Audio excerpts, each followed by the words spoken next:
Hello, Los Angeles. Good morning. It is a beautiful morning here and not quite yet sunny, a bit gloomy, a little overcast. Got a little bit of that marine layer to you today, Los Angeles. You are listening to the new 97.1 The Fan. And yeah, you're listening to D. Fish and Decker right now. And welcome to the show. We are here with you for the next 4 hours. That is right. Not 1, not 2, not 3, but 4 hours. Giving you all you need to know in the world of sports and, of course, everything in LA sports. And of course, what is our phone number? 855-97-LA fan, 855-975-2326. And you bet your ass we are live on Twitter, Twitch, and YouTube. Live! Get in the chat. Let's talk all of that nonsense. Let's just get right to it. D. Fish, what'd you do last night? Anything good? Because I did something I never do.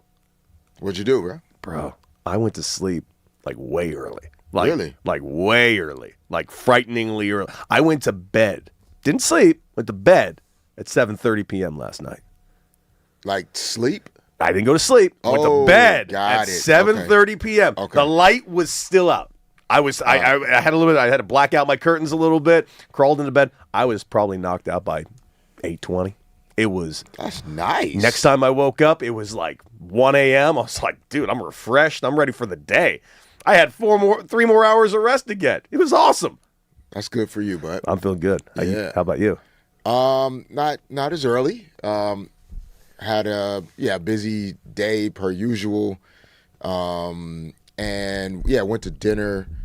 Try to spend time with our kids separately at times. Uh-huh. We have 2 sets of twins and an older one. Yeah.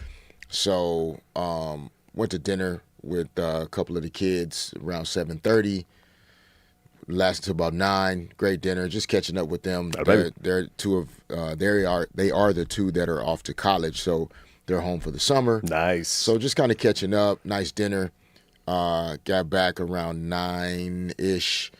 Took a shower. Out of there by 10. That a baby. And so a little later than I prefer, for the new job. How has been your adjustment to the hours? Because I'll tell you, when I first did this type of gig in New York, dude, it was tough. I'll freely admit it was tough the first. Because we're nighttime guys at being sports guys. I was used to getting to the field every day at noon to 1 and leaving the stadium by 11 p.m. maybe even midnight sometimes. Yeah, that's not. We would have shoot around, so shoot around would be 10 to 11. Then you have a break in the middle of the day. Mm-hmm. Then you get back to the arena at 3:30, 4 o'clock. Game at 7. Even though you were leaving at 10:30, 11, you weren't going to sleep until 1 or 2. Yep. So definitely more of a nighttime guy. I think the week of demos helped me a lot, and then also. Just over the last couple of weeks, man, just continue to get used to it. I've kind of gotten excited about being in bed, It's awesome, isn't it? Yeah, it's a pretty LA good feeling, is a great place to do it, too. Yeah. Because that was the other thing. When I first did this type of schedule, it was in New York City. And, bro, not the same. In the worst possible way. Because, you go to bed every night at 8, 9. You're trying to get to sleep because you got to be up at 3 a.m. or 4 a.m. Yeah. I had to get up at 3 a.m. in New York City. It was awful. But that means I'm going to bed as tip-offs in the West Coast are not even starting yet. It was so annoying. I'd have to wake up even earlier so I can catch up on all the games that I missed. It was just an impossible task. Here, I can go to bed every night at 9, 10 and see every final game because we're kind of live that charmed life out here in LA. Yeah, it was tough when I was in New York, coaching with the Knicks and you have work things to do related to the team, but I had just finished playing. So then there were still nights where I wanted to turn on a West Coast game and watch, but it was already 10:30 on the East Coast. And then, I got to be up at 6 a.m. in order to get to the office by 7, et cetera, et cetera. So I get your point, but it hasn't been too bad, man. You just make the adjustment. Yeah, you do. And of course, we have fun during this 4 hours. So, even if you're dragging a little bit, this is not the worst thing to be doing for 4 hours. Nah, not at all. Anything cool coming up this weekend? Because I'm going down. Raj, I'm going to be in Hermosa tomorrow. Got some stuff going on. Oh, we went another night? slow down. We do not want another night. Although I would love, I would love to see Karen Anthony Towns again. She was so tall. Stop it, man. She was 7'1", D-Fish. I'm telling you, woman didn't even need to jump to touch rim. I was blown away by this woman. And she was stunning up there. Please. Well, we're going to go see a movie tomorrow, but if you want to catch up and maybe some pre-movie beverages, hit your boy. Oh, my guy. Yeah, because tomorrow I'll be down in Hermosa because a band that I really, really like called the Spasmatics is playing. And I've seen the Spasmatics many times. In fact, I'll go a step further. The Spasmatics played at my wedding. Really? It was the highlight of my marriage. It was all downhill after that. And so once Bohemian Rhapsody ended, it was the marriage went down. And so you're gonna go see them to say hi? Yeah, I'd be like, hey guys, you were the best part of a decade of mine. Thank you for that. All right. Yeah. Keep us posted on how You're that goes welcome. for It's you. gonna be a great reminiscing with the Spasmatics. Yeah, It'll yeah. be phenomenal. Well, guys, D-Fish, we had some baseball last night. Tough loss for the Dodgers, but there were weird things that did happen in this game that I think are worth very much of a chat.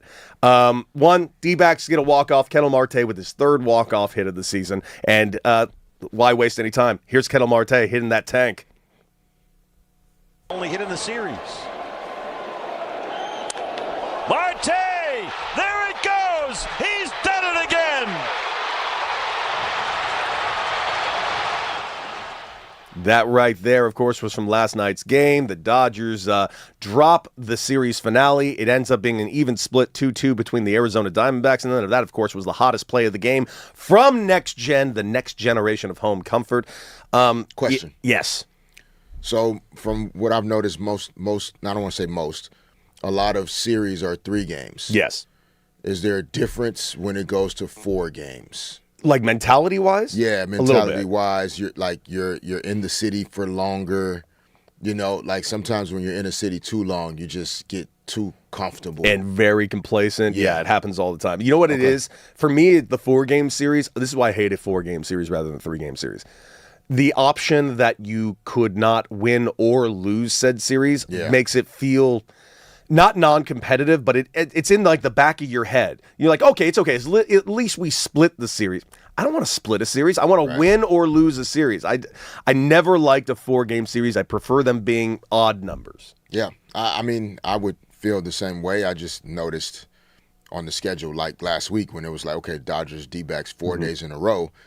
Most series that I've seen from, again, outsider as a baseball person, I've seen 3 games, and so I was just curious about why I went to 4. It's just Major League Baseball about 3 years ago changed their scheduling. They made sure like everybody plays each other like the equal amount of time. So they're trying to make a more balanced schedule. So in doing so, I think they added a few games here and there with in-division teams like the Arizona Diamondbacks, like the San Francisco Giants, and I understand what they're doing, but I do freely admit a 4-game series as a competitor. Like, I always went from series to series with the concept of, like, we're going to be here to win the series. Yes. We can drop one, but we got to win the series. 4-game series, we walk away with a wash. It's great, but is it? Yeah. Yeah, I never loved that. But D-backs get a chance to equalize the series. One ugly aspect of it, sadly, which I really, really didn't like, and I didn't like it for reasons that most Dodger fans didn't like it. Tanner Scott gave up the walk-off home run. And I feel awful about that because as we discussed on this show, has been discussed throughout Los Angeles and throughout the sports world, Tanner Scott's family, due to a recent outing of his, got multiple death threats. And that is just scary, ugly stuff. And you know how athletes are, D-Fish. Like, that, it's not that, I'm not going to ever sit here and say that Tanner Scott, that's living rent-free in his head. No. I would never assume that. But man, that is something that can enter your mind at really wrong times. I mean, that can rattle you. You getting your family threatened because you had a rough outing, and now it's kind of looks like it's a snowball effect and kind of gaining more steam because this second game he gives up this walk-off home run. I really don't like it. I hope Tanner Scott's okay. I hope he gets his mind right, and I hope some fans can figure it out. That is the most important part. Man. I would say is that whatever fan or fans that kind of choose to take that route with expressing whatever frustration or whatever that they have to offer. I'm hopeful that those things get figured out. I know social media brings that element into Gambling sports does. and sports And by the way, betting, et cetera, but I'm a supporter of if you want to be a sports gambler, I'm a supporter of it. You do your thing. Yeah, no, it's not my business, but it's not a judgment thing. But yeah, it is your choice though. yes, Right? The athlete or the coach or whoever that you're mad at didn't make you place the bet. Yeah. That you're frustrated about losing. From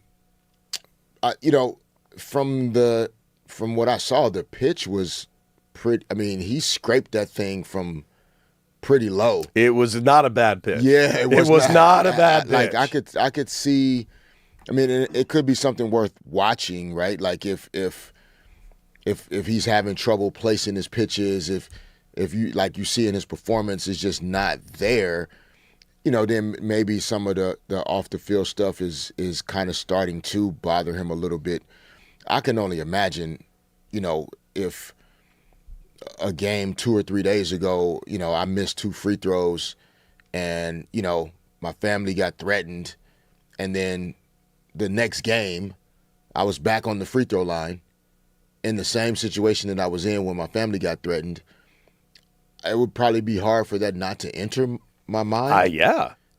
In terms of the free throws I'm shooting now. So hopefully, Tanner Scott has the ability to just focus on baseball. That's the one thing about sports is most athletes really view their time out on the court, the field, the pitch, whatever you want to call it. Like that's like the safe place to be. It should be. And obviously the concern for his family, he probably feels more than anything. And so maybe they change their routine as a family in terms of like whether they come to the games as much or they don't, or like, with the Dodgers being on the road, have he changed the routine in terms of like maybe some friends or people that can come and sit with the family and just make sure they're good. Yeah. And as long as he has that feeling in his heart, then he can still go out and be a major leaguer and do his job and help the Dodgers get wins. It's weird. You ever see the movie 8 Men Out? It's a movie about the 1919 Black Sox. It's about pieces of it. Like Charlie Sheen. A lot of good actors in this movie, Yep. and it's about them selling out the World Series. And to the movie's credit, it does give some other perspective, which I do think time has very much decided to rewrite as time's gone forward. Yeah, did the players take money from certain mobsters? Yes. Was it all the players? No. Were some of them heavily coerced and threatened? Yes, because that was a big problem in Chicago in 1919. A lot of mobsters, a lot of threats. Hey, you don't strike out in the 3rd inning tomorrow? Well, guess what? I guess we're going to have to pay your family a little visit. And we watched this movie going like, man, can you believe what it was like 107 years ago? Still happening now. Yeah, a little more probably nuanced and sophisticated. And, yes. How players may feel the threat or the pressure. I'm not sure, I was never directly approached. Thank God. By anybody with those thoughts in mind, thankfully. But then again, when you were playing, legal gambling hadn't really kind of entered the sphere quite as much. I mean, now it's everywhere. Agreed. Yeah, no, for sure. Which again, probably thankfully for that, but also still not getting paid a visit by an illegal gambler. So thanks for that, guys. Yeah, thank God Vinny from the docks didn't pop in. Right. And so, yeah, it's a significant aspect of the culture. And I do believe teams are taking the security aspect for players very and families seriously. Really seriously, whether it's in stadiums, in arenas, in and out of facilities, when the team travels, the hotels that they choose, specifically for safety and security reasons. And so, yeah, just, there'll always be some elements of things that we consider to be negative, around sports. We talked about the guys that ran on the court, in the NBA Finals the other day. But at least that kid wasn't brandishing a weapon or doing anybody. He was just trying to get a selfie. And by the way, good news, banned from every NBA stadium for life. Think about that. Along with his other buddy, by the way. Like, I don't know if the kid is 20 or 25, but like for the rest of your human life, you can't go into an NBA building Ever again. So if you really like basketball, like that's for that one selfie, is that worth it? Well, that kid seemed to really like Wemby, and he'll never get to see Wemby ever again. The new 97.1, the voice of LA sports. D-Fish and Deck with you guys for the next 4 hours. Another ugly thing that happened in the Dodger game last night. The Dodgers did drop this game 3-2. Max Muncy had to be removed from the game, along with Ildemaro Vargas. I played with Ildemaro in the Arizona Diamondbacks organization. Great guy. Played against Max a bunch. Really good guy. And it was just one of those ugly, ugly plays that there's nothing either of them could really have done. It was someone's fault. I want to make this abundantly clear. That collision was specifically two entities' fault. The starting pitcher, Ryan Nelson, absolutely his fault. And it's also Major League Baseball's fault. It was not Max Muncy's fault. It was not Ildemaro Vargas' fault that they collided. Let me explain. The reason why it was Ryan Nelson's fault, go ahead and watch the video. Ground ball down the first base line, nobody on.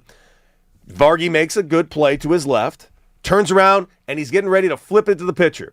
No pitcher to be found. Pitcher never left the mound. So Vargy, a little late, has to sprint to the bag and try to beat the foot race to Max Muncy, who is not the fastest guy in baseball. Well, Muncy beats him to the bag, and at that point, it was both in a dead sprint, and they were within a foot of each other. Vargy tries to take a left to get out of the way. Muncy doesn't know which direction he's going. He tries to take the same left. Boom. Heavy car wreck collision. Both come out of the game. As of now, it looks like both are fine. Muncy absolutely fine. Talked about it after the game. It's just one of those ugly little plays. But the reason Ryan Nelson's fault, very simple. Didn't cover the bag. The other reason, Major League Baseball's fault. Why don't we have a double bag at first base? Softball has it. College baseball has it. Banana ball has it. My issue with this is we have the solve to a problem. And by the way, a double bag solves so many problems in Major League Baseball. It will solve so many problems if we could just add a double bag at first base. So let's go through some of those, maybe one or two at some point. Okay. I mean, I don't want to stop your point not that at you all. were finishing on. No, not at all. The play that happened, but help me understand, and listeners, watchers understand what the double bag would solve outside of just those quick bang plays at first base. Well, one, the collision aspect will be solved. The other issue that will be solved almost immediately, and this is the dumbest thing about it, and it drives me nuts.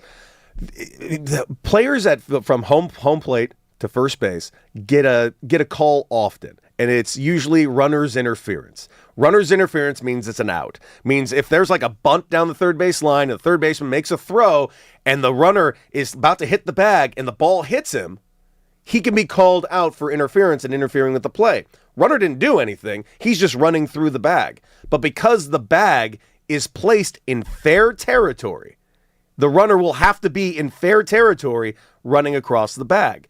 Means there is no first baseline. So whenever people see the first baseline and that weird little extra line that is supposed to be for the base runner, that doesn't make any sense. In fact, the first base, the right-handed hitter, he's about 5 feet in fair territory just by standing in the box. So to run directly to first base, based on what you're telling me, a right-handed hitter has to hit the ball, stop, take 3 steps to his right to get in the lane, and then run up the line.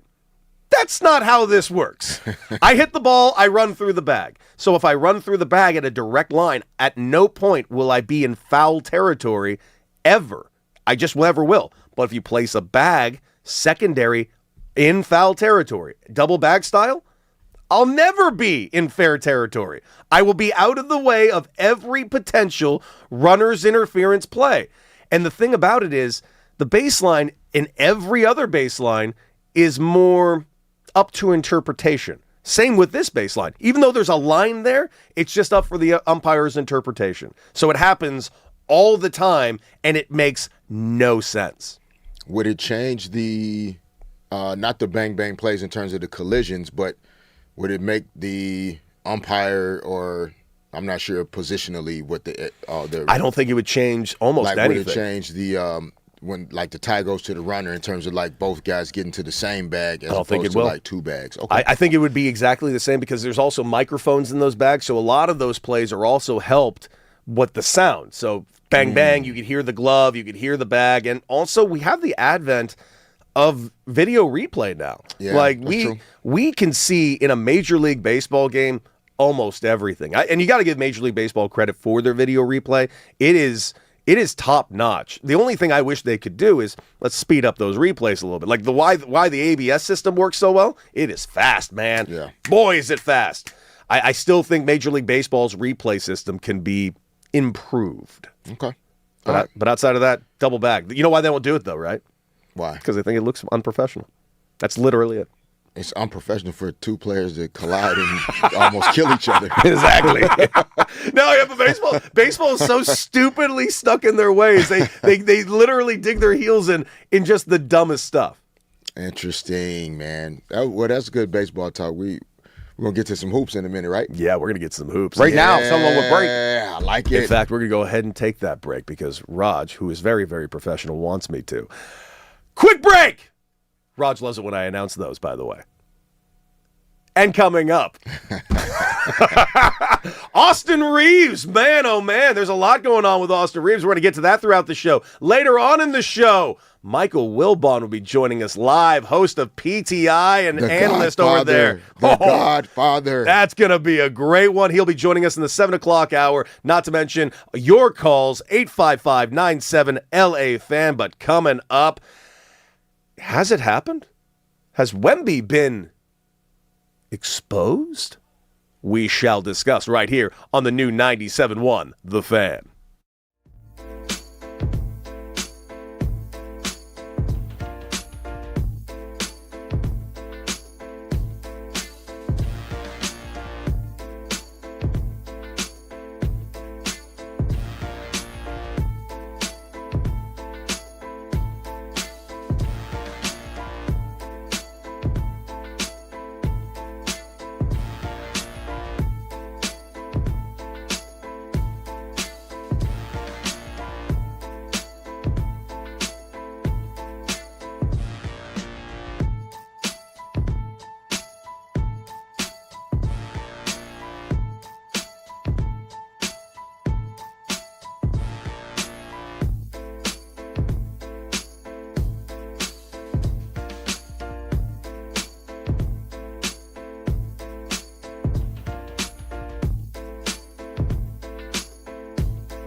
Welcome back, 97.1 The Fan. You got D-Fish, you got Dak, and all of you. And you guys can join us in the chat right now, which the chat is live as we speak at The Fan LA. Check us out on YouTube, Twitter, and Twitch. And, of course, our phone number, 855-97-LA-FAN, 855-975-2326. And yes, you can join us here on the new 97.1 The Fan. D-Fish, we got ourselves a game 2 tonight, my man. And game 1, listen, a little surprise when it comes to the outcome of that. You had Spurs, I had Spurs. I think a lot of people had Spurs based on one, the momentum that they had, the Wemby of it all, the home court advantage, even though now that first game, that home court advantage is now flipped officially over to the Knicks. They are now favored in this series. And as we discussed yesterday, any team that wins that first game, they win at a 69% clip in the NBA Finals. And yes, that number is nice. Yeah, that's a great number, man. I mean, that's 2/3 of all the time. Yeah, that's what I was talking about too. Yeah, 69%. Nice. Yeah, no, it's a math equation that becomes really see, Rod's got it. becomes really difficult to solve. You know, when that team that wins the first game and you're playing against one of the best teams in basketball, and the math gets flipped to like winning 4 out of 7 games to 4 out of 6 games. And it sounds like, a very subtle difference, but it doesn't. It increases the pressure. It's what makes tonight's game essentially a must-win game for the Spurs. It's not impossible to go down 0-2 and still win a series.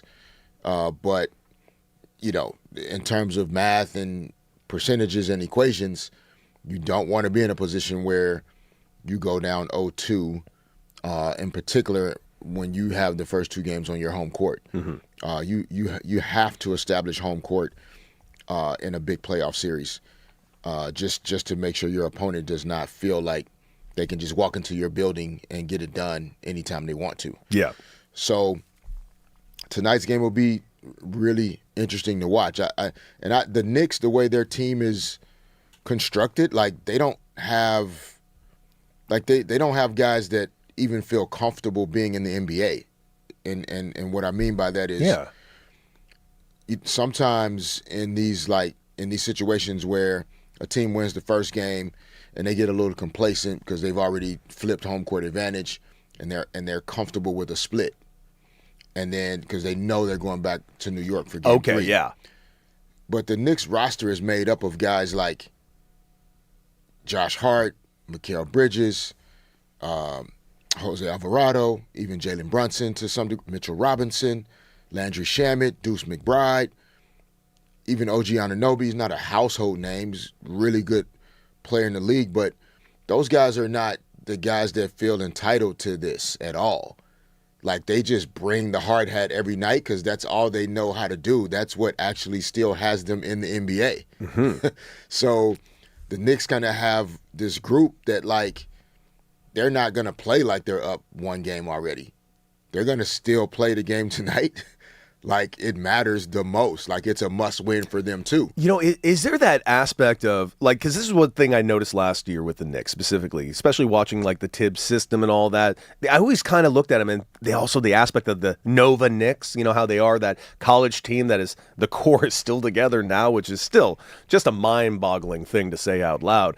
But they always kind of played kind of like that kind of college aspect. Like, they play hard at all times, and it is like every man's up at all times. It's just the Knicks just kind of play different. And to me, watching it, it's almost like an old school basketball team playing against kind of like a new school young basketball team. Yeah, it's the combination of, I think, Mike Brown's coaching style and leadership style in terms of, like, the ball moving and players moving and not a heavy isolation, over dribble, pick and roll every time down. And so some of it is that, because I think all 5 guys on the court are guys that are coming into the game. They feel included and involved in what the Knicks do offensively. And then Mike Brown's always, I think he kind of really sharpened himself as a defensive coordinator and defensive-minded coach. That was kind of what he was known for early in his journey. So I think his teams have always been, other than Sacramento where they struggled a little bit to defend, he's generally always had good defensive teams that he's coached. And so some of it is that. And then also Jalen Brunson's demeanor and leadership style as the best player. He's a very inclusive leader.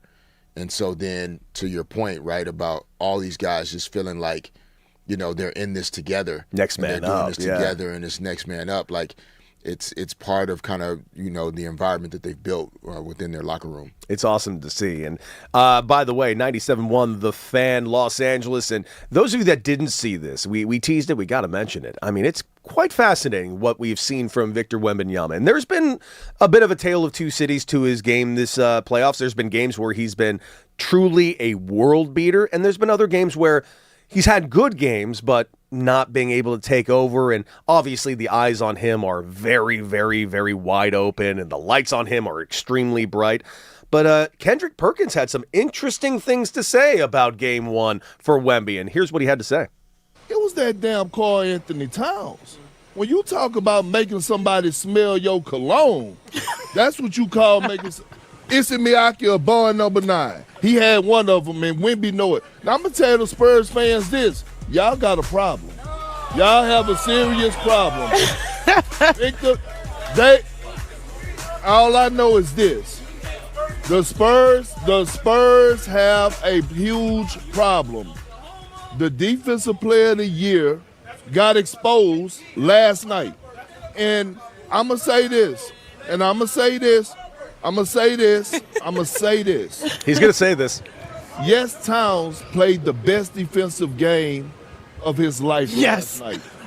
But offensively, he showed the world that Wemby can't guard him.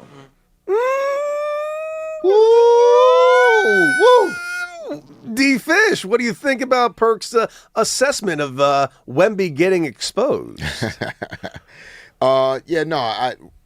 What you have to always love about Big Perk is like he is going to say how he feels and what he thinks. And he's always going to throw in like some weird... Yeah, and that's why he's really become... It's like dinner at grandma's house. Yeah, it's why it works though, because it does. That's authentically who he is. That's the funny part. Yeah, I love it. That's him. He's not really trying to play a character. I wouldn't go as far as to say anybody's figured out Wemby. They wouldn't be here if it was that easy to figure him out.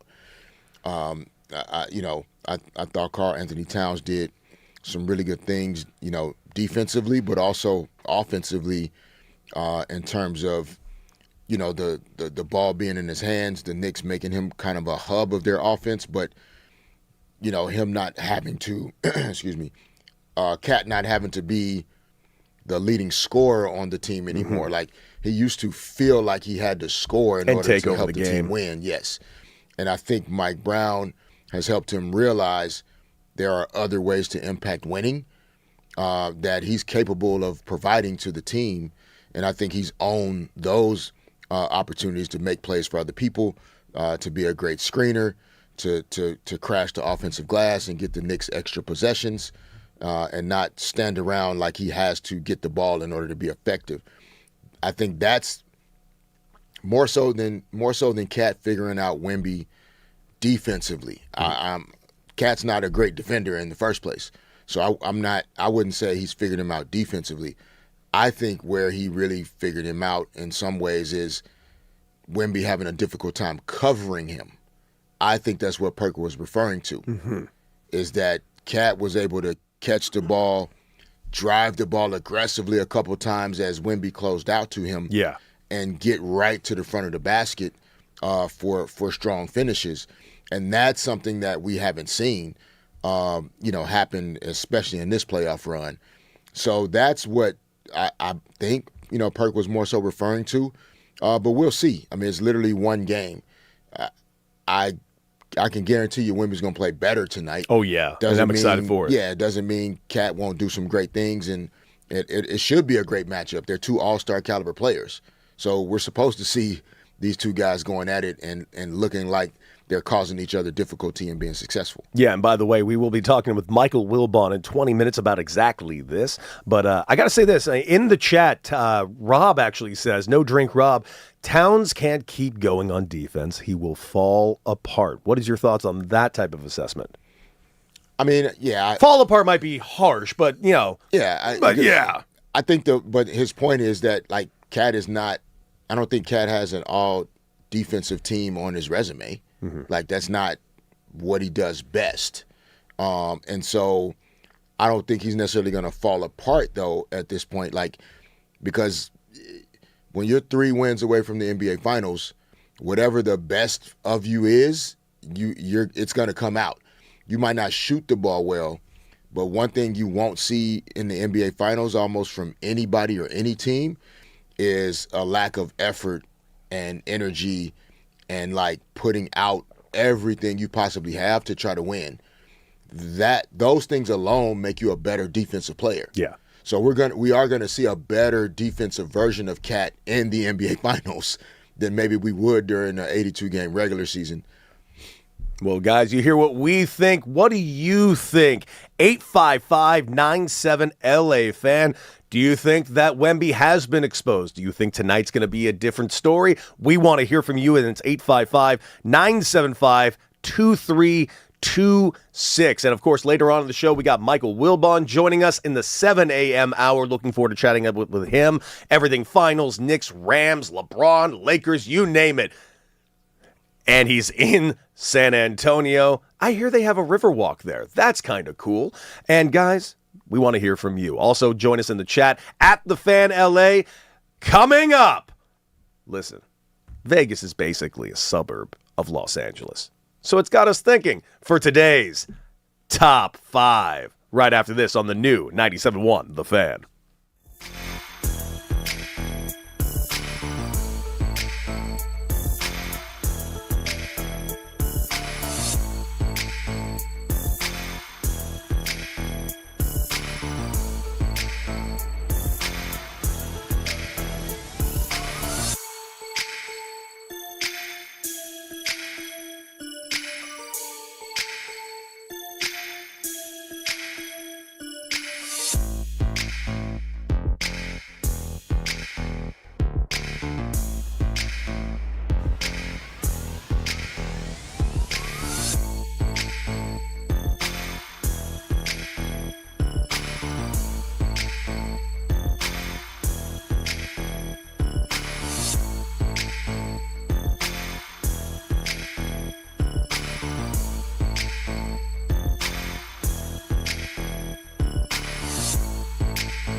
bring in the hype man, Raj. What do you got? Hey, fellas. Now, you know what? Today in 2009, one of my favorite movies came out. That's right. It was called The Hangover. You guys saw that? You remember that your first time watching it? Boy, oh boy, do I We ever. saw that this past weekend, last weekend. Oh, you did? When you guys came in on Monday. Oh, that's hurtful. That's hurtful. yes. No. I was fine.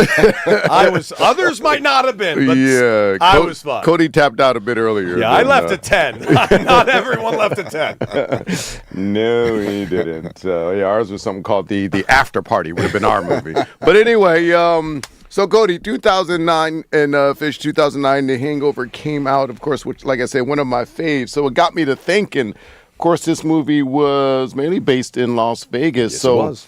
you know, I just need to know, in terms of movies, like your top 5 Vegas flicks, man. Oops, that's pretty hard. Your top 5 Vegas flicks. Number 5 for your D-Fish. Oh man, there's a pretty long list of movies that Yeah, but we call Sure top are. 5 for a reason now. Let's narrow it down. Come on now. but don't just be springing stuff on me and then try hurry it up. Hurry it up. You know what? I'm gonna go with it. It's a low key movie with Salma Hayek and Dude, I love this movie. and Matthew Perry. Fools Rush In. What a movie. Okay, I've never seen that. I Yeah. almost put it on this It's a list. really good movie, man. Okay. Worth watching, Fish? yeah. I've never seen it. Yeah, I think so. And you can watch it with the Mrs. Like it's good. Okay. Yeah. Romantic comedy. We're talking early Matthew Perry and Yeah. really It's early good. Selma. This is like Selma Hayek's first role, like after Desperado. Okay. Years Selma Hayek. That's a good movie. Okay, yeah, And I yeah. can't stress enough, you should watch early Selma Hayek. You should watch Right. current Selma Hayek. Should get our Clark Kent Superman on? Selma Hayek is fantastic. Yes. Woo, good job, Fish. You know what? I'm going to go ahead, and it should be higher, but since the list is dedicated and predicated from this movie, I'm going to go ahead and say number 5. Should be higher, but The Hangover Oh, is yeah. it is a perfect, great screwball comedy. It launched careers. Bradley Cooper became Bradley Cooper because of that movie. Gave Yeah. us Ed Helms, gave us Zach Galifianakis in a new way, and the movie's just hilarious. The sequels, I could have done without. 2 was good. I could do it. 2 was okay. It but was once you got to 3, but that was man, a wrap. The original Hangover is just chef's kiss. Amazing. All right. Your number 4 Vegas flick, D-Fish. Yeah, Hangover's a little higher for me. I'm gonna leave that one on the list for now. I'm gonna go with Ocean's 11. Yes, Okay. yes, Going with yes. Ocean's 11, man. That one was pretty good. I just like the capers. Wait, you're talking Clooney, not Rat Pack. Yes. Good, because those are two very different movies. Yeah, no, that's a good point. Yeah. Clooney, Brad Pitt, It's perfection. John Cheadle, like that crew. Perfection. Okay. I Bernie like that. Mac. Yeah, I like Oh, rest in peace, Bernie. Rest in peace, Bernie. All right, you're number 4. I'm going to go with a film starring one Sly Stallone. And yes, it is one of his best/worst movies of all time because when you go to Vegas and you need to win your kid in a custody battle, you better go ahead and turn your hat backwards around and go over the get top in an with arm him. wrestling match because that's how we win kids back in the 80s. You want your kid? Win an arm wrestling match in Vegas. Yeah. Sign me up. Over the top. He had What a some of the movie. strangest. Did he have a rock climbing movie too? Cliffhanger. Fantastic. This man couldn't miss for 2 decades. Oh, that's hilarious. Just, I want to reiterate, the movie was about him getting his kid back, and he had to win an arm wrestling competition. what more What was it, inspiration for do you? prize money or something? Yeah, Yeah. actually, specifically, it was so he could win a new big rig. This is a real movie that was written and produced. Even as a kid, I knew what not to His watch. name was but- Link Hawk. Oh boy, well you know too much about this movie. I All don't right. know Yeah, enough he does. about it. He does. He does. All right, your number 3 top 5 Vegas flick for me. Let's go with. Oof. I'm gonna go with Hangover at this point. Yeah. I'm going with the Hangover at this point, man. Yeah. Zach Galifianakis. I had no idea this dude So neither. funny. was so freaking funny, Yeah. and that introduced me to his style of comedy and Right. just the kind of. Yeah, movie was hilarious to me. He's the star. Not of the franchise necessarily, but like he makes me laugh. Oh yeah. So funny. No, I mean everyone has a friend sort of like that, right? Yeah. I wish. Yeah, I do. His name is Raj. I definitely have a friend like that. I don't know if you heard about her last weekend, but the hangover happened in Hermosa Beach. All right, I'm going to go. This is number 3, right? Yes, correct. I'm going with a movie that came out 2 years ago. Won Best Picture. It's a beautiful movie. If you've never seen it, it's called Honora.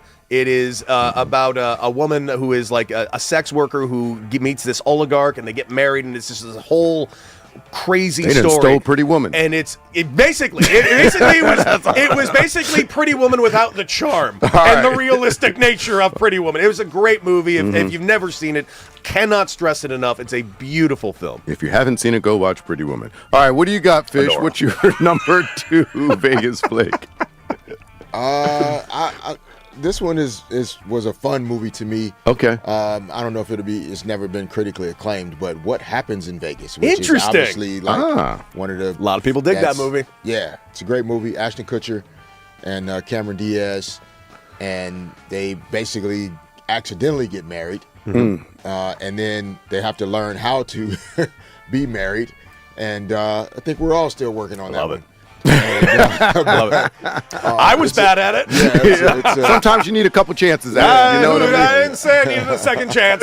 Didn't say that. You hear that, Annie? come on, Dak. Hey, she's asleep. Come on, Dak. She's asleep right now. All right, number 2 for me. I'm going to go.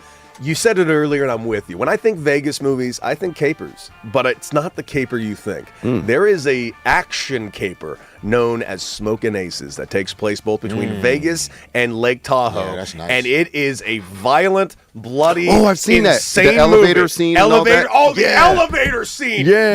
You got a young Ryan Reynolds. You got Ray Liotta. You got Ben Affleck in a Who's small the girl? You got the role. girls in there? Oh man, Alicia Alicia Keys. Keys. Yeah, Yeah, yeah. Taraji P. Henson is in that movie. Yeah. Like, it's throw a rock. It hits the best actor we've had in like the last 20 years. Yeah. Smokin' Aces, director Joe Carnahan. Just a badass movie. So All right. fun. Good flick, Yeah, good it's a good flick. movie. That's number 2. All right, so you're number 1. And we were doing this because in 2009, Hangover came out. I just think it's one of the most brilliant, fun movies I've ever seen. So, top 5 Vegas flicks. Number 1 for you, Fish. This one is tough because there's one movie that's like one of the greatest movies of all time, no matter where it's. I know what you're located. going for. But I'm gonna go with a movie that was like in Vegas the whole time. I'm gonna go with Casino. I had a feeling it was coming. I'm gonna go yeah. with Casino. I was leaning towards one other movie, but I'm gonna wait until Cody does his one. I don't want to take his shine away from his Of number course, one. of course. But Casino, number 1 Vegas movie for me. You know, Okay. you know why Casino's not on my list? Because I liked it better the first time I saw it when it was called Goodfellas. That being said, number 1. I like me some capers. I love that you threw Ocean's 11 on there, but I'm going to go left hand here and say Ocean's 13. Yeah. Another caper that takes place right there in Vegas, but also you upgraded a villain. No more of this Andy Garcia nonsense. No, we ain't going Godfather 3. We're getting Godfather 1. Al Pacino as the villain in this movie. Perfection. A fantastic end to that trilogy, and honestly, I think the best one of the trilogy. That's very possible. I like it. It's a good vote. Okay. What was your other one you were talking about that you... Godfather Part 2. It's hard to say no. Yeah, it was just there was a lot of the the Vegas through lines in it that I kind of wanted to lean towards, but it's a top 5, top 10 movie of all time, and it's not completely based in Vegas, so I decided to leave it off the list. Well, Yeah. by the way, Raj, you mentioned Pretty Woman, how everyone should see Pretty Woman. Yeah. Do you know the ending of Pretty Woman, right? Where he kind of comes up and sweeps her off her feet, that whole thing? That really happy ending Yeah, of Pretty Woman? yeah. You know that's not the original ending, right? No. What was They it? had to change the ending. Because the original ending this is real, because this is like a happy-go-lucky, like lighthearted film, right? The end of the movie originally was Richard Gere was going to pull up to her and pay her off and leave. And that was it. And like she's left heartbroken. That's the original ending of Pretty Woman. Oh, whoa. That's a... Might have been a that's different movie. You wouldn't be sitting here saying, that charming Pretty Woman movie, would you? No, maybe not, but I like movies with like bad endings, or they're not bad endings. That'd have but been a not happy endings. dark ending for what ultimately was kind of a happy movie. Yeah, no, that's a good call. What about you? We're giving our list. What's on your Vegas list? No, I Raj? didn't. I don't never make. I just like to hear you guys' list. But I definitely love, like I say, Hangover is definitely in there. Casino for me. You kind of went a lot of B-sides, but the Smoking Aces was a good movie. Sneaky, right? Yeah. I like Fear and Loathing, whatever, in I Las was Vegas. this close to doing it. Yeah. You know, Yeah. just for the line, we got to get out of here. It's Bat Country. And just the way it was filmed and just the trip he took and all that type of stuff and the mental trip. Like, I really dig that. And then, didn't part of Rain Man, did that take place in some of Vegas too? Takes like, down a casino, as man. as a kid, that was like a trip to me. That's a movie I could watch over and over again. So those would be my Vegas flicks right there for Absolutely sure. love. What's your Vegas hotel, man? Like, I'll admit this about me. I'm an old Vegas guy. Like, I appreciate the Strip, but man, the Strip lost its luster for Dude. me when I was in college. Yeah. I love Fremont Street and the old spots. So Fremont, I'll take friends to if you want to like drink for a little bit Yes. less, gamble for a little bit less. But right now, Circa is the ish dude, out there. if you are a sports fan, like, Yes, and or that- a pool fan, dude, and get to see all the games and have a DJ. Have you gone to Circa? Dude, Oh man, I gotta say, Yep. if you like sports, Yeah. that's where you should be watching your sports in Vegas. Okay. They have a pool that's like noted. 3 tiers, right? And they have a big screen TV that I'm not kidding is like the size. It's bigger than a basketball court. Their big screen TV, and it's like segmented in like every sports game around the world that Yes, you can yes. watch. And then you go into like the sports book, and it's like a 3-story screen of the same size. like the Apollo Theater, like Yeah. to seating and it's It's you like got an a balcony, IMAX. and then you hungry? You want some steak? Barry's Steakhouse over my joint Just right there, right next to you. And it's in the inside of it. Like I used to love Caesars. I went there for a lot of fights, saw like a dozen Mayweather fights. Just spend the week. It's cool. They haven't upgraded that damn thing, and now you can sit and play. You can't even plug your charge your phone in there. You know, like MGM, because that's where I had a lot of fights. Circuit inside is like immaculate. It's crispy. It's bright. You would think you're somewhere on the strip, somewhere nice. But that's my favorite joint now. By the way, we got so many interesting things over here on the Vegas movie thing. A couple of people have mentioned the movie Jason Bourne, the 4th Jason Bourne movie. I can't believe anyone remembers that movie came out. It was awful. I hated that Jason Bourne movie. So I love all the Bourne movies except that one. I don't know how they got Matt Damon to come out of retirement for that one, but they did, and it was in Vegas. All right, guys, here's the deal. We got ourselves plenty of show left, and we got lots to talk about. We got Game 2 of the NBA Finals to talk about in San Antonio. We got Major League Baseball to talk about because, of course, the Dodgers got a series coming up against the Angels here, so the battle for LA begins yet again. Not to mention, guys, right after this, coming up, the one and only Michael Wilbon from, of course, PTI, analyst, columnist. He does it all, and he's coming to us live from the finals. Looking forward to talking with Michael Wilbon right after this on the new 97.1 The Fan.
97.1 The Fan LA, the voice of LA sports. You got D-Fish, you got Decker, and we got all of you right here. And, of course, our phone number, 855-97-LA-FAN, 855-975-2326. We talked about Wembley. We talked about the Game 2 of the NBA Finals. We'll be momentarily joined by Michael Wilbon from San Antonio, who is there right now for Game 2. And, of course, talking all things Game 2 of the Finals. We'll talk a little bit about LeBron, talk about this news on Austin Reeves, and so much more. Obviously, we talked about the Dodgers earlier, but we got to talk about that man, LeBron, real quick, D-Fish, because I know everybody thinks it's like a lazy topic. It's too easy to talk about LeBron in today's sports age. It always turns into who's the GOAT?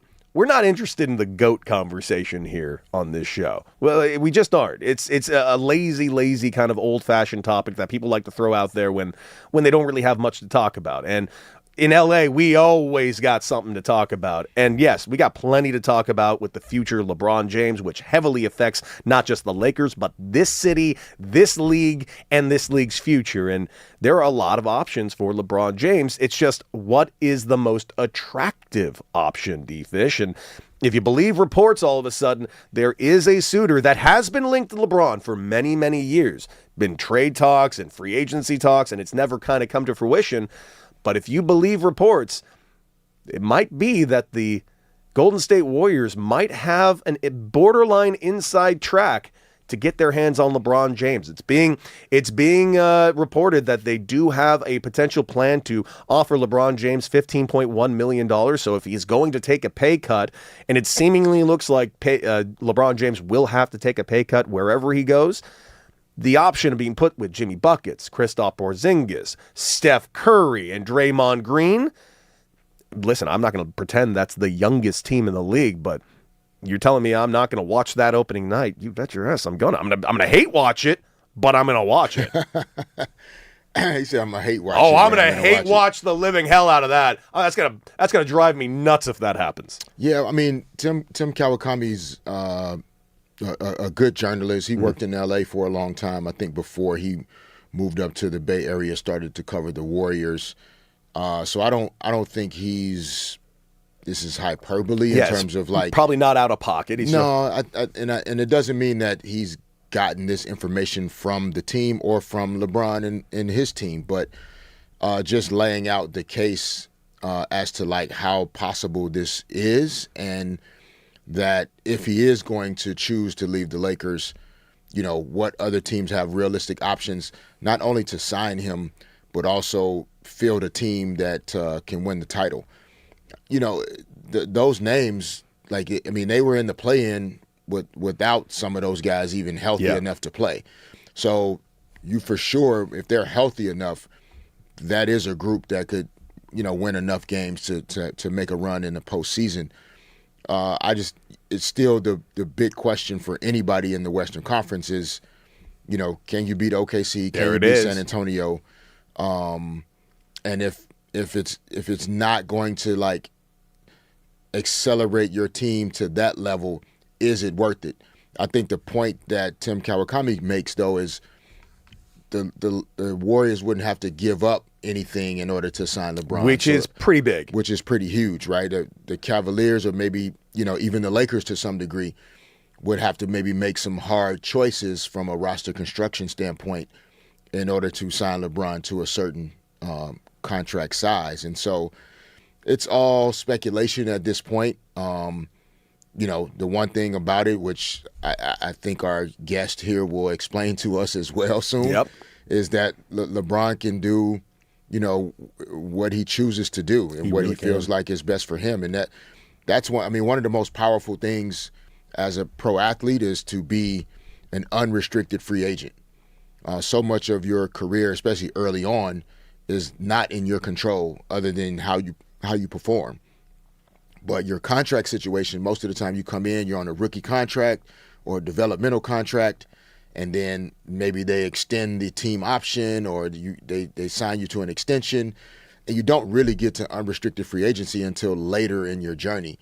And so if you've noticed with LeBron, he's maintained that optionality and autonomy to decide what he wants to do almost every year now for the last 5 or 6 years. Maybe a little less than that, but he always is intentional about it being his choice at this point in his career. And that's an important thing to note with whatever decision he decides to make this offseason. But you mentioned that team. Like, it's in the chat right here, and I'd love to say this to you. But Robert Wallace, 490 says, as a born and raised LA sports fan, Lakers, Rams, Dodgers, and Showtime is where it started all. Please tell Bron to sign somewhere else. Too much drama. Thank you. Here's my question for you on that, because I hear what he's saying. Because listen, LeBron is a loud name. It's a name that sometimes can swallow up and kind of take air out of a room. Like when LeBron James walks in a room, everyone turns their head. That's LeBron James. And even an entity as powerful as the Lakers, still LeBron walks in a room. Oh my God, that's LeBron James type of situation.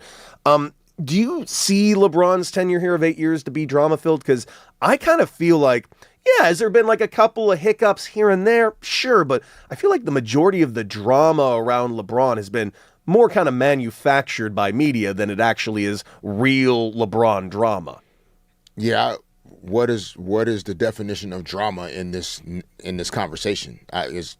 Drama is what? Like championship expectations? Maybe it's just the noise on the outside. I mean, I remember, I won't lie and say, like, when Bronny was drafted, yeah, that was a whole thing. And maybe it was a much bigger thing and a much bigger annoying thing that it should have been. And I think it was more the coverage of it that got kind of more annoying than the actual drafting of it. True. If you're just saying that, like, LeBron brings drama because it's LeBron, I mean, then I don't know how to help you with that. It's no different than like the way we're going to talk about Victor Wembanyama for the next 20 years if he plays 20 years. Mm-hmm. Like LeBron owns every metric that we can think of in the NBA. He's first in the league in it. So I'm not sure what the drama aspect of it means technically. Mm-hmm.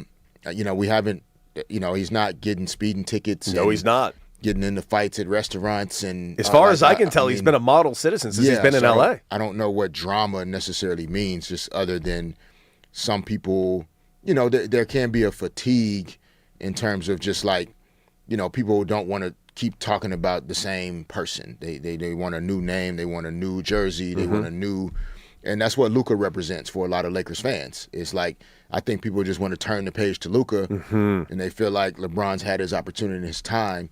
That's you're entitled to your opinion. All good, but we'll see how it goes. By the way, somebody did go ahead. Joanna in Arizona actually does a little clarification of this, and I actually kind of appreciate it. And Robert as well. Robert says, drama is all about Bron, not about the Lakers. And then Joanna kind of specifies, the drama is who is exactly calling the shots off the court. Because there is that aspect of these last couple of years where some people thought LeBron was kind of had his hand in the pie a lot more than, maybe he should have. However, it is LeBron James. He kind of has that say no matter where he goes. Yeah, it's like it's the Lakers. Yeah, it's like saying this. Yeah, this is Universal Music, but who sells all the albums? Who sells the songs? What music company owns or works with Taylor Swift, right? The music company, it's the big umbrella company, but make no mistake about it. When Taylor Swift walks in the room and says this is what she wants to do with her album, or these are the artists that she wants to work with, or she wants her album to lean in this particular direction and not in this direction, guess what happens? They do primarily what she asks to do. I'm sure they collaborate on some things, but I understand the point. I don't think it's calling the shots, but I do believe it's, again, you're in sports, it's like we all live in the same building, and some people have more say-so in what happens in the building than others, right? Like, I didn't have the same leeway as Kobe Bryant had. He called some shots at times. Even though it's about the Lakers, there were still decisions that are always made in collaboration with the best players on the team, because those are the people that have to buy into what you're asking them to do. Absolutely. And that happens in football and other sports as well. It really does. The franchise quarterback is calling the shots. Tom Brady was calling the shots. Yes, in New he England. was. He's calling the shots in Vegas right now, Like, if you believe reports. So I get it, and it doesn't mean the players are running the team. Calling the shots, though, does mean there is some influence over certain decisions that are going to impact the performance of the team. He's not calling the shots in terms of, like, how to run the organization, but he is calling the shots in some ways in terms of, like, are these players a good fit for our style of play? And are these players going to best complement the way I play, the way Luka plays, the way Austin Reeves plays, et cetera? Well, here's the follow-up question, though, because here's – you know how the thing is, like, the best players aren't always going to be, someday be like the best head coaches or the best GMs. It's often, the smartest or the craftiest, or, it depends on what the situation is, obviously. But the thing is that you kind of said that kind of stood out to me is the idea of calling the shots. Yeah, you got a star like a Kobe or a Shaq. Yeah, they can definitely have more leeway. Where does one organization like the Lakers find that dichotomy of letting a guy kind of come in and call some shots, but making sure the shots are more called for the team, not for a LeBron James type of thing? Like, because I could see it can be skewed. I don't think like a LeBron trying to call the shots, he's going into it with the selfish mentality is like, what's best for me? I think he's going into it with the idea what's best for the team. But since you are in there, doesn't it kind of skew your perspective just a little because you are LeBron James? Yeah, when you're in it, it's always going to kind of skew your perspective or your lens on it because you're out there playing, you're in the fire. It's tough to have sometimes that 30,000-foot view that you need in terms of the organization, general manager, the front office, scouts, et cetera. It's a fair question. I think, like, it's calling the shots again is not.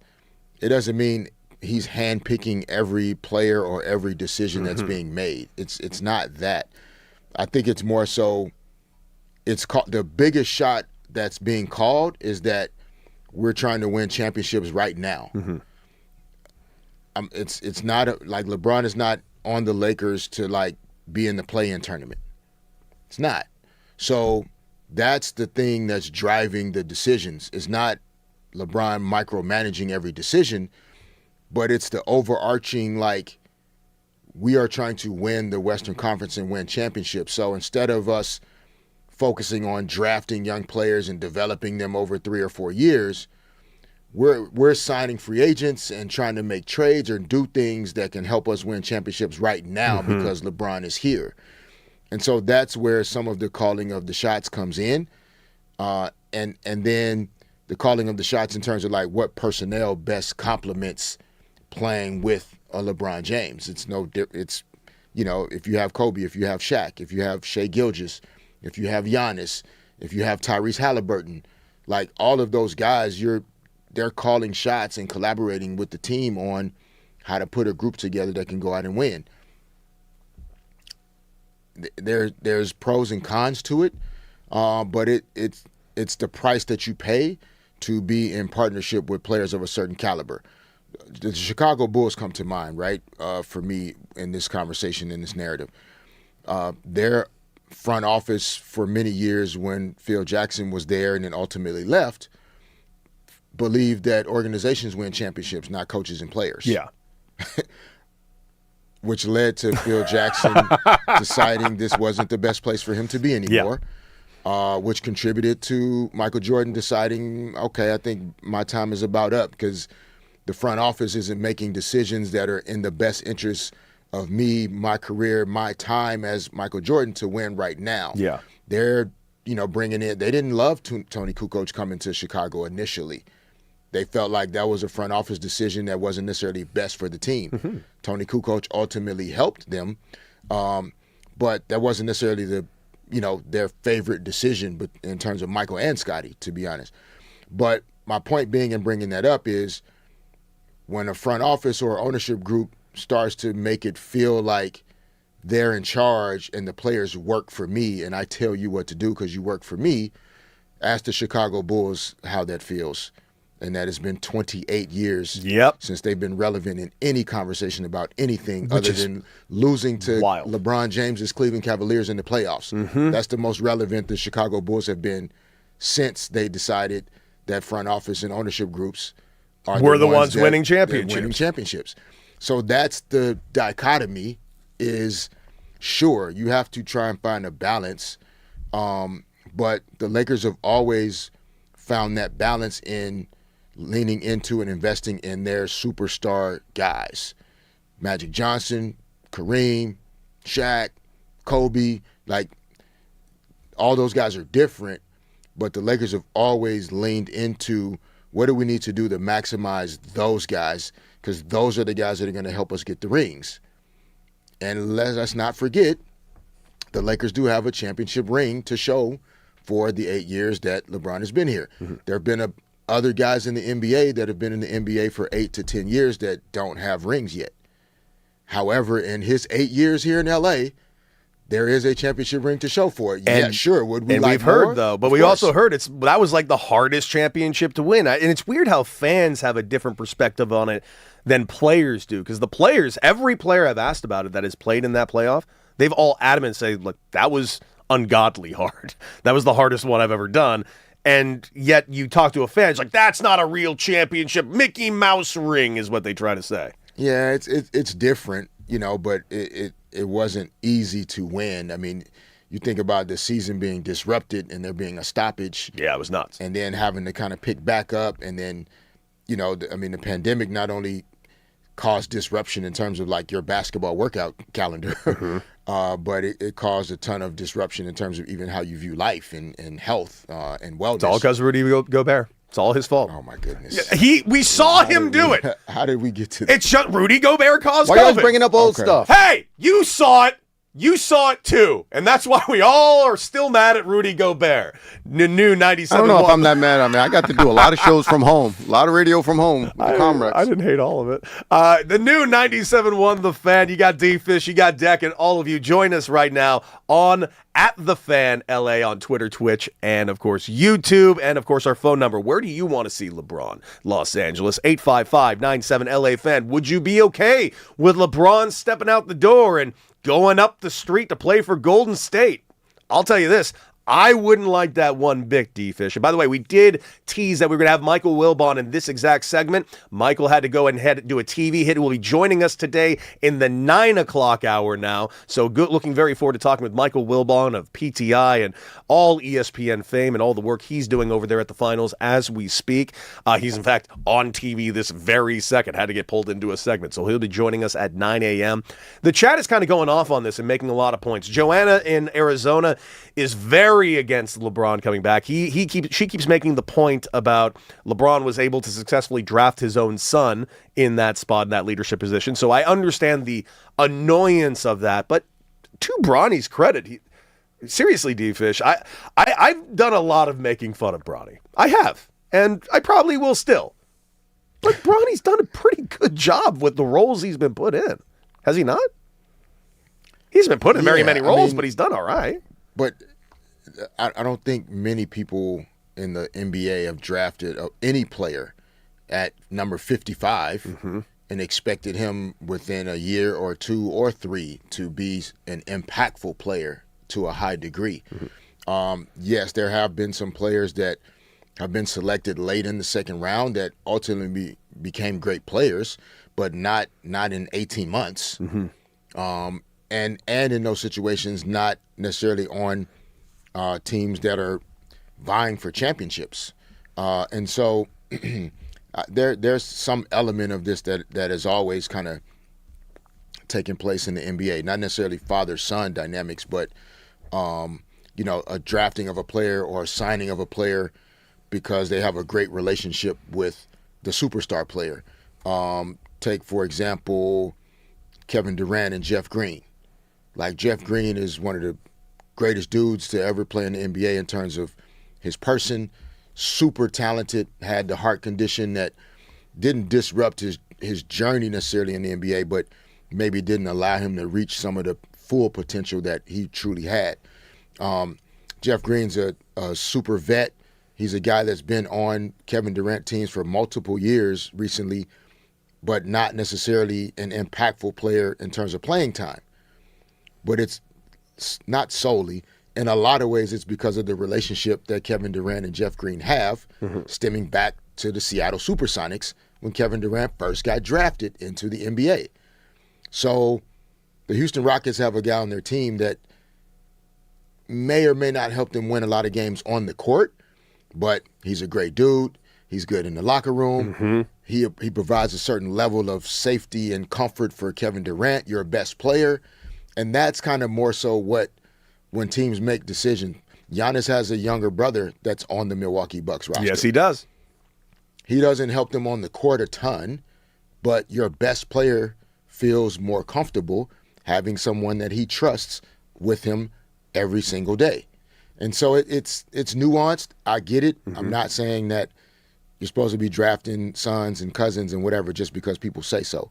But if we keep it in context, it's not stopping the Lakers from winning a championship because they drafted Bronny. Absolutely. Well, guys, we're going to be talking about this all show long. Do you think that Bron will leave a power vacuum if he does leave the Lakers? We want to hear from you, 855-97-LA-FAN. Later on the show, Michael Wilbon joining us live to talk all things Game 2 of the NBA Finals. And coming up right here on the new 97.1, the Dodgers. The Dodgers are doing a hometown battle against the Angels. And frankly, let's just speak plainly. Can the Dodgers accept anything less than a sweep of the Angels at home? We will discuss right here on the new 97.1 The Fan.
You got D-Fish, Deck, and all of you right here on the new 97.1 The Fan, the voice of LA Sports. Our phone number, 855-97-LA-FAN, 855-975-2326. And, of course, get in the chat. The chat making a massive impact on the show today on YouTube, Twitter, and Twitch. We just finished talking about LeBron. Well, we didn't finish about it. We were talking about LeBron and all of the potential of him leaving the Lakers and the new report of how alluring it actually might be for him to go upstate to Golden State Warriors, considering what they can offer.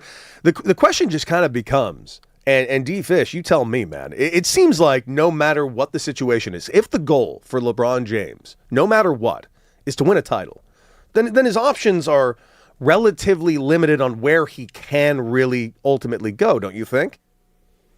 Yeah, no, it's a very short list. So no matter what, he's going to take a pay cut, correct?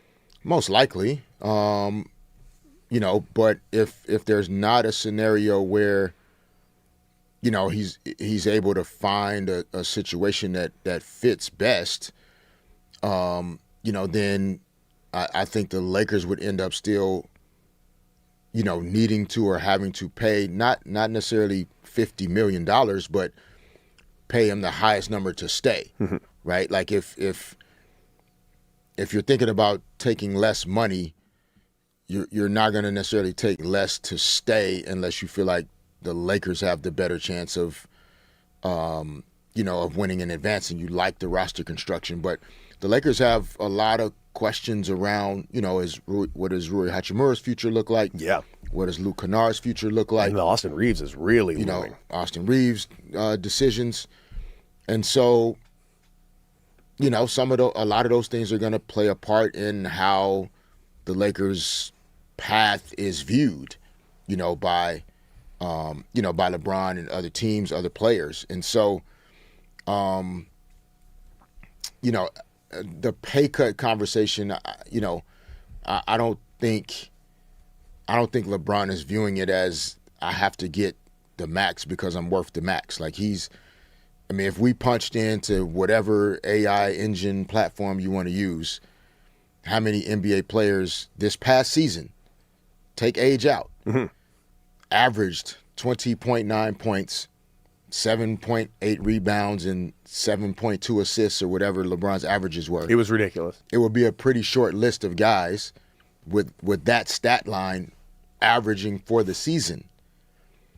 And then if we were able to then punch in what those guys are going to be paid in the free agent market, it would be a much higher number than people think LeBron is supposed to take, just because he's older, just because he's been around a long time. But you're paying for production. But if whatever company you work at, if you've been there for 25 years and you're still one of the most productive employees in the company, why are they supposed to be paying you less just because you've been there a long time? I'll use an example, a sports example, like Scott Boras. Yes, is Scott Boras getting older? Yes. Is he still generating billions of dollars for his clients? Yes. So I don't care how much older he's getting. He's still making that money for the guys. So you paid what you're worth. Super quickly, the last 8 NBA champions, Golden State Warriors 2018 and 2022.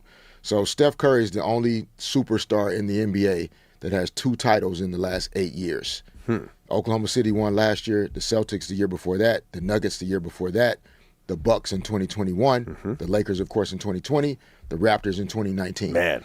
So other than Steph Curry, Jokic, SGA, Jason Tatum and Jaylen Brown, Giannis, Kawhi Leonard have no more NBA championships than LeBron does. These are factual. But So, what are again, you talking and about? But that right there is a failure.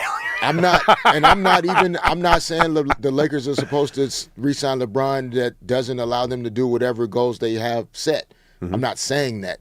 I'm just saying when we debate and argue and disagree, it has to come from some place of facts and reality and not just our feelings. Yeah, I couldn't agree more. And, of course, our phone number, 855-97-LA-FAN. What do you think, Los Angeles? Do you think LeBron should come back here on a discount? Do you think he should move on? What do you think? Well, let's get to those calls. Mitch and Callie, talk to us. You're on with D. Fish and Deck. Good morning, guys. Morning. I think LeBron, he should give us a discount. He should stay. Don't be like Elizabeth Taylor. It's never easy. So what? You're not going to be the first or second option. Less pressure for you. I don't think Willie Mays or Barry Bonds were crying for not being, the top dog on the team.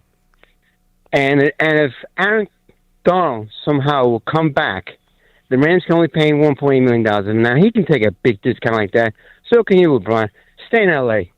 Come on. I want to see you. You're one of the greatest players. And I think with the Knicks, I think they're going to win tonight. Josh Hart, you remember him, ex-Laker? Oh, yeah. Him and Kat and Brunson will shoot better. Okay. I dig it. I appreciate you calling your shot as well, Mitch. Yes. We got a game 2 today, and we will be calling our shot later on in the show for sure. What do you think of that? I mean, I see it as I see the allure of Golden State for LeBron. I totally do. Like, how can you not see that allure? Playing with Steph, getting with Draymond, and if you believe Draymond, they're buddies. So that is another possibility there. And Kristaps Porzingis, it is a roster that they don't need to make a ton of adjustments to, and it feels like it'd be an amalgamation of like the top stars the NBA has produced over the last 10 years if he were to join that team. Yeah, I there is an allure there. And again, like that list we just went over, the one guy that's won 2 titles on that list happens to play there as well. And so, yeah, I haven't heard LeBron complaining or saying publicly what he wants to get paid. I think a lot of this conversation is about what we think he should do. But he hasn't said anything hey, man, yet. I'm not willing to, or I am willing to. This is all what we heard. Sources, somebody close to this said LeBron is or isn't willing to. We don't know these things.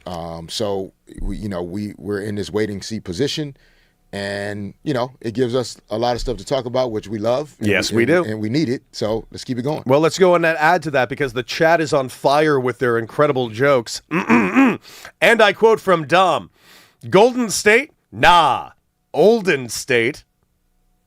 Boom! Pow! Batman sounds. Love that joke. Hold on. Golden State, more like Golden Age. And, of course, Draymond Green? Well, more like Draymond Gray. Oh, they're doing the old jokes left and right, baby. Nailed it. Yeah. I think you should be a Laker. That's what I think. The question is simply this. How does it work, especially if you believe the reports that are going around about Austin Reeves right now? And that Austin Reeves is currently looking to get himself that max contract, 5 years of, like $40 million a year or whatever it is. He's looking for it, and do you think Austin Reeves is finding himself in a position where he wants to give a hometown quote-unquote discount? If he does, it won't be much. I think at this point in his journey, you can provide a discount to the team, but it has to be minimal at Austin's age. Like, you have to continue to set a certain market for yourself in terms of what your future looks like. And so for Austin, like, this is possibly the first of 2 or probably 2 contracts of this size, right? So if he signs a 5-year, $240 million deal now, in 3 years he'd be back for an extension, and then adding a couple years, on top of that probably. So he can't necessarily like give too much of a discount, but I'd say from a negotiating standpoint, as we've talked about with the labor talks in any sport, you can't signal from the beginning that you're willing to take less. Of course. You have to start out. I want the max, man. I want the max. In fact, I want $10 more than the max. Yeah, well, I that want the doesn't max. make sense. And the teams that are willing to pay it will step up and pay it, and then he'll decide like what's most important to him. Austin has goals and aspirations as well. Like, there's a part of him that believes he could be the number one guy on the team, right? Like, I mean, Yeah. So does he want to be Luka's Robin for 5 or 6 years? And then maybe you miss that window of having the opportunity to be the one guy. And do you want to finish your professional playing career never having felt what it's like to have a chance to be the number one guy? Well, isn't there an option? Like, but it is the Lakers, you know. Like, maybe I'm on the outside looking in, and maybe I got pie in the sky, rose-colored glasses because I'm a Laker fan. But having been all over the country and having lived in every part of this country at this point, the Lakers really are rarefied air. It's a different, like, a conversation changes when you talk to any random person in the country about basketball, and then the Lakers get brought up because weirdly, 10 people in that room in Nova Scotia also is a Laker fan, and there's also 10 people in that room that hate the Lakers. Right. Not for sure. Austin, I think, loves L.A. He's enjoyed his time as a Laker. I think he wants to be here. He also wants to win. So there are a lot of positives to all of that. One thing I would throw in, which we have talked about before as well, is when you start getting to numbers this big, the cost of other things starts to become a factor. In what way? Let's take tax. Okay. Obvious thing right there in California. Just start from there. So if somebody says, hey, man, you just won the lottery, $240 million, but 10% of that is going to come just to us just for tax. So knock $24 million off of that just for state taxes before you get to any federal tax in terms of like the tax, bracket that you're now in. Of course. Which is like a 38% tax bracket, et cetera. So now all of a sudden, like this number is maybe, it says 240, but he takes home about 40% of that number. Whereas in other places, he could take home 55% of that number or 60, but like in Phoenix, you get like most of it. So again, I know nothing. I'm throwing these things out here for but it's people real. that are listening to us and hearing us talk about these things. Can kind of start to understand there's more to it than just years, numbers. It's the Lakers. Oh, it's LeBron. Oh, they should provide a discount, et cetera. Like, you don't get to play basketball as long as you think. So when there's an opportunity to punch your lottery ticket, you don't go to the California Lotto and say, you know what? No, thanks. I won't take that $500 million right now. Like, I'll wait and play the lottery again 5 years from now and hope that I win it again. You don't do that. That's factual. That's just a thing, guys. Well, listen, we're going to be talking about this all day long. In fact, we're going to be talking about this all off season long. What are the Lakers going to do? What do you want to see the Lakers do? 855-97LA fan. Coming up, soccer fans, you ready for robot dogs? I'm going to say that again. Robot dogs? Oh, what are we talking about? Find out as D. Fish and I hit it or quit it. Right here on the new 97.1 The Fan.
Time we bring in our hype man again. Talk to us, my guy Raj. What's going on, fellas? Happy Friday to you. Happy Friday to all our listeners and, of course, our YouTube crew. Of course, hit a like, smash a like, and follow, subscribe, all that good stuff. Hammer that alert button. Yes, Let you know when we're live, baby. Can you tell I'm stalling just to find my place on the paper? I couldn't tell anything. Oh, okay. You're That's so good at stretching, my yes, guy. professional, radio professional. But you teased it, so let me pay it off. FIFA is set to have robot dogs patrolling World Cup venues as part of its security force.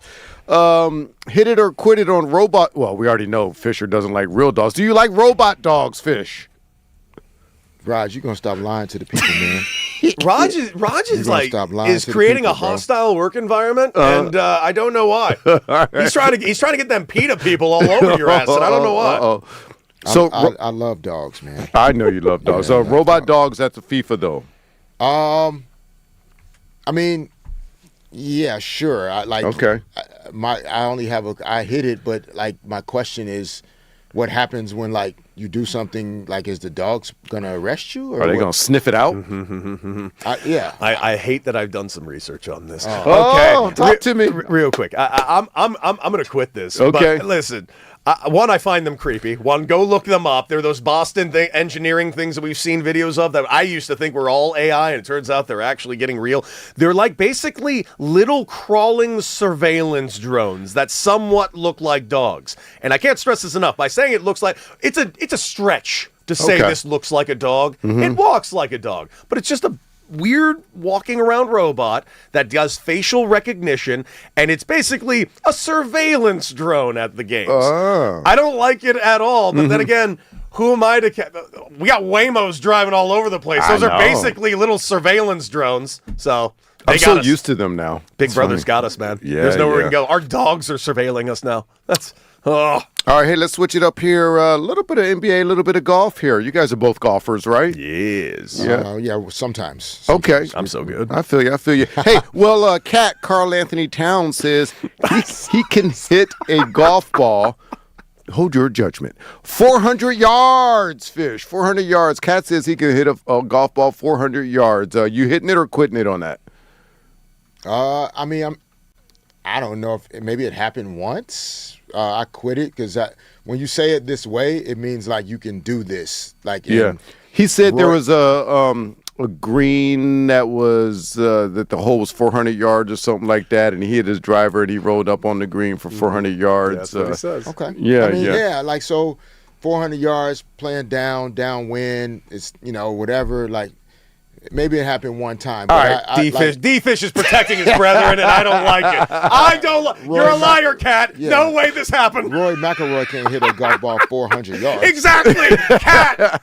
There's just no. I've had the luxury of working out at the same gym in a very small gym with Cat, and I gotta say, I got to know Cat a little bit. The greatest dude ever. Yes, he There's is. no planet, no universe where this man is hitting 400. Show me video. Show me video of that swing and prove it. Because I have seen video of his swing, and it might be an old video, but there is no way that swing is producing a 400-yard drive down dead center. There's just no universe. Ain't happening. I was a pro baseball player. My farthest drive is 340, and I was a power hitter, and I could drive. Yes, So you can. what about a scenario where like it's a dog leg right or left and you're cutting the corner, so that's- it's not technically 400 yards? That's just straight up cheating. That's not a 400 drive. That's a 270-yard drive. All right. Maybe he feels like it is 400 because that's what it says on the card. I need to see video of this Cat. Yeah, Need it there's immediately. no video. There's no evidence. No evidence. All right. Hey, guys, Nick Saban, he's asking Congress to bring order Quit it. Yeah, quit to it. the Quit college it. athletic Quit it. system Quit. that badly needs fixing, Quit Fisher. Quit it. What about what kind of order? So you both quitting it. All right, we're moving on. Moving it on. So, no. I'll you address both this. played college sports. Oh, no. Oh, this will be addressed. We All both right, quit so this. hit up, Fish. Why are you quitting it briefly?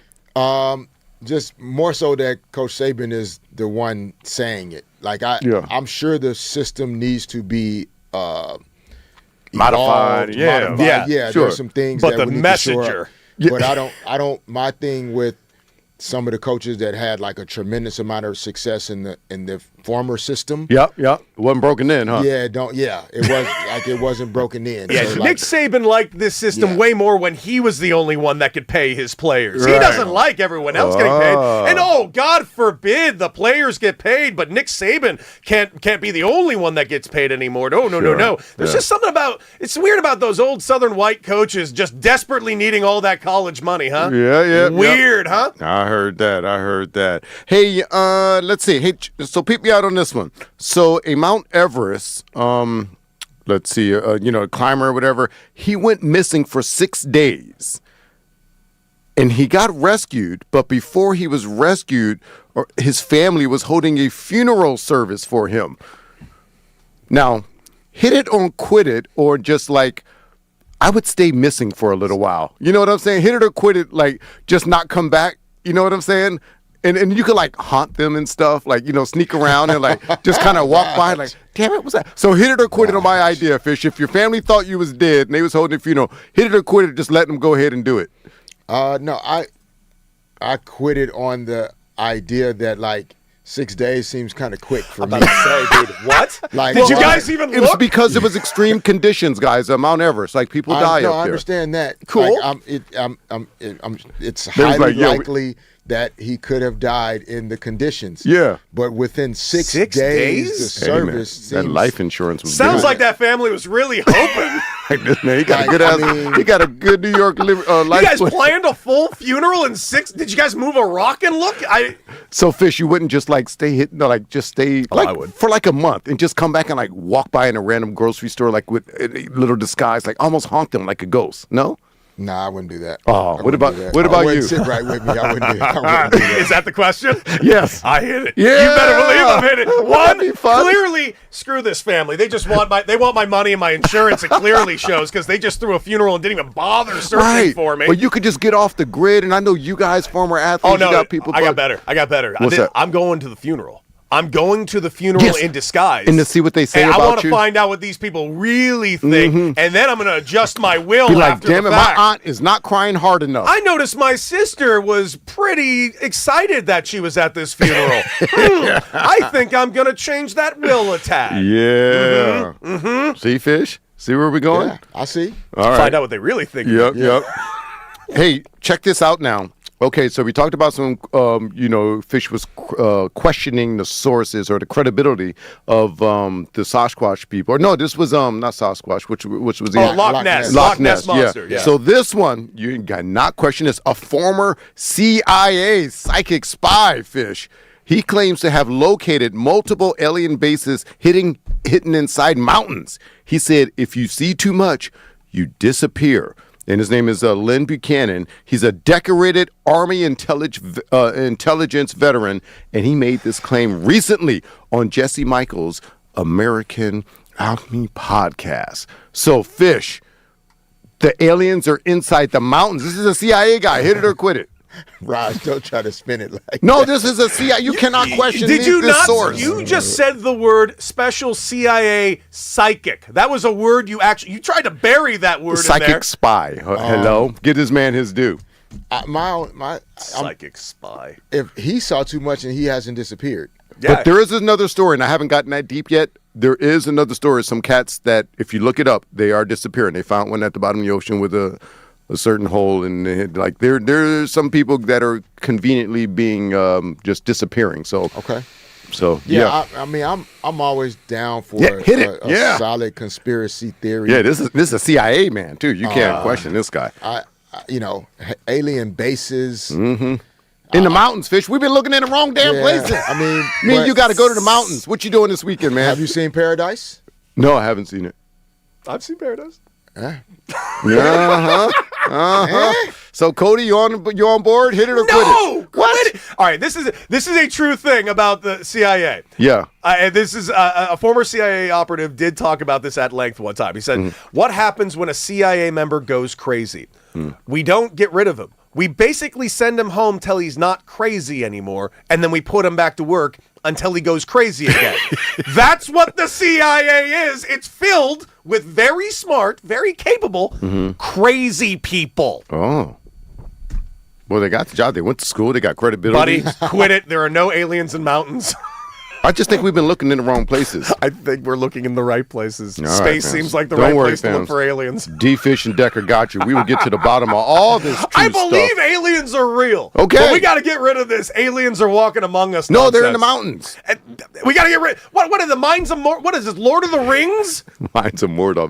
That was a good scene. The first one. I love that scene. That's Yeah. probably my favorite part. Hey, this one happened earlier in this week. We just haven't had a chance to get it, but a woman thought she ate bad tacos, Fisher. That sounds weird. They weren't fish tacos, but she thought she ate bad nachos. Hours later, this is real, Fish. She gave birth to twins. Yep. Hit it or quit it on not realizing you was pregnant. Some really bad nachos Yeah. Hold on. She didn't know she was pregnant? with twins. She just thought she had some she bad knew she nachos, was bro. pregnant. I think the nachos just like kicked in her labor. Accelerated She the knew she was process. pregnant. According to the story I read, she didn't know she was pregnant, thought she had a stomach flu, and then gave birth to twins. And it made her bloated. You know what I mean? Fish, it made her bloated. Dude, I got to admit, I've been bloating a little bit lately myself. Oh man! I mean, obviously we're not women. I have no idea how. I don't know how this works. Carry. And you mentioned twins in your fam, Fish. Yes, it's like oof. I don't know how you get to a point where you don't realize you're pregnant with twins. The other thing is, I saw and a then- photo. She's not exactly like a gigantic woman. Right. Yeah. Like, No, she's not your size. yeah, like my size. What was that? Maybe. I mean, Hurtful. I hit it, bro. I don't think anybody would fake not knowing they're pregnant. Yeah. I love how reluctantly he's gonna hit it. I guess I'll hit it. Maybe this woman wouldn't lie. So what about you? You hit it or quitting it, Deck? What do you think's happening there? I'm gonna quit it. I think she knew she was pregnant, and It's a stretch. I don't know. I look forward to seeing the follow-up story because I feel a Maury Povich scene coming up pretty soon here. Right, yeah, something's a little fishy with Yeah, that something's one. a little off. We're a little off there, man. But who can knows? Bad nachos, man. Wow. Yeah, that's tough. I mean, Absolutely. You guys nacho guys when you go to the Entire- stadiums? and No, all? I'm not. I'm really not. Nachos at a stadium, too messy. Like, Yeah. like here's the thing. I don't even like hot dogs, but the reason why I'll eat a hot dog at a stadium is just the cleanliness and simplicity of it. That's it. You love some hot dogs. I was on the hot dogs. Yeah, no, I get it. Yeah, nachos at the stadium with just the cheese looks weird coming out of that machine. Yeah, it like ain't or for the me. movies. I'm good, man. Yeah, I'll pass pass on on that. that. Yeah. All right, guys. story. Well, we got plenty more to talk about, plenty more show to do. We got Michael Wilbon joining us in the 9 o'clock hour. He's joining us live from San Antonio. We got to talk about the Dodgers and Angels series. Can the Dodgers even allow to give up one of these games? And, of course, later on, we're going to call our shot right here live on the new 97.1 The Fan. It's D-Fish, it's Deck, and it's all of you right here on the new 91.7 The Fan.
Welcome back, Los Angeles, the new 97.1, The Fan, the voice of LA sports. You got D-Fish, you got Deck, and we got all of you. Our phone number, 855-97-LA-FAN. That is 855-975-2326. And yes, we're talking everything under the sun when it comes to sports. We got ourselves a Game 2 of the NBA Finals tonight. San Antonio versus the New York Knicks. Knicks are up 1-0 as we speak. Later on in the show, right at the 9 o'clock hour, we got Michael Wilbon joining us. Of course, the host of PTI and analyst and columnist, and he will be coming to us live from the San Antonio Finals, and I'm looking very forward to having him join the show.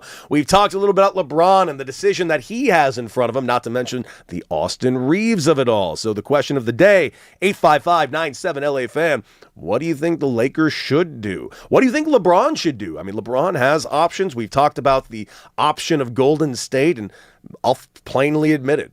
D-Fish, that would drive me insane. Especially if LeBron puts up the same biblical numbers he did in his 41 age season. I mean, if he goes up to Golden State and does that, I think that might not necessarily break the psyche of a lot of Laker fans, but it's going to hurt.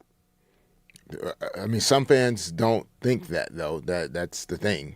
They don't see. But why? I'm not sure. I get the, if you feel like how he plays or the energy around, having him on the team is hurting the team or preventing them from being successful on the court. But I don't see it that way. But what I do envision is a closing lineup. Like imagine this scenario of like Draymond Green, LeBron, Steph, whether it's Porzingis. It's alluring. More like they, Jimmy Butler, like they have a group that, would be older. They'd have to manage the regular season in a very smart way. But make no mistake about it. I mean, as we just saw, the Warriors put themselves into the play-in scenario without any of that. No LeBron, no Jimmy Butler, and they made it to the play-in. Yeah. So I know it's hypothetical and may not even be remotely in LeBron's psyche, right? But from a basketball perspective, there are a lot of reasons why it could make sense. The basketball IQ, the passing, Steve Kerr is really good with the clipboard. Draymond and Steph have unbelievable chemistry and connection. They'll be a difficult team to defend for sure. They would struggle defensively a little bit, I think, at times. But, this is just stuff that we're trying to navigate while Absolutely. we kind of wait for some of these decisions to happen. Yeah, and guys, we want to hear from you. What do you think the Lakers should do? What do you want the Lakers to do? And quite frankly, at the end of the day, when it comes to this Laker team and everybody in the West, it comes down to this, simply this. Boy, how do we just get past the Spurs and the Oklahoma City Thunder? And, of course, we will do more of this later, especially when we have Michael Wilbon joining the show. But we got to direct your attention to the Los Angeles Dodgers. The Dodgers dropped one last night to the Arizona Diamondbacks, splitting that 4-game series. It was a hard-fought game. Obviously, I thought the Robleski had himself one hell of a masterful outing. He gave up 6 hits and 6 scoreless innings, and he struck out 4. It's all you can ask for. And again, those incredibly high-priced Dodgers scored 2 runs. Who of those incredibly high-priced Dodgers scored the runs? Ryan Ward, who made his Major League debut recently, he's making Major League minimum. He had an RBI double. And then, of course, Dalton Rushing, making Major League minimum, scored him. So, once again, a lot of production and productivity from the guys that are not being paid all of the money from the Los Angeles Dodgers, but that doesn't fit a narrative, does it, D-Fish? No, it doesn't. It doesn't. And we thought the bats had warmed up, and Tough night last night for the bats. just you got to give credit to the D-backs and their pitching. And another thing I wanted to ask you about too, which we talked about earlier, is the difference between like a 4-game series in set and a 3-game series. And like I don't know, like that would seem different than in terms of mentally preparing and thinking of like going in to win a series. My experience with baseball had always been 3-game series. Same. So for the most part, at least. yeah, how does a 4-game series differ for you in baseball? So I'm just thinking about the mental aspect of a 4-game series, and this is why I hate a 4-game. And I apologize that it even enters my mind, because you're a competitor. You should be going out there to win every single game. But to win this series, the Dodgers would have to win the series 3-1. And I try to go into every series looking at it as a whole series rather than game to game usually. And I look to win every series. That's the goal. Win the series, get another series win, get 2-1, sweep if we can, obviously. When you go to a 4-game series, it's almost like I would go into it, and I know a lot of other guys do this too, whether they admit it or not. They go into, as long as we get 2, we're good. I never was happy or comfortable splitting a series. I want to win a series. But because it's a 4-game series and you have that option, well, it's a wash. We didn't lose the series, but you didn't win it either. Yeah. I've always hated an even-numbered series middle of the season. Yeah, because I think what a 4-game series sets up is like the extreme difficulty in beating a professional team, or even and this kind of has gone for sports in almost any level. Like, ask coaches and players about beating the same team 3 times in a row, and they'll tell you how difficult that is. Even if the other team is not as good as you are, beating them 3 times in a row is extremely challenging. Yeah, because they're competitors. They also have talent. They also have coaching. They can make adjustments. They can switch up the game plan. And so beating someone 3 times in a row is hard enough in itself. And so it does kind of set up a scenario where most likely you're going to win maybe 2 out of the first 3. And then it sets up a scenario like last night where you get walked off in the 4th game. Yep. And now you've split a series 2-2, when in reality, you're also like one swing of the bat from being, it's a 3-1 series. But yeah, I've always found that this season, more interesting, kind of seeing the 4-game sets with the D-backs. And then what about the freaking collision? Dude, what an ugly collision it was. And you mentioned the Diamondbacks pitching. Ryan Nelson pitched last night, and he pitched a gem for the Diamondbacks. Pitched one hell of a game, with the exception of giving up those 2 earned runs. Outside of that, absolutely masterful. With the exception of one very costly play. Now, good news, it looks like both Ildemaro Vargas and Max Muncy are okay. Max Muncy gave a great conversation after the game talking about how the play happened and how it shook out. Those of you that missed it, Max Muncy rolled over on a pitch down the first base line. And it was down the deep end of the first base line. Playing first base last night was Ildemaro Vargas. Ildemaro Vargas is an ex-teammate of mine who is not a first baseman. He's an infielder, but he's not a first baseman. He's played a lot of center field, and he's usually playing second or third. But for happenstance, he's playing first base last night. Well, he gets the ball, turns around, and immediately sees no one. And when I say sees no one, there is someone he should be seeing. Ryan Nelson, the starting pitcher, who made that pitch and didn't get off the mound to cover first base. As a guy that played a lot of first base, that's our nightmare scenario because we are on our back leg, we're far away from the bag. Now it's a foot race to the bag. It's going to be a dangerous play as I do that. Now, I'll tell you how I always did it. To avoid a collision, I always dove at the bag and tried to hit the bag with my left glove in my left hand. I always try to do that because, one, I didn't want my physical body or hand touching the bag in case he stepped on me somehow. I just wanted the tip of my glove to get to the bag. And that way I could, one, avoid a collision. The reason I did that, by the way, is because I had a couple of collisions at first base and I learned. And two, I think it gives the umpire a much better look at the play because it's just a lot of bodies and on top of each other and moving at high speeds. That being said, that didn't happen last night. Vargy tries to run to the bag. Muncy beats him to it. And last second, Vargas tries to get out of the way. He doesn't because Max Muncy tried to get out of the way too, and they both turned the same direction. High-speed collision. Both exited the game. Looked really ugly. As of now, looks like both are okay.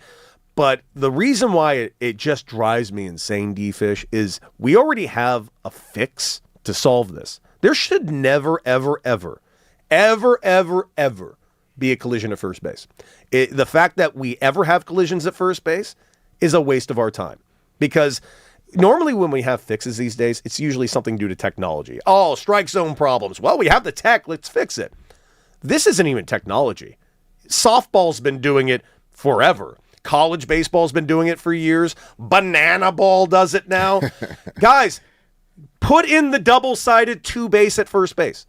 That's it. Solves every problem. You'll solve the problem of collisions at first base. You'll solve the problem of the stupid, and I do mean this, the dumbest rule in baseball, which is the first baseline interference rule, which makes no sense.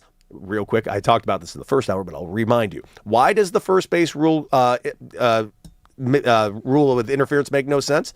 Very simple. The base is in fair territory. I'm going to say that again. The base is in fair territory. So, D-Fish, where do you physically have to be to touch the base in fair territory? In fair territory. Yes. Good job, Fish. So how is that interference? I don't have any other option unless Major League Baseball puts a base in foul territory. How are we going to do it? You mean it exists? You mean it was already invented like 70 years ago? Please give us the double-sided base. I mean, that would, from my perspective, that would be nice because I don't want to see two guys smack into each other like buses. And it was ugly. It was an ugly, ugly play. Because keep in mind, Max Muncy's a pretty big cat. Vargy, not at all. Vargy's a much smaller guy. So that was a really, really, really ugly play. I hope Major League Baseball just gets their act together and fixes, frankly, the easiest fix you could ever dream of. But I digress. 97.1, The Fan right here. You got D-Fish, you got me, and all of you. And join us live in the chat right now, YouTube, Twitter, and Twitch. Yes, you guys can get in there at The Fan LA. And never forget, give us a call, 855-97 LA Fan. We want to hear from you. What are your thoughts on the Dodgers? What are your thoughts on this series against the Angels coming up? We're going to sweep them. We better sweep them. I'm just saying, dude, the Angels have been a calamity. And the Angels have been a calamity for a long time, D-Fish. And, it's ownership issues. It's management issues. I don't even blame their general manager, Perry Manassian, even a little. I feel like he is heavily hamstrung with what he's capable of doing. I'll give you my example. Perry Manassian's a very smart man. He came from the Braves. This guy, no question, very much wanted to trade Shohei Ohtani and get a haul and then some. He was not allowed to trade Shohei Ohtani. Instead, he was directed to turn down a trade, as far as I'm known, if you believe reports, is he was directed to turn down a trade from the Rays and instead go for it and try to get guys to build around Ohtani. which, by the way, mathematically had a 5% chance of making the playoffs that year at that point in the season. Right. So it was over. It was over. It was over. And by the way, the trades they made weren't even bad trades. I think they were as good of trades they could have made in the situation they were in, but all of them got hurt immediately. The rest of them that didn't get hurt underplayed, and the Angels are still stuck in the same hellscape they've been in, and their poor fans have to just constantly see this wheel turn over and over and over again, so much so that they're finally showing up shirtless, waving around their shirts, screaming, sell the team. Tarps off, baby, in Anaheim. The question is, how is this going to change for these fans? I feel like the only recourse they have, Angel fans, is not support the product at all, which I also understand is a really hard thing to ask fans to do. Like that's where like this all kind of comes down to it. You love your team, I get it. You hate your ownership. What are you to do? Oof. It's a tough scenario for the fans for sure, because if you continue to support in a super strong way, then the ownership group doesn't really feel any Generates pressure money. I mean, you're selling out. You're buying hot dogs that Cody doesn't like, But I'll still eat them. and so there's no real pressure or incentive to get out of the scenario, and so it is a tough one. Other than the tarps off, and going to the games and kind of like respectfully protesting the situation, and making it one that is clear, we're not going to stand for this. But one thing we should all know about successful business people at the highest level and folks that have generated enough wealth to buy a professional sports team, you don't just tell them what to do. No. There's a reason why they are in the positions that they're in, because they generally are the ones that set the trends or, make the decisions at the highest level. So it's a little bit of chess that the fans are going to have to play if they're going to be the catalyst for any change that's going to take place. Kind of to touch on that, I was watching an interview with UFC CEO Dana White, and he was talking about, they asked him about killers, and he's like, who the biggest killer is? I've hung out with MJ, I've hung out with LeBron, I've hung out with all these guys, but no, none of them are as big of a killer as Mark Zuckerberg, owner of Facebook and Meta. And I'm like, okay, I see what you're saying there. I get the billionaire mentality, which well, let me rephrase that. I understand what the billionaire mentality is. I do not get the billionaire ideas and the way they go about their business. A killer, you run a website. I don't understand why you need to be a killer, but billionaires are killers. Yeah, Dak, don't do that to yourself. No, I don't care. Don't think that it's only a website, buddy. Oh, I know what it is. Oh, it's everything. It's surveillance. It's data farming. Yeah. It's and according to Raj, it's aliens. Yeah, it was some of that too. They have a group on Facebook as well. But I don't know what's going to change. For Angels fans and for the team. Does a Mike Trout decision kind of, is that the thing that could be the catalyst for everybody involved? It's tricky because the sad thing about this is, and we kind of watched this with the Oakland, now Sacramento, soon to be Las Vegas A's. The thing is, those players on the field don't deserve any of this. They have nothing to do with this. I'll even think about like the Cooper Flag of it all. Like the situation Cooper Flag came in so much that his mom even made comments about it. Like it's just the players on the field have nothing to do with any of this. So it does very much suck that players on the Angels are having to play in front of the fans screaming, sell the team over and over again, because those players are just doing everything they can to win. They're competitors. They're some of the best in the complete entire world at what they do, yet they just happen to be on the wrong team at the wrong time.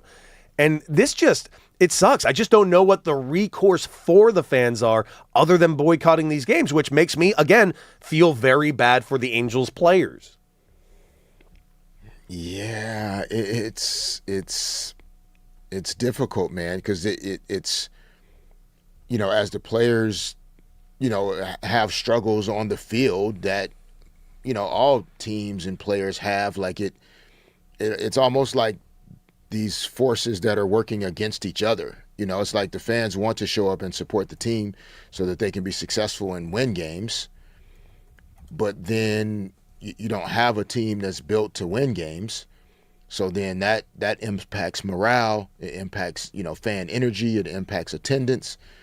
And then for players and fans, if you don't believe the ownership group is actually serious about winning and competing at a high level, it makes you start to feel like your time and effort is also not being valued and being wasted. So you're showing up, paying for parking, paying for season tickets, paying for concessions and drinks. Players are showing up, from a career perspective, you make the choice to be away from family and loved ones. Very much so. But you definitely don't want the choice being made to do that to almost be disrespected by like the team you're choosing to do that with not taking success seriously. Because now you're saying, okay, just for me to make a lot of money, I'm literally missing, the kindergarten, the recital of my son or my daughter. And we're not seriously taking success at a high level. So it's not easy. It's a part of sports though. I mean, all 30 teams or 32 teams in the NFL, et cetera, like they're not all going to be championship level teams. No. But we do owe it to people to do our best though. Absolutely. And I think that's all that fans are asking is, that the ownership group does its best. And I don't think we have any evidence that they have been consistently doing their best, and that's the shame of it all. Here's the great example of them not doing their best. Dodgers have themselves a rotation going into this series against the Angels. Game 1 Friday, Roki Sasaki. You got Game 2, Yamamoto, and then Game 3, Emmett Sheehan. Angels, Game 1, Reed Detmers. Game 2, to be determined. Game 3, to be determined. Oh, that boy good. To be determined. I love TBD. Yeah, hell of a slider. And someday, if the Angels get new management, TBD can be a thing of the past. Wouldn't that be great? Yeah. My goodness. What a difference of two teams, two organizations, two franchises that are technically in the same city. It's just... And one day when To Be Determined hits his potential, because, he was the top prospect and you just took some time to mature. But To Be Determined, and when is To Be Determined going to be tired of playing in Anaheim? Mike Trout's been down there. Of course, they wasted some of... You can get a lot back for To Be Determined. Yeah, To Be Determined. Everybody knows that. Yeah. So good luck to the Angels and their To Be Determined pitching staff this weekend. And just for food for thought, the Angels have the second longest drought in all of professional sports in the United States of playoff appearances. The New York Jets, the only team beating them in that, 15 seasons since the Jets made the postseason. It's been 11 seasons, 2014. The last time the Los Angeles Angels of Anaheim have been in the playoffs. Guys, 855-97-LA fan. Make sure you guys give us a call. We want to hear what you guys think. Are you Angel fans had enough? Let us know. We want to hear from you. Dodger fans, would you accept the Dodgers not sweeping this series? We want to hear from you on that as well. And coming up, ladies and gentlemen, we're finally going to do it. We're going to call our shots for Game 2 of tonight's NBA Finals right here on the new 97.1 The Fan.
7-1, The Fan, the voice of LA Sports, D. Fish, Deck, and all of you, 855-97 LA Fan. That's 855-975-2326. We want to hear from you guys today, guys, because we're talking everything under the sun when it comes to LA sports. We've just talked about the Dodgers and Angels series. We've talked a lot about the Lakers and their future, the Austin Reeves of it all, of course, not to mention the looming specter that is, what is LeBron James going to do with his future? So many questions and not enough answers where we currently stand. And also, listen, we're still all celebrating Los Angeles. We're all still feeling the excitement of Myles Garrett coming to this city. And make no mistake, we are still on our push to bring back Aaron Donald. Check out the billboards down there on the 405. Let's bring back Aaron Donald. You get a side of that billboard, get a photo of it, and tag us at The Fan LA. And, of course, get in the chat on YouTube, Twitter, and Twitch at The Fan LA, which, of course, this has been up all day long. You guys have been a massive part of the show over there on YouTube, so we thank you for joining us there. And now, D-Fish, it is time for you and I to call our shot, because we had a poll going this entire show. Who do you got? Call your shot. And listen, the poll came out. Here are the results. 62% of our listeners think that the Spurs are going to beat the Knicks in Game 2 of the finals tonight in San Antonio, evening up the series, heading back to Madison Square Garden. D-Fish, what say you on Game 2? I agree with the people. I like it. I like agree it. with the people. I find it hard to see a situation where the Spurs don't come out and just, not that they're going to play perfectly or even great, but just it's a grittier team than not even that necessarily that we think, but they showed a tremendous amount of grit and resilience in that Thunder series. I think they showed a tremendous amount of grit and resilience in Game 1. It's just that the Knicks also showed it, and they have a guy that is better prepared to close in the fourth quarters of games. Like the Spurs are still confirming, is that Wemby, is that Castle, is that Fox? Like, who's really going to be the closer? Dylan Harper was actually probably their best player. He didn't even finish the game in Game 1. So while the Spurs are still trying to figure out where the ball is going to go in some of these late game situations, the Knicks know who their guy is. It's why in that first series I felt like if the games were close, I felt like the Thunder had the edge because they have the guy that knows how to close. But the Spurs had a better collection of guys that were able to get it done and advance to the finals. The Knicks have the better closer in Jalen Brunson, for sure. My guess tonight is that the Spurs will be up, more points in the fourth quarter, and won't have to rely on like matching baskets with the Knicks, because they have the guy that, if you're going bucket for bucket, number 11 for the Knicks can get buckets. Like, there's no question about it. So the Spurs need a little bit more of a cushion. They had a cushion in the third quarter in Game 1 that they let slip. That cushion needs to be there in the fourth quarter, so that they don't have to go back and forth with Jalen Brunson doing his thing late in the game. I'm with you. I'm calling my shot. I also agree with our poll. I got the Spurs evening this up, and my reasoning for it is simply this. Every single time we saw Wemby or the Spurs kind of get exposed, to quote others, is simply they made an adjustment. They made an adjustment immediately, and I've always enjoyed watching them plug up the holes that were seemingly there in the previous game and making that immediate adjustment. And I think if there is a team that can make that adjustment, it would be the San Antonio Spurs. But I look forward to just watching this series. I think we got a long series ahead of us, and if it's anything like Game 1. But you touched on something that I want a little more clarity on, because you mentioned that cushion. What is a comfortable cushion against the Knicks? Because we've seen the Knicks now do this like a dozen times in the playoffs this year. They love coming back from 10 down, 15, 17, 22 down. Yeah, I don't know if it's if there's a number early in the game that matters. I think it's more in the fourth quarter, as you get to that halfway point. Normally the mandatory timeout, I think, is at the under 7-minute mark.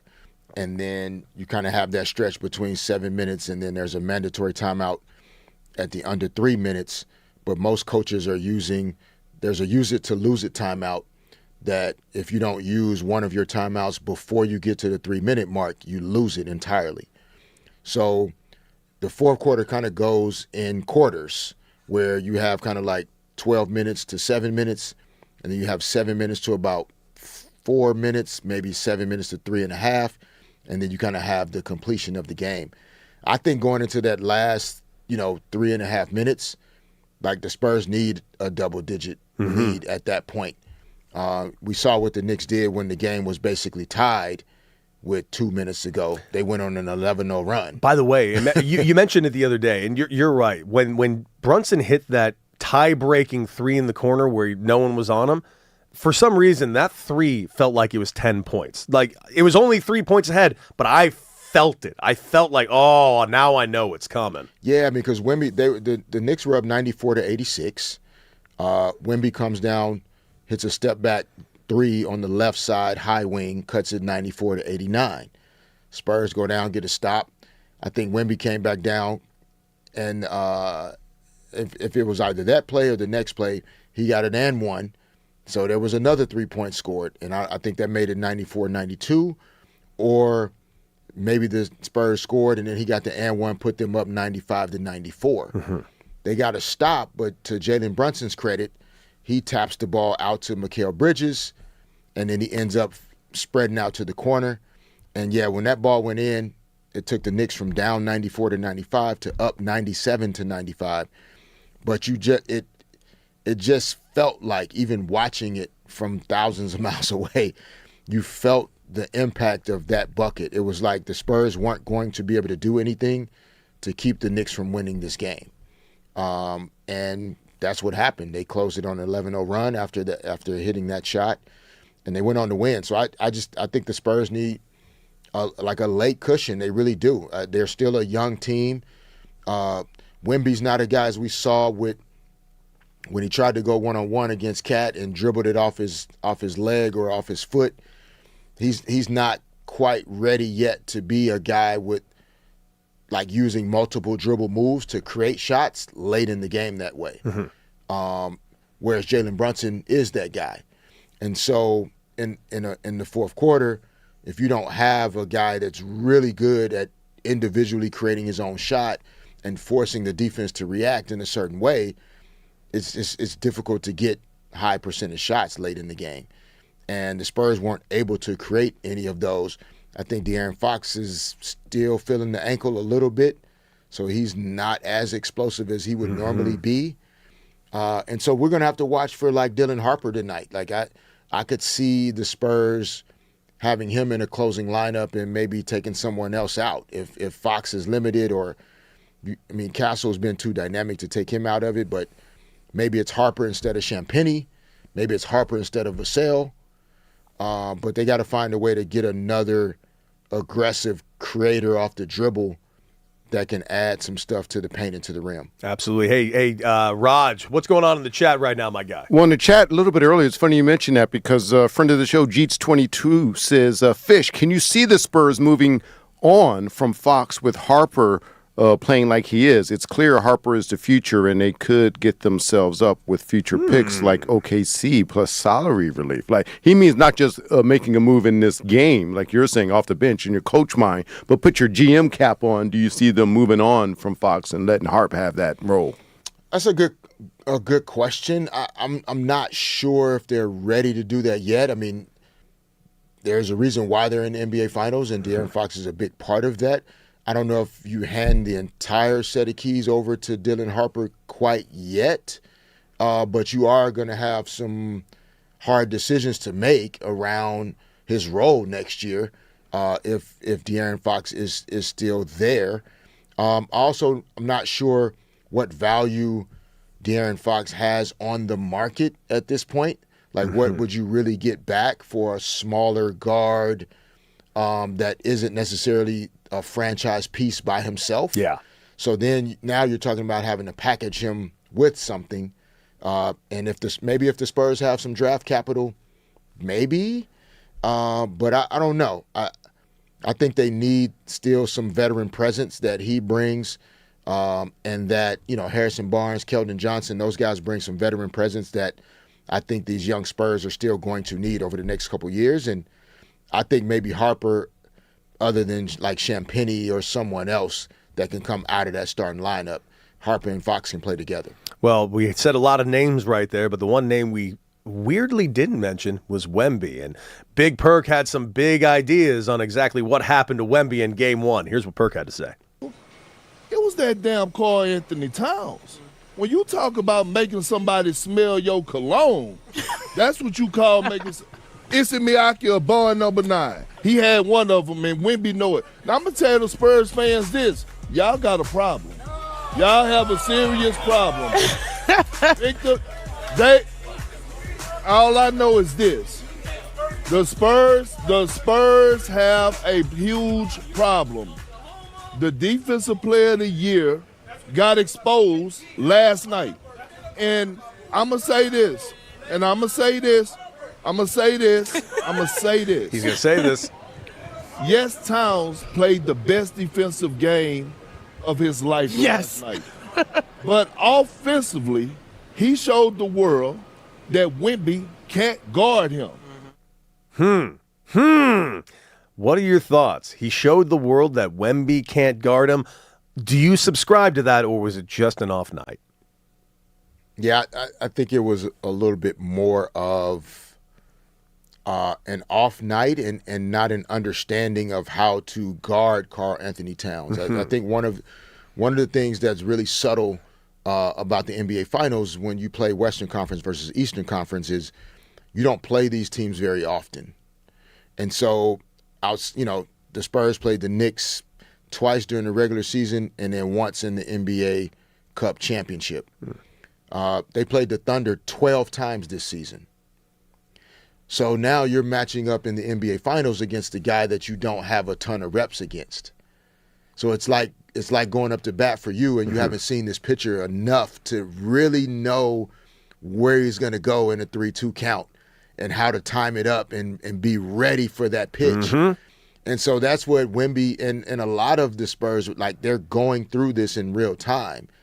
And so getting a feel for how to guard Karl Anthony Towns, what I saw was he was trying to do a really good job of putting tons of ball pressure on Karl Anthony Towns because Karl Anthony Towns is a great passer when he has the ball. So he was trying to disrupt his passing angles, and that opened up the downhill drives. So tonight, you're going to see him do a little bit more of active and then backing up on Karl Anthony Towns and inviting him to try to shoot over him, which is near impossible, to try to take away some of those drives that he gave up. So you don't, the best players in the world make adjustments. And he's going to make an adjustment tonight. He will defend Karl Anthony Towns better, and he will play offense better than he did in Game 1. Absolutely love it. You heard what we think. What do you guys think out there in Los Angeles? 97.1 The Fan. Of course, our phone number, 855-97-LA-FAN. That's 855-975-2326. Of course, get in the chat. The chat has been live all show long. Coming up later in the show, we got Michael Wilbon joining us in the 9 o'clock hour to talk about those San Antonio Spurs taking on the Knicks tonight. And coming up, what do you do when somebody gives you something for free? Do you say thank you? Well, what do you do when they want that free thing back? We will discuss right here on the new 97.1 The Fan.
new 97.1 The Fan, 855-97 LA Fan. That is 855-975-2326. You got D-Fish, you got Deck, and all of you, welcome back to the show.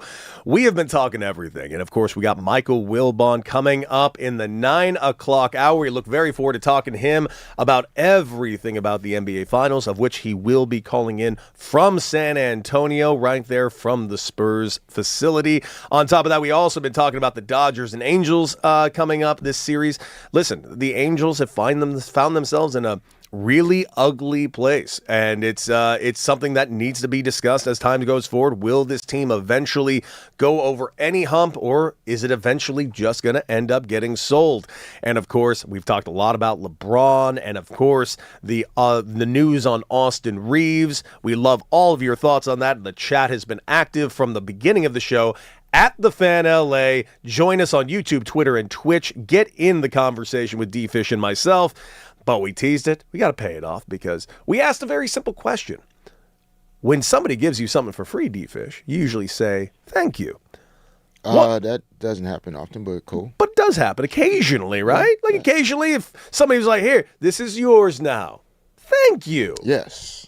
What happens if that person comes up to you later and be like, so how about that money you owe me?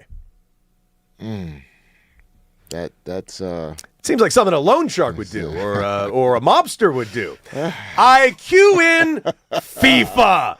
Wow. Mobsters and loan sharks do sound very befitting of said company, if you believe any of the reports of the last, 40 years about that organization. Well, ladies and gentlemen, it has happened. The FIFA company has decided to accidentally, and this is actually true, FIFA can confirm that approximately 60 FIFA World Cup 2026 fans received a communication on Wednesday, June 3rd, regarding tickets that had been allocated at no charge, which means $0 U.S. currency. Due to prior payment issues during the checkout process, the governing body also says it regrets the error and any inconvenience caused, and that the tickets requested by these fans remain reserved, and the affected fans have been invited to complete the payment at the correct amount. So they gave the fans the tickets for free, just 60 of them, 60 tickets, because those 60 tickets will affect heavily the money that FIFA makes. Those 60 tickets are now being required. They're basically holding the tickets hostage from the people they accidentally gave them to and forcing them to pay up the money that are owed. By the way, just so we're all clear, the floor official general public tickets start at $120, but that is not really the average because group stage standard ranges from $120 to $700 per ticket. But some tickets are talking about thousands, $2,000, $3,000, not to mention how expensive it's going to be in transit in certain cities, especially if you look at New York City. Boy, oh boy, is New York City doing everything they can to make sure it's as expensive as possible to get to MetLife, where, amazingly, Philadelphia, the exact opposite. All their transit's going to be very, very cheap. They're trying to make everything as accessible as humanly possible. I can't believe I'm saying this, but we all got to take a note from Philly. I hope I never say that ever again. I hope that's the last time those words leave my mouth. Yeah. I mean, it sounds like there was some type of payment issue with the processing. Like, you go in to look for World Cup tickets. Mm-hmm. You find tickets you like. You click on it. You go to check out, and it says $0 total due. And so you click on it and you get your tickets. And then they come back later and say there was a glitch in the system, and that's why it said $0. Wasn't my glitch. Now you owe me money in order to get these tickets. Depending on which level tickets I guess you got, some fans will probably still make the purchase. I think so. And there'll probably be some fans that'll just say no thanks. Probably. And I'm looking at it right now, by the way. I know everybody is excited. And, of course, SoFi, we got U.S. versus Paraguay. It's going to be a blast. It really is. I'm really excited for the World Cup. But there are issues when it comes to the World Cup. And let's look at the city of Boston specifically. If you are traveling to a match, analysts estimate that the average total cost of a World Cup trip across the U.S. host cities, factoring in one average ticket The flights included food, local transit. It'll roughly cost $5,440 per person. That's Per person. per person.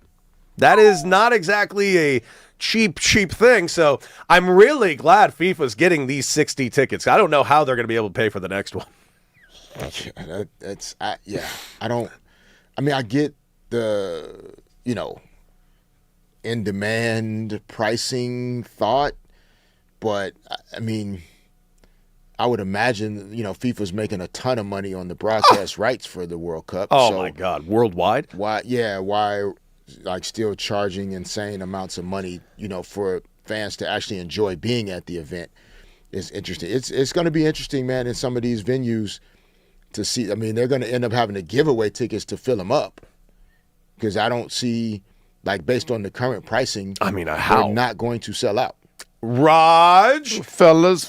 So, yeah, based on that, it's funny you say that, Fish.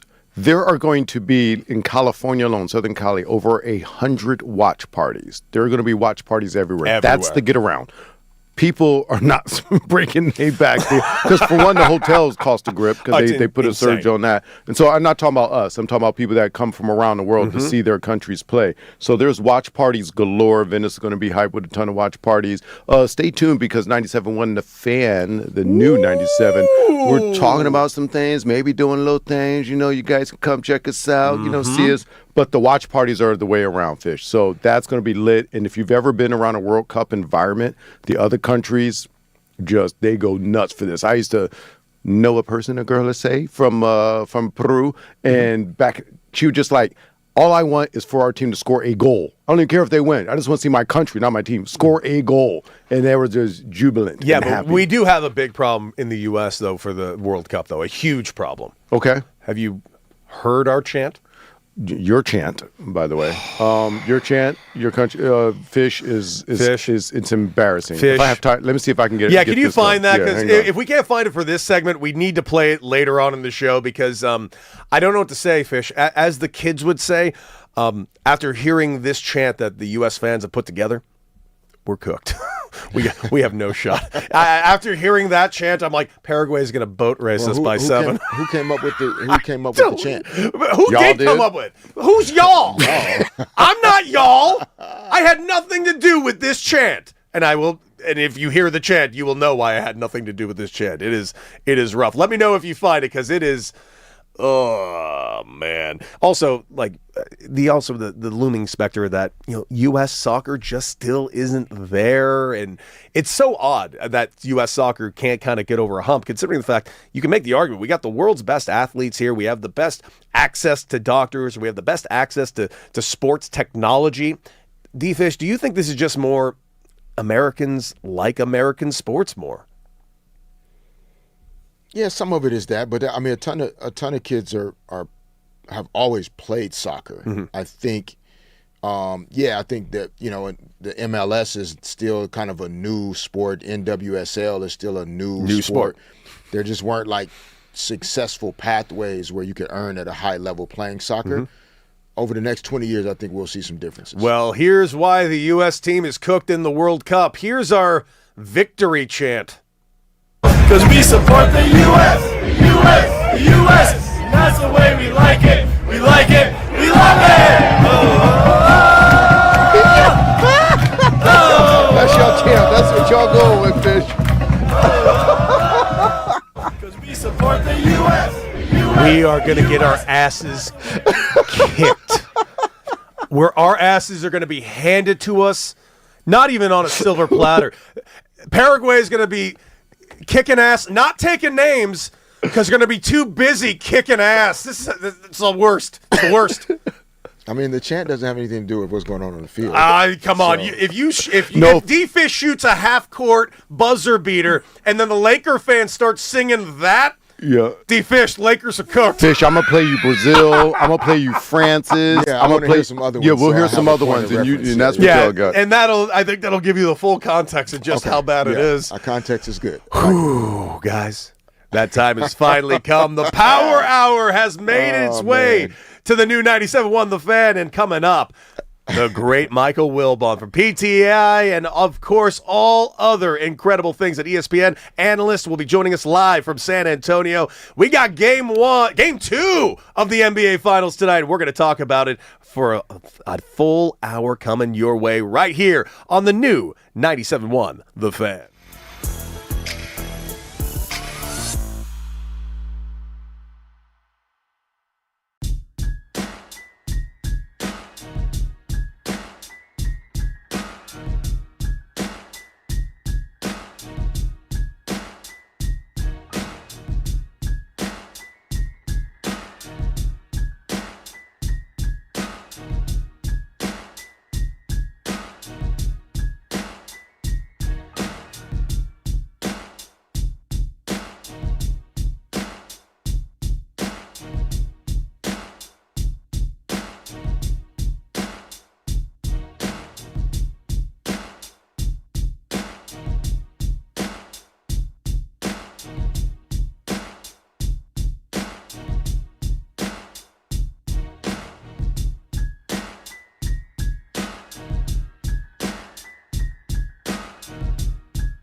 855-97-LA fan. That's 855-975-2326. D Fish and Deck with you guys for one more hour talking all things sports. And if you're driving around your LA commute, listening to us live on 97.1 The Fan, well, guess what? You guys can take us on the go on the Odyssey app anywhere you want to go. And of course, check us out live. If you want to see our handsome faces in this beautiful set, well, you can do that on YouTube, Twitch, and Twitter. Just go to @TheFanLA. Join the chat. And yes, this chat has been going off since the beginning of the show. Everyone's been an incredible part of the show. And of course, we want your calls, 855-97-LA fan. What are your thoughts on the finals coming up? And yes, we are momentarily about to be joined by the great Michael Wilbon from ESPN. Of course, you know him from PTI. You know him from all his columns and all his analysis over the years, and looking very forward to chopping him up live from San Antonio. But D-Fish, speaking of San Antonio, that man Wemby, we've done a lot of talking about him, but there is one thing we haven't talked about, and it was something I noticed, and I'm not sure if you noticed it too, and maybe it was a misread on my part, but I was kind of refreshed to see that I wasn't the only one that saw it as well, because Bill Simmons and Doc Rivers also kind of made some comments on it as well. And it started out this way. I'm basically going to give you a little dialogue between the two when it came to the quote-unquote low energy from the first quarter. Bill Simmons looks at him and says, "Wemby looked tired. I don't know what the answer is." And Doc responded, "I texted you in the first half and said, Wemby looks sped up tonight. I think he had 6 or 7 turnovers, Bill." And that kind of was the question.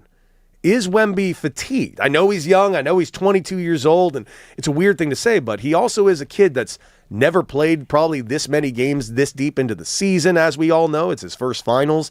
And you've mentioned that before, that long season, not to mention like the extra season you play in years of the finals. It's like adding extra years onto your career. This is the first time Wemby's gone through it. Do you see a fatigue aspect hitting Wemby right now?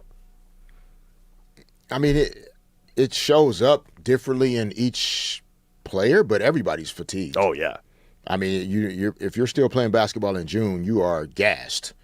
But you find a way to, fill your cup up enough to go out and try to get it done. And, I think for Victor Wembanyama, it's going to show up in different ways at different times.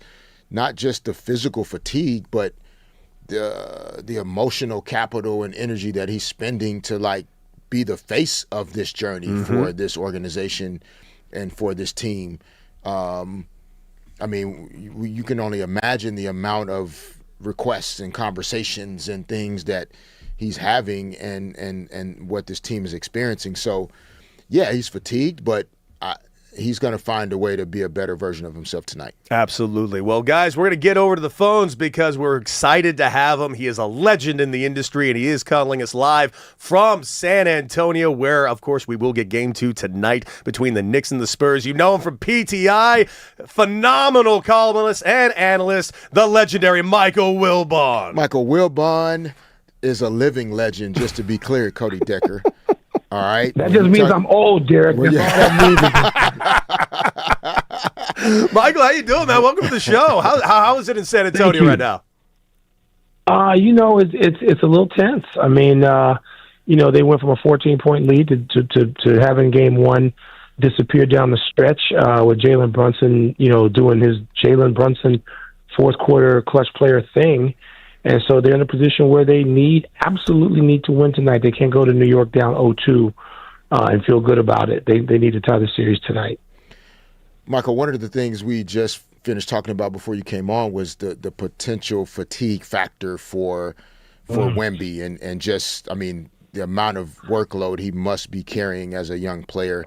Did it look that way in person in Game 1? And what are your thoughts on that idea?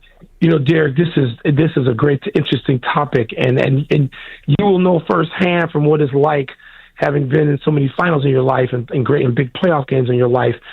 And you know what? I thought maybe there's some nervous energy that he couldn't anticipate having to expend, and also I thought the pressure from Karl Anthony Towns offensively.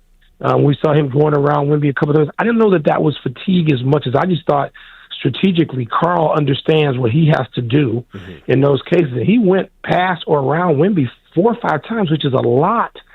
2 of those were and ones. Did he, and then Wembanyama can't roam and do the things defensively he likes to do. So I thought there was more frustration and fatigue, but I could be wrong about that. I'm interested to see how that goes.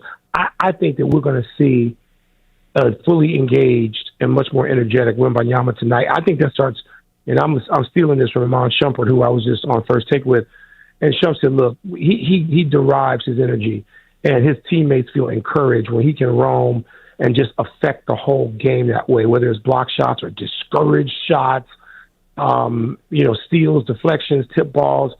Wemby's got to do that. And I think that's even more important than offensively. And I don't want to see 9 threes, 2 for 9 threes. No, closer to the basket, ISO plays on the perimeter. That will make you tired, won't it? So I think there's a whole different approach that Wembanyama has to and will take tonight. Michael, earlier on the show, D-Fish and I were talking about a cushion that the San Antonio Spurs need to give themselves. And they did have that cushion in the third quarter of the last game, but he was talking about taking that cushion into the fourth quarter. But with this Knicks team and how they seemingly love coming back from behind, is there a cushion that could ever be comfortable against this Knicks team? Well, if you're playing better, I mean, I'd rather have a 14-point lead, later in the game than not have it. Because again, Brunson is coming at you. I mean, we've seen that now, not just this postseason and not just this series. We've seen it for 3 postseasons where a couple of years ago, maybe it looked like Jalen would wear down in some of those postseason games when the Knicks were injured and sort of limp into the finish and couldn't finish. But that's not what we're getting now. So you're going to get, full throughout. And Cat in his role, where the offense is in part running through him, the Knicks have some options. They can. Mike Brown can change it up. Has changed it up. Can do it from game to game. Can do it probably half to half. So but if the Spurs get a 14-point lead tonight, I expect them to hold it.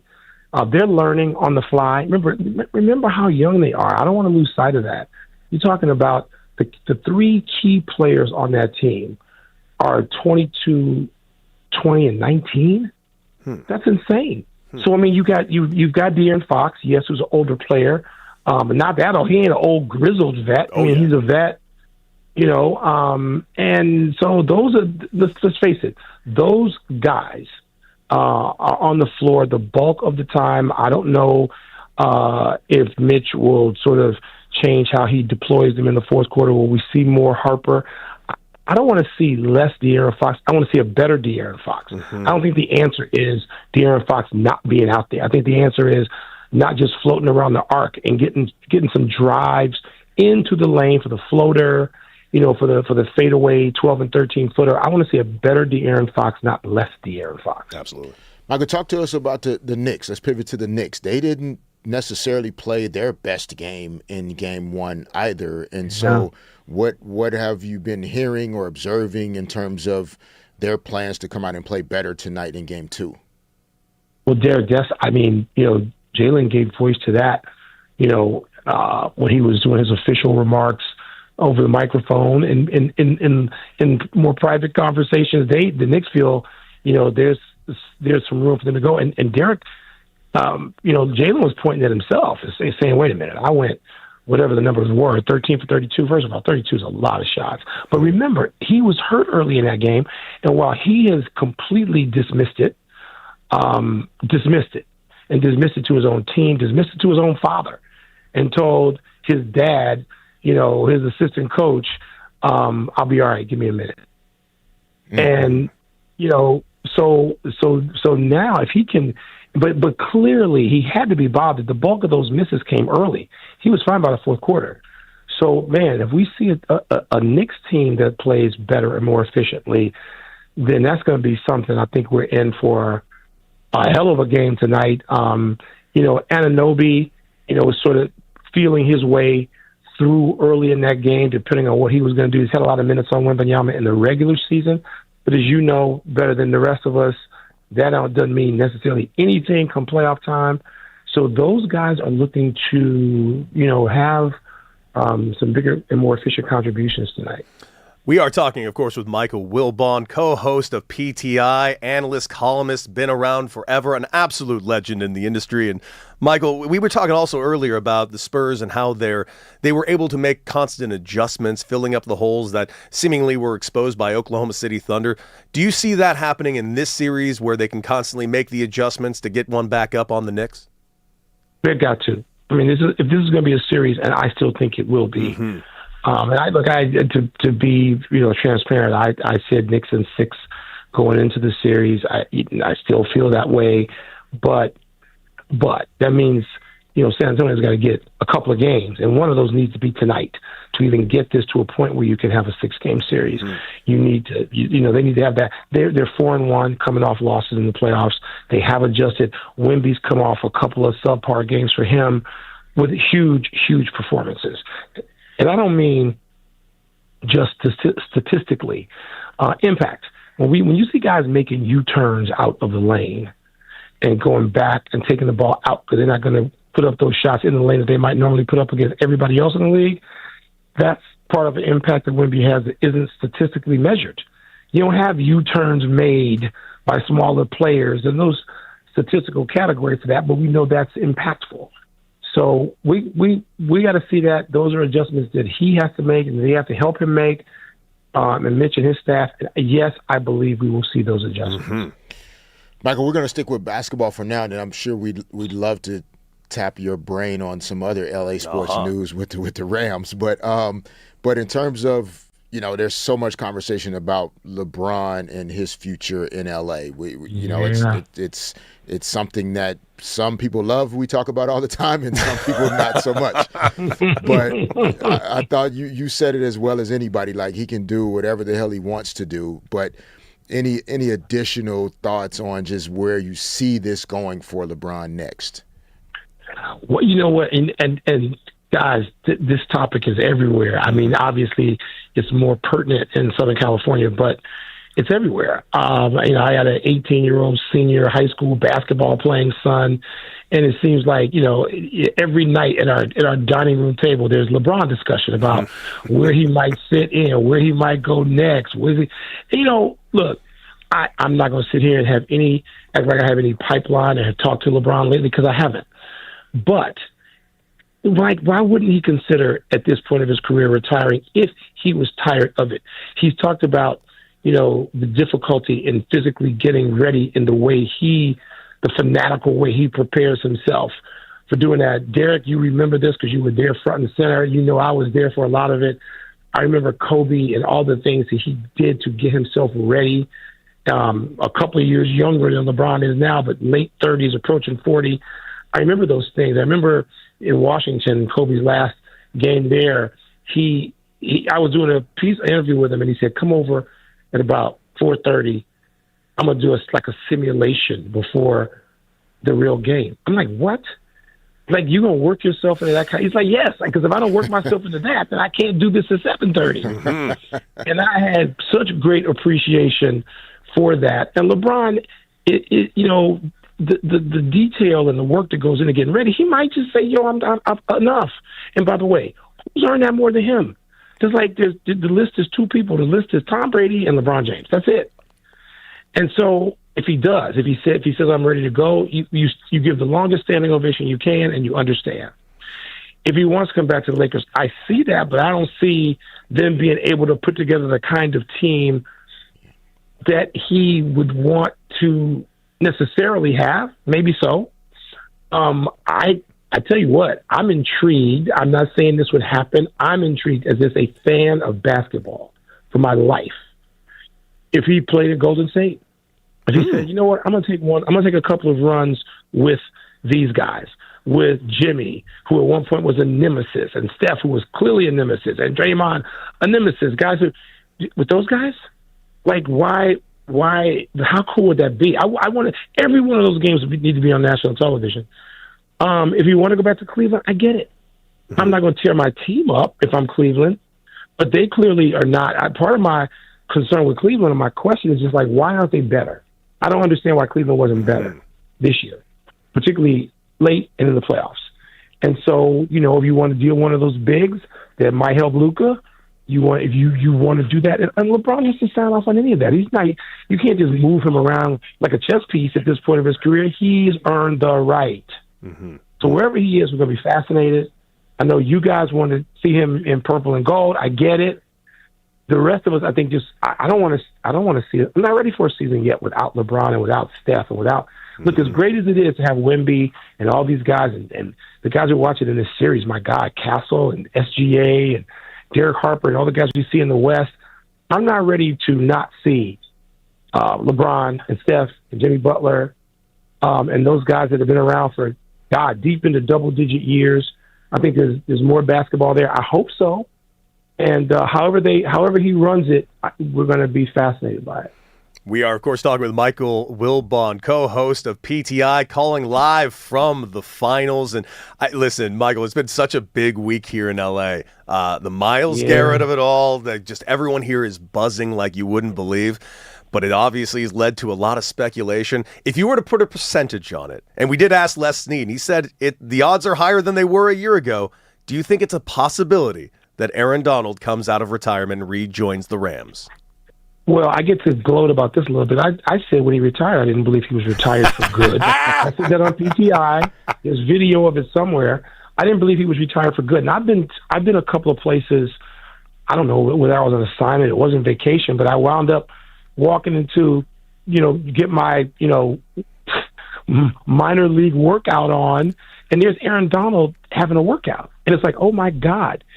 And he's doing this, and he's posted the video of his workouts. He said not done yet. Those are things he suggested. So there's a chance. And by the way, he was all pro the last year he played. Sure was. Right? In 23. He's only missed 2 seasons. But on the other hand, I will say this, and I've learned from guys who stepped away for a minute. We got an expert right there sitting there with D Fish who understands what it is like to have even a bit of time off, and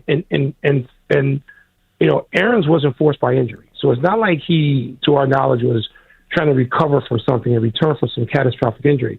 He was all pros last year. But he's been away for 2 years, and when you're away from football and the hitting for 2 years, I don't know, like even if he does come back, what percentage of himself is he now? I'm not going to presume that he's all pro Aaron Donald now, but if you get him back, why wouldn't you try to do that if you're the Rams? It would scare the hell out of every quarterback in the league. As a lifelong Bears fan, I ain't particularly chomping at the bit to see that, having lost to the Rams already in Chicago in a game I attended.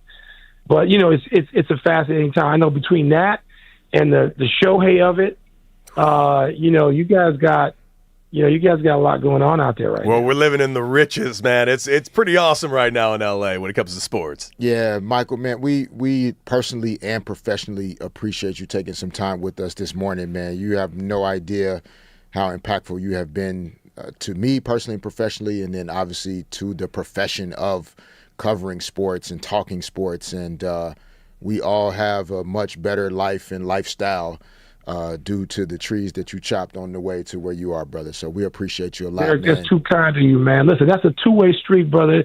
I know I sat at your locker way too many days bothering you with questions late into the night for me to not thank you first and foremost. That I know what the order of that is. And so I missed the conversation. We had great conversations, as you know, about life and yes, basketball and all the things in between. So I'm grateful to have had that opportunity all those years, and this is cool getting together with you guys now. So anytime, man, I appreciate you. Thank you. Cannot thank you enough. The legendary Michael Wilbon. Of course, you don't need me to tell you to go watch PTI. Go watch PTI and follow everything he's doing over there at the finals. A legend in this industry, and the legend only continues to grow. Guys, coming up, we're going to react to everything that Michael just said, and also we're going to find out just how much D. Fish and I truly know each other. That's right, we're going to talk about that along with get to know your partner. That and so much more right here on D. Fish and Deck, right here, 97.1 The Fan.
855-97-LA fan. That's 855-975-2326.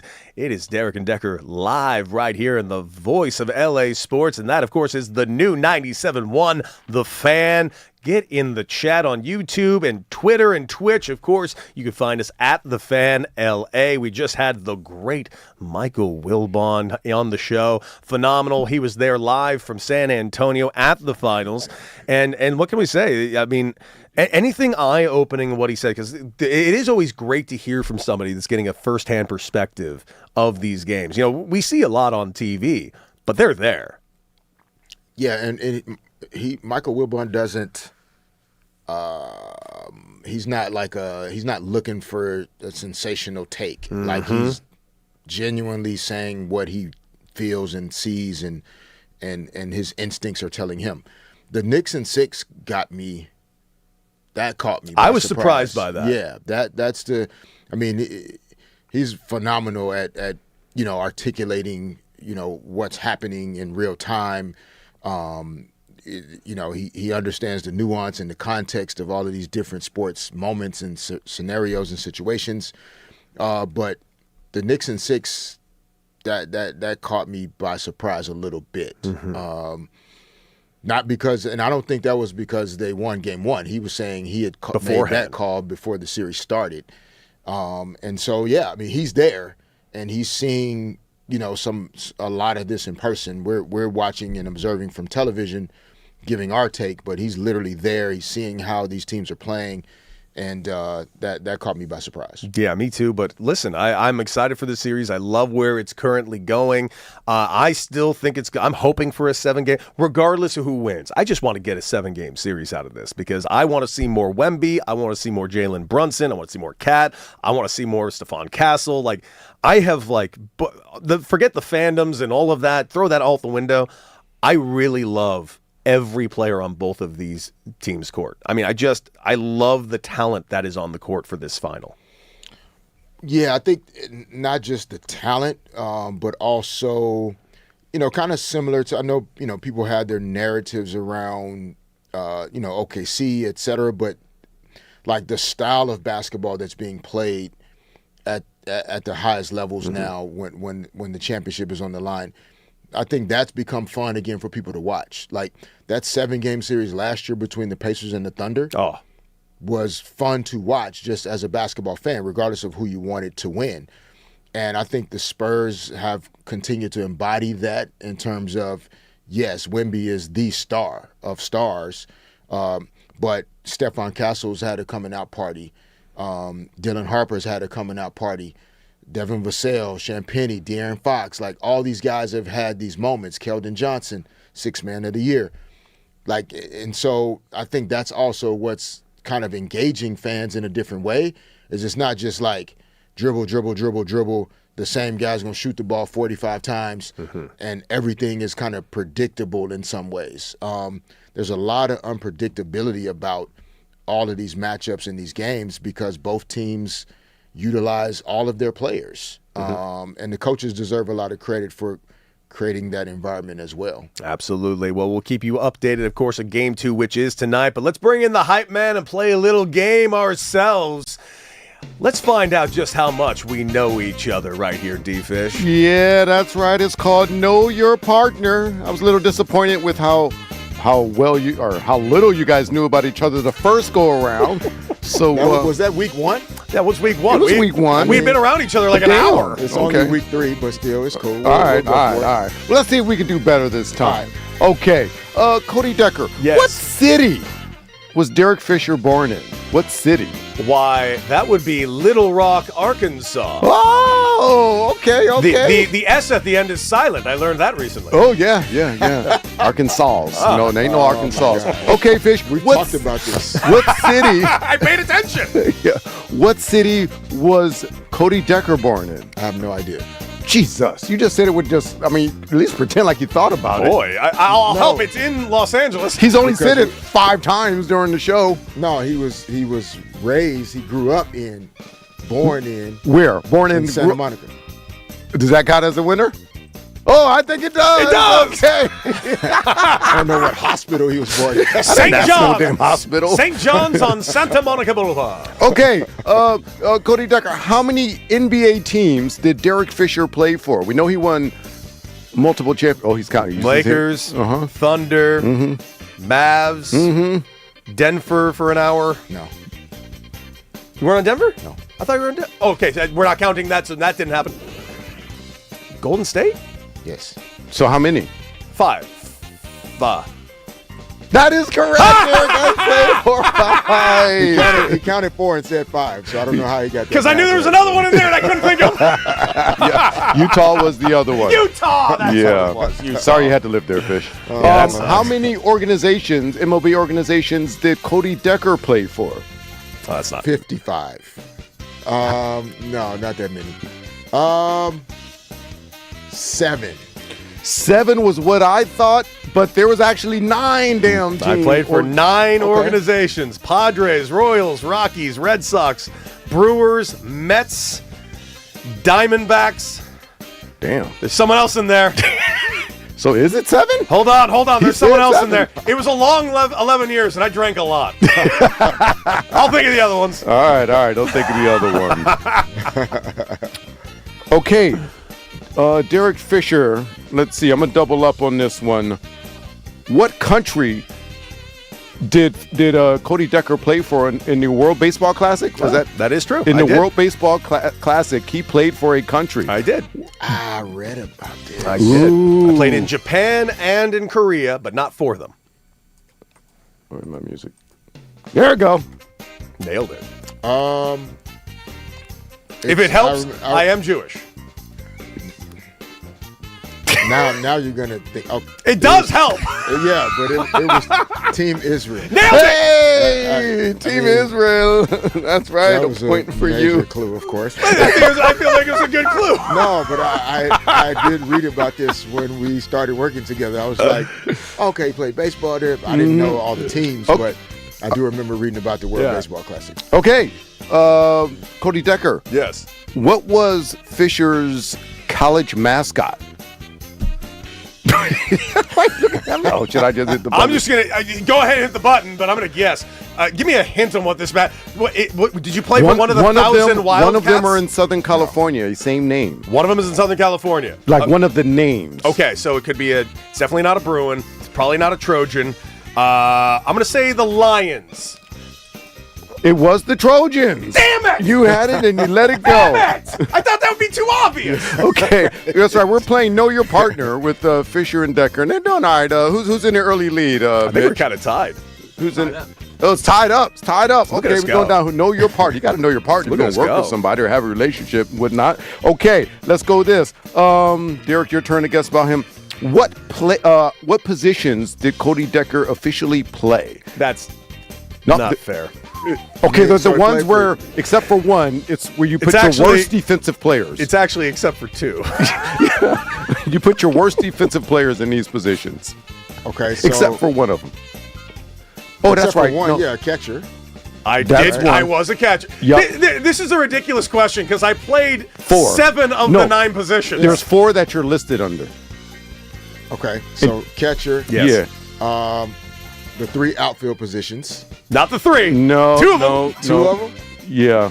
Oh, okay. He played left and right field, and then he played at infielder. Where would you put where would you put the pudgy First guy? base. There you go, Fish. There you go. I played a lot of third base as well. But he didn't have to add the pudgy part. I in there. thought that was unnecessary. I'm trying to help. Buddy, I was punchy when I was 12. Just trying to help. I'm a team player. Hostile work environment. All right. Oh, this is a great one. And Fish didn't even know about this, but I'll be doing my research over here, not just aliens. Wait, so I'll be- you're making me answer a question that Fish doesn't know. But I think you could get them. Okay, if you get 2 out of the what? If you get 2 out of the 3 as you unplug yourself. go ahead again. If you get 2 out of 3, I'll give you right. There were 3 NBA playoff records that our man Derek Fisher owned all by himself until LeBron came along and broke them.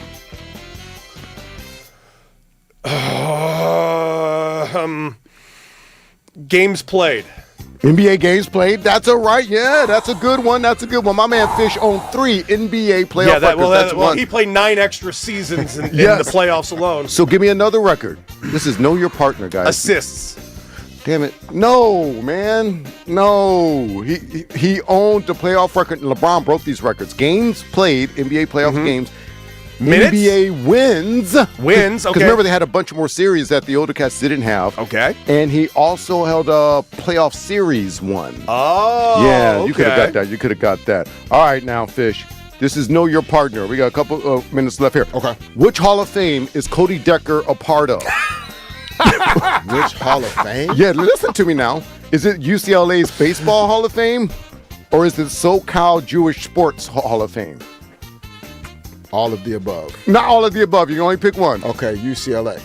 Oh, no. Amazingly, they haven't honored me yet. Hold on, his jersey's hanging up in his his jersey They have a up there. banner of me there, but I am in no Hall of Fame But at the UCLA. Jewish Hall of Fame have more love for him. Well, it's because there are not a lot of us. They were finding us and they can't. You and Sean Green. Has anyone seen the movie Airplane? Would you like some light reading? Well, how about this pamphlet of famous Jewish stars? All right. Yes, I would be on that pamphlet. Okay, man. final question here. Sports Illustrated had a poll back when Derek Fisher was playing. He finished 4th on this poll by all players. Let's just say this poll has something to do with SGA. Which poll was it? I don't like this. Oh, you don't have to not Hold like on, it. hold on. What Yes. poll was it? Like, It was a players' poll done by Sports Illustrated. and it's something that they said Fish was number 4 he was ranked the on. 4th best at this, the 4th most likely. Drawing fouls. No. You said SGA. Derek Fisher was voted as the 4th most floppingest player in the NBA, and his coach, his cheating I coach, was using a nicer way of saying that. he was a flopper. Do you remember this poll, Derek Fisher? I do not. I said a nicer way. I said drawing fouls. That's He the was same a thing. floppiness. I would never call and my Coach guy a Phil flopper. Jackson said you were very good at it and applauded you for the dark arts. That's what I'm gonna call you guys, the dark arts. I'm Oh, not- the cheating, boy. Dude, he the said it. level of cheating. I So- said you were good at drawing fouls, which is a good thing to be. So let's go to the judges. Mitch, who won the contest of Know Thy Partner? That's you, Mitch. Who Come on, the hell Mitch. won? Derek with 3. Derek Fisher with how many? With 3 answers right. Derek Fisher knows his partner better. What did I have? You only had 2. Thank you. According to the official My score. last one should have counted. Good game, Cody. Good game, but that I don't like how this is being judged. That makes no sense. Your mic's not even on right now, and it I should said be. Mitch is the judge. I Mitch, just asked the question. how is drawing fouls? Appreciate That's a you, Mitch. nicer way of saying. I would never say this show flopping. ain't about being nice. It's I'm keeping not it real. Dude, he said you flop. Raj says you're a flopper, and I think that's ridiculous. Ridiculous. He enjoyed saying it too. He really did. He looked at your soul when he said that. I didn't enjoy it. I'm just doing research, man. This is You what the are news- laughing Sports right Illustrated, now. a very respected. He's like, no, Cody, drawing fouls. They said he flopped. They said you're a flopper, D-Fish. You. That's what you just did. I don't even remember this part. you don't remember this one? Yeah, you were Did fourth. they not ask me By the way- about my own experience? With I that, don't remember being asked to. I'm just telling you, vote in this all right. poll. The coldness in his eyes when he said, you don't remember this poll? yeah, your peers Wow. judged you there. Wow. Master of the dark This arts. is a hostile work environment, and we love it. Guys, coming up, it is that time of the show. We're bringing our good friends Brock and Alex because we've reached the end of the show. Let's do some crosstalk right here on the new 97.1 The Fan.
little audio slave right here on 97.1 The Fan, the voice of LA sports. And, of course, joining us here right now, because if you're watching us live on YouTube, Twitch, and Twitter, you're going to see all 4 handsome, beautiful faces right now at The Fan LA. And, of course, you're listening to D-Fish and Deck right now. And joining us is Brock and Alex, our mid-morning show here on the new 97.1 The Fan. Brock, Alex, what is on the docket for today's show today? A lot. Did you watch that Dodgers game last night? I did watch that Dodgers game last Well, night. I'll be at the game tonight for the Freeway Series. Ooh, very lovely. Is it a Freeway Series? Is it one? I know there's a freeway involved. That's one of the things we're going to be talking about. You're also asking the wrong person who was a born and raised Dodger fan and then worked for the Angels for a long years. time, yeah.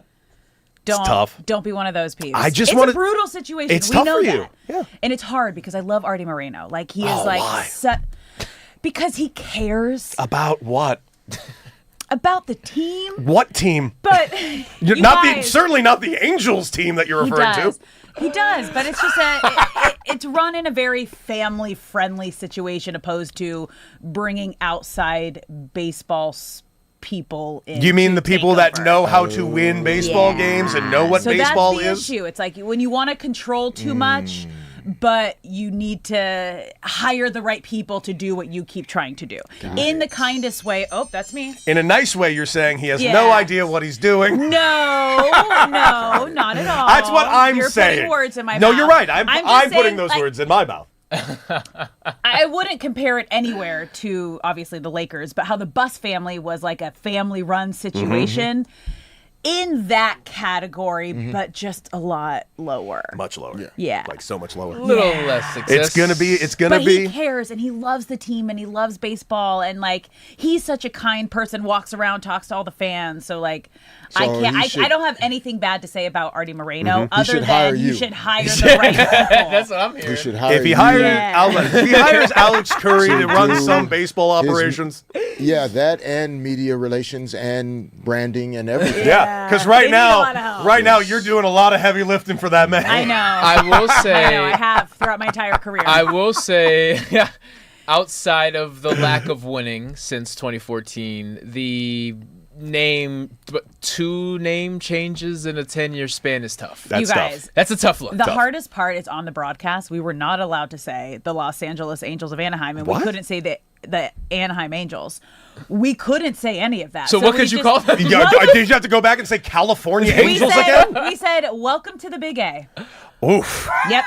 That's Yep. Again, it's branding all is where we need to start. you know what? I agree Weird. with D-Fish entirely. We start with branding and we start there. What did you guys? We were talking about it, D-Fish and I earlier. What did you guys think of the collision last night between Muncie and Ildemaro Vargas? Dude, we were in the group chat like, Tough. Ugly. Hurts. It felt like a game of chicken. Like, who's gonna back off? They were both just like full steam to the bag. It's one of those plays where there's almost nothing either of them can do, and No. there is someone at fault. So I watched it, and initially I blamed Muncie. And then Not his fault. I found the super slow-mo Zapruder film, and Vargas initially takes a path toward Muncie's left, so the inside of the bag.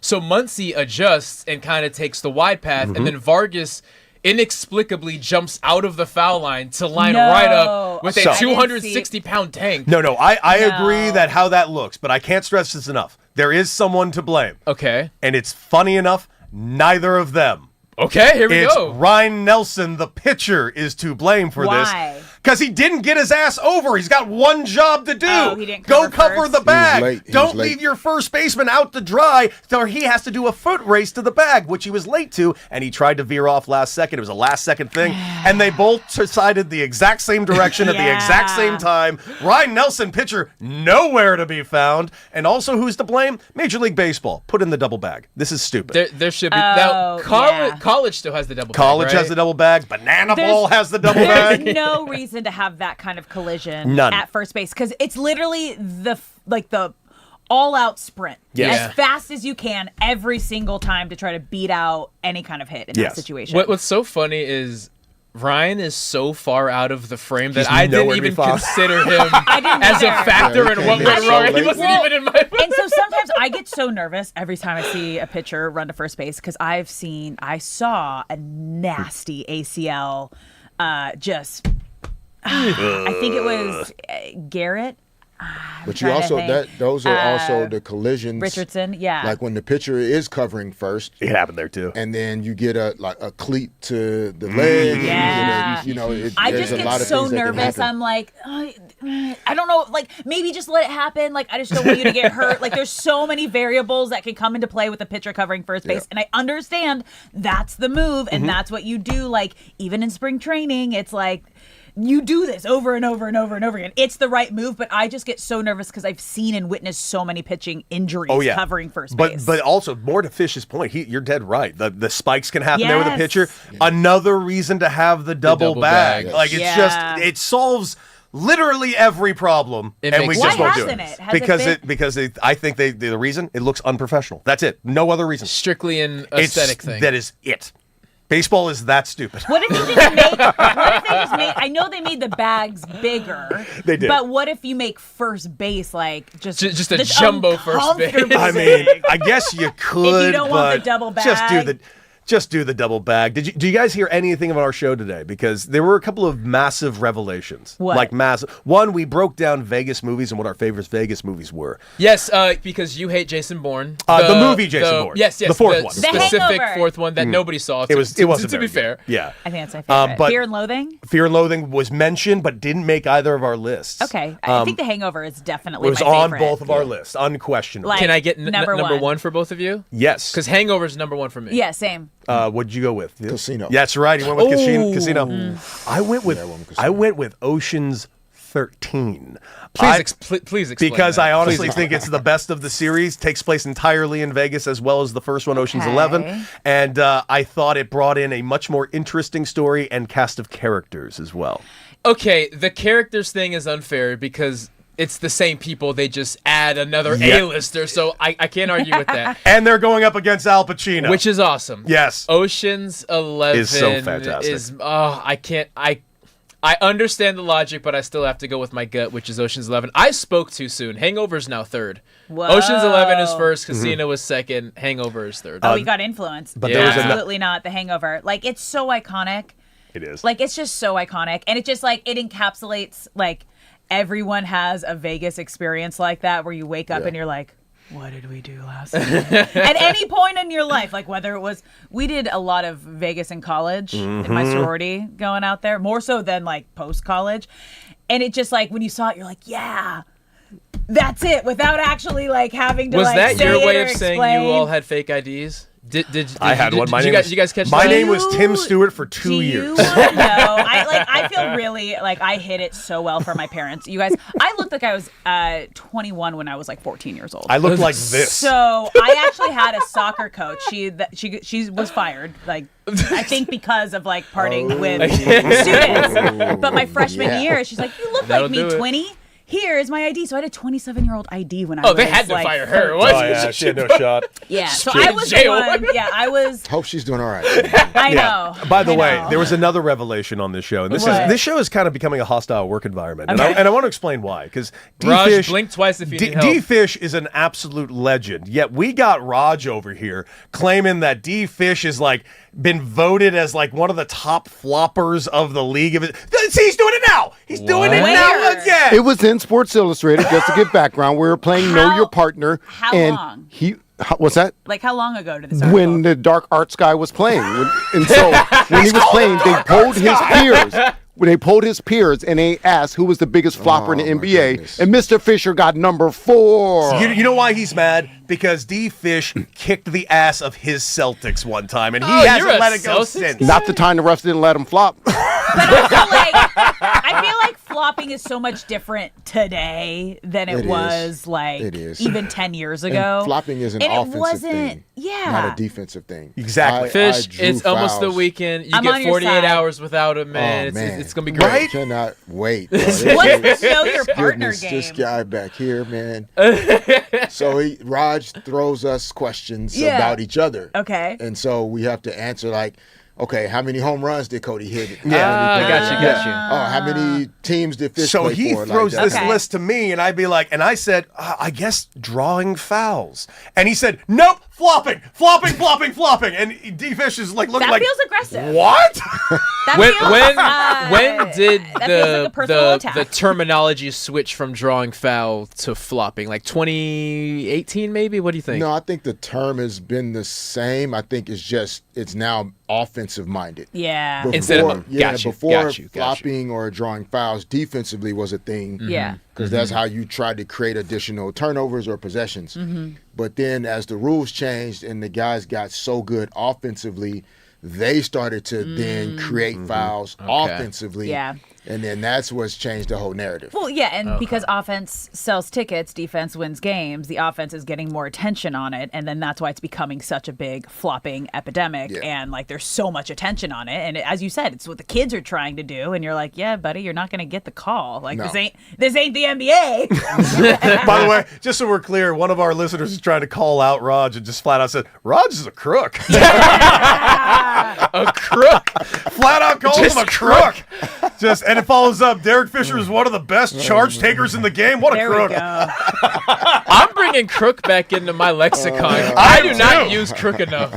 What can I say? Who said that? Sports wager. I'm stealing that. I'm using that. We're bringing back the word crook, That's my good. guy. Raj is a crook, just straight to the point, Yep. no filler. Wasting no time. Well, guys, everyone should be looking forward to sticking around right here on the new 97.1 The Fan because Brock and Alex are next. D-Fish and Deck, we are out for the weekend. We will see you first thing bright and early Monday morning right here on the new 97.1 The Fan. That is it for us, D-Fish. Great day, man. Great week. Appreciate you, man. Have a great weekend.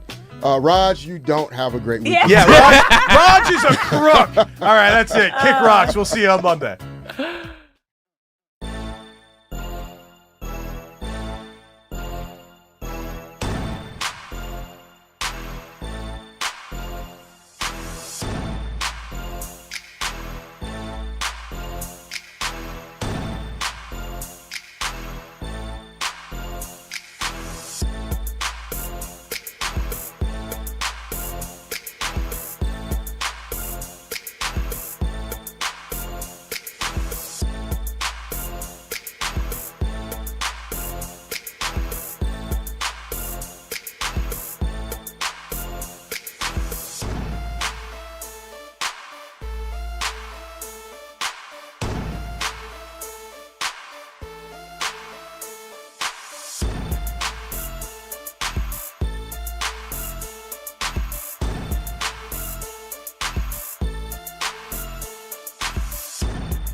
What's up, LA? Welcome to Brock and Alex on the new 97.1 The Fan, the voice of LA Sports. I'm Alex Curry here with Brock Vereen. Happy Friday, everybody. And thank you for spending your midday in LA with us. Whether you're listening on the radio, the Odyssey app, the iHeart app, or watching us live on YouTube, Twitter, or Twitch, we appreciate you being here and we want you to be a part of the show. So if you're watching the live stream, get in the chat. You can also call us at 855-97-LA-FAN, 855-975-2326. We want you to be a part of the show. It is going to be a great day, you guys. I'm working a double day. So right after the show, me going to Dodger Stadium, Angels Freeway Series. You mean Chavez Ravine? The very same? It's so funny. I've never called it Chavez Ravine. Like, I know that's like the name and what people call it, and like people have put it in my script before, and I immediately just changed it to Dodger Stadium. Like, Well, the fact fair. that it's now Uniqlo Field too, like. I don't even know how to pronounce Uniqlo because You just did. Well, apparently that's not the correct way. It's Well, Uniqlo. I think the stress is on the clo, like Okay. Uniqlo. All right. That's but fine. I have Dodger such little, Stadium. I have such little confidence in it that, to your point, I refuse to call it Yeah, that. I've learned, like, being in this industry for 15 years, just stick to like what you want to call it, and as long as it's one of the names, like, you're gonna be fine. The only thing, like, we've talked about this too, like Staples, I still have a hard time calling it crypto. Never have, never will. Unless it's like. Again, it's put in my script a lot. People say, like, the crypt. I'm like, absolutely not. Nope. Crypto.com arena. No. Like, so I'll say crypto when I need to, but like, it's always Staples, you guys. Forever and always. But actually, speaking of, because every single day, you guys, we are getting closer and closer to the World Cup. We are officially 5 days away from the World Cup kicking off, 7 days from USA's first match. And we are sharing different events and parties and watch parties and things leading up to the World Cup and surrounding the World Cup. So I will say crypto. Okay, All because right. it's kind of in between. But on All right. June 10th, they are hosting the FIFA Countdown concert at Crypto. And it's kind of like a connecting LA, Toronto, and Mexico City, like a synchronized music celebration. The LA lineup will be Major Lazer. So did you know Diplo is Major Lazer? Like, I learned that a couple years ago. Yeah, I had no idea. I was today years old when like that came out. I was like, no way. Okay, so DeVito and okay, so those are the only two that they're announcing here in LA. But doors open at 5. The show begins at 6, and tickets start around $40. Major Lazer is So- a massive, massive, massive duo, and that alone will pack the house. No Shakira sighting? Doesn't she pop out every 4 years like Mariah Carey on Christmas to make the World Cup anthem? I have not. You know what? I haven't even heard this year's World Cup anthem. Isn't that supposed to be a big like? Shakira always pops out. So makes each a song. country kind of made a World Cup song. I think Jelly Roll is who Oh, did I'm out. USA's, and it was so bad that other countries made their own and went viral on just how good they were and just how much more like global they felt. So they said thanks for the effort, but we're just gonna take it from here. That's gonna be a hard pass. I That's didn't gonna even be a know hard that song pass for existed. us. Now I have to look So it up. yeah, this came out like a couple months ago, and I remember because like music and sports are the two big parts of my life. Are you looking it up right now? Are you seeing it? The Jelly Roll World Cup song, the USA. The disc art Describe what you're seeing. It's a neon field, like kind of Hunger Games aesthetic. Like this is the official FIFA account, and you can kind of tell that it's a soccer pitch, but not really. Yeah. Jelly Roll is standing perpendicular, so you can't even tell that it's him. I don't think FIFA even wanted to do this. No. Just bring out Shakira. Dude. This is her thing. just let It's Shakira so do it good. every year. It's so good. So yeah, June 10th, FIFA's official kickoff party will be at Crypto, and then a couple of the other fun places, just to remind you, the official FIFA Fan Fest. If you want like outside free events, is at the Memorial Coliseum, the Exposition Park out in front of it. Next door at BMO is an Adidas wash party, and then at the Getty, free parking after 5, insane views. So those are like the big outdoor fun around LA things. And then we're still gonna help. Like next week, we'll share some fun bars. Those are gonna fill up pretty fast, though. Yeah. But that could be a good time. Thanks for doing this. I've learned a ton. One, that this song exists. Probably not going to listen to it, but I know that it exists. You should. In the break, we'll listen to it, and I want your reaction. I want your reaction to that, and then I'll show you. I think like Brazil put out a really it's probably a banger, rad one. I'm trying to remember of like what countries actually put out, and you're like, oh, like this slaps. I just love this slaps. So typically, the country that wins puts out their version of a song after the tournament because it's like a celebration of winning. But the fact that it hasn't even started. I think it's like for hosting. Right. Yeah. But the fact that the tournament hasn't even started and people are like, we're just going to make our own because we're not playing your version in our bars. No. This is for a month. Yeah, no, this is bad. This is bad. But we're excited, you guys, because the World Cup starts next week here in LA, USA. A week from today at SoFi is going to be so sick. And we're gonna get you hyped up leading to kickoff. All right, you're listening to Brock and Alex on the new 97.1, The Fan, the voice of LA sports.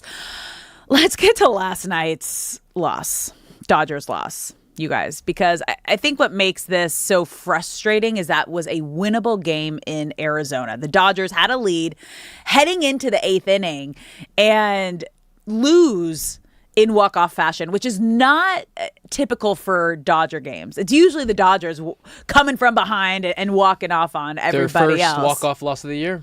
Yeah. So let's start with, I think there's a couple big takeaways from the game. Okay. And there was a scary moment when Max Muncy crashes into D-backs first baseman Vargas in the 5th inning.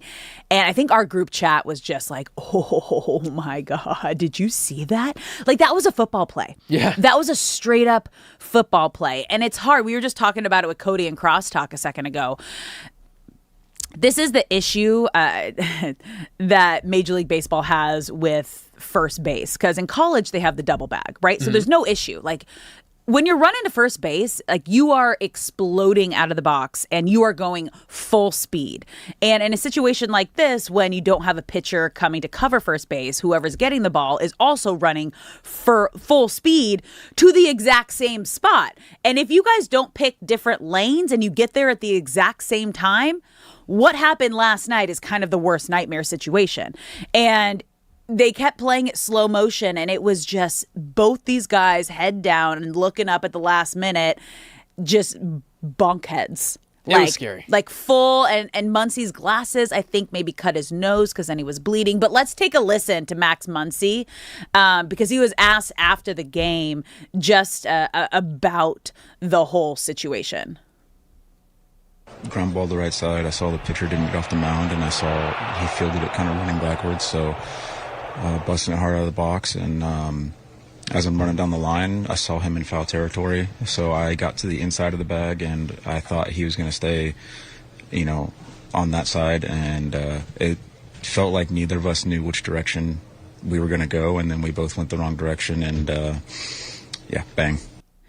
Yeah, like what do you do in that situation? I mean, you come from a contact sport game where it's like you're trying to run in the same direction. You're still guessing, but like it's tough because it's like it's not really either of their faults. Right. It was as if they both had magnets, and if Vargas stepped left, Muncy stepped right. If Muncy went left, Vargas went right, and it was a brutal collision. Which Muncy wearing the helmet and carrying more mass than Vargas, the fact that Vargas is okay is a miracle. Apparently he's sitting out their game today, but is more so a precautionary thing. Like he's not injured in any way. Muncy cleared all tests that he was supposed to do, has the cut on his nose. We'll see if he needs to sit out today or not. But that could have been so much worse. Like a full head of steam with the helmet on. Vargas got launched airborne into the air. Yeah. Credit to Muncy for trying to avoid Vargas. Now, it obviously didn't work, but in another situation, you could think of a batter saying, I'm gunning, and if you're in my way, so be it. Like those catcher and runner collisions at home plate all the time. Like sometimes guys go in that mindset even sliding into second base. Right. They can be they can be on purpose. Exactly. And he made it very clear he was trying to do the opposite. I am doing everything in my power to avoid you, but eventually we're only 2 feet away, and what happens happens. Full steam ahead. Cody, who we spoke to just about 10 minutes ago, being the former baseball player that he is, Cody Decker with D-Fish and Decker in the Morning, he made up a good point that I didn't even consider. And where was Ryan Nelson, who was the D-backs pitcher who could have avoided all of this if he would have showed some effort to get to first? I'm sure he's getting an earful of why the heck weren't you over there? But the fact remains, both of them are going to be okay. And thank God, because that could have been so much worse. Like, this could be unpopular opinion here, and it probably is, because it's not what they're trained to do. It's not what they practice to do. But I have seen so many pitchers covering first base injuries to the point where, like, there's one that is just, like, ingrained in my head, and it's just terrifying because I can still hear his, like, screaming screeches because his knee, like, twisted and tore his ACL. As much as, yes, that's what the pitcher is supposed to do, cover first base, like, I feel like it's such a bigger hit. Like, if it was the pitcher who is colliding with Muncy there, like, I don't know. If the first baseman has an opportunity to go, like they did, I know it's supposed to be the pitcher that's supposed to cover it. I'm not mad that it's the first baseman getting up and running full steam ahead, because, again, like, if in someone's that situation, get hit, it's better to be the first baseman. I feel like they're a little more. No, you're not wrong. If you're watching, you can see, like, bulky and, like, able to take that, opposed to, like, any part on the pitcher's body that you hit is going to affect what they do. Right. Like, I don't know. So that's someone tough. has to take the blow, you prefer the person who's in the weight room a little more often and has a little more mass to them. Well, they're used to that. They're literally taking that every single at bat. Like, that's the first place. Yeah. You are taking the most full steam ahead, running, throws, like, everything. I don't know. It's just, they call Muncy the fridge for a reason. Dude, Thank I mean, he's God over. that Vargas is okay. That was scary. Like, I love that they showed, like, slow motion. Like, we got to see, like, the glasses flying, both of them catching air and falling back. Like, it's like when Superman and Zod collide 1,000 feet in the air. Yeah. And they, like, blow back, and Love Zod that. lands in Iowa, Superman lands in Hawaii. Yes. Then they get up and fly toward each other again. Yes. It was scary. But scary. Now that they're okay, we can not laugh at it, but kind of sigh of relief with a smile of, okay, let's not do that again. Yeah, and Muncy actually talked after the game and shared how he felt. So we should feel good about this. Take a listen. A little banged up, but we'll be all right. Yeah, I mean, the head got banged up a little bit. I think it was my glasses maybe that cut my nose. Not entirely sure. And then just as I was on the ground, had a shortness of breath. And, once I was able to kind of get my breath back, then I was able to get off the field. But, we're doing okay right now. So we got the wind knocked out of him, is what it sounds like. Could have been so much worse. Yeah, glasses cut his nose, got the wind knocked out of him. I'm guessing they did, like, intense concussion protocol, which is why you get taken out of the game. I believe he got some scans too, checking ribs and all the internal things. Super precautionary. The fact that he was able to do an interview only a couple minutes after the game lets us know. Yeah. He's all right. He'll be okay. He's going to be okay. So that was kind of the first scary big takeaway. And because that happened, obviously the lineup gets shaken up. Guys are coming off the bench.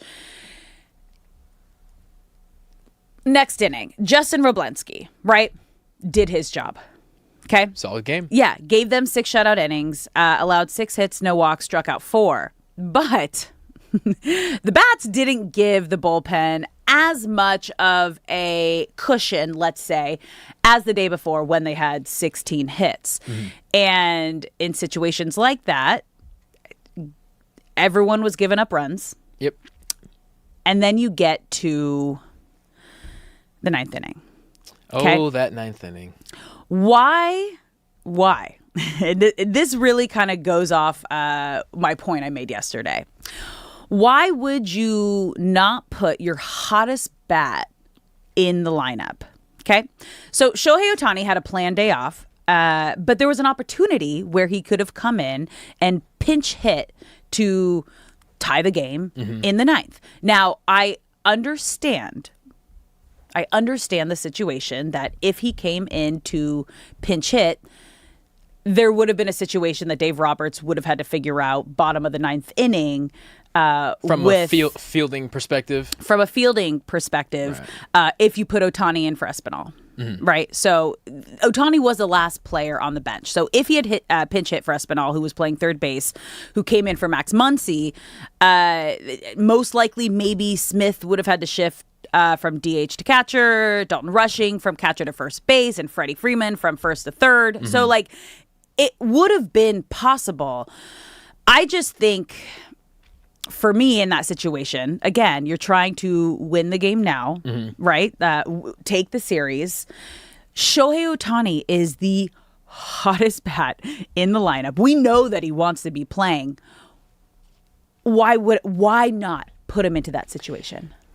Because Freeman moving to third, Espinal getting bumped, Rushing going to first, and Smith going to catcher is probably something that they've never practiced or even imagined. And in a situation where you're at the bottom of the 9th inning against a divisional opponent, and quite honestly, and I'm being a little facetious here, in a game that doesn't really matter, that's not the situation that Dave Roberts wants to press shuffle on the iPod and move four different players around. He's sitting there thinking, I'm fully confident that we're going to win this game. Of course they didn't.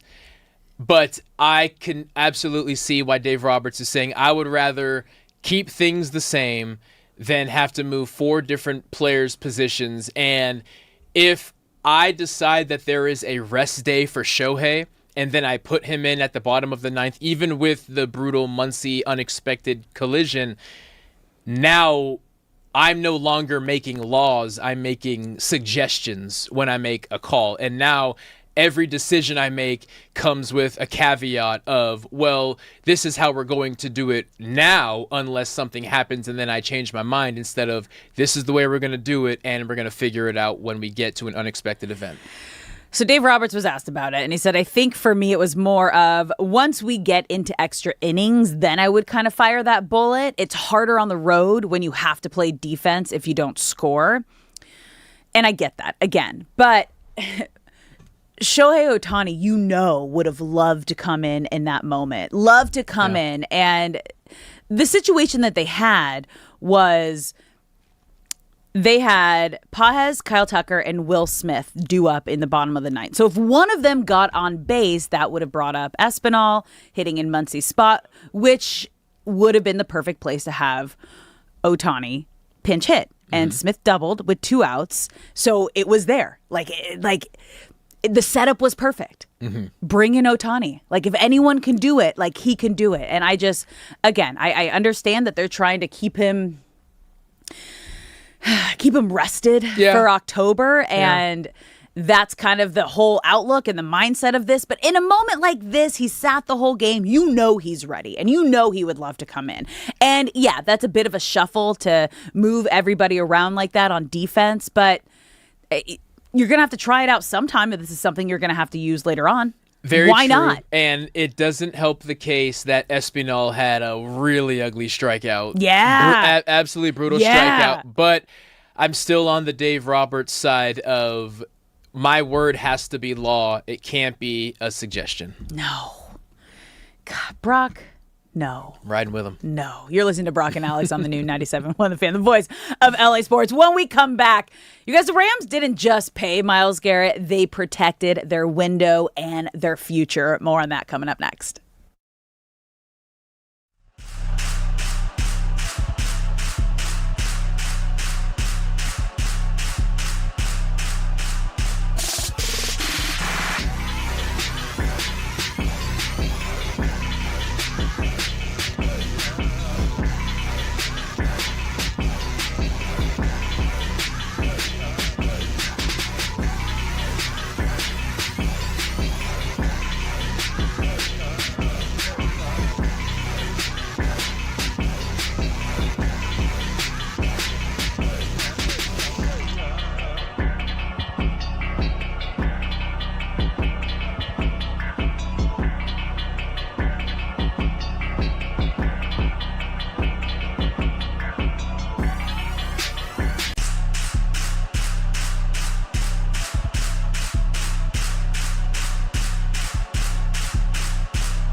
What's up, LA? Welcome back to Brock and Alex on the new 97.1 The Fan, the voice of LA Sports. I'm Alex Curry here with Brock Farine. Happy Friday, and thank you for spending your midday in LA with us, whether you're listening on the radio, the Odyssey app, the iHeart app, or watching us live on YouTube, Twitter, or Twitch. We appreciate you being here, and we want you to be a part of the show. So get in the comment section if you're watching us on the live stream at The Fan LA. You can also call us at 855-97-LA-FAN, 855-975-2326. It is going to be a great day. It's been a great week, you guys. It's hard to believe that I think Monday was when the news came out that Myles Garrett was officially a Ram. So we have spent the entire week just gloating, going over all of everything that is making this Rams team the most complete team in the NFL. Each day we're learning more about this deal and what makes the Rams front office so special, just how aggressive Les Snead has been. Because you guys, this trade was years in the making. That we learned this week. It started as a joke in 2022 that Les Snead just reached out to Andrew Berry of the Browns and was like, hey, give me the face of your franchise. And they're like, absolutely not. And, it's just the power of persistence and knowing what you want, going after it and not taking no for an answer, which is the mindset of every great, successful person in life. So it's here. His presser this week was also awesome. You could see just the glowing happiness on Sean McVay, Les Snead, and Myles Garrett being here. And then yesterday, the contract details came out. And it's not just like the Rams went out and they paid their guy. This deal kind of gives you a glimpse into the Rams being aware of their Super Bowl window right now. And we all know that too, because they have Matthew Stafford for sure another 2 years. He's kind of on a year-to-year, let's restructure the contract situation. But with Garrett's, he got the signing bonuses, the guaranteed money. Obviously, it's a 5-year deal, but the team also held options in 2029 and 2030. So the Rams went all in, but they did it in the most Rams way possible, where they were extremely aggressive to go out and get their guy. They paid their guy, but they're still aware that if they need to, and if there is a reset button, they have that window to be able to do that. So when you look at this contract, how does it make you feel about the trade? Confident? Very confident, and it also lets me know that Les Snead, yes, he is an F them picks truther, but he also knows I have to show acknowledgement that we are in the NFC West. When I saw the restructuring and really the lengthening of the contract, it was him saying the NFC West is going to be a problem for years to come. You look at the Seattle Seahawks, the reigning Super Bowl champs, and Mike McDonald wins a Super Bowl in his second year. He ain't going anywhere. Jackson Smith in Jigba is locked up. He ain't going anywhere. Sam Darnold likely retires as a Seattle Seahawk because if he keeps playing at this level as a almost older QB, he ain't going anywhere. And they're going to be a problem. That defense is a problem. And so keeping Myles Garrett as long as you possibly can gives you an answer for Seattle. I look at San Francisco. And yes, it's been, exactly 30 years since they won their last Super Bowl now. But Kyle Shanahan is always 30 years in San Francisco. 95. They've been to Super Bowls, but they haven't won a Super Bowl. That's crazy. It's kind of nuts. It's also because when you think about it, like Shanahan is kind of the guy that like keeps falling short. Right? Like, they were a Super Bowl. They're not out of they're on the back end of their Super Bowl window. They are, yeah. But their window was a couple years ago when they were in the Super Bowl. They were Super Bowl favorites, had a bunch of injuries. Obviously, all of their top talent was on the last year, I think, of their deal 2 years ago. And it was like, okay, if they don't do it now and they fell short, that's wild. I forget it's been that long. If you told me in 2019, the 2019 season, the 2020 Super Bowl, in Miami, that 49ers team that lost to the Chiefs in the Chiefs' first Super Bowl win, that the Niners were not going to win a Super Bowl between now and then, I would have called you crazy. I would have said, what do you mean? Jimmy Garoppolo looks great. McCaffrey's great. Kittle's awesome. This young Bosa kid's great. Of course they are, but they continue to fall short. However, they are still a problem in the fact that they are in the NFC West, have made the playoffs 5 of the last 7 years. So Les Snead locks up Myles Garrett not just to win Super Bowls, but he also does it because he knows we are in the most brutal division. We play a bunch of teams that want to beat each other up. And the best path to the Super Bowl from point A to point B is to handle business in our division. The best way to stop Jackson Smith and Jigba, who got off on us just about every time that they played him last year, is giving Sam Darnold the least amount of time to throw the football. Jackson Smith and Jigba runs these super long, kind of Puka-ish long crossing routes. What's the best way to stop that? Yeah. Get a cornerback in Trent McDuffie, but also to get to Sam Darnold and get him on the ground. What's the best way to stop San Francisco in their wide zone? Get Myles Garrett, who is a penetrator to those wide zones and can limit Christian McCaffrey. So it's a tip of the cap to the NFC West saying you guys are tough. But it's also the best of both worlds because it's also saying we won a Super Bowl right now. It's crazy because, like, I know we went through the Rams' regular season schedule before they got Myles Garrett. I am so curious. How many more? I wonder if we could pull that up, Shay. Of so like I how will say many? this. How many I will say wins? this. What did? I'm trying to remember of how many wins you gave him. Obviously, they're the Super Bowl faves. Yes, but does adding Myles Garrett guarantee X amount more wins? The problem is we're okay. Let's run through the Rams schedule again later and closer to the season. Right now, I can't look at a game and say that they're going to lose. I know that that's not what's going to happen because that's just not how football works. I know it's not going to. So this isn't your for sure take, but I'm just going to go down, say the names, and you, like, again, like, it's hard. It's hard to think if they can lose any of these games. Week 1, 49ers. I have to say win. Week 2, Giants. Win. Week 3 at Broncos. Win. Week 4 at Eagles. Win. Week 5 versus Bills. Win. Week 6 versus Cardinals. That's going to be a bloodbath. Win. Yeah, Week 7 at Raiders. Win. Week 8 versus Chargers. Closer than it should be, but win. That might be. They don't have a bye week yet. Mm-hmm. Like, I feel like there's always going to be like that heated, like, you guys, kind of like Clippers, Lakers. Like they play in the same building, or when they did play in the same building, and like Clippers were obviously like, I think they were like 3rd or 4th in line with all the teams in there. It was like Lakers, Kings, Sparks, Clippers is kind of the order it went. So it was always like, well, we got to prove, like, it was always. They will get the best effort that the Chargers have to offer. That game screams like last second touchdown, maybe even in overtime. But I do think that the Rams win. Okay, Week 9 at Commanders. Win. Week 10 at Cardinals. Win. A worse bloodbath than the first time that they played. Okay, now they have a bye week. Okay. And then we're getting to Thanksgiving Eve, Week 12 versus Packers.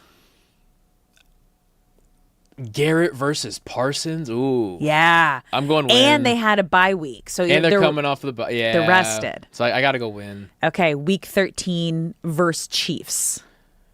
I got to go win. Damn. Week 14 at 49ers. Have they played the Niners yet? Yeah, they opened the season with them in Australia. Loss. Okay. They're human. Okay. Week 15 versus Cowboys. Oof.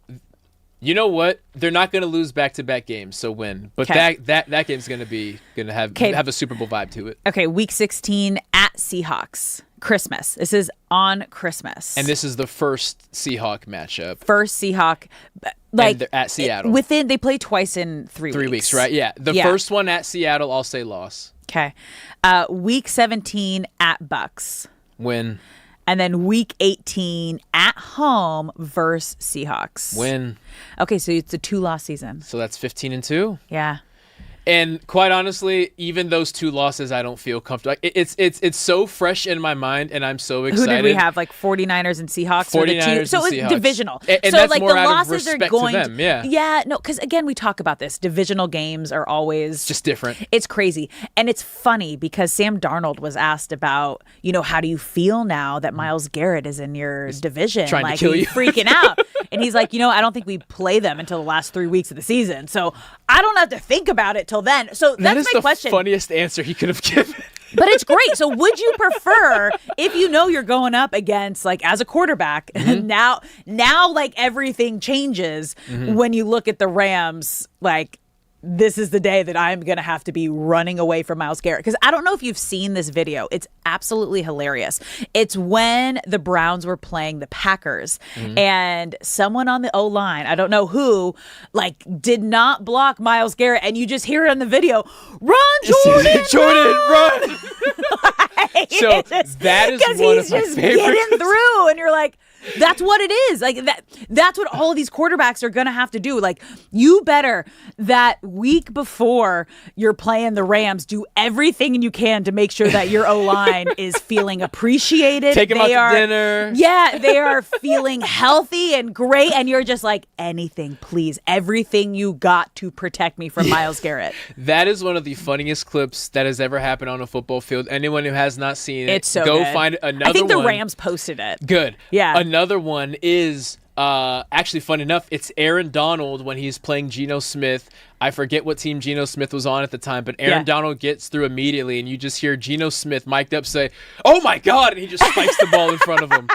So it's the fact that both of those players will now be wearing a Rams jersey at some point in time is well, and is maybe fantastic. at the and same maybe at the same time. At the same time, you There guys, go. we're doing our part.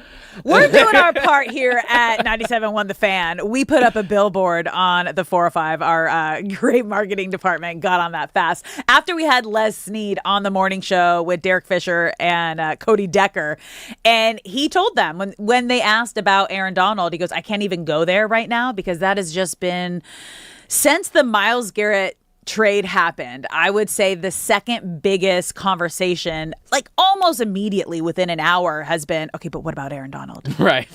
Right. No, Can you come out of retirement, buddy? Are you ready to do this? Are you ready to run it back for one last dance? And that's what Les Snead said. He's like, well, maybe he'll come back for one last dance, but he has to see if the fire is still there. But why don't you guys keep talking about it on the radio? Because, you know, who knows? Maybe it'll keep him up at night. Maybe it'll doing keep our him, part less. Maybe it'll keep him thinking. And we're not only talking about it, but we're putting billboards up about it. And that makes me so happy because that's insane. I mean, I think those two, if Aaron Donald comes back and maybe it's after the bye week, after Thanksgiving Eve for the back end, who knows? Like, again, as everyone's saying that knows Aaron Donald, he will not come back unless he feels like he can be at 110% and the best version of himself. So I heard people saying, like, well, maybe we just have him come for the back end of the season, maybe just the playoffs. I don't think Aaron would do that. He would need to be a part of this team from the beginning, even if he's not on every snap and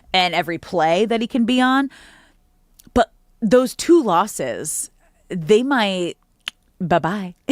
If you have both of them down, if you get Aaron Donald. Again, this is ever changing. Like, there could be more moves. Injuries in the preseason are for sure wins, losses we're going to do before week one, before Australia, before the Rams leave LA and go to the other side of the world. And to your point, the Rams are not done. The wide receiver market is flooded with 30-plus veteran guys that may just want to sign for the minimum for them will be 1/100th of the amount of money that they've made. But in playing for the Rams and getting a ring, you get to check something off your list, and you get to show the rest of the league who may give you one last big contract what you can still do.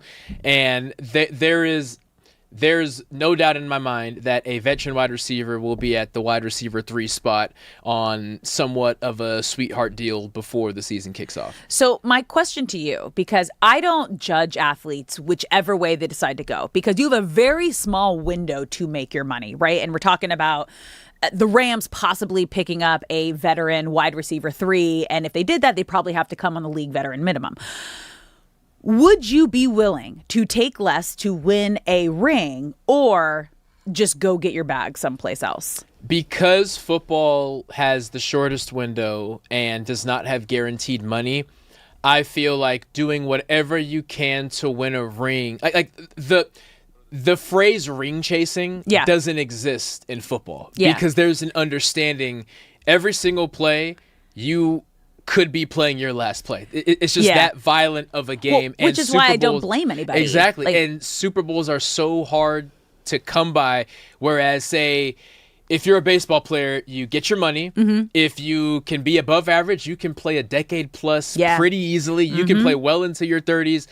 Basketball, you're not going to play well into your 30s typically, but you're getting the guaranteed money, and you start when you're 17 or 18 years old often, right? So it's football's kind of that middle ground where you show up and you're like 22, 23, and if you're lucky, you can play until you're 30 years old. So nobody cares if you just say, I want a ring, and at the end of the day, the history books just show if you have a ring or you don't. Yeah, which is wild. I want to hear from you. Let's do a YouTube poll on that. If you had the opportunity, would you take less money and go for the ring? Or would you say, F it, go get your bag. I'm going to make the most that I can right now in this moment. You can call us, too, at 855-97-LA-FAN, 855-975-2326. And we have Ted from Hollywood on the line. Ted, how we doing?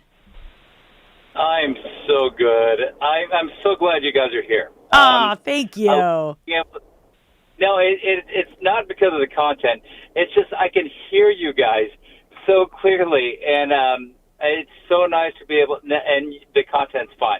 I'm just saying it's so nice to be able to hear sports talk radio and just be able to hear it clearly wherever I'm driving, and that's a nod to your platform. But anyway, thanks, Ted. How are you guys doing? How are you doing? Hey. Hi. Hey, Ted. I'm a fairly tall, good-looking 55-year-old man from Los Angeles. I've been a sports fan for many years, and I'm a Seattle Seahawks fan. So living in LA for the last 20-something years. The Rams Seahawks. Niners Seahawks. That was a thing. The Rams Niners. It's a thing. The entire our division other than Cardinals, we'll forget about them. But I'm saying that this is rivalries every single time we play. And I was just listening to the schedule. I had no idea they didn't play until the end of the season. And so I love this Sam Darnold said, I'm not going to worry about that. We're just going to worry. It's we don't have to worry about Myles Garrett until the end of it. And I wish nothing but the best for Stafford, but my God, he's old. He's got to stop at some point, right? So I'm just. He's the reigning MVP. You can't tell when you just won the highest level award in the league. Hey man, you're 38. You should probably slow it down. You can't tell him that. Ted, that is very hypocritical. You said you are still tall and handsome, so why can't Matthew Stafford still be great at football? Very hypocritical, Ted. Come on.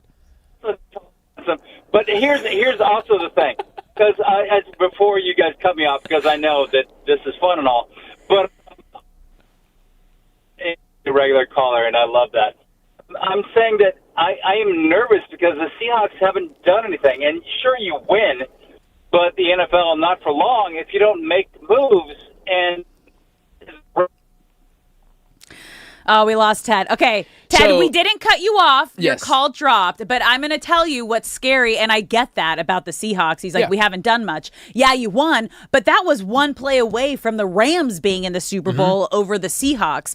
And that NFC Championship game basically was the Super Bowl. And everybody knew that going in. They knew that was going to be the best game.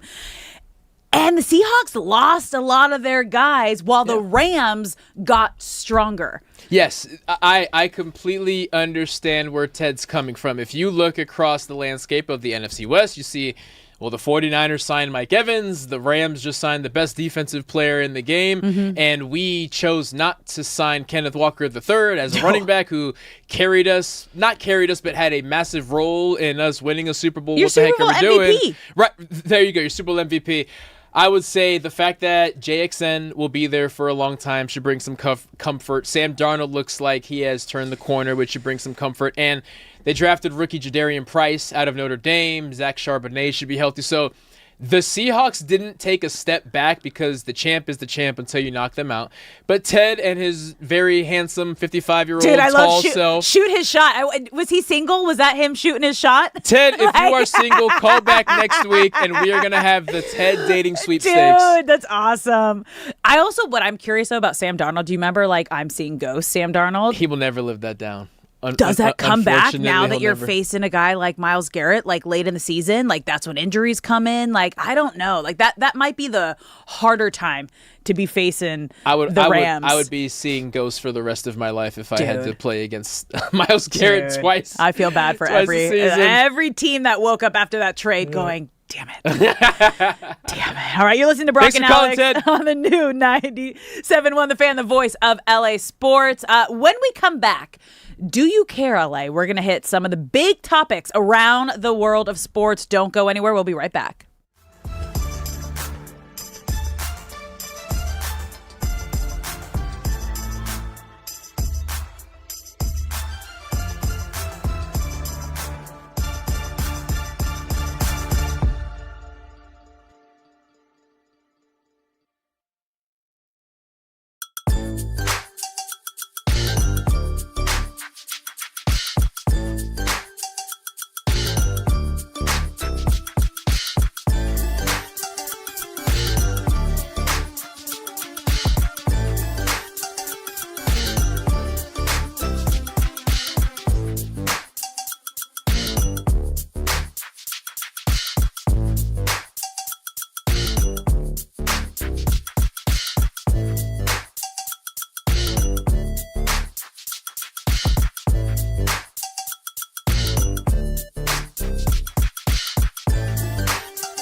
What's up, LA? Welcome back to Brock and Alex on the new 97.1 The Fan, the voice of LA Sports. I'm Alex Curry here at Brock Vereen. Thank you for spending your Friday morning with us. We're having a time. We hope you are too, whether you're listening on the radio, the Odyssey app, the iHeart app, or watching us live on YouTube, Twitter, or Twitch. We appreciate you being here, and we want you to be a part of the show. So if you're watching the live stream, get in the chat. We have a couple polls and questions going on, one of which from last hour was, would you take the bag or would you take less money to play with a championship team? We're going to have a new question coming up at the top of the hour. You can also be a part of the show by calling us at 855-97-LA-FAN, 855-975-2326. We want you to be a part of the show. We have good conversations if you were listening already, having a good time. But you know what time it's for right now. Do you care, LA? We're going to bring in producer Shay, who's going to take us around the world of sports.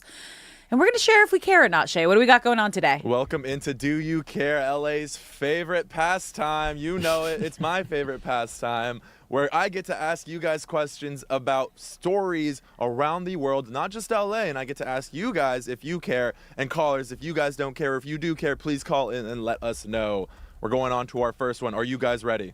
Ready. This one's a little bit of a doozy, honestly. SoFi Stadium workers could strike before the World Cup. Nearly 2,000 food and beverage workers at SoFi began voting on whether to authorize a strike just 8 days before the stadium hosts its first FIFA World Cup match. The union says talks have stalled over wages, job security, workplace protections, and concerns about worker data in FIFA's accreditation process. Do you care, LA? No, because FIFA's corrupt. And it's like they don't give any Fs about anybody else. I mean, you heard us, the conversation we had about they have their own resale ticket site. Right. And I think it was like over $11 million was like the highest ticket for a ticket to the final game. No, FIFA is not in the nicest way possible. It's about as corrupt as an organization as you can come. We know that they take bribes and they take money, and it's just they're not gonna. It's unfortunate. It's really unfortunate and sad for all these workers. But if they're gonna strike, that's a time to do it when the biggest event's coming around to get what you want. But FIFA doesn't care. On paper, it makes sense to strike before the biggest event that SoFi may ever hold. And I guess there's the Olympics in 2 years, but one of the biggest events that SoFi is ever going to hold.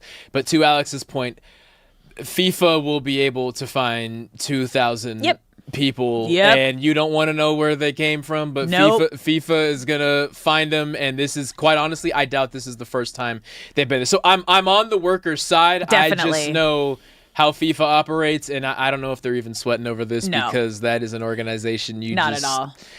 They have their own rules, unfortunately. Yep, they do. Moving on, Shay. On to the next one, guys. The FIFA World Cup is definitely, it's pretty corrupt. I'd have to agree with you with that one. Oh, no, we know it is. A lot of the things that were happening with the last FIFA World Cup as well, there was a lot of... No comment. Yeah, exactly. Let's not get into that. We don't even have to get into it. On to the next one. Victor Wembanyama is saying no to soda money. And why do I say that? Wemby's agent says every soda company wants him for endorsement deals, but Victor Wembanyama refuses because, and quote, this is a quote from his agent, he doesn't want to kill kids, end quote. I care. I care, and I love this because this is a man that is so true to himself. I didn't grow up on soda, so I was a very healthy, all organic kid before it was trendy. But this was, I didn't grow up with soda. The first time I took a sip of soda, I was like, am I drinking chemicals? What is this? I had flavored sparkling water or the organic soda kind of things like that.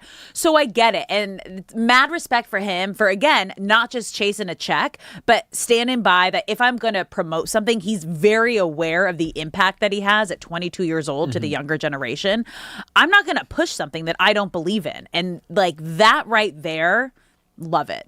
Yeah, Victor is at a point where he's 22 years old. He's going to be on top of the world for the next decade. And for him to say no to, I'm sure, is a 9-figure deal, if not close, this early in his career, credit to him.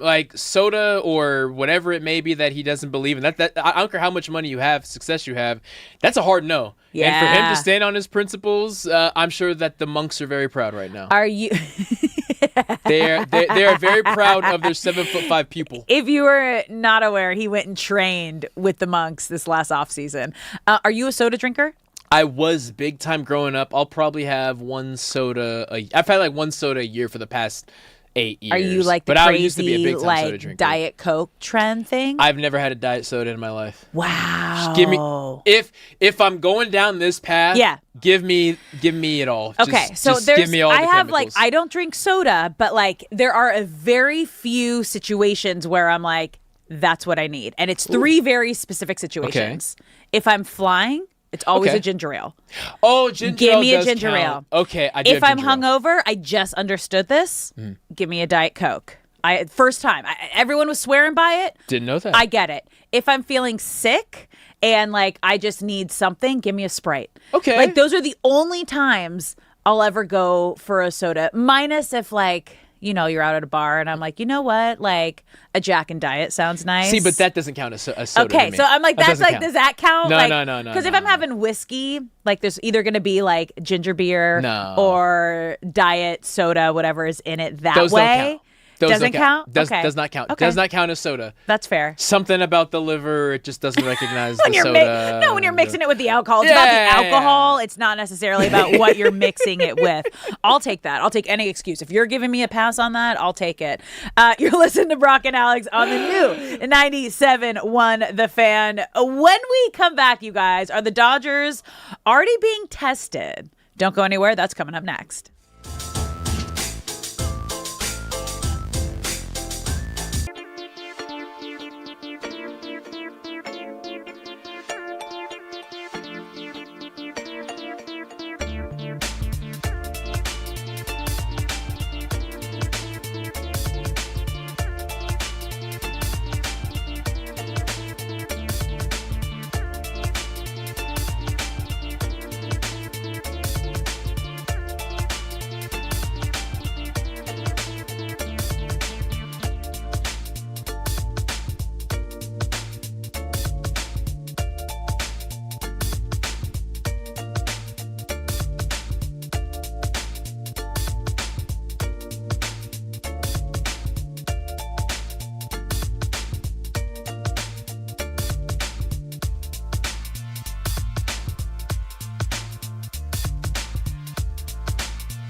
What's up, LA? Welcome back to Brock and Alex on the new 97.1 The Fan, the voice of LA sports. I'm Alex Curry here with Brock Farine. Happy Friday.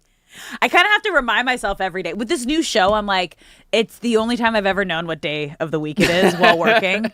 And it's crazy because I used to work games and baseball, the day of the week does not everything matter. just meshes together. And you work weekends. So it's just, it's Friday, you guys. I understand it now for the first time in my life. I'm like, it's Friday night. Like, I'm here for it. We got the weekend. I've never had to work during the week, have the weekends off ever in my working career.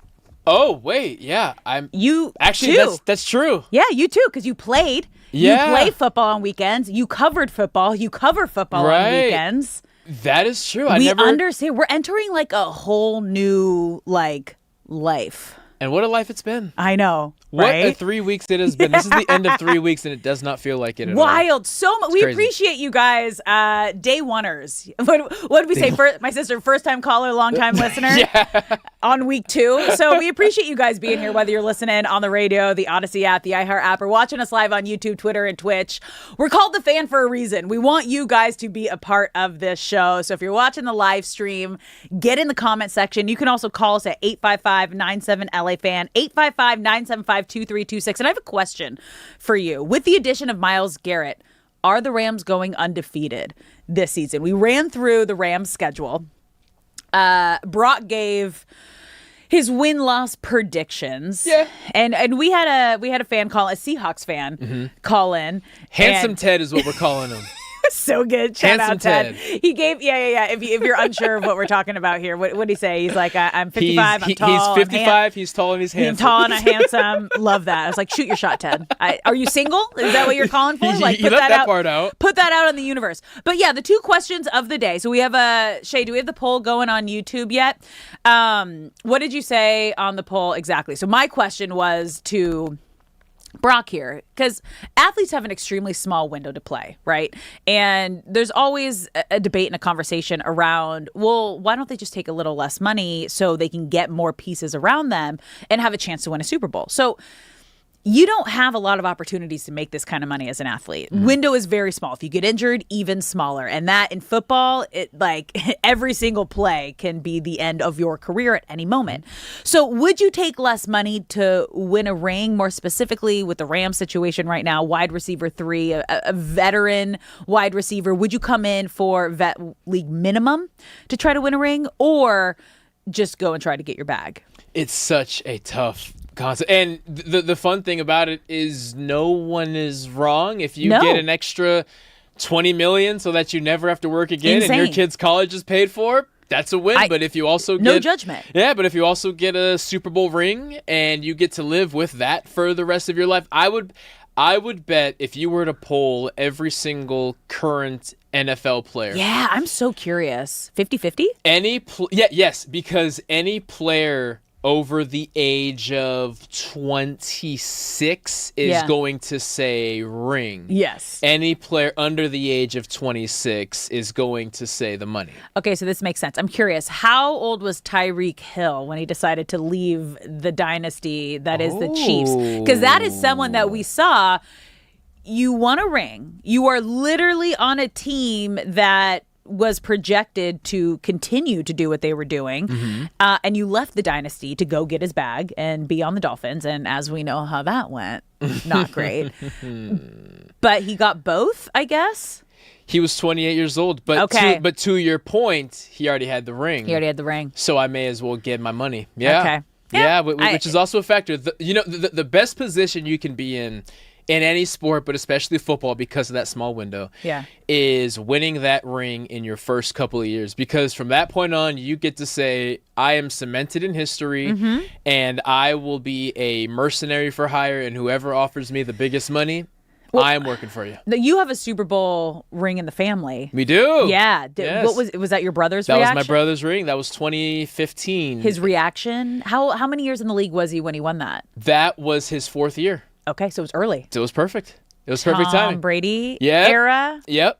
So, played with Tom. It was perfect, and that is the best way to do it is to get the ring before the second contract, because the majority of players, when you reach the end of your first contract, you have to decide, do I go somewhere that is already loaded, in which case they probably can't offer me the most money that another team can, or do I go get cashed out knowing that the playoffs are always going to be a distant thing in the future? It's tough. Dude.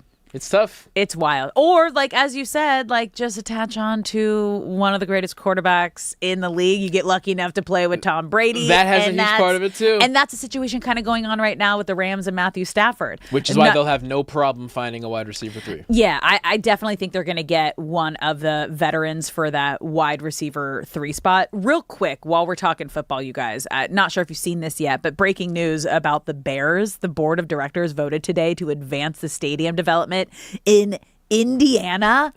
So it's not going to be the Chicago Bears anymore. I think they are the OG, one of the OG original founding teams. Yeah, it was the Bears, the Cardinals, Bears the and the Packers. Cardinals. 1920. So they were founded the in first- 1920. Okay. Insane. And they're I leaving think Chicago. I think the Packers were the 3rd team, but that is insane. So they'll still rep Chicago, but everyone knows that it's not going to feel the How same. can you rep Chicago and Indiana?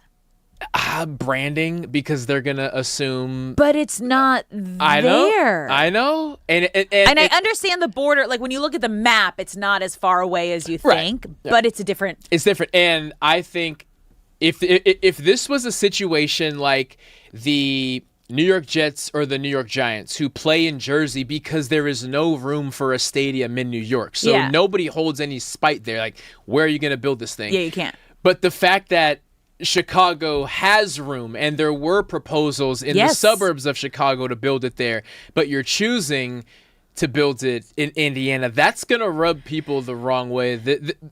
People are still going to go to the games because the Bears are going to be good for the foreseeable future under Ben Johnson. Yeah. But this is pissing a lot of people off. And I know it's hard. It's hard to talk about this. You're like, well, the Rams, they moved from St. Louis to LA, so you guys like stole one of our teams. But it's like the Rams were here, and then they went to St. Louis, and then they came back. So there's that. And this is like too close. Because it's like, it's far enough away that it's a different state, but it's close enough where you're just like pissed about it. Like, why can't you just do that right here where you've been doing it for the past? Insane. Yeah. That's insane. I don't know. You're listening to Brock and Alex on the new 97.1 The Fan. I just feel so sad for all of my Bears fans and my former co-host Carmen Vitale, who's been covering the Bears, and heartbreak. Actually, the real victims here Yeah. are members of the media, because they don't get to stay downtown Chicago anymore. Now they have to stay. Yeah, the real victims. think of the reporters. So I'm actually excited for this. I'm having a college reunion. Oh, fun. With all of my sorority sisters in July. And we're going to Chicago because one of them lives in Chicago. We went to San Diego State and everyone grew up in Southern California. Whoa. But we're going to Chicago. I haven't been to Chicago since I was covering the AVP out there years ago. So like I was working, but I didn't really get to explore. So I don't know much about it, but it's... What month will it be? July. Oh, perfect. It's going to be perfect. Yeah? Summertime in Chicago is among the best places in America that you can be. And When's the last time, like, obviously, I go there every summer. Oh, you go every summer? I go there every summer. Okay, so you might have some favorite spots you're going to give me? I got you. Oh, I got you covered. Good food spots? I got you. Once I'm not going to need. say on air where we're staying just because, like, that's, I don't Don't want people to know dox where I am. But I will let you know, and I am so curious. Okay, cool. I got you covered. I was like, I'm down to explore a new city. I think there's going to be a Cubs game going on when we're there, too, that we might go to, because still haven't been there, so that's going to be fun. Speaking of baseball, Dodgers last night, you guys, frustrating. I'll just start with that, especially that it was such a winnable game. The Dodgers end up splitting the series in Arizona, and they had a lead heading into the 8th inning. Okay, and this is such obviously, as we know, a super team going for a three-peat. But our big conversation yesterday was Shohei Ohtani coming off an electric, just absolute masterpiece of a game, both on the mound and at the plate, reaching base 5 times, 6 scoreless innings again. Like, everything that he did, you would think, all right, like, keep riding. He is one of the hottest bats in the lineup. And as we know, we had Alden Gonzalez on yesterday, ESPN MLB reporter, who shared the compromise for Ohtani and Dave Roberts was, okay, it started with, we're not going to have you hit on days you're pitching. Mm-hmm. Nobody liked that because it is such a gift and a beautiful... If you are a baseball fan and you have the opportunity to watch a game where Shohei Ohtani is pitching and hitting, it is a spectacle. It's so rad to witness in real life. So, and you know that Ohtani wants that too, because the first game back that he was hitting again while pitching, leadoff home run. Second game back, leadoff home run. Like, he was, actions speak louder than words for Shohei Ohtani. He's like, again, the most respectful player in the game. You see him bow to the umpires. He's never going to talk bad about anybody he plays with. He's never going to question publicly any decisions that the team is making. So I guess what we were told from Alden, the compromise was, okay, I'll let you hit on days that you're pitching, but we're going to give you a day off after to rest. Because for the first time in your career that you are fully healthy, you are on a championship team that focuses on October. Not getting to October, but being at your best come October, because we're going to be there. Mm-hmm. And so last night, in the 9th inning, there was a situation that would have set up perfectly to get Shohei Ohtani in there. And the fact that Ohtani, who had a planned off day, was sitting on the bench and did not get put in to pinch hit for Espinal after, the perfect situation was up and you didn't get put in, you lose the game, and now you go, okay, WTF, why was it? Why didn't you take advantage of that moment and have Ohtani in? And it showed you right there. The Dodgers don't have a lot of weak spots, but when the bullpen isn't at their best, this is where things become an issue. Yes, it is very clear with hindsight that actually you don't even need hindsight. If Shohei Ohtani is playing, your chances of winning increase. That is as simple of a fact as you can place on the Dodgers. What Dave Roberts is attempting to do is prioritize the fall over the spring and the summer. If there's a scenario where in late July we look back and every game that Shohei Ohtani has rested, the Dodgers have lost, okay, it's getting tighter. Maybe we need to adjust some things. But as we sit here, yesterday was June 4th, as we sit here entering the summer, Dave Roberts is trying things out, and he had to stick to his guns, because if you say this is the way we're going to do things and I'm going to make tough decisions, I have to stick by those decisions, because if I show any leeway on those decisions just because something unexpected happens, like in the 5th inning, your third baseman has a scary collision and now has to leave the game, well, then the next time I have to make a tough decision, it automatically becomes questioned, because now all of a sudden it's always circumstantial. So we don't know after the collision if Shohei was asking Dave Roberts, hey, do you need me, yada, yada. Like, there's a million things that possibly could have happened. Yeah. But I do feel that Dave Roberts was right in, I made the call. We have to stick with it no matter what happens in this game. So just so you understand, Ohtani was the last player on the bench, okay? Because Muncy got injured. Really scary collision at first base. Thankfully, he is okay. He talked after the game and just said he kind of got the wind knocked out of him. They were worried about a concussion. It looked like his glasses maybe hit his nose, and that's why he was bleeding. I didn't know if it was like the head-to-head, like headbutt contact, because it happened so fast. You guys, full speed, first base and Muncy, just absolute, both fall back. Like slow motion, it looked like a movie scene where they were like, koosh, koosh, koosh, like Matrix style, you know, like both falling back.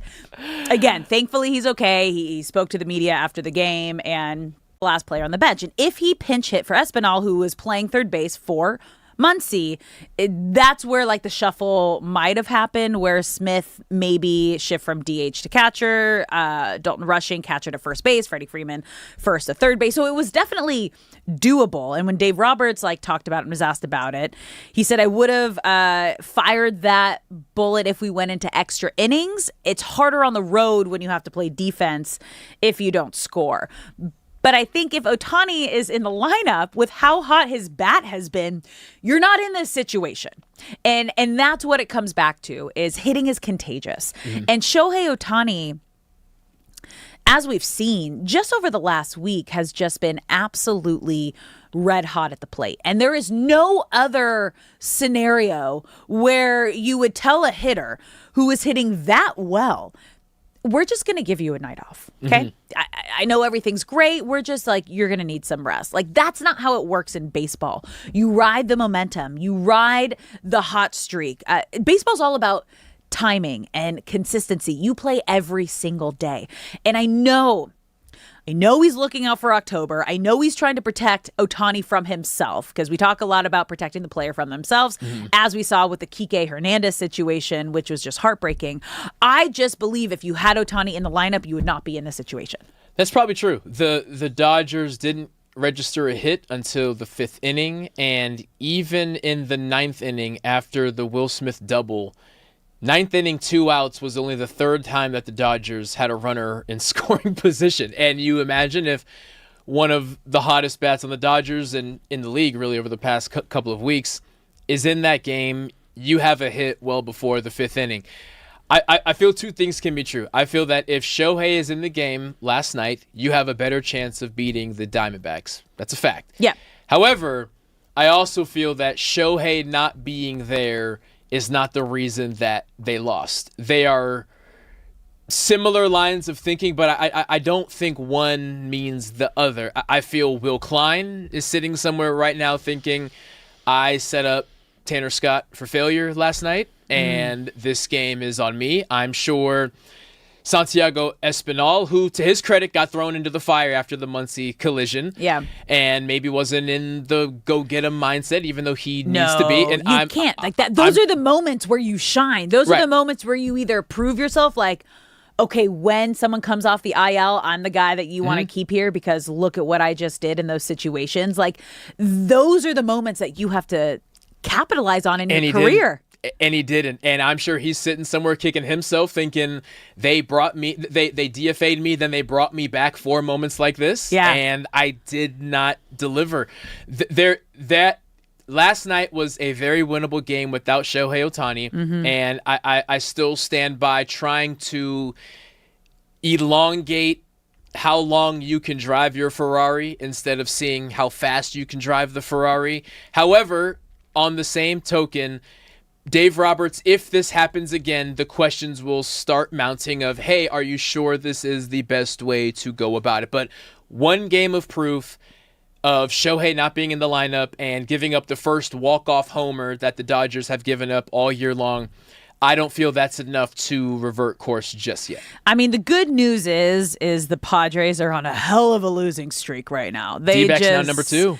D-backs jumped the Padres. And the Dodgers still have like a pretty hefty lead, a 6.5 game lead over Arizona, a 7 game lead over the Padres. Philly's just doing their work. Thank you. On the Padres. Love to see it. We love to see that. We're going to take a quick break here. When we come back, I am so excited to have one of my homies, Dodger Insider, founder of Fangirl Sports Network, Tracy Sandler, is going to join us. And you guys, this woman lives at Dodger Stadium in the best way possible. When we come back, we're going to get her thoughts on this whole situation, what the Dodgers need to do to, fill those little holes and gaps so we're not having these conversations. Don't go anywhere. We'll be right back with Brock and Alex on the new 97.1 The Fan.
What's up, LA? Welcome back to Brock and Alex on the new 97.1 The Fan, the voice of LA Sports. I'm Alex Curry here with Brock Vereen. Thank you for spending your midday in LA with us. Happy Friday.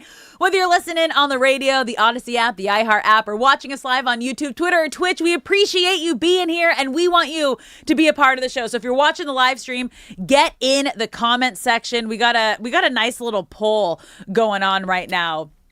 Shay, yeah? Still going on? What did you name it? I named it the bag.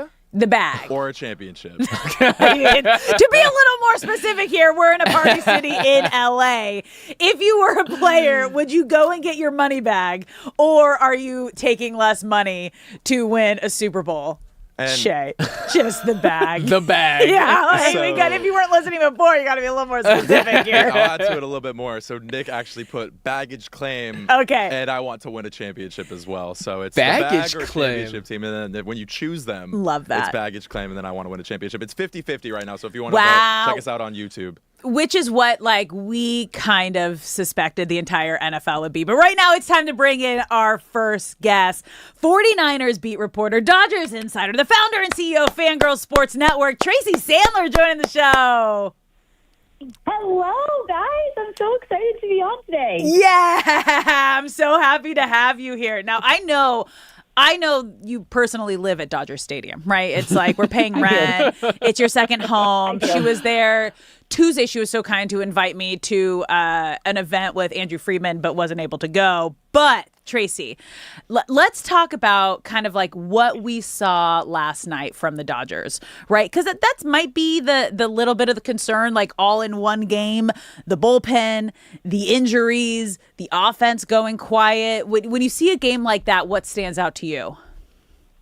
Well, you nailed it. It's definitely all the concerns rolled into one. But the thing I thought about later, because this is what I do, I watch these games, I get upset, and then I actually think about it later, was that at the end of the day, Ketel Marte is a heck of a baseball player, and he gets paid too. And so sometimes a bullpen blows a save. And I think the bigger concern for everybody is that we've seen Tanner Scott. Well, I think there's two concerns. Will Klein has been so fantastic, but the last few games have certainly not been his best. Mm-hmm. Then Tanner Scott, who had such a terrible 2025. I mean, I don't think calling it a disaster is an exaggeration. No. Comes in 2026, not having to be the closer, seems to kind of have his mojo back.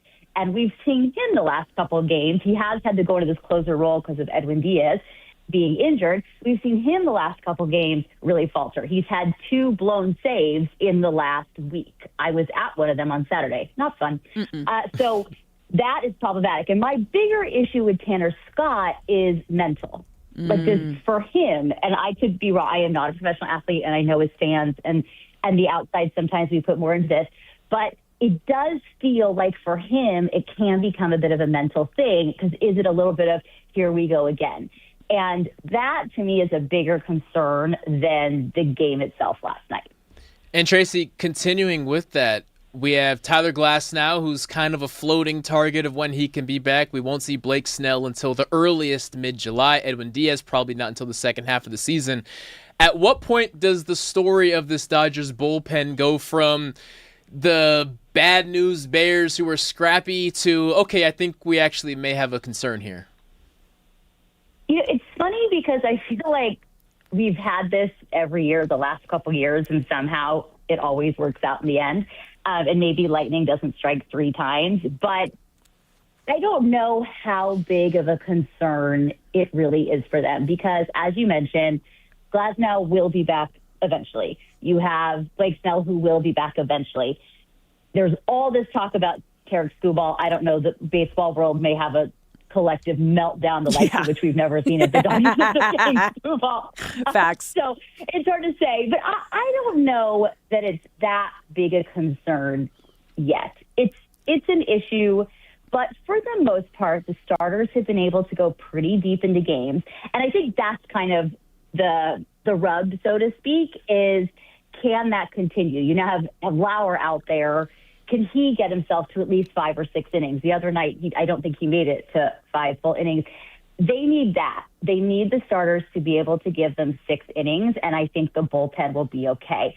So at the moment, I don't think it's a huge concern, but if it's something we see again over the next couple weeks and heading into the All-Star break, then it's something they're going to have to look at the trade deadline. But then that's something I've been saying every year, and they seem to feel differently. And then they win the World Series, so I guess maybe they're right and I'm wrong.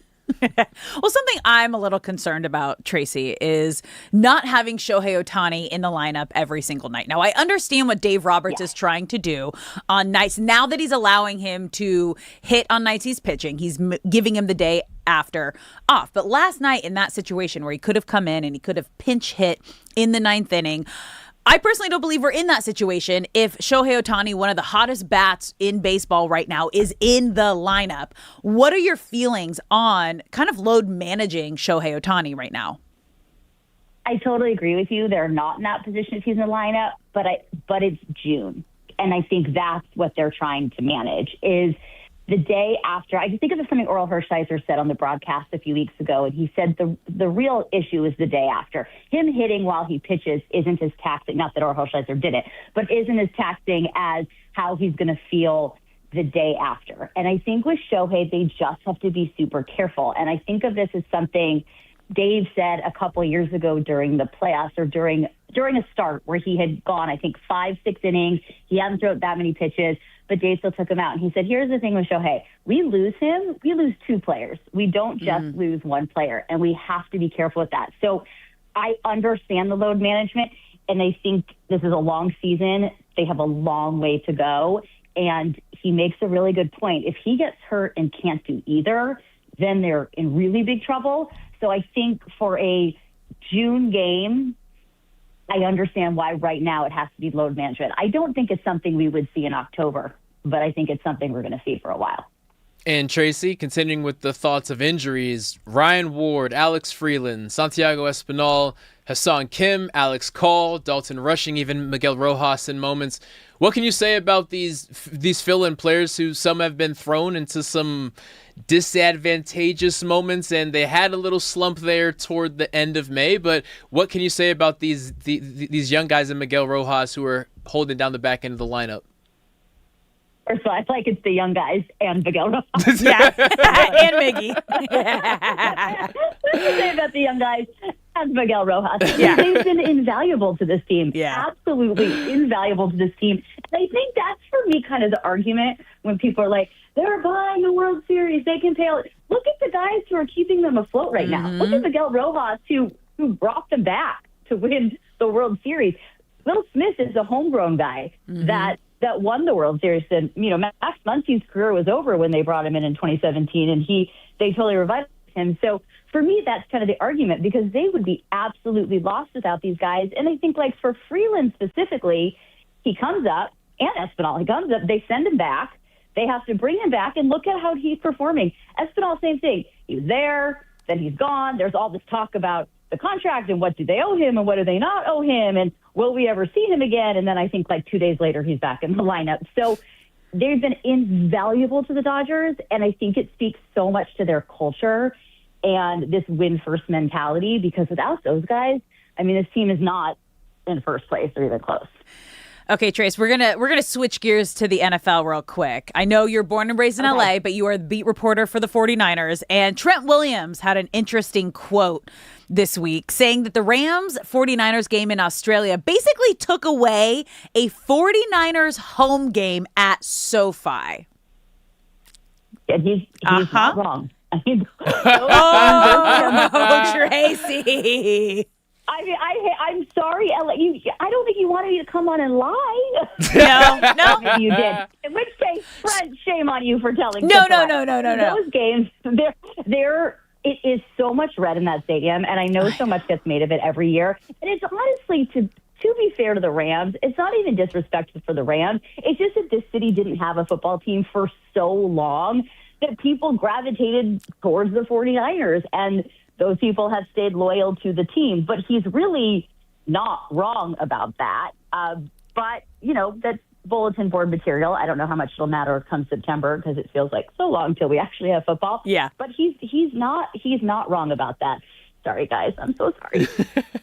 Tracy, the Rams have, of course, been in the news with landing Myles Garrett, but you being the 49er relative homer, we will always claim you since you are born and raised here, but we understand you got to do what you got to do for your Niners. But brag about your Niners for a little bit, because Kyle Shanahan enters every single year expecting to be at the Super Bowl. So what can you say about our NFC West rival? I mean, they have a tough task ahead of them. I imagined that when that trade came through for Myles Garrett, I literally imagined the entire building just like deflating. Right? Just like a balloon. It just felt like the entire building had a collective, Yeah. But, the 49ers made some moves this offseason to improve where they felt they need improving, but I still look at this team as a little bit of a concern. You have multiple players, George Kittle, Nick Bosa, Fred Warner, coming off major injuries. They bring Mike Evans in. Mike Evans is a heck of a wide receiver. He's had a tremendous career. But this is a team that needed to get younger and faster, and they bring in Mike Evans. And that's no disrespect to him. I think he will be great in this offense. I do think he will provide something that they had been missing.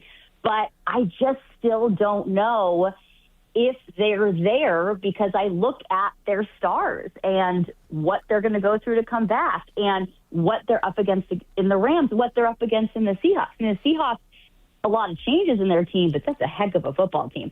And even with all of the changes, they are still very much a contender in the NFC West. So it is a tough task ahead of them. They have a much tougher schedule this year, than they had last year. But the thing, I said this to someone the other day, when Micah Parsons got traded to the Packers, everybody felt, with me included, Packers are winning the Super Bowl. It's theirs to lose. They're going all the way. This was what they needed. There are so many things that happen during the course of a football season. There are so many things that happen between now and the start of the football season that I still think you look at the Niners, the Rams, and the Seahawks, Cardinals, as your, three top contenders, obviously not just in the West, but in the NFC, and any one of them can do what they need to do to get to the Super Bowl. I wouldn't put the Niners as favorites at the moment, but they're still a really good football team with a really good quarterback, with one of the top 2 to 3 coaches in the entire league, and they will contend. It's just going to be a matter of what happens over the next several months. Can they stay healthy? Talk about injuries. I mean, this team, it's not the substation, but something they just can't seem to stay healthy. And so that's the other thing.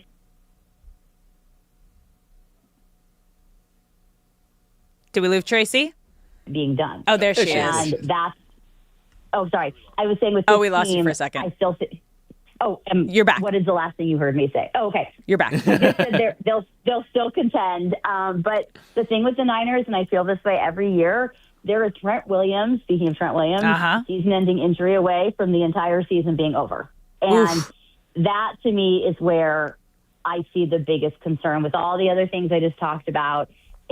I'm not sure if they've still done what they need to do to ensure that they have depth and availability throughout the season, but they are a contender. This is a team, injured or not, coming back from injury. This is a team that has Nick Bosa, George Kittle, Brock Purdy, Christian McCaffrey, Fred Warner. It's a good football team. So they're contenders, but the Rams, I just think the Rams are a different level, to be honest, right now. Well, yeah. I also think, as you mentioned, NFC West has to be the best division in the league heading into the season. And the 49ers are very familiar with having the target on their back. You guys have been Super Bowl faves. You've been in the Super Bowl over the last handful of years. But now it feels like, obviously, heading into this season, Vegas, the odds makers, have the Rams as a Super Bowl favorite. Once you add a guy like Myles Garrett, I mean, that has to make them the team to beat. But what is the mentality now? Like, how much does that change, say, the 49ers and everybody in the division, their mindset heading into these games? I don't think it changes their mindset at all, because I don't think for them it can. As far as they're concerned, yes, they have an incredible player, on the other side of the ball. Brock Purdy has to look at Myles Garrett and hope for the best. But I think at the end of the day, it doesn't change their mindset, because they are in the business of winning football games, and they're confident in their team, and they're confident in their abilities. And so I think they can't think like that, or nothing will go right. And I remember something Kyle Shanahan said a couple years ago when they were having their worst injury-riddled season in recent memory in 2024. And someone asked a question about, going out there every week and all these injuries, and is it hard when they go against the tough teams? And Kyle said, you know what? We have a job to do, and we go into every game. We have a job to do, and that is to win a football game, and we just don't think like that. And Christian McCaffrey has echoed something like that. He said, you guys ask me all these questions of what I'm thinking. I'm not thinking anything except grab football and run. And I think for them, that's their mindset. Yeah, so grab football and run.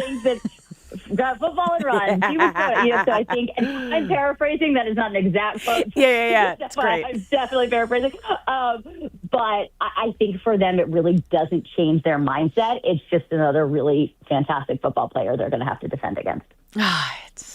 It's going to be a fun season, and you're going to get the first little taste of Myles Garrett in LA throwing out the first pitch at Dodger Stadium on Saturday tomorrow, and I heard you're going to be there. So I'm so excited. Yeah, so prediction, do we think it's going to be a strike? We just saw Wemby just absolutely shank his first pitch. So we know that, like, superstar athletes, it's a different thing. You've watched a lot of first pitches. What's your prediction? I'm going shank. No offense to Myles. Oh, Tracy. Haters gonna hate, baby. It's so hard to throw out a first pitch. I'm going to be honest with you. If I was throwing out the first pitch, I wouldn't even practice, because I'd be like, it's not going to go well. Dude. So I'm just going to own that and enjoy the moment. Yeah. Myles Garrett may feel slightly differently, but I don't. I would love for him to prove me wrong. I do not have a good Same. I can attest to that. I did a whole segment leading up to my first pitch at Angel Stadium. Like, they filmed it. I was in the bullpen with the guys. I was throwing perfect pitches, got out there. Yeah, just a bit outside is what the announcer said when I threw my pitch. It's so good. How are they laying off pitches this close? Dang. Trace, we love you. Thank you so much for coming on. Thank you, Tracy. Absolutely. It was really fun. Thank you for having me. Oh, man, every time we talk about first pitches, I forget that I also had an interesting situation. Yeah, it's going to be, it's tough.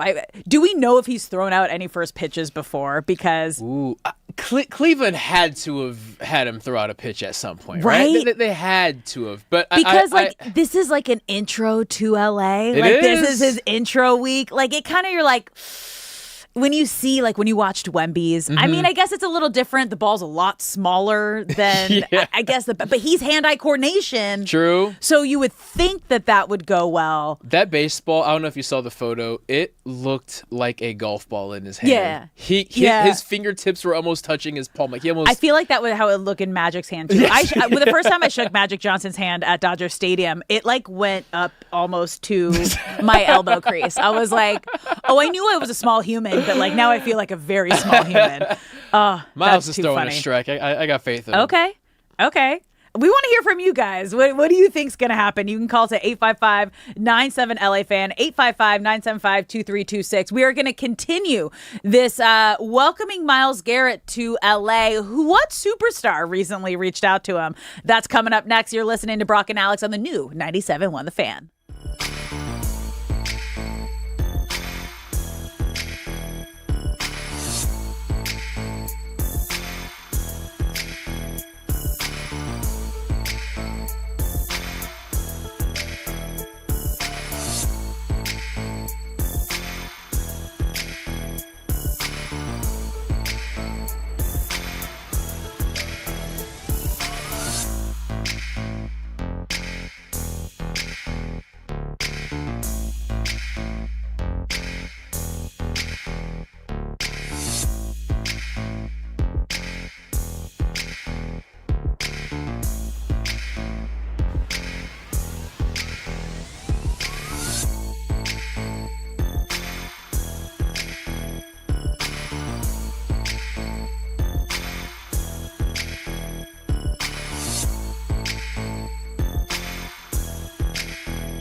What's up, LA? Welcome back to Brock and Alex on the new 97.1 The Fan, the voice of LA Sports. I'm Alex Curry here with Brock Vereen. Thank you for spending your midday in LA with us. Happy Friday. We appreciate you being here, whether you're listening on the radio, the Odyssey app, the iHeart app, or watching us live on YouTube, Twitter, or Twitch. And we want you to be a part of the show. If you're watching the live stream, get in the chat. We got a fun poll going.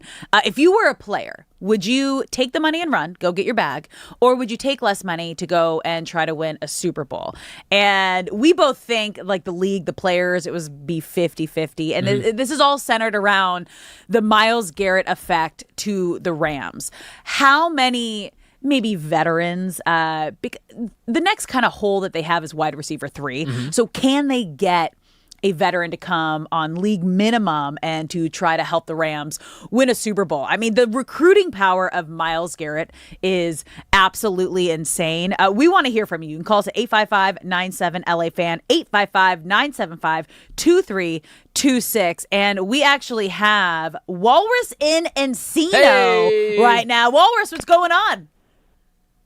Hey, still good morning for us all. Look, you're talking about recruiting. And Yes. I was just having a conversation with Shay on the phone. I want you both to think about another instance where a person landed on a team and caused someone who had just retired from that team to consider coming back out of retirement. I can't think of another instance like that. So Myles Garrett is already making a significant impact on the team, like you're saying, recruiting free agents who are actively playing. And then, of course, I'm talking about Aaron Donald. I mean, that is that's like a movie-esque type of story. So the guy, before he even has taken a snap, is causing, an incredible positive effect for the Rams and, of course, for, all the fans in LA. So for me, that is a singular thing that the guy has done. Great show, everyone. Thank you, Walrus. Thank you, Walrus. The only other person that can do that is Tom Brady, and he did that with Gronk. Got Gronk out of retirement once he went over to the Bucs. But how long was Gronk retired? Was it a full season? Did he sit out a full season? I want to say it was one full season with Fox, and then he went back, and then I think it was only 1 year. But what makes this situation a little different is Gronk was very banged up. Yeah. His lower back was killing him. His knees were killing him. His elbow, he had all the surgeries. He's a bigger guy.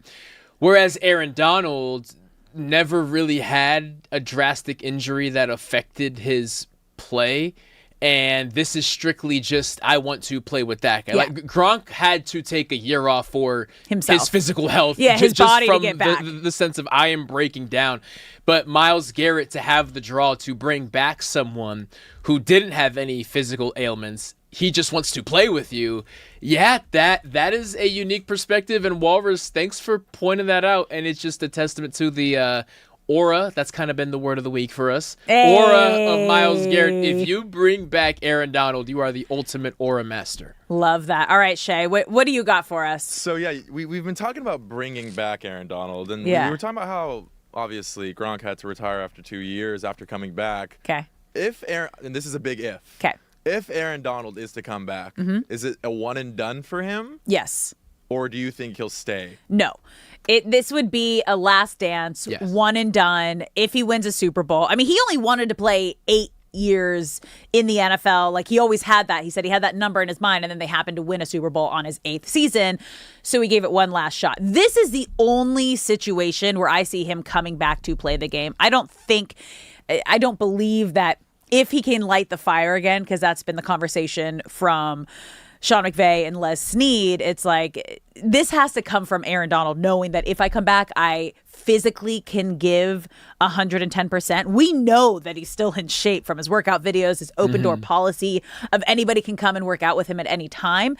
But he needs to have that fire of, and this is the craziest thing too we talked about yesterday. Think about it. His entire life up until he retired was focusing on football, being the best I can be, wanting to win a Super Bowl. And once you turn that off for a couple years, I know it'll be easy. Oh yeah, you can turn that back on, but it's not just turning it back on. Like it's the practice, it's the training, it's getting hit, it's everything that goes with it for him to want to continue to do that. Right. I'm sure Aaron Donald's schedule right now is wake up work out, and then whatever the heck I want to do. Yeah.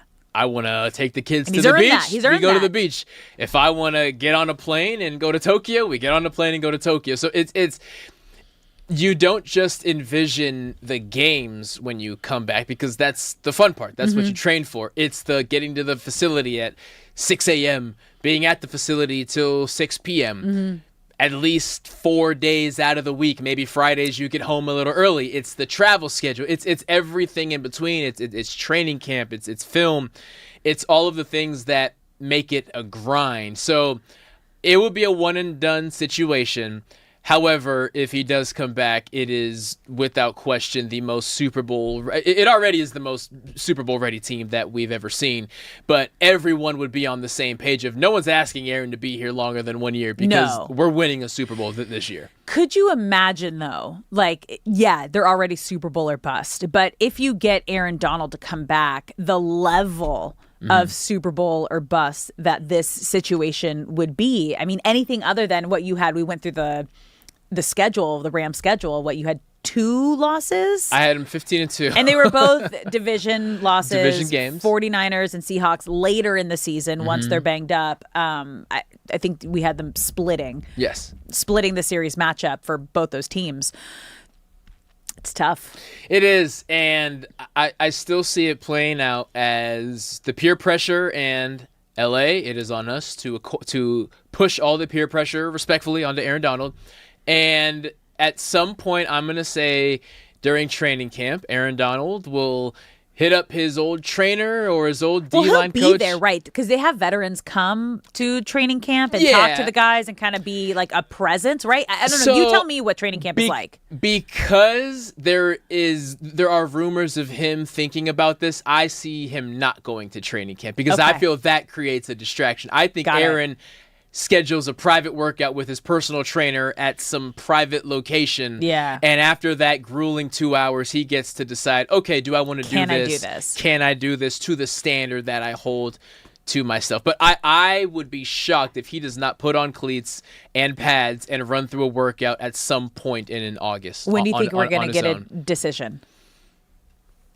September. Preseason? Late. Preseason? Yes. Or season? What? I didn't even look at the schedule right now. Okay, so September 10th is week 1. So preseason maybe? Week 3. Week 3 we get Aaron Donald. You're listening to Brock and Alex on the noon 97.1 The Fan. Hour 3 coming up next. Freeway Series kicks off tonight.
What's up, LA? Welcome back to Brock and Alex on the new 97.1 The Fan. I'm Alex Curry here with Brock Vereen. Thank you for spending your midday in LA with us. Hour number 3 on a Friday. How are we feeling?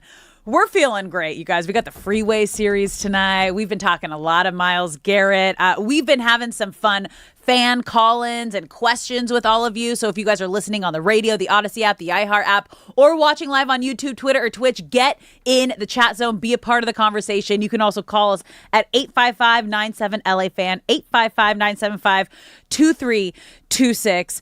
Lot going on here. We also got our first posters you guys made for the Fan LA. This is fun. Oh, here we go. My camera right here. You guys, my camera's a little blurry. Let's go to the group one so you can actually see it a little better there. It's fun. So we're all signing them. When did you first start practicing your signature? Because you look at this and obviously, like, you and Fish, a lot of practice as professional athletes. And, sorry, Cody, you too. You too, Cody Decker. Because it's so funny. I remember my mom, like when I was little, she's like, you have to have a good signature. I was like, it doesn't matter. And then I never thought that like fans were going to be coming up to me when I was a part of the Angels broadcast team as sideline to start signing things. I was like, oh, shoot, I got to figure out like an easy, quick, fast signature. I never thought to practice something like this. I changed my signature every single year. No, you didn't. What? Since fifth grade. When we learned cursive. It's evolving? It's an ever-evolving thing. Why? It's an amoeba. It's a moving target. So it all comes down to the letter R. A cursive lowercase r. Dude, let me tell you, Curry. Oh, yeah. You okay, I have two. But I would say any double letter you can make look cool in cursive. Just one R and then to this oblong O. I could never make it look good. And then finally, about I would say my final year of college, I finally realized I'm only going with a B because I've tried my whole life to make this R look good and it's always looks janky. Dude. So that's when I dropped the rock and just put B. And then it's almost like a Q. No, it's a V with the line after. Yes. I was like, is it a Q? Is it like a dark Q that's going on?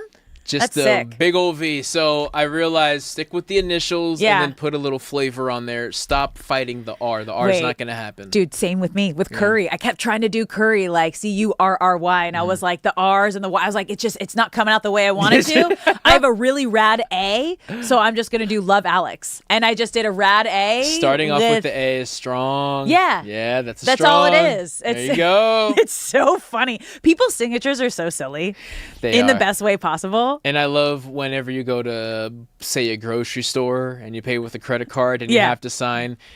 The fact that a lot of people... Actually, let me ask you, do you take time to do your signature? Or are you like Absolutely me where you not. just draw a line and say, I don't get do out a of my full face? line, but like I'll do something that's not totally my signature. Yeah. I also like when people have it publicly, I don't want them to know what my actual signature looks like. Like that's creepy. I used to put Mickey Mouse if I was bored, and then one time I put Mickey Mouse and the guy who was working the register was like, hey, you probably shouldn't do that. I was like, yeah, you're probably right. I shouldn't do that. Yeah. So we'll then just I just started putting a line.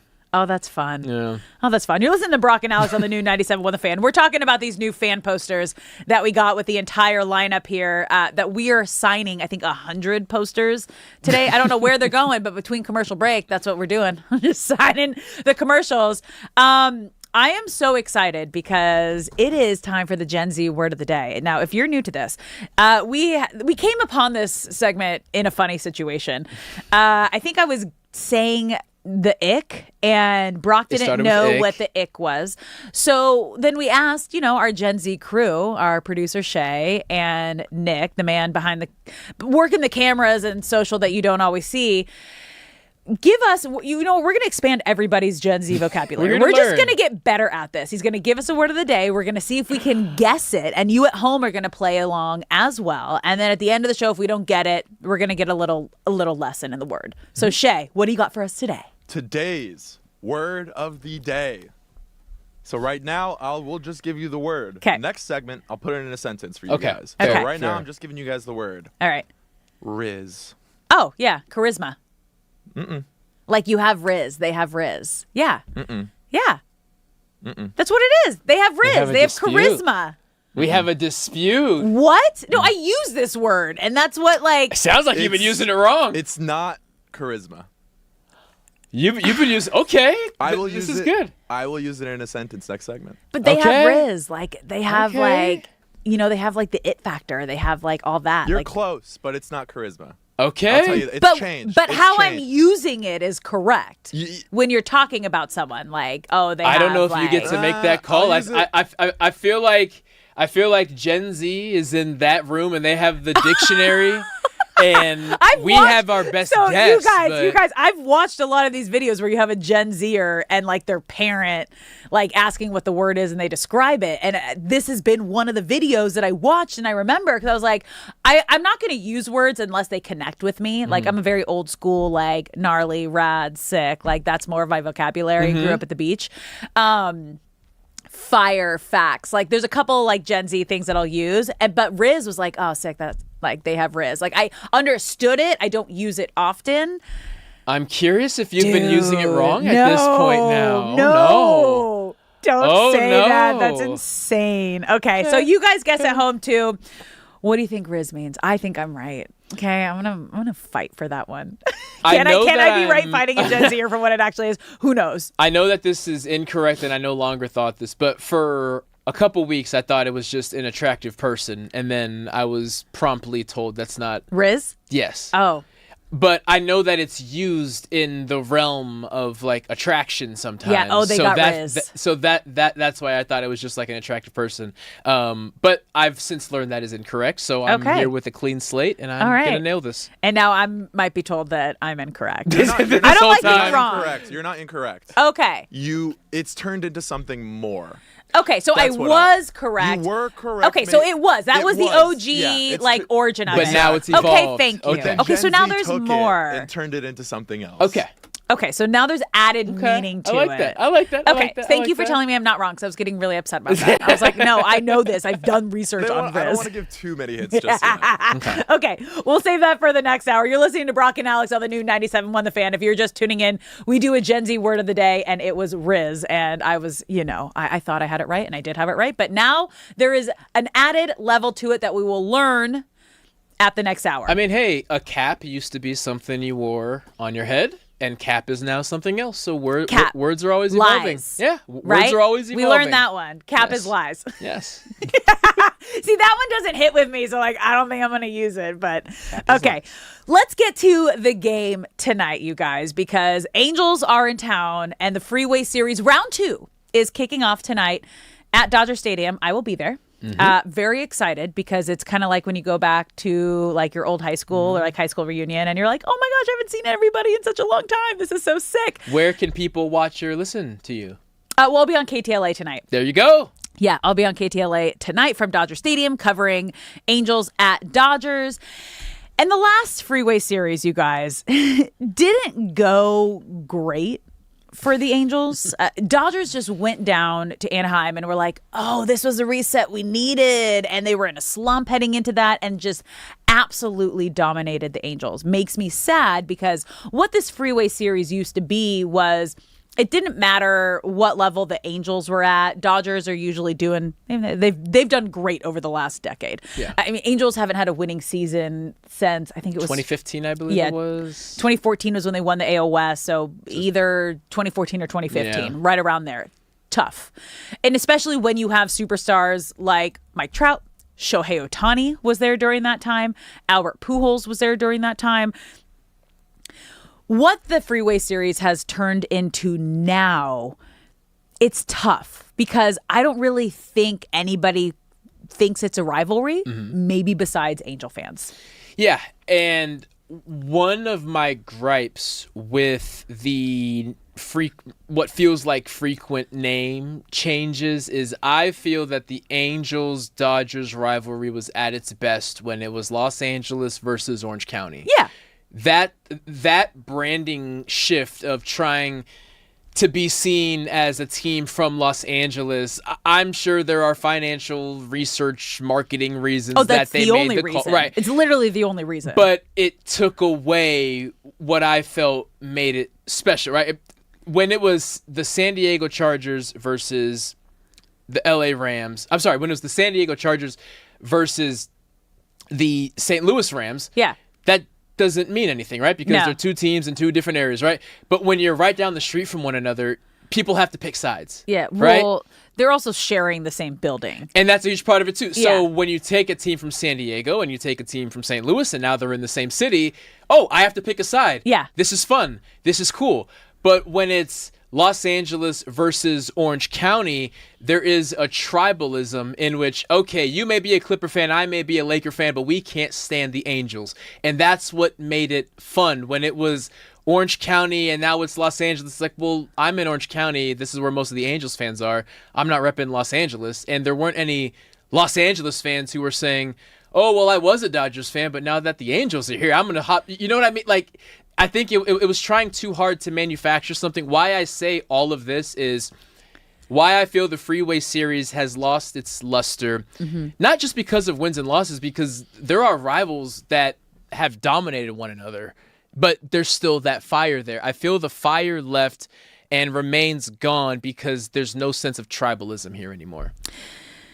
Yeah, it's tough. And you bring up the Angels adopting the LA the LA name, and I had an issue with that when I was working with the team because we weren't allowed to talk about it on air. Like we couldn't say the Los Angeles Angels of Anaheim because that's the full name. And that was the Los Angeles legal name, yeah. Angels of Anaheim. Make that make sense because LA is not in, like, it's not in Anaheim. Like the LA and the Anaheim having it in the same name. I know why it's happening because marketing money, ad money, you get more when you're attached to the LA name. I would almost think by them adding that LA to the beginning of the name, it might create a bigger like hate rivalry situation between the fans, but this is strictly a fan rivalry. Yes. I don't think it's a team rivalry. No, I judge a rivalry in two ways. Like you mentioned, what do the fans believe and what do the players believe? And sometimes things magically align where the players and fans agree that this opponent is the same caliber of rival. And if you are to judge the atmospheres of the games, typically it is overwhelmingly Dodgers fans, even if the game is in the Big A. Oh, yeah. Because it's not that long of a drive, and there are a lot of Dodgers fans in Orange County. It's also really easy to get in and out of the stadium. Yeah, thankfully. I wish Dodger Stadium was that easy to get in and out of. But there's also the element of the players. And when the Dodgers are playing the Giants, when the Dodgers are playing the Padres, there is a tangible and physical tension that you can reach out and touch, and you can see it in the players' faces that I understand that this game means more. And you just don't see that in this rivalry. And quite honestly, I don't want to speak for the Angels. I'll have you answer this, but I don't see it from the Angels' side either. Like, even when the Padres were struggling, I could see the fire in the Padres thinking this is a rivalry. I don't know if I could be wrong, but I don't see that fire from the Angels even when they're playing the Dodgers. It's just tough because when you haven't had a winning record in over a decade, it's hard for anything to really be considered a rivalry at that point, right? And then when you aren't playing that great this season, I mean, the Angels are 5-5 in their last 10 games. They are last in the AL West. The Dodgers are first in the NL West. Even when you look on the app, it literally, the Dodgers are at the very top at the NL West, and the Angels are the last team on the very bottom. So there's a visualization. There's an actual visual of how far apart these two teams are. And it couldn't, like, it is very representative of the situation of these two franchises, from the front office down to the farm system to the lineups to the success that they've had and to why the Dodgers were able to get the Angels' greatest player besides Mike Trout that they've had in the last decade in Shohei Ohtani and immediately win 2 World Series with him. Like that alone right there. If you look at like one of your star players, it was like, okay, I'm just going to go up the freeway. Oh, this is what it's like to be on a winning franchise and to have success. Like that's heartbreaking. Yes. And I quite honestly, I go back to last year because that was the moment of whether or not the Dodgers Freeway Series was going to matter for the Angels, because the Angels swept the Dodgers last year. I don't know how many times they played, but the Angels won every single game that they played against the Dodgers last year. And I didn't feel like it mattered. Like the Dodgers, of course, want to win every game that they play, but it didn't seem it didn't seem like it hurt them. Could you imagine if they lost? Now, granted, they're in the same division, so it's different, but just the emotional toll of losing every game to the Padres, every game to the Giants, like and even from the Angels side, I know a couple Angels people, and it didn't feel like, hey, the World Series champ, we swept them. Like that should be like when there aren't often things to play for. You gotta pick and choose things that you can make big, and the fact that wasn't even a big deal was like, I just don't know how much this matters to anyone anymore. Yeah, no, I'm excited because we're having voice of the Angels broadcast, former MLB legend Mark Gubiza is going to be joining us in the final hour of the show, obviously calling the game at Dodger Stadium tonight, and he's been a part of the Angels broadcast team. I mean, he was there before I got there, so he's probably pushing 20 years with this team, so he's seen the great and the good of the Angels and to where they are now, and it's tough, especially when you had the face of baseball, the face of the Dodgers now. Like, you had Shohei Ohtani, you had him. And you could have, if you had the tools and you had a good front office and you had a strong farm system and you knew what it took to be a winning franchise, if you had all of that, you had him, you got to be looking at it and this whole situation like, look what we could have done. Yeah. Look what we could. His first 2 years goes and wins back-to-back World Series with the Dodgers. It's such a tough pill to swallow. And baseball, more so than any other sport, you track what your former players do elsewhere, because baseball is a team sport, but the moments happen individually, right? If Joe Burrow decides one day I'm going to go play elsewhere and has tons of success, Bengals fans feel away, but it's also, okay, well, who's the receiver he's throwing to? What defense does he have? What's the environment? Is he playing in a dome? Maybe that's why his stats are better, right? Baseball, there is a direct correlation regarding, well, if he was doing that here, why weren't we able to have that same amount? It just stings so much more in baseball. Immediate success. Wasted no time. Immediate. Yeah, it's back-to-back World Series champs because of Shohei Ohtani. Right.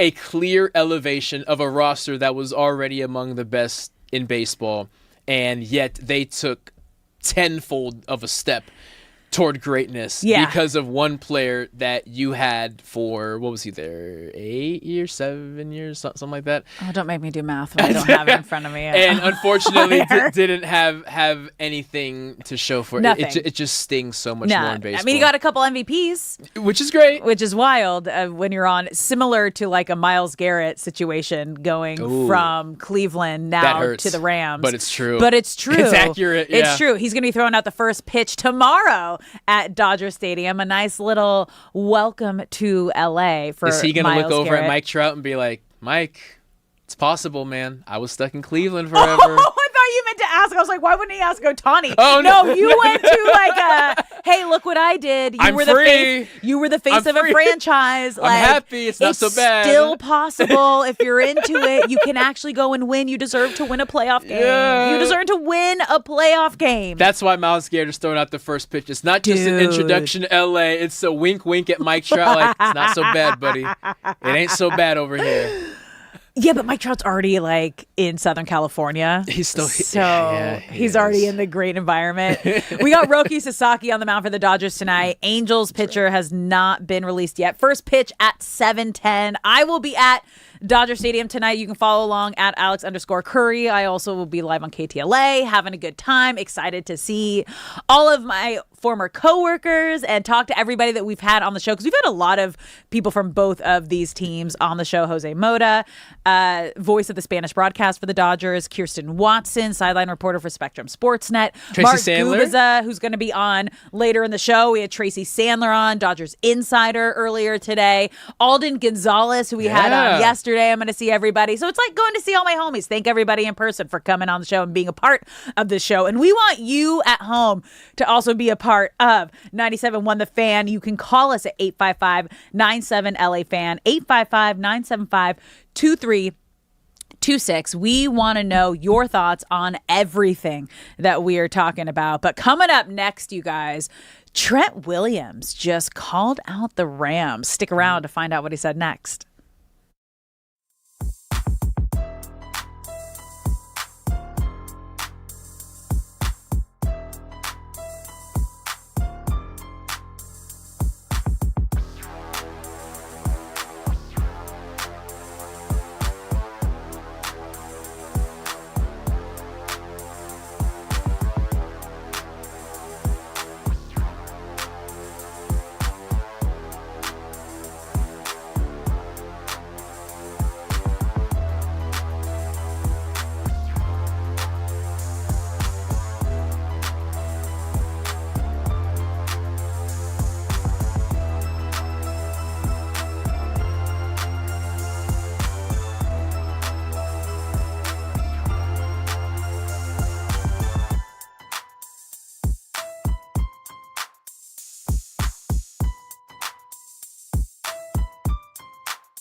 What's up, LA? Welcome back to Brock and Alex on the new 97.1 The Fan, the voice of LA Sports. I'm Alex Curry here with Brock Vereen. Thank you for spending your midday in LA with us, whether you're listening on the radio, the Odyssey app, the iHeart app, or watching us live on YouTube, Twitter, or Twitch. We appreciate you being here, and we want you to be a part of the show. So get in the comment section. We have a couple fun polls going on today. Shay, what are we currently at for the question that we asked everybody on the YouTube at The Fan LA? The poll was, if you were offered a ton of money, if you were playing football, would you go and take the bag, or would you take less money to stay on a team that has a chance to win a Super Bowl? What is LA saying, Shay? So we wrapped up the poll at 57% say they want the bag and 43% say they'd go for a championship. I mean, it makes sense because most of these people live in LA and it's expensive to live in LA. Yeah. So it makes sense. I get it. And I didn't factor in taxes. Oh. What do you mean, being in LA? Wait, taxes are a big factor. Half of it's gone? Yeah. If we polled a bunch of people in Texas or Florida, does that change because taxes aren't as big of a thing?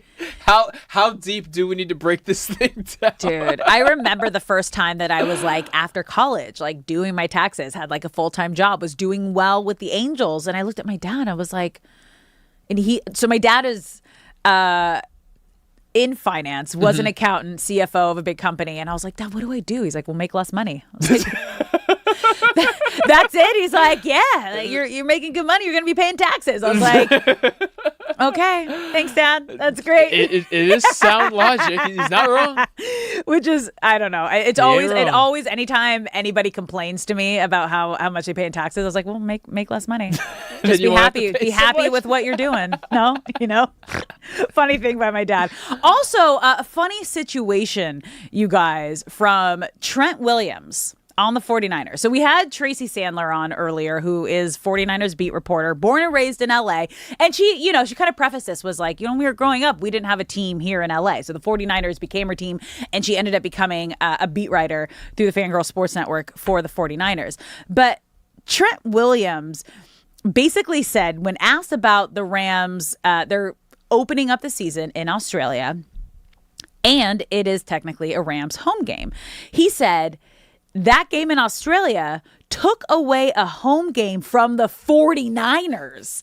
Now, if you're wondering, you're like, what do you mean you took away a home game from the 49ers? Well, when the Rams first came to LA and was filling up SoFi Stadium, you have to remember, they were a new team coming back to LA. So they didn't have as strong of a fan base here. And it's still growing. It's still building. Obviously, winning in 2021, the Super Bowl was a big factor of getting the young fans and a new generation of fans. But when you would go to Rams games when they first got here, it felt almost like the away team was the home team in SoFi Stadium. Yeah. Like, that's just what it was. And that's completely normal. When they first came back, anyone who was still an avid football watcher who remembers, or who's alive when the Rams were here for the first time, not just alive, but able to buy tickets, was older. It had been a while since they'd been here. And in that window, a lot of Raiders fans developed, a lot of San Francisco 49ers fans developed, and a good number of Chargers fans developed, because you're allowed to have a favorite team anywhere in the world, but you're naturally going to want to be acquainted with a team that you can see live. In your state, too. And that's in your California's state. big. So the Rams are fighting an uphill battle. The largest contingency of Rams fans right now are probably in high school and college, because when you're a kid, you want to root for the team that dad is taking me to games to, right? And so there's a bunch of kids who were 9, 10, 11 years old, went to their first NFL game when the Rams first came back. And in a couple years, they'll have some spending money and good jobs. And then year by year, the new crop of Rams fans that have been brewing in the farm system are ready to spend money and come to SoFi on their own. So it's going to take some time. So get your jokes off when you can, because in about 3 to 5 years, you're not going to be able to make them anymore. So obviously, different NFL teams that you played on, certain teams have a how do I say this? A fan base that travels strong. Yeah, yeah. Were there certain teams and stadiums that you went into when you were the opposing team and you came in and it felt like a home game that it kind of gave you guys an added, did it feel like it was not added motivation, but just you had a little bit of edge on your side? Bears fans are everywhere. Yeah. Bears fans are firm and true, and that goes back to them being one of the original franchises. Which makes it even more heartbreaking that today they announced they are moving out of Chicago. The Indiana Bears? No, kidding. They're still the Chicago That's Bears. bad. But I do want a shirt that says Indiana Bears on it. I just think that would be very funny. And I may or may not during our breaks been shopping for one, so we will see what it looks like next week. But one thing that kind of gets overlooked in regarding how well teams travel is location. Yeah. For example, if you are a Seahawks fan, the Seahawks aren't exactly known to travel well because look how far their fans have to travel to away games. They're stuck way in the Pacific Northwest. Yeah. Right? Same thing with Rams fans. Same thing with Miami Dolphins fans. Same thing with Bills fans. Yeah. You're stuck in the corners and you're asking your fans to travel very far during away games, whereas Bears are dead center. So Bears fans, typically you can get to either coast in a 3.5-hour flight or less. Yeah. That's much more reasonable. I didn't think about it that way. I'm not trying to make excuses, but geography does play a massive factor. And I'm sure it gets really cold and really hot in Chicago, and you're like, oh, this could be a fun time to have a little trip. As a player, like, how do you feel about that? Like you played in that stadium. That stadium has a lot of reasons for players to have gripes about. So the Commanders' former field and the not the stadium itself. I mean the literal playing surface. They've overhauled it recently, and they're going to build a new stadium.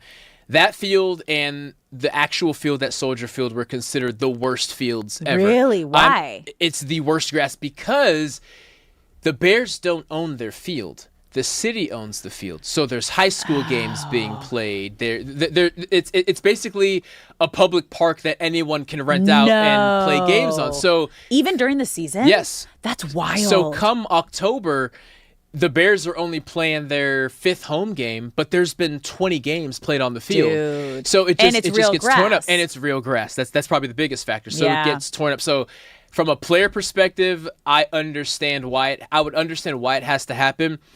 But there is nothing like driving through downtown Chicago, going into a tunnel, and then entering your stadium. It is the coolest backdrop, and just the accessibility for fans. Like, I knew my family could stay in a downtown hotel and just walk to the game because it's in the middle of the city. Similar to the Padres Stadium that's right in the heart of the city. Yeah. Bear Stadium is right in the middle of the city, and not having that, it just stinks.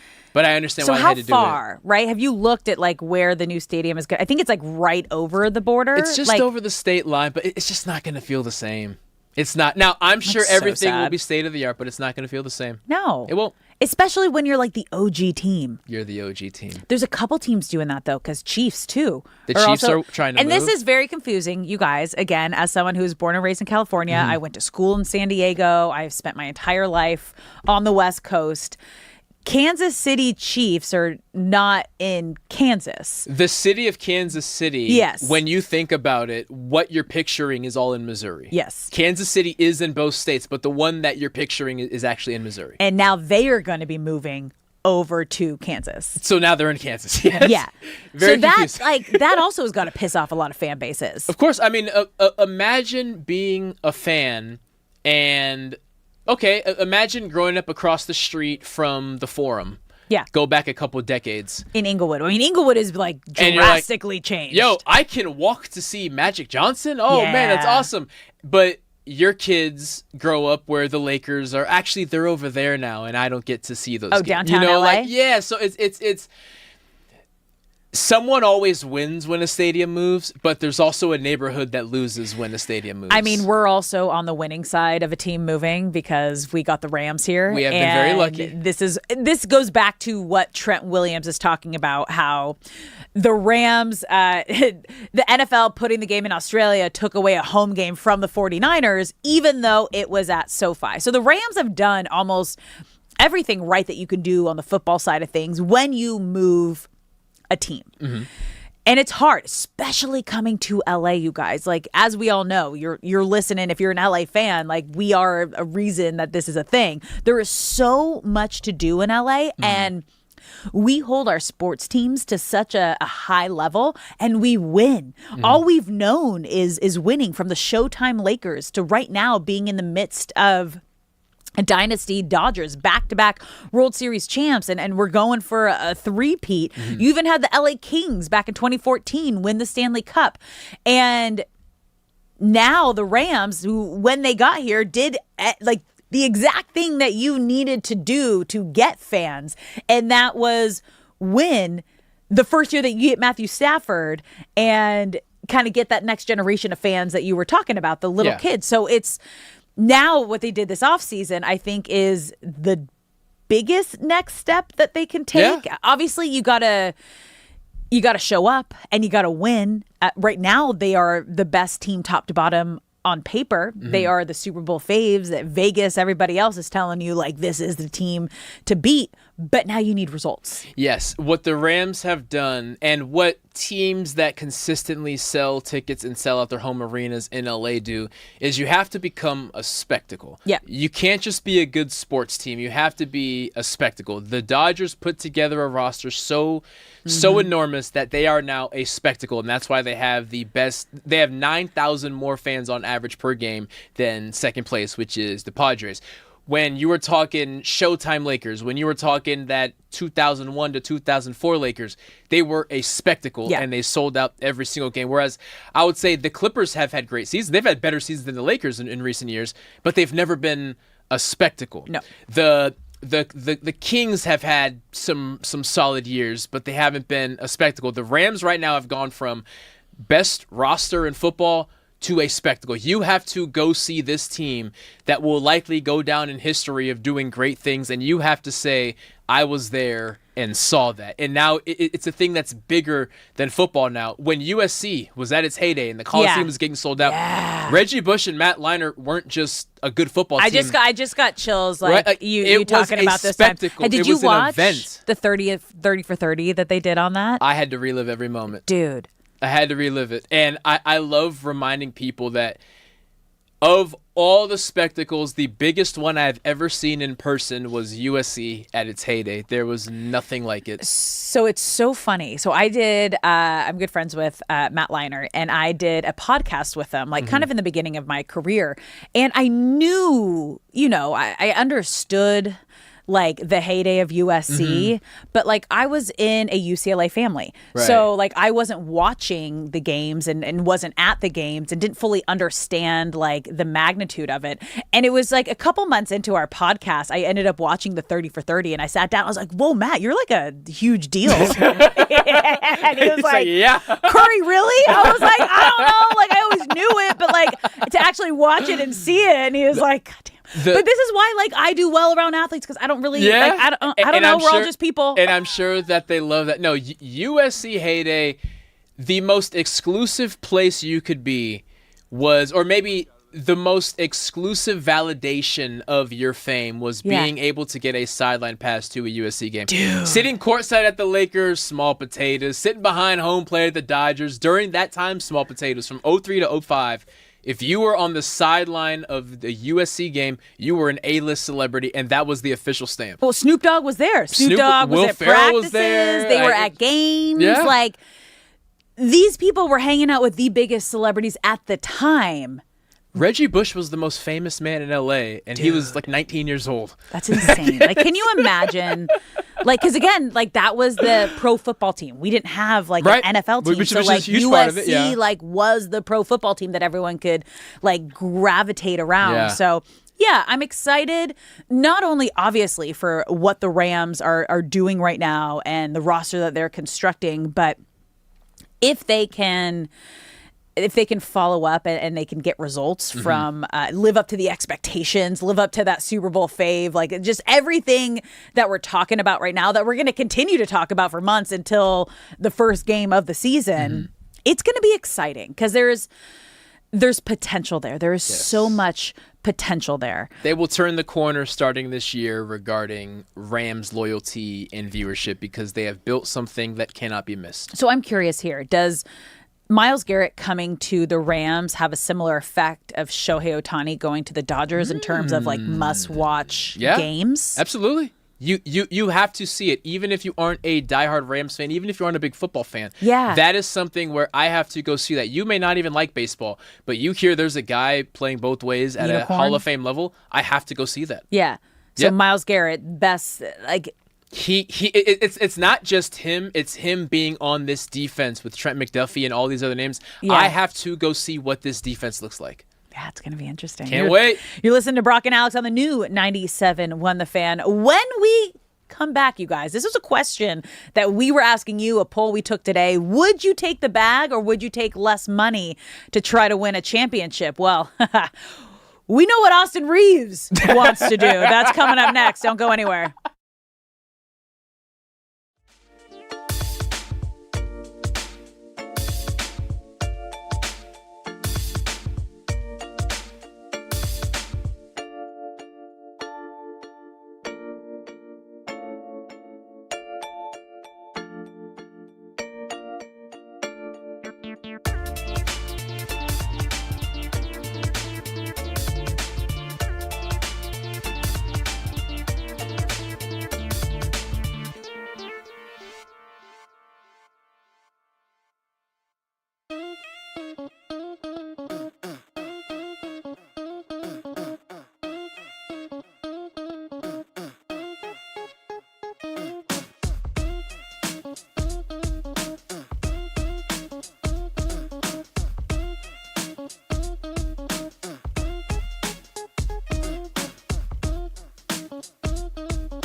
What's up, LA? Welcome back to Brock and Alex on the new 97.1 The Fan, the voice of LA Sports. I'm Alex Curry here with Brock Farine. Thank you for spending your midday in LA with us. Happy Friday! Yeah. Whether you're listening on the radio, the Odyssey app, the iHeart app, or watching us live on YouTube, Twitter, or Twitch, we appreciate you being here, and we want you to be a part of the conversation. So if you're watching the live stream, get in the chat. You can also call us 855-97-LA-FAN, 855-975-2326. We've had some fun today. We've had some fun polls. We've also had the Gen Z word of the day, which I thought I nailed. But producer Shay is informing me that the word has actually developed. So I was right, but now there's an added layer to what the word means. So Shay, use it in a sentence, and let's kind of get to what that next level is. Shay rizzes up that girl at the bar. So the word was rizz. So your definition was of charisma. It, was like that person like has rizz. They have the it factor. They kind of have that like it's like, ooh, I want to hang out with that person. It's gravitating. It's an adjective. Shay just used it as a verb. So this is like an active. So this isn't something that someone has. This is something that you are doing. Brock and Alex have riz. The way you're saying that is just like threw out everything that I thought. Dude, the I way knew you're about saying that is also like, you guys have it. That Yeah, wasn't very convincing. confident, was so it? you know what, Shay? What's that about? When I give you Absolutely guys- not. Okay. I don't want to give too many hints. Okay. He did seem very unsure right? about like, that. Okay, maybe you guys. That was kind have of it. gimme-ish. That's what I thought too. I was like, that was kind of Another mean. hint. Another hint. It's been a while. That's what I'll say to you guys. It's been a while for you guys. That's all I'm going to say. Since we've had Riz? What? It's been a while. It's been a while. It's been a while since we've had... Okay. Dude, you're listening to Brock and Alex on the new 97.1 The Fan. If you're just tuning in, we do a Gen Z word of the day, and it's Riz. And I thought I nailed it, but we are learning very quickly There's that a new the definition. word is evolving. And there is new use, new definition, and it's producer Shay using it in a sentence. And I kind of took that like... Yes. I know Brock's still marinating in the reaction from producer Shay. And you know what? That's okay. And I'm trying to figure out what it is that we have that no longer... I figured it out. Yeah? I figured it out. Hold it for the next segment. Okay. Yes. I say for the top of hour 4. I figured it out. Top of hour 4 is where we share it and save? Yeah. Okay. All right. That's fair. Okay, so one of the poll questions we had today, you guys, like if you were a professional athlete, and I've had this conversation with a lot of people in the sports world, a lot of athletes, and personally, I don't think there's a wrong answer because when you are a professional athlete, you have a very small window of when you can go out and can go get your money. And it varies in different sports. Obviously, football is completely different because every single play could be the last play of your career just because it's such a violent sport. And so if you were an athlete, would you go and get your bag, get max money, and if that means you're not on a Super Bowl winning team or a championship team, you just go get your bag? Or would you take some sort of a team friendly deal, take a little less money in order to help that team win a championship? And it kind of I guess we're in LA, and we were asking all you guys, and what won online was go get your bag. Yep. And you know what? Austin Reeves is with you guys because apparently he is reportedly seeking a max contract, which we knew, up to 5 years, $239.25 million. And this is coming from Brad Turner, that Austin Reeves really wants the max from the Lakers. So now we get to the question, and it kind of has been the offseason conversation around the Lakers. Can they afford to give Austin Reeves a max, give LeBron James maybe that last dance farewell tour contract, and then also build around Luka Doncic? So the Lakers, I'm not going to say we're at a point where they have to play hardball with Reeves, but if he's making it publicly known he's pursuing the max, it may come down to that. So the Lakers can offer Reeves more money than any other team because that is the way that the max contracts are structured. Your team that developed you deserves the right to have more incentive to keep you, and it makes sense. So if Reeves leaves, he can only sign an offer up to 4 years and $178 with a team that's not the Lakers. Million. Yes, $1 million. Yeah, okay. Reeves is not playing for $178. Thank you for clearing that up. Whereas the Lakers can offer him more money per year and an extra 5th year. Yeah. So, while the max would be, as a Laker, would be $241 million, the Lakers can offer him less than the max, but still more than any other team can offer. For example, they could offer him $200 million, which is more than the $178 that other teams can offer, but it is an extra year. So they can get tricky and funky with the finances and stuff, but at the end of the day, to put it as simply as possible, they can still offer him more money than any other team while not offering the max and pocketing a couple dozen $1 million per year. So I'm going to take it so there's two factors here, right? Like, obviously the Lakers want him to take some sort of a hometown discount, and Austin Reeves no, I earned this. I want to get my max contract. If he decides to go elsewhere, I don't think Austin Reeves is Austin Reeves that we have here in LA. No. If he goes to play for another team. His best is with Luka. Their games are, it's like they were born to play with one another. What Luka needs is exactly what Reeves has. What Reeves needs is exactly what Luka has. And it's why they're best buddies, because I think that they know that. They see that. And Austin Reeves, again, could get that 178 over 4 years, quite honestly, from at least 6 or 7 teams in the NBA. But none of those teams will be contending teams. Also, look at the Lakers situation right now, right? You just got new ownership, who is an extremely wealthy man, wealthy ownership group. If you decide to stay here in LA, and we're just talking about this with the Angels, Los Angeles Angels of Anaheim, the value that you have being a part of a franchise and team in Los Angeles, you're going to get more money with brand deals and partnerships. It's why LeBron James came to the Lakers. It literally made him a billionaire. Yeah. It helped turn him from a millionaire to a billionaire. And not only if we're just talking about the money side of things, you're going to make up that money in whatever the contract situation is in outside deals. He has a shoe deal, I think, but not maybe not as popular, overseas, but yeah. Overseas company. But you're also leaving the lifestyle here in LA. And we know how bad Austin wanted to be a part of this Lakers franchise, this Lakers LA lifestyle. It's why he didn't want to be drafted or sign with another team. He came to the Lakers. This was his dream. And now he is set up to be a face of the Lakers and have a future here with Luka Doncic.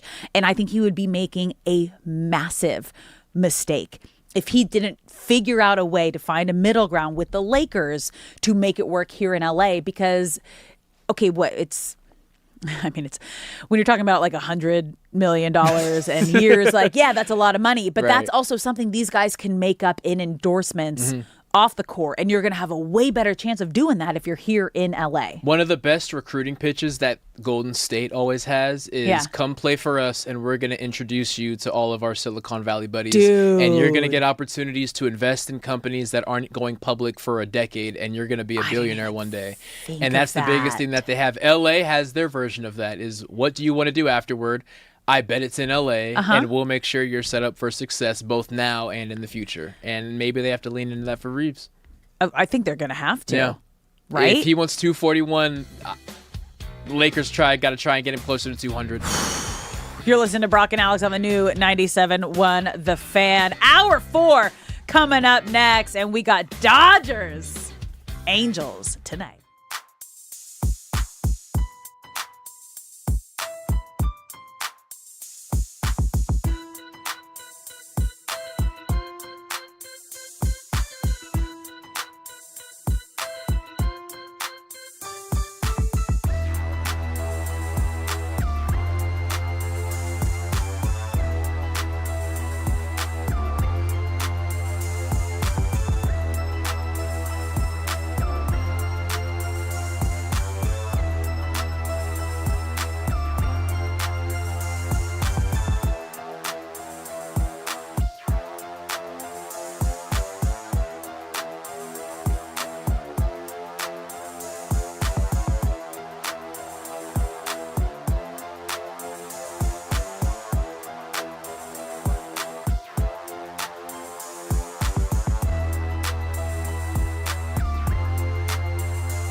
What's up, LA? Welcome back to Brock and Alex on the new 97.1 The Fan, the voice of LA Sports. I'm Alex Curry here with Brock Vereen. Thank you for spending your midday in LA with us, whether you're listening on the radio, the Odyssey app, the iHeart app, or watching us live on YouTube, Twitter, or Twitch.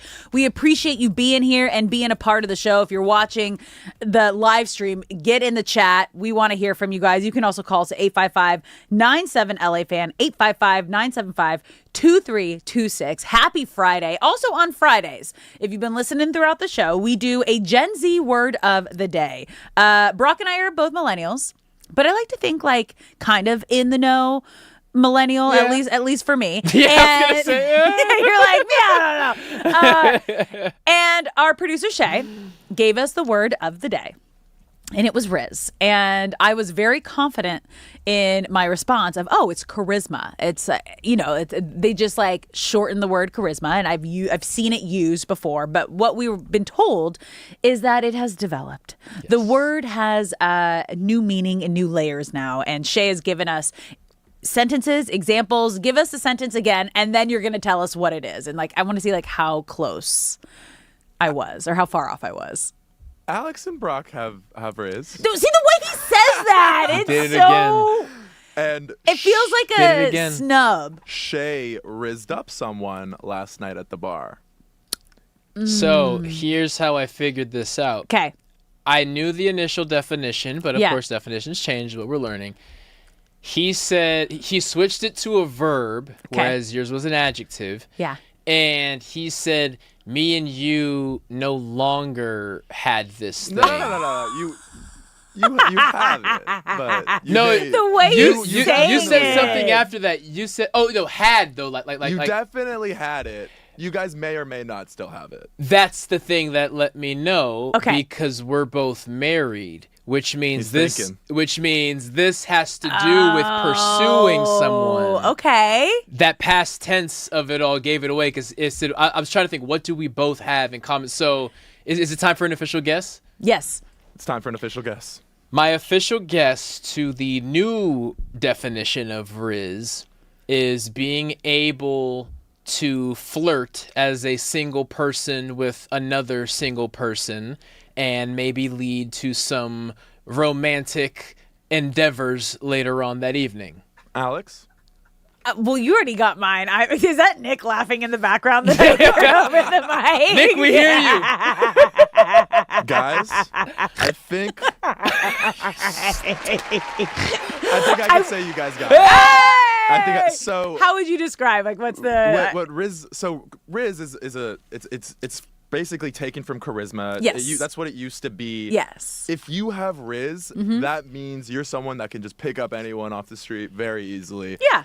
I got Riz. You know what I mean? Okay. But it's in a romantic way. It's not just charisma anymore. So so I now... rizzed her up. I rizzed up my teacher the other day to make sure. Don't do that. It's like random stuff like that. You know what I mean? You can say it in any way you want, but it is in a romantic way. Insane example that you just used. You can, but I get what you're saying. It doesn't only have to be. I think we all know what Shay's fantasy is. I think that's what went out there.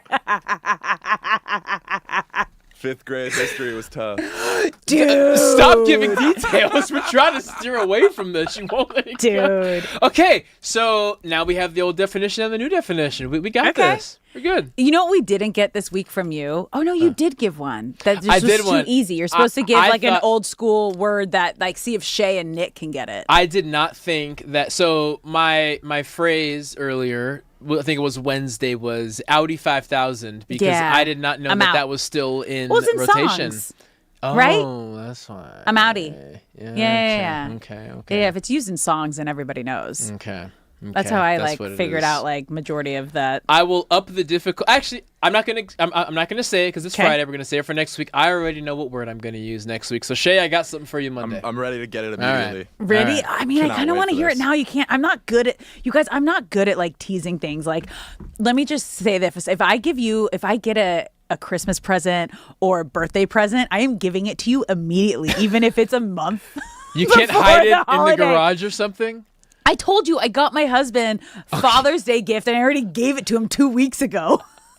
Like, you guys, I can't keep stuff like that. I'm like, I'm also the kind of person that if I want something, I get it right then and there. Hence, Brock was a part of that when I got my lumbar support. Yeah, I was like, oh man, my back hurts. He's like, oh, you should get one of those like lumbar pillows. Bought it on the spot, and it showed up the next day, and I've had it ever since. I'm like, oh, we talk about it. We're gonna do it right now. That's how I live my entire life. That's also how I love to do trips. Like, oh, we got a weekend off. Where are we going? Like, let's just up and go. We're doing it right now. If I plan things and I think about it too long, I overthink it. I just like, let's go. I'm a weird balance. I will wait way too long to do things that are going to take 30 seconds. I can tell. But I also love spontaneity. Like, when we travel, my wife loves to have itineraries. Oh, no. I just want to wake up and figure out what we're going to do 5 minutes before we do it. But typically we default to her way, and it ends up being better. But I just like to show up and let's just catch the vibe and see where we're headed next. Same. So, but I'm like, I'll have the flight and the hotel and like the transportation booked. And we always do ABBs. So you're like in the culture wherever we go. That's smart. And then I just want to like, I don't want any plans and just explore during the day. Yeah. So I'm like kind of like a mix, but I'm also type A OCD. So like I need a little bit of control, you guys. As you're learning, this is great. But let's get to tonight's game. You're listening to Brock and Alex on the new 97.1 The Fan, the voice of LA Sports. We have game 1 of the Freeway Series. Angels at Dodgers. Roki Sasaki on the mound for the Dodgers. Angels haven't announced any kind of lineup yet, but we've already kind of talked about throughout this show the sadness, I guess, that the Freeway Series is not. It used to be some sort of a rivalry. It's not anymore. It might be for a few fans if you just have like a friendship, like a kind friendship rivalry going on, but it's nowhere near like what Dodgers Padres, even Dodgers Giants is kind of like on the down. It really just feels like the Padres are the new. If there's going to be a Freeway Series, because you take the freeway all the way down to San Diego. But I get it, you guys. This is the closest one. But with that being said, the Dodgers can't take this lightly. No. Because just last month, playing the Angels was kind of their reset, right? Would you call them a palate cleanser? Up there, a nice pile of pickled ginger, a palate cleanser, yes. When you're eating sushi. Yes. And that's why it's so funny because I never think of pickled ginger. I'm like, oh, it's just ginger. That's that's a spicy ginger that you eat when you have sushi. And I get an extra side because I just love it by itself. It's so good. It's so good. But the Dodgers went down to Anaheim and outscored them 31-3. So it was the pick-me-up that the Dodgers needed, and it got this entire lineup back on track. So the fact that just happened, and I think the way that last night's game ended in Arizona, obviously we've talked about that a lot too throughout the show, where the Dodgers had a lead going into the 8th inning. Ohtani was not in the lineup, but it was a scheduled off day because that's what's going to happen on days after he pitches and hits. That was kind of the agreement that Alden Gonzalez told us that Dave Roberts and Shohei Ohtani came to of, okay, if you're going to hit on days that you're pitching, we're going to have you sit planned on the day off. We're going to plan it as well as we can to hopefully the day after is an off day so you're not missing a game. But he missed a game last night. And I think if he was in that lineup, even coming into pinch hit in the 9th inning, there was a better probability for the Dodgers to walk away with the win. Instead, they split the series. So coming into this game tonight, against the Angels, against a team that you just manhandled a couple weeks ago. Like, it's not a must win, but like, you guys need to take this series. Yes, and a lot of this is going to ride on some of the newer additions, or the rotating additions, I should say, that are at the end of the lineup. We can assume that Shohei Ohtani is going to do his thing and put this team in a situation to succeed. But as we've seen, sometimes Shohei does that, and if nobody else shows up, it's still not enough. So I look to Ryan Ward, who's taken over the left field spot since Teoscar Hernandez has suffered his hamstring injury, and he had that magical home run in his first start, which was wonderful. But since then, there's been some fielding, not quite errors. I don't believe him scooping up the ball, dropping it, and throwing it home. which would have led to a wider lead 2 games ago against the Diamondbacks. I don't believe that was charted as an error, but by all means, that's something a left fielder can't do. And he's had some ugly at-bats recently, so I look to him. I look to Santiago Espinal, who, if Max Muncy is going to sit out this game, which would not be surprising, still waiting on the lineups. If he's starting at third base, his feet are to the fire. He was DFA'd, and then he was brought back. And since being brought back, I want to say it was the second game in the Diamondback series. The game was already out of hand, but he had an error at third base. Ball just went right through his glove. And last night had a brutal strikeout in a crucial situation. Alex Call has been fantastic. Quite honestly, I would love to see him get the starting nod over Ryan Ward, but Alex Call, when he gets opportunities, has done what he can and flashing some speed since Hassan Kim is now back in Oklahoma City. And Dalton Rushing, when he gets his opportunities, the bat could be a little hotter, but it seems like he's heating back up. So as much as it is about Shohei, these guys at the back end of the lineup have to go back to being a strength of the team. So, yeah, I mean, the Dodgers have the strongest bottom end of the lineup in baseball. But the more I heard you kind of talk about, like, as you were explaining last night and it not being about Shohei, I think tonight might even be more about Shohei than we think, because we know that he wants to be in the lineup as much as possible. I'm sure last night when the 9th inning was there, he was mentally getting himself ready. I'm the last guy on the bench. There might be a pinch hit situation. I can be the hero. He wants to be that guy. Anytime we talk about personal accolades, it always goes back to, well, I want to do whatever I can to help this team win. That was the perfect situation and scenario for Shohei Ohtani to come in and pinch hit and help this Dodgers team take the series in Arizona. So first, you have that frustration of, I'm sure, and again, we will never know this. This is all speculation, because Shohei Ohtani is the most respectful player that we will ever see in the game. He's not going to question Dave Roberts ever publicly. I don't think he would ever show us in any way that he is angry with a decision. He knows that he is being watched 24/7. You talked about the Japanese broadcast yesterday. They don't go to commercial breaks, you guys. They just, in between innings, stay on Shohei Ohtani. So you are literally watching him drink water, if he's chewing gum, if he's trying to get something off of his shoe. So we will never see a fully frustrated Shohei Ohtani. We will on the mound. Yeah. Because that's when he's frustrated with himself. That's the only time we'll see him like that. How Shohei shows us that he's frustrated as he leads by example. So when he wasn't hitting while he was pitching, that first game back that he was finally in the lineup on the day that he was starting, leadoff home run. Next game, Dave Roberts put him in the lineup again while he was pitching, leadoff home run.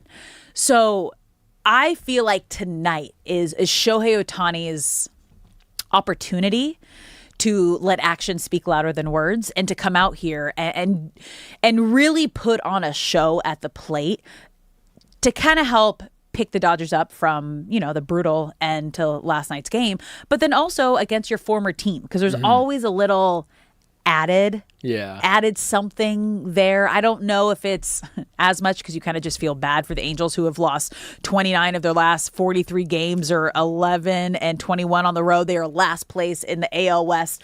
When you're looking on the MLB app and you look at the standings, the Dodgers are literally at the top at the NL West, and the Angels are at the very bottom at the AL West. Like, the visual is like, oh yeah, this is exactly what this matchup is. Yeah, and for Shohei too, when they dominated the Angels the first time, it was in Anaheim. This time it's in front of your home crowd and everyone's cheering. And the first time he takes the plate tonight, I'm sure everyone is going to be on their feet, going nuts, almost as a, we wish we saw you last night, but here you are. Go out there and do what we expect you to do. And if he goes out there and rips, it's like he can only hit doubles and home runs to start the game, and it's just the coolest thing. He's always gonna. That's great. He's always just gonna rip one down the right foul line, or he hits a home run. I'm curious to see which one. I'm sure we'll see both before the game's over.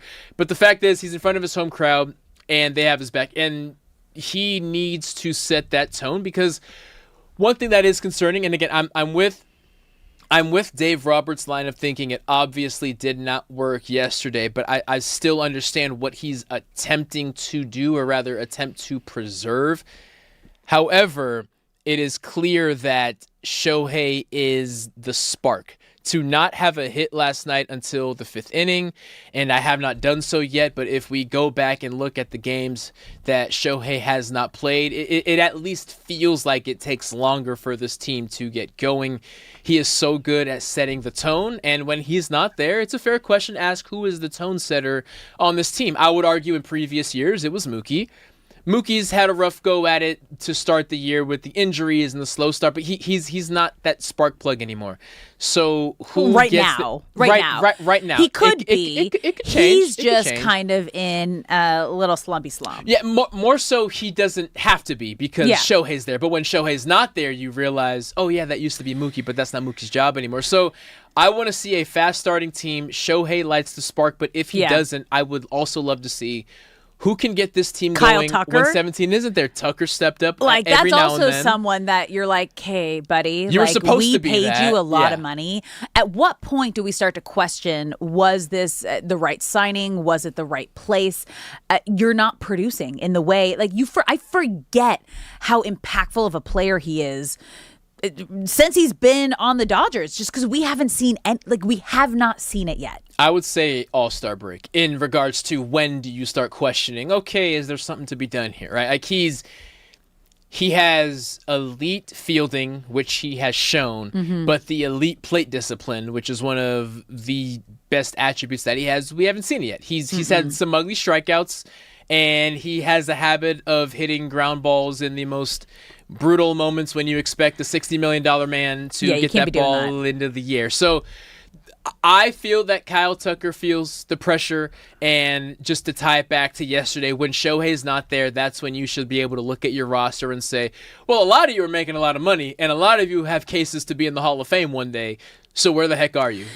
You know what? Last night's loss, I think, just proved the point I hammered home yesterday, is why would you take out a scorching hot bat that affects the lineup and is contagious? Hitting is contagious in baseball. And when you have a guy like Shohei Ohtani, yes, I understand that Dave Roberts is trying to protect Ohtani for October. This is the first time that the Dodgers have had a fully healthy two-way Shohei Ohtani. But the fact that you take him out of the lineup last night, even though he pitched the night before, we saw the results of what happens. It almost feels like there was this big, awesome balloon, and then it just pop it. And it, that was a great effect, and it, by the way. And it deflates. And that's kind of what it felt like last night. It did feel that way. I'm willing to say if this was post All-Star and the second place team in the NL West was closer than 6.5 games away, maybe Dave Roberts doesn't make that choice. But for now, he has to stick to his guns regarding not just the decision itself, but as the manager, if I make decisions, and because we're dealing with Shohei in a situation he's never been in before, where he's fully healthy for an entire season, I'm going to have to continue making tough calls. And if 1 month into having to make tough calls, I'm now building in channels to circumvent those tough calls, then my word is no longer law. And I may be right, I may be wrong, but as a manager, I have to be able to make a call and stand by it until I feel there's enough proof to avert course. Nah, man. We did this poll yesterday. Are you with Brock and Dave Roberts, or are you with me and Ohtani? Let the man cook. Keep him in the lineup, or do you rest him? We want to hear from you. You can call us at 855-97-LA-FAN, 855-975-2326. And we actually have, one of the besties of the show, Mitch, calling in from New Jersey. What's going on? Alex, Brock, how you guys doing? You guys sound good, look good. Thank you. They didn't tell you about the YouTube before you signed the contract. Before I get to Ohtani, I want to say I think Miles Garrett looks like a movie star. I think he must have read up on Jim Brown's books. He probably told somebody from the Rams to call and get it going. He does. Miles Garrett looks like he was made for LA. You Looks guys, like an action figure. Yeah, he's going to be throwing out the first pitch at Dodger Stadium tomorrow. So, that's what you were supposed to show me. You were supposed to show. Oh, you do? I have it pulled up for you. Okay, yeah. Yeah, thank you, Mitch, for calling in. Thanks, Mitch. We are excited to see Myles Garrett arrive here in LA. So, okay, he's throwing out the first pitch at Dodger Stadium tomorrow. Apparently, he has thrown out a first pitch before, and I wanted Brock to save this for me so I could have a live reaction while watching it because I'm kind of nervous. We just saw Wemby throw out a first pitch, and it was bad. It was bad. So I just don't want that to happen to Myles Garrett and have that be like the first memory that LA sports fans have. Okay. So to my research, Myles Garrett has thrown out 2 first pitches for Cleveland's baseball team. Right. This is the very first one. It's when all of the Cleveland Browns first round picks lined up to throw an opening pitch. He's there on the right. Okay. Let's see what you think. Let's see what happens. Oh, not bad.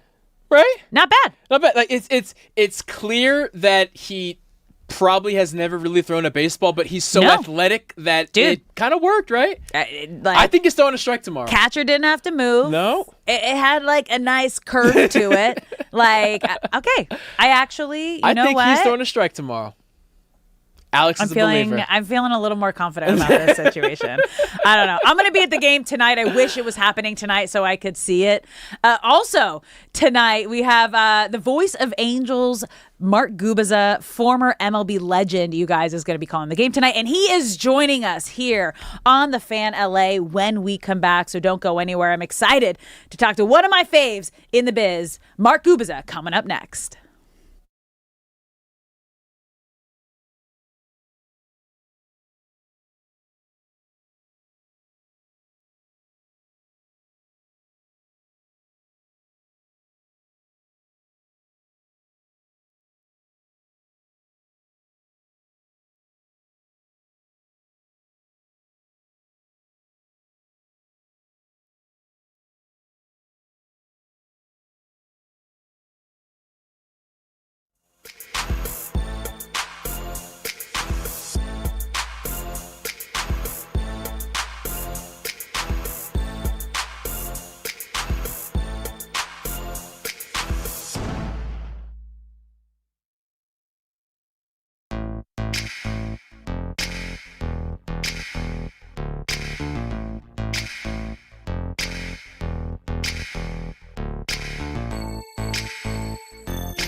What's up, LA? Welcome back to Brock and Alex on the new 97.1 The Fan, the voice of LA Sports. I'm Alex Curry here with Brock Vereen. Thank you for spending your midday in LA with us, whether you're listening on the radio, the Odyssey app, the iHeart app, or watching us live on YouTube, Twitter, or Twitch.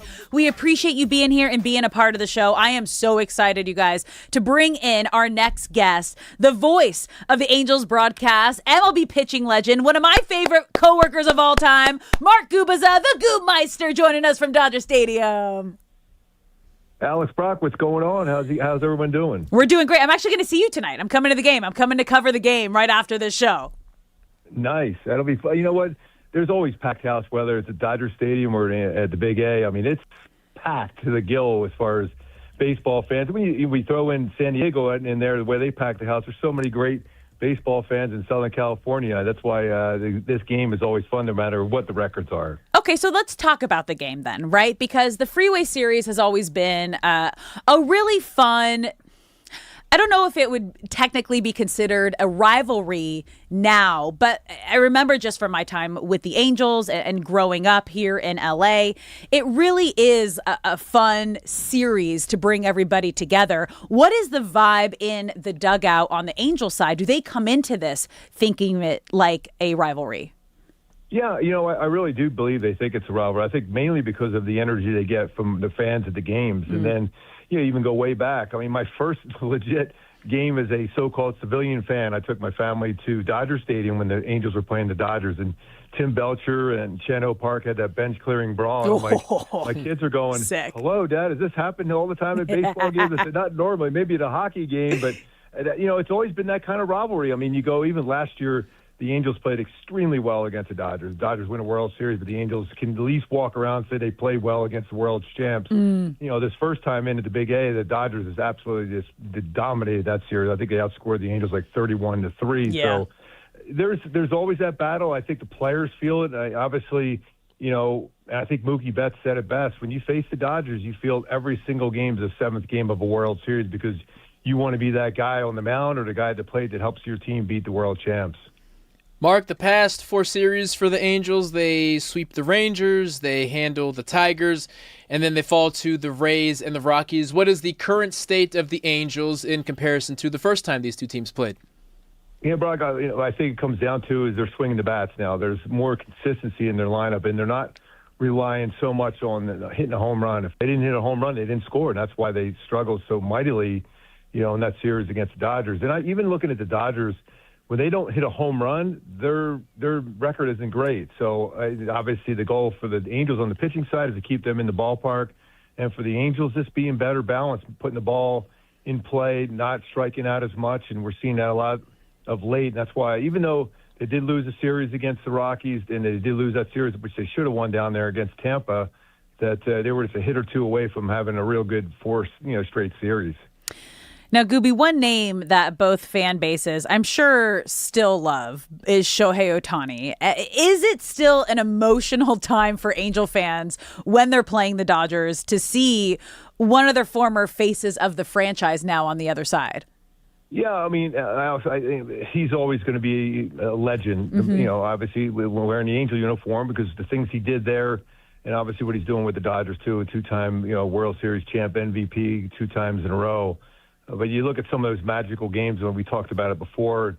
In a doubleheader, he pitches a 1-hit shutout. In the second game of that doubleheader, he hits 2 home runs. So he's done some unbelievable things in an Angel uniform too. Angel fans still, revere him. They love him, and it's obviously hurts when he's with the Dodgers of all teams because like we talked before, it's a rivalry between the two. But every other game, I think every Angel fan roots real hard for Shohei. But when they play the Angels, they certainly are not rooting for him in this series. That's for sure.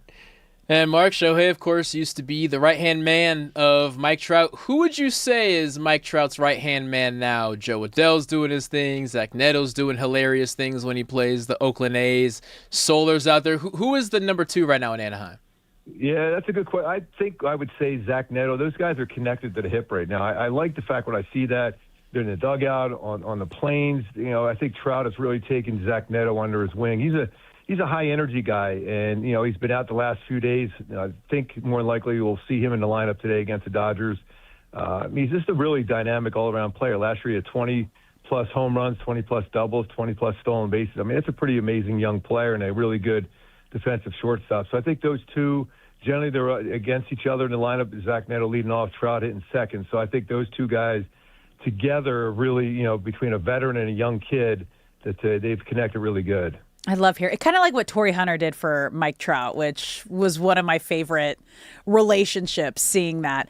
But Gooby, this Angels team right now, if you look at the last 43 games, losing 29 of those 43, there have been some good patches, obviously some tough patches. Is this Angels team better than the record is telling us? You know what? I thought they were a really good team the first 21 games. Put it out there, 11-10, probably the most exciting team. And then when you mentioned that stretch. I mean, they didn't do a lot of things great. I mean, I still think their starting pitching is definitely a strength for them. There's no doubt in my mind on that one. But some leads have gone away from late. With some bullpen issues, guys trying to find their roles out of the bullpen. Mentioned that inconsistency in the lineup, even though they've been relatively healthy. And that's the thing. It's disappointing. When you think of teams struggling, I guess you think of key players being out for periods of time, but that hasn't really been the case. So you're just looking for more consistency in the lineup again. And I'm starting to see a little bit more of that right now. That's why I'm optimistic. When I talk to the guys, and I've been in uniform in the last 3 spring trainings, I just say, hey, listen, at this point, I mean, no matter what the scenario is, just think, play 500 baseball or slightly better than that the rest of the year. And the rest will take care of itself. Does that get you to postseason?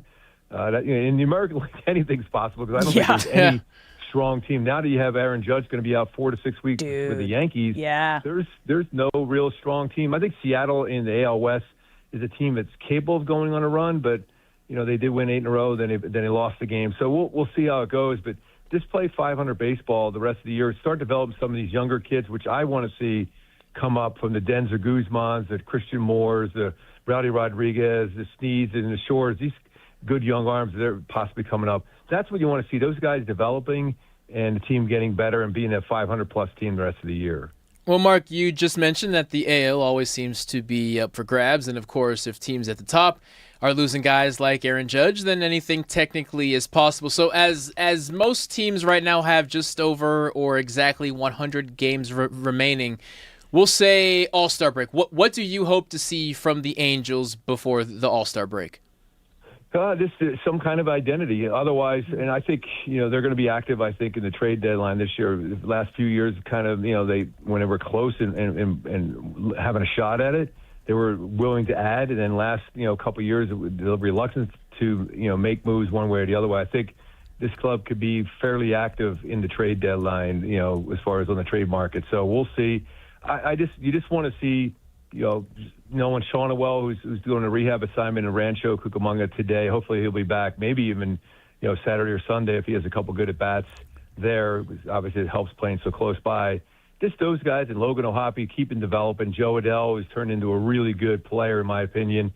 He's done some really nice things to keep developing into the player that we all thought he was going to be. It was a tough struggle to get there, but he's done some unbelievable things the last couple of years, including his defense is going way up there, and we know his power is too. So those guys developing, and for me, the bullpen settling in and finding their roles to be able to, when you get a lead, hold a lead, because there's nothing worse than when you have a lead late and it goes away, because it's just demoralizing for your team. Oh yeah, we're talking to Mark Gubicza, the voice of Angels baseball, ahead of the Freeway Series kicking off tonight at Dodger Stadium. Gooby, you mentioned this team looking for an identity, but when you have one of the greatest players of our generation in Mike Trout, how have you seen him handle kind of these roller coaster stretches that the team is going through? Yeah, what he does really well now is I think he does a good job as far as knowing. You mentioned Torrey Hunter early in his career. He's kind of taken that mentorship up now with these younger players, and he's, like I said, he's around these guys. He's more vocal than I've ever seen him. He's playing every day out there in center. I'm going to be highlighting him on my defense. It'll be his 55th game out in center field alone so far this year, which is a good sign for him. And so I think he realizes being out there in the field, and just being a tremendous role model for these younger players, that hopefully sometime soon those guys develop into players that are similar to him, and they become a winning franchise like we saw a number of years we worked together. So that's what you're hoping to see. Mark, take us behind enemy lines here for a little bit. We have Roki Sasaki on the mound representing the Dodgers. What is Angels hitting coach Brady Anderson telling his guys to look for, and maybe some things that they can take advantage of? I think the big thing is with him, you want to avoid. It's pretty odd when you have a split finger fastball and a forkball. Usually you think that that's one or the other, but the way the grip of the baseball, you want to avoid those counts when he's throwing that. And he's also has a pretty good slider. So I think anytime they recognize and read fastball, they're going to try to do as much damage as possible. And you always with him, and his stuff is devastating, but there's always a time during the course of the game where he runs into throwing enough strikes. So you got to be patient enough to work a walk, but you also, when you see a fastball, you better be ready to get it. And then when he throws those splitter or fork balls, anytime it starts at the knee level, the conversation definitely is let it go because it's not a strike. So you got to elevate that if you can. But for me, just be ready to hit his fastball. There's been a lot of good numbers, over 300 batting average and quite a few home runs versus his fastball. So that's what they're going to be looking to do today. So they got Roki Sasaki they're facing tonight, Yoshinobu Yamamoto tomorrow night. How happy is this Angels lineup that they're not having to face their former teammate in Shohei Ohtani? Yeah, I mean, it's always tough to do that. But when you go back to the success the Angels had last year against the Dodgers, they beat Kershaw, they beat Yamamoto, they beat Ohtani last year. Okay, so fair. I think, I've always been a big believer when I'm on the mound. I want to face, when I was younger player, when I'm facing Reggie Jackson or Dave Winfield, I went to another level when I faced those guys. I think when you're, a hitter and you're facing the very best on the mound, your focus level is off the charts. So I think when you face them, I don't think there's any intimidation factor. So I think you want to go up against the very best. So when you do succeed against them, you feel that much better about yourself. All right, Gooby, heading into the game tonight, what can fans expect? Energy. I expect Reed Detmers to throw. I mean, he's got last two games for the Halos. The team has won. He didn't win the game 2 games ago, even though he went 8 innings, gave up 1 hit, and he struck out 14, and didn't walk anybody. The next day he pitched. Next time out, he pitched a pretty good game and won there too. So talking about 21 strikeouts and 13 innings pitched. So when you face the Dodgers, your focus level is throwing strikes, get ahead, and finish off as quick as possible because they're really a patient team that works counts and works walks. And when they get walks, that's when you run into trouble. So be aggressive and just have your best game possible and use that slider when you need to. I'm so excited for tonight. Gooby, I'm excited to see you tonight, to be covering the game. Thank you so much for coming on the show. All right. Appreciate it, Alex Rock. Have a good one. All right. It's been a minute since I've covered a Freeway Series, so I'm excited to get down there. He did talk about, and it's true. I know we were talking a lot about the rivalry and how much do fans feel it that way, but he made a good point. No matter what team is facing the Dodgers, like that's the defending champ. So you're gonna give it 110% because you want to be the person that was like, I'm the reason that we beat the champs. It adds an element, and to the point that we made earlier, what do you play for when it feels like with 100 games left, the season has already kind of lost its path? Yeah. Well, we get to knock off the defending champs, and if that's what it takes to motivate you, so be it. One thing that the Dodgers, I'm sure, have gotten used to now, though, is you are getting everyone's best effort. Always. And here's another opportunity for that. Which is so crazy. So I also asked him about, obviously, because he talked about the Angels you asked him, what are you hoping to see from this Angels team by the time that they get to the All-Star break, the trade deadline? Interesting, though, that they're last in the division, and this is, very on brand for the Angels because it's what they did with when they had Shohei Ohtani. Gooby said they're probably going to go out and trade and get players. So they're always trying to make a push to win. They're never going to be sellers, which I think was probably the biggest mistake that they made when they had Shohei Ohtani. Because I think at the trade deadline, there was like a 5% chance that they could have made the playoffs. And instead of getting an absolute franchise-changing haul for Ohtani, who was going to become a free agent at the end of the season, you decided to keep him. Make some good trades. Everyone got injured after they made the trades. And then you got absolutely nothing for the greatest player of all time in baseball. Yeah. And at that time, correct me if I'm wrong, it was pretty widely understood Shohei was leaving at the end of that year, no matter what. Well, I mean, he did. I will say this. I think this is public knowledge. I'm not sure. But he did go back after he got the offer from the Dodgers. He did go back to the Angels and ask them to match it, and they couldn't. So obviously, but he did, out of respect, was like, hey, this is what I got. Do you want to match it? And it's like, sorry. No. So if you already knew you weren't going to be able to match it, right. It's absolutely insane to me. And I talked about it a lot during that season of like, I know it's hard to wrap your head around trading the face of your franchise, player. But you could literally set your team up for the next 5 to 10 years by doing this. Right. And instead you got nothing. Lessons to be learned, I hope. Brutal. All right. Freeway Series first pitch tonight, 7:10. I will be there. I am so excited. Don't go anywhere. When we come back, we have D-Mac and Reiter for some crosstalk coming up next here on Brock and Alex on the new 97.1 The Fan.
What's up, LA? Welcome back to Brock and Alex on the new 97.1 The Fan, the voice of LA Sports. I'm Alex Curry here with Brock Vereen. Thank you for spending your Friday with us here. If you're listening to us on the radio, the Odyssey app, the iHeart app, we appreciate it. And if you're watching us live on YouTube, Twitter, or Twitch, you can see that we are now a packed house with D-Mac and Reiter joining us for some crosstalk. And you guys, how many jerseys do you own? Because I feel like you're just always... A few. Is that all you wear? Is that just your wardrobe? I wear a lot of jerseys. But D-Mac decided that our show is Friday Jersey Day, so I have to wear one every Friday. Yeah, no, I'd probably say I got a good 30, 40 in the mix. So I gotta say, but not just, but like it's a five certain soccer kind though. of person. 5 soccer. Okay, Yeah. you're I have either a 15 to Jersey 20. person or you're not, and like you feel like a Jersey person. I'm not a Jersey person. Yeah, I mean it's the only thing that it I would just buy. feels weird. And as a former player, like you can't really be a Jersey. Are you a You Jersey can be a person? Jersey person. It's can, weird, but I'm not. Yeah, it's a I'm certain not- kind of person. You guys. Actually, That's you now guys. you mentioned every jersey I own was from prior to the NFL. Yeah, I didn't. Like once you play, it's kind of like weird. I never really contextualized that, but you're Uh-huh. right. I didn't notice that. I never bought a jersey until I became a soccer fan 6 years ago. Okay, you know what? Like Ever. kits, I get just because that's like hardcore soccer. So majority of the jerseys I have are framed and signed on my Hall of Fame wall from like all the teams that I covered, Sure. like the Kings winning the Stanley Cup, the U.S. women winning back-to-back World Cups. There is one jersey I have though, and it is a Spain jersey, and it's from 2018 when the U.S. men's team didn't make the World Cup. Okay. And Fox Sports was sponsored by 23andMe, and you had to root for your roots. So I did 23andMe. So that was a whole campaign because you couldn't root for USA. So it was like, root for Creative your branding roots. right there. That's pretty cool. None of my roots were playing. Spain was like a fraction of like one of the areas that I A did small have percentage? some. So I picked Spain. and Well, that he's was- against wearing the names of other guys on his back. I won't right? do it. Yeah. He won't do Other it. yeah. than Messi. Other than Messi. That's the exception. Okay, that's fair. Yeah. I like that. Yeah. Really? One time Yeah. I was doing this event, and I was wearing a Kershaw jersey, and he saw me in the jersey, and it felt kind of awkward. He was joking. He was like, "Hey, maybe you can give me your quarter zip, and I'll wear it." I was like, "Really?" He's like, "No, man. Like, Yeah, like, that's weird. Absolutely not." Yeah, and I thought he was serious. Like, take my Travis Matthew QZ, Well, baby. it's a fan out moment. Yeah, Like, exactly. and if you're gonna be like this and like have conversations and interview athletes, that's why I Yeah, always yeah, felt yeah. weird. You know what? No, I also have another jersey, but it was the Tyler Skaggs memorial game that the Angels pitched. Oh, yeah. And we all wore Skagg jerseys. Like I wore it for the game. They made us all Skagg jerseys. So I still have that one. And all the players wore number 45. 45. Yeah, mine are all soccer. I have one Dodgers jersey because in a previous job, the Dodgers gave me a jersey with my name on it, but my Yeah. name's on it, so it's sort of weird Why? Reiter No. to wear on the out. No, it's not. So I have you know what? You're with me, I right? also have Yeah. a Rams jersey. Yeah, I'm I'm with like you. now remembering all the Brock's not out jerseys there that I wearing have. his. He's not like, yeah, here's my jersey from the That's season. that's my holy grail, a Brock Minnesota Oh, jersey. we should Yeah. all get. I have to we find should a way all somehow. wear One? Brock Why? jerseys I'd one just be Friday. super Are you cool. a fan? Big fan. I Super will quit cool. it. I like quit college it. jerseys No. are cool They though. want it- College they want jerseys it are cool too. Okay. Yeah. Do Do you, what? have, do you have any that have shrunk? Uh, I'll take one. What, a Just for medium? Friday, for, Well, they're for totally Friday. different, right? Because they're fitted for pads, and this part's cropped up, right? Or- all of yeah. Right. mine are game ones, so they're like the super snug. But Are they yeah, framed up, or- There's some in there's some in the basement somewhere. Man. You don't have them framed up? I'm not giving them to you, but Yeah. you're welcome to try to Can steal I borrow them. for 4 hours on a Friday? No, that'd be so gross and sweaty. I'll think about it. Brock Day. Brock Day? I will Happy Brock Day. think about it. Okay. It's not Birthday? a yes, but it's not a no. All right. Birthday Brock Day? That would be awesome. I would love that. My birthday's actually next Friday. Oh, It's are not, you? It's not really. Oh, okay. Stop! You Will you guys bring know your I'm jersey? the You had me most so cool person in the world. Now it's We back to know a no. about this. Just a I don't no. know why I no. told you guys that because now it's just like everything you say. I'm like, oh yeah, I'm just a really trustworthy person. Okay. I like to call it trustworthy over gullible, but like, Trustworthy yeah. is good. We go a different direction. I know you do. Everything's a joke. But so is my husband. You think I would know this. Everything that comes out of my husband's mouth is a joke. That's why it's a really funny, weird relationship. So is his Shohei Ohtani take. The right take? Can you please The one that the elaborate? Dodgers let's have? go. Can you Let's please go, elaborate? because No, we're no, on no, no. opposite sides here too. Give me your Ohtani take. Well, my Ohtani take is that you have to proceed with caution. You have to make No. sure that Oh, we're on the same side. you are going for something that the Dodgers No. may never have in their franchise's history. You got to protect him from himself. Look at yesterday's game, right? No Ohtani in the lineup. The offense disappeared. So I want Shohei Ohtani to win a Cy Young No, as you much don't. as anyone does. No, you don't. But, Dude. hey, when's the last time you wore your Shohei Ohtani Cy Young hat or shirt? No, but you'll wear a literally World Series said 2 hat and weeks shirt. ago you wanted Yeah. him to give up 8 earned runs so that we You're don't taking come it to out of our senses. context. What do you mean out of context? You're taking it out of No, context. I did say that if he did have a start where there might have been a little bit of a blow up, and maybe the ERA wasn't as minuscule as it is, maybe that would change the direction for how they would use him going down the season. Because here's the thing. We've never seen this version of Shohei Ohtani where he's got wire to wire as a pitcher and a hitter, and he had to pitch in the postseason and hit in the postseason. I've heard your bad take. Something It's a great about take. this side of the It's the table, Dodgers take. No.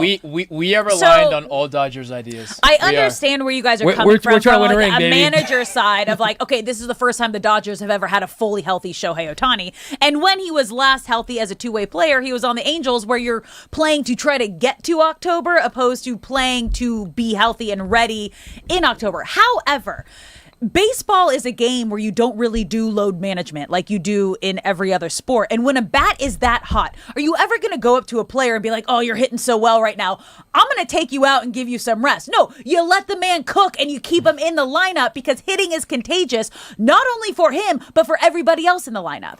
So my response to that would be, sure, but let's have him hit. No, let's have him hit, but not pitch. Let's have him hit, but not pitch in that situation. I would rather have him in the lineup more than on the mound more. So I mean, Absolutely look, not. I That's think not happening. If Shohei Ohtani listened to people not like you, happening. he wouldn't be pitching and hitting in an absolute uniform. Yeah. But Shohei I love Ohtani- and respect. Here's what we've talked about. Like basically, we're like parents. Okay. And, I'm a helicopter and we parent. both love Shohei. We both love Shohei. We just don't agree on how to properly protect Shohei. So it's out of love that you're wrong. What And year? if my One wife was employee is listening- not bigger than the whole year company. of career is this for Shohei Ohtani? I have no idea. I'm bad at trivia. It's probably 8 or 9, right? So we'll say closing in on a decade. 2017? It's like his ninth Okay. season. So Yeah. we're closing in on a decade, and this is the first year that he is healthy enough to fully pursue pedal to the metal. Go both. get it. So why Go are we get it. trying to maximize that and making sure this Why are is you not trying to limit the it? I have only an year answer. in his career that he's capable of I have doing an this? answer. Yes. Because that's what he wants.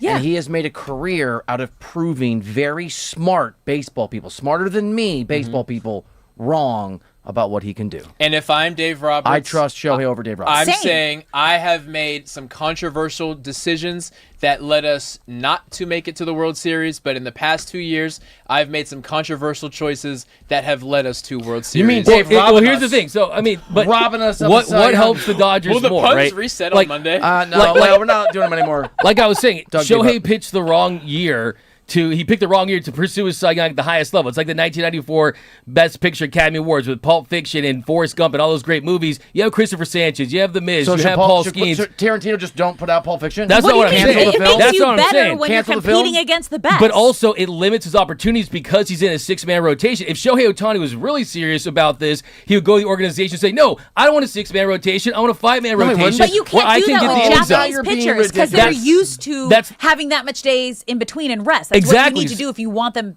to be at their best. And you're 100% right there. So that's why it's not the best situation for him to pursue that. Look, he could win a Cy Young if Christopher Sanchez maybe misses starts to injury, if The Miz doesn't decline, if Paul Skeens doesn't emerge. But it's if he banking on gets to other guys. 162 innings. Which he could win a Cy Young award this year. I asked if he Shohei Ohtani qualifies. at the beginning of the season about winning the Cy Young. I was the first person to ask him about it, and he said, I want to win a Cy Young if it helps the team, right? And the truth is, it helps the team if he wins a Cy Young organically. He wants to win a Cy Young. That's not in question. But helping him not to the detriment of the team. If you lose Shohei Ohtani, he's had 2 Tommy John surgeries, played so much baseball, played in Tokyo, played in the WBC. This guy has worked around the clock. You have to save him for himself. And the Dodgers are Let's the pitch him every 12 days. I'm with you. The Dodgers are the only organization that has the gravity. Let's sit him 6 days a no. week. So I'm not about the sitting and not pitching Let's him. wrap I'm him like, in wool. don't give him the day off after he just had an insane two-way game when his bat is hot.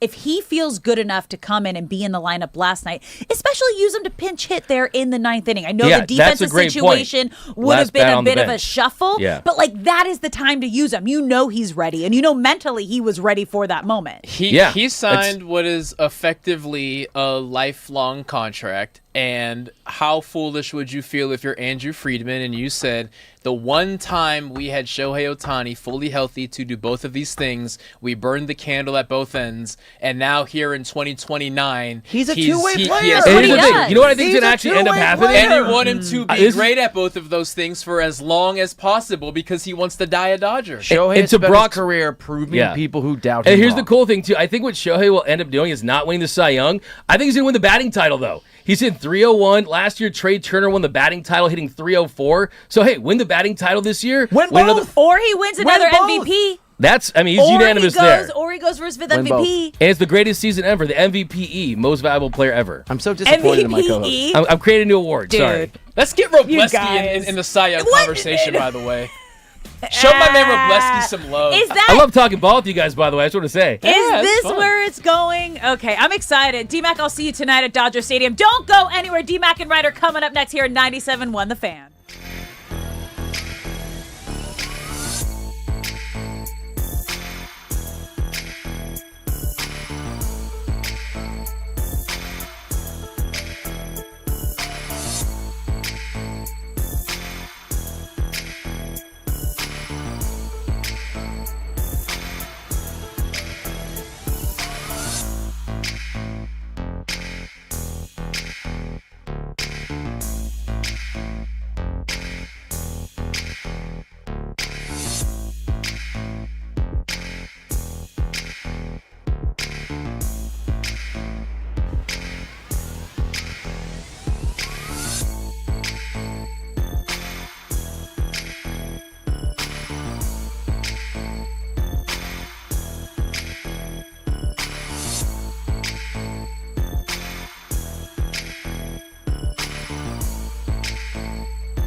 What up? Happy Friday. Welcome into the show. Doug McCain, Bill Reiter, D-Mac and Reiter. Jersey Friday. You went Brazil, huh? Got my Brazil authentic. Looks good. My guy Colby at Nike, he came up to me and said, D-Mac from D-Mac and Reiter, because he saw the hat. I was pretty excited. So he's a music dude. He's a guy who makes beats. And usually it's like, hey, D-Mac, the Dodgers did it. He came up to me about this show. Okay. So I was feeling that. So shout out to my guy Colby. Got the Brazil authentic Jordan, feeling fresh. But a Spania jersey is really looks great on you. Yours looks good. I don't like Brazil, but I love the jersey.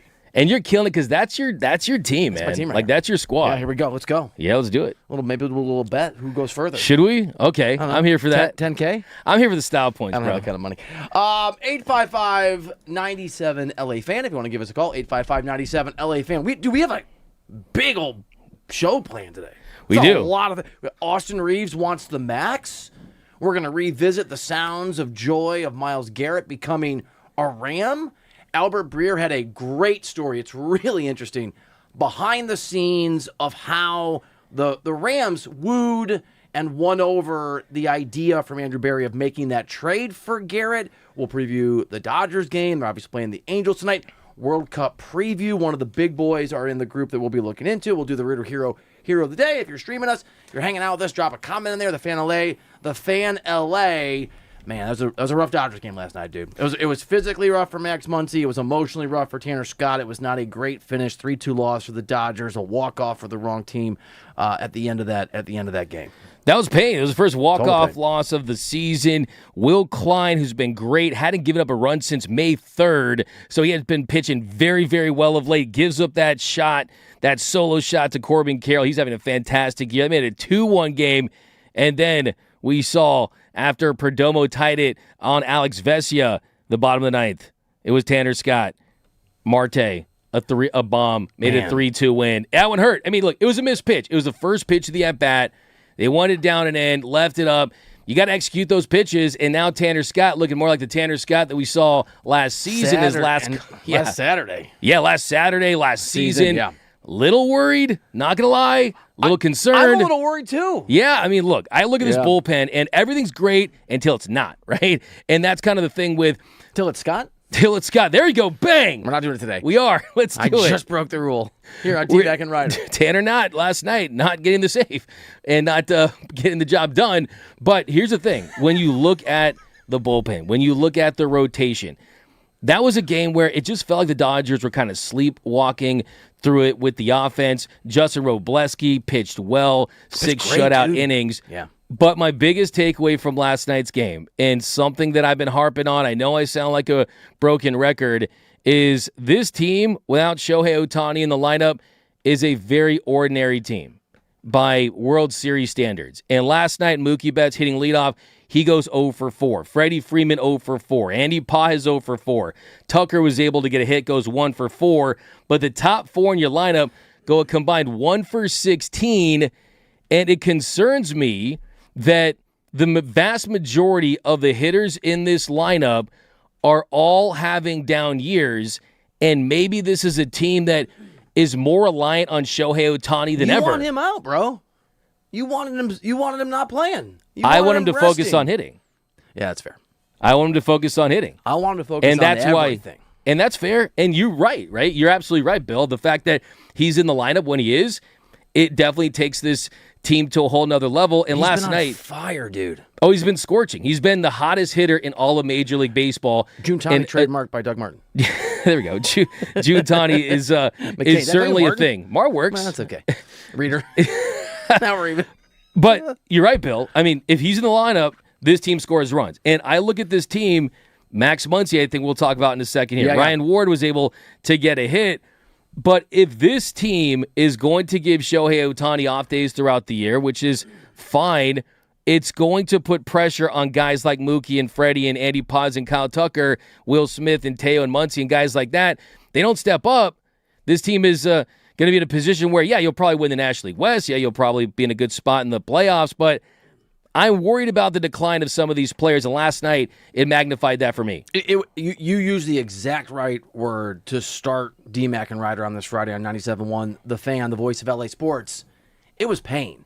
And I don't want to pick on Tanner Scott. I don't want to go at the guy, but to just reiterate the worries, D-Mac, that you feel, that we're all feeling. The Dodgers have won 3 of their last 6 games, 3-3 over the last 6. 2 of those games, you can attribute the loss directly to that guy in a singular inning last night in a singular moment. He's got to get right. He has to get right. And on top of everything else, you noted Max Muncy had that collision at first base with Vargas. They both went down. They both hit the ground. Muncy, no concussion, will not play today, is what we have been told. And he talked after the game about that really brutal collision at first base. Ground ball to the right side. I saw the pitcher didn't get off the mound, and I saw he fielded it kind of running backwards. So busting it hard out of the box, and as I'm running down the line, I saw him in foul territory. So I got to the inside of the bag, and I thought he was going to stay on that side, and it felt like neither of us knew which direction we were going to go, and then we both went the wrong direction, and bang. I really hope Vargas is okay. I sent something over to him, hoping he's doing all right and he's not too bad. But it just bad situation that looked like neither of us knew which direction to go. All right, so I'm going to say something about this that I think is going to make you angry. And I don't want to fight with you because you're my favorite person outside of my family and a few other people in the world. But because we fought yesterday over Shohei Ohtani, and we're probably going to fight over that in a little bit. And those of you listening here on D-Mac and Reiter 97.1 The Fan, if you are also mad at me, you can call and yell at me at 855-97-LA-FAN. I don't know Max Muncy, you do. I am not speaking to his character as a person. That, to me, that play was dirty as hell. If you watch that play, he moves toward the left. He runs right into Vargas. And Max Muncy's a big, big dude. Did you see it the same way? Because I was watching it with a buddy, and we both had the same reaction of just, it was dirty, dude. It was really interesting. So you go back and look at the play, and Muncy's essentially putting his hands out to push Vargas. It made it look uglier, but it probably saved both of them from worse injuries. Okay, so he's running down first base, and I know that he has the right to the base. He also gets there, a step and a half, 2 steps early. He's already there. Just go to your right. Go to the right side of the outside of the bag. Put your left foot on the outside of the bag, and you can kind of somewhat miss Vargas. If you watch, he moves. He takes a little move to the left toward the interior part of the bag and goes right into him. I'm sure it's a bang-bang aggressive play. He thought it was be closer than it was, and maybe he's trying to do his own Pete Rose, Johnny Hustle thing. I'm glad he's not hurt. I'm glad Vargas is okay. I'm glad he sent him something. I hope it was an apology, dude. Yeah, if you saw him on that side of the bag, he did say that neither of them knew which direction they were going, and bang, he got the big hit. He said he did hope that he was okay. And did he apologize to him? He did. He said he sent something over to him. So Max Muncy did say, who knows what it was? What Bottle of wine? Yeah, I don't know. How are you going to get that on the spot in Arizona? No, you're on the road. Yeah, hopefully a pack of ice, right? Hopefully it was something like that because it was definitely a big-time collision. Signed jersey? A signed jersey from Max Muncy, a big box of Band-Aids, hopefully, because, clearly he was compromised. But I do think, was it dirty? I thought it. I don't think it was intentional. I liked it, though. I don't care. If it was dirty, I hope it was. Really? Yeah, I really do. So the guy that I was watching this with, now in fairness, not a Dodgers fan. I think he's a Cardinals fan. But he played collegiate baseball. And so I reacted, he reacted. He saw it the same way. That's I hadn't thought of that. So you hell yeah if it's dirty. Throw your body. It looks so violent. It really did. Are you watching it again? It is so violent. I'm looking at it looks like it's a Looney Tunes type of thing, right? When you got bighorn sheep or whatever just kind of running into each other. It looked like something like that with the way they were colliding. But I will say this, Max Muncy's from Texas. He went to Baylor. He's a big fan of the Dallas Cowboys. Okay. That's better than a lot of the collisions I see from Cowboys defenses. The way that he made that impact. But I will say, he's a big dude. If there's a guy, if you would list the guys on the team that would want the smoke, if you would list the guys that would be open to a confrontation when anytime there's a mix-up on the field, who's the first guy to get onto the field, whether it be Max Muncy versus Manny Machado, cussing him out to get back in the dugout and things like that, it's Maximum Muncy. You don't mess with this dude. He's got the best bat drops in the league when he hits a big home run. He drops the bat, he pimps it, he stares at the pitcher. The Dodgers need attitude. I love it. The Dodgers need attitude because sometimes in the regular season, it's a sanctioned fight, right? It's a sanctioned fight. It's organized. The postseason, it's a back alley brawl. It's a street fight. Max Muncy's the guy you want in a street fight. He brings that edge. And guess what? The Diamondbacks, like I've told you, what I say after the Padres series, I said that SD stood for season done. The Giants, SF stands for season finished. The Rockies, who cares about them? The Diamondbacks are the only team that I think can legitimately make things interesting with the Dodgers in this division. So guess what? I think when Max Muncy is down that line, he doesn't want to kill the guy, but also there's a part of Max Muncy that has that edge to him that said, I'm not backing down. You're not backing down. If we're playing a game of chicken, I'm going to run through it. I liked it. Can I quote you to you? Yeah. You're speaking my love language. Hey, man. You just made Max Muncy maybe my second favorite Dodger because, and this is not a broad statement on the Dodgers or every baseball player. I just think, I don't even know if we've had this conversation in DMAC and Reiter. I don't think baseball players are allowed to be tough enough. I love what Manfred's done with the game, but I wish guys charge the mound more. I wish pitchers could pitch on the inside part of the plate without dudes feeling like their entire existence has been threatened. I like tough guys in baseball. I like mean people in baseball. I like enforcers in baseball. I didn't know that to that level about Max Muncy. I am reimagining that play at first base. Instead of, the old sacrifice your body for the sacrifice Vargas's body. If you got to do it, you got to do it. You got to do it. I love that, dude. I'll Max tell you Muncy, this. our guy. Muncy is someone that is, if you're going to list the team leaders, Max Muncy might even be up there at the very top. Can we he rank could him be 1 to one. 5? I would say he's in that top 5. Okay. He was in that top 5.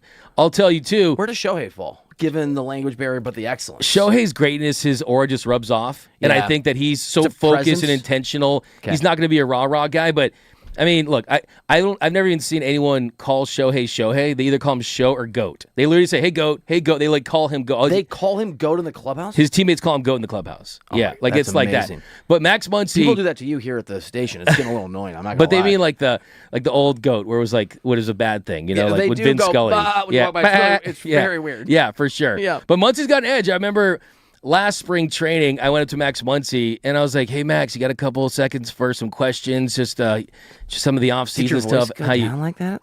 Because you got to whisper. You got, hey, Max, and he's like, get away from me, D-Mac. I'm trying to be nice. But my wife told me what you did, and I was like, what? He's like, my wife told me what you did, man. I'm trying to be nice, but no, I'm sick of it. Blah blah blah. I was like, what is it? And it was like, I know you tried to trade me for Arenado all off season. Blah blah. And I was doing videos and shows where this was real. This was Oh, real. I thought he was joking with This was real. And I was doing trade packages.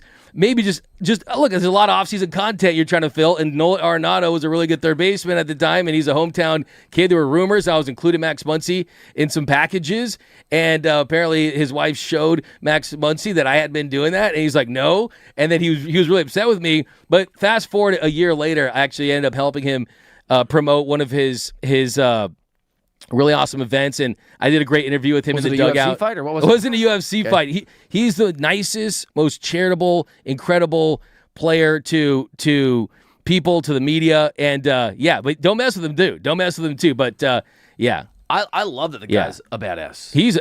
That's the perfect way to describe him, man. And that's what this team needs because, look, yes, they say nice guys finish last. The nice guys have finished first the last couple of seasons, but there are these guys that you wouldn't expect to kind of bring that edge to this team that they have. And I would say Max Muncy is at the very top of that list, and I think that his teammates know it, and I think it rubs off on them. So I'm going to go back to when he was frustrated with you. So he was mad Muncy? Oh, I thought, sorry, we're not doing it today? There you go.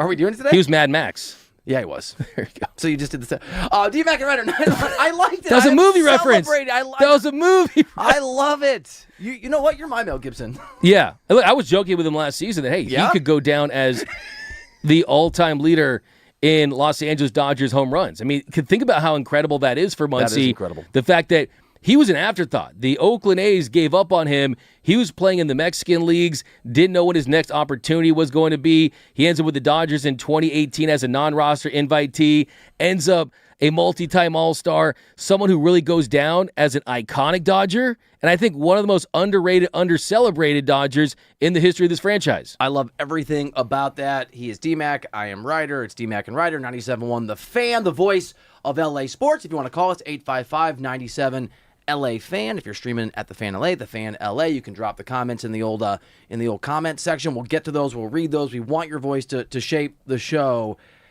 Going back to Tanner Scott, what is the, if you're the Dodgers and you had to deal with the year that he had last season, and you've had to deal with now 2 of his last 3 outings being problematic, are they working on technical things about his approach? Is it more the psychology of the position that he's in? What is the way, based on your report and your time as a Dodgers insider, that they just try to make sure this guy lives up to what is like massive levels of ability? The guy can throw a baseball. He can. And I think to answer your question, I would say, right, initially, you flushed last night because Marte's up there. He's hunting a fastball. He wants a pitch to hit out to end the game. And it's not an executed pitch by Tanner Scott. Well, it's not a well-executed pitch by Tanner Scott. So I think you go back to the drawing board and say, okay, what has worked for us most of the season? And that is sticking to his mix. It's fastball slider, but it's avoiding the heart of the plate, and it's having success with 2 strikes. And Marte, he ambushed that pitch. Give him credit. Guys aren't going to be flawless. I look at the body of work for the entire season.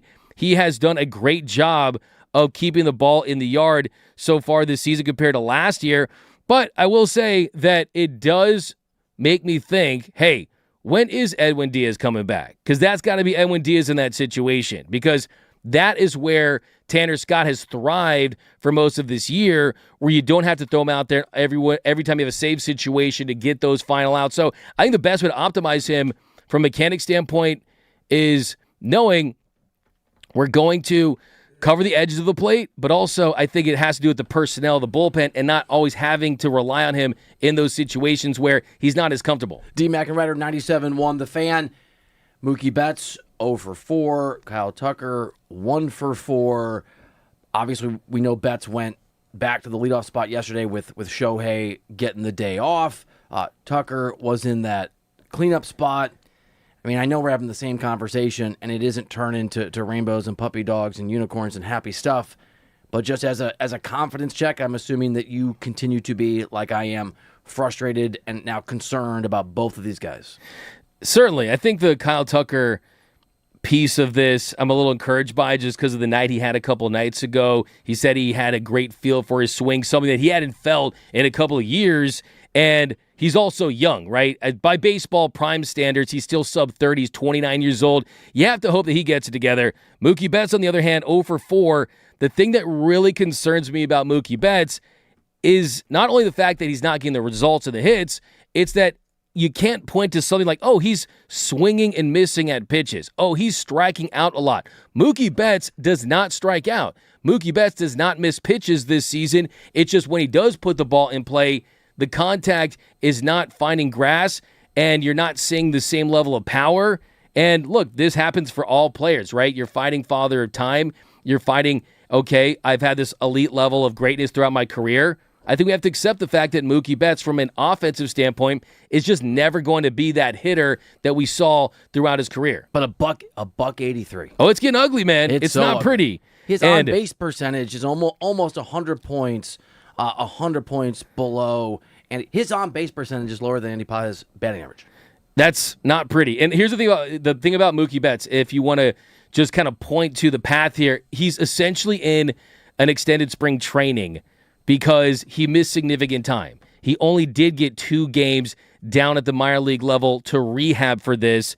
And Mookie has said this year after year. He's a slow starter, and he goes on to have really good seasons. So if you do view this through the lens, through the prism of, hey, is this Mookie's process? I would say that would be the way to maybe give him some grace and be optimistic about it. But the truth is that since Mookie got sick last year to start the year, lost 20 pounds, was sick. He came back early from Tokyo, and they tried to put the muscle back during the season. I asked Mookie a couple times throughout the year if he felt like the muscle was back and if he felt healthy, and he told me, hey, I'm eating a lot, and I'm trying to get it back, but it's not the same, right? Losing muscle mass is different than just putting the type of weight back to have it be 180, 185. So he hasn't been the same hitter since then. And until he does look like that same hitter for an extended stretch, I think they're going to keep searching for answers. And to your point, to your exact point, and giving credit to Mookie to a degree and total credit to your ball knowledge, hitting 183, expected batting average 261. Yeah. So he's having some bad luck. He's having bad luck, and you hope to see some regression to the mean. I did say on yesterday's show that you can have a recalibration of what Mookie Betts used to be and what he could be now, and it's all attached to him being a shortstop. Yeah. So I think that's kind of how you have to look at it. He's turned himself into a really good shortstop, but at what cost? Has he lost a bat because of it? And if you look at the grand scheme of things, what does that mean just for the overall health of the lineup? I mean, do you throw him back in the cleanup spot now when Shohei Ohtani comes back? Do you move him further down the lineup than that?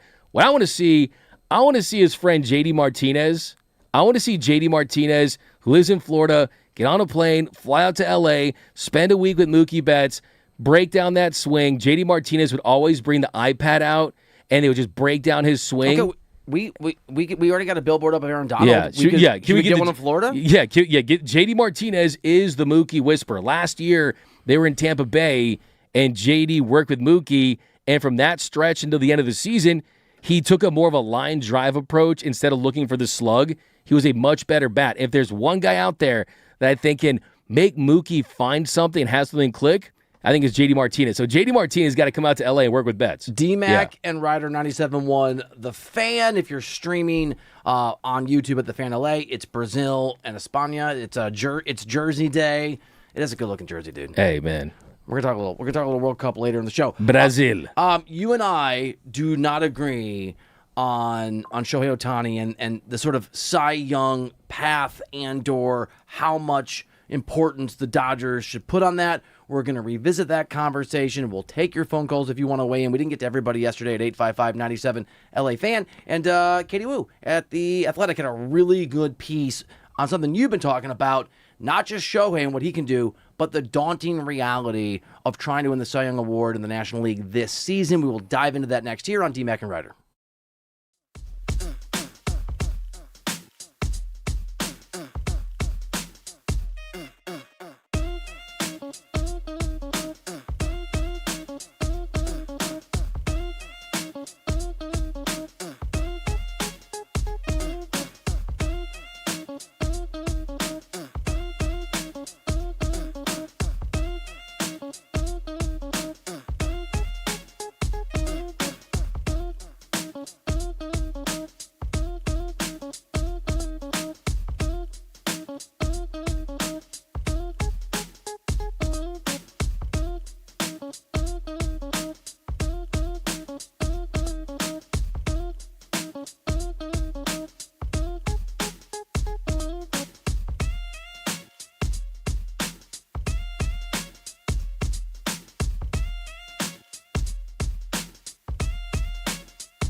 What up? Welcome back to the show. Happy Friday, Los Angeles. D-Mac and Reiter 97.1, The Fan. Remember, we're going to nominate Rooter Hero of the Day in about 20 minutes. Get ready to vote. Help us select who that hero is. You can do it on YouTube at the stream, The Fan LA, The Fan LA. You can also do it on X at the same place if you want to call us. 855-97 LA Fan. I think Katie Woo does a really good job. Incredible. She's really good. Intrepid reporter. She had a good piece today on Shohei Ohtani, and she dove into something that you have been raising and that you brought up to Alex when we were doing crosstalk 38 minutes ago. I had to look at the old clock here on D-Mac and Reiter. That this isn't just a challenge. You and I have had an argument about whether we think the Dodgers should engage in, allow, to what extent, sort of risk, if there's a risk, Ohtani to win a Cy Young Award. You have made the point, in addition to that, outside of the reality, the bubble of what the Dodgers can control, there's also a historically great potential Cy Young race in the National League happening. And Katie Woo at The Athletic dove into that, and she wrote as The Athletic. She quoted Jason Stark, so I'm quoting Katie Woo, quoting Jason Stark, that he said this recently, quote, "I still think this is shaping up as the greatest NL Cy Young race ever." And before we get into some of the data that she sort of walked us through, the reality that you've been talking about, I want to just use this to reinforce my point, which if it's the greatest Cy Young race ever and Ohtani wins it, that makes me more encouraged to let him have a chance, not less. And I'm going to read you something my favorite colleague sent me last night. A guy named Flying Sky apparently got on the stream and said this about you, and you sent this to me. Shohei playing GOAT level right now. D-Mac, quote, "Nah, we need him to be ass." End quote. You sent it to me. Love it. It was very funny. But I know that. So here's my thing, and then we'll get into the data here. But and it's the same argument we've had, and I respect your take on this. It just reinforces the difficulties of winning this award because of Christopher Sanchez and Mizrowski and a bunch of other dudes we'll get into. It makes me yearn for Shohei to go for it even more, because it would be that much more remarkable if he won. That's definitely, I think, the way you look at it. If you're guaranteeing that he can make it out alive and be fresh and ready to go for a postseason run, I think for me and what Katie Woo and what I've been basically saying on the show for a couple weeks now is because the field is so stacked, it's not how good of a pitcher he is. I think that people are losing sight of, it's not like I'm saying that on their best day that Christopher Sanchez or Paul Skeens or Jacob Mizrowski gives their team a better chance to win a baseball game on the mound than Shohei Ohtani does. It's just that Cy Young voters, especially in the modern age, they are going to strongly consider the disparity of innings that's going to go from a Paul Skeens, a Christopher Sanchez, and a Jacob Mizrowski, comparing that to Shohei Ohtani. Yes, Shohei Ohtani has that minuscule ERA at .74. You got Juan Marichal and Jacob deGrom, the only two that have posted lower ERAs in their first 10 starts. But I think the conversation becomes, hey, are you going to go all the way in for something that your team doesn't give you the best chance to win? And that's been something that's been accepted. Here are some of the details that Katie Woo put out there. And perhaps she's a huge fan of D-Mac and Reiter on 97.1 The Fan. Heard you bringing this up a bunch and decided, you know what, I'm going to give this to my audience. And if that's true, Katie, thanks for listening to the show. I think it is true. All right, Christopher Sanchez, as you know, he's one of the front runners. He is the front runner. His streak of 50 2/3 scoreless innings came to an end on Wednesday, but as Katie Woo reported and points out, he leads the National League in innings pitched at 86 1/3 and lowest home run rate at .313.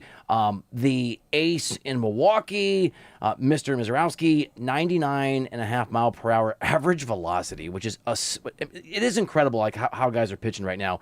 Near a 40% strikeout rate, and you know to the innings pitched and how that could be an issue for voters, and you know voters, you've talked to some. Ohtani, just to refresh people, is at 61, Sanchez 86 1/3, Mizrowski 71, and Burns is at 70. And as we know, by the way, Corbin Burns, then of the Brewers, right, won that National League Cy Young Award in 2021 with a 2.43 ERA.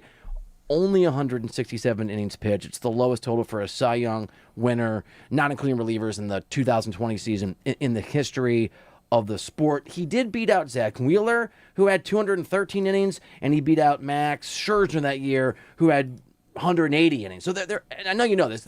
For those listening, there is a bit of a precedent for a guy getting this award with markedly fewer innings pitched and comparable numbers. There is. And look, One time. It has happened. And there have been years, I mean, I talked about in yesterday's show, something that enrages me is the year that R.A. Dickey won the Cy Young over Kershaw in 2012 because he was a knuckleball pitcher. Sometimes there's a story, there's a narrative attached to your path to a Cy Young that I think it's considered. But here's the thing that I think is getting lost in all of this is, so let's go back to the very start of the year.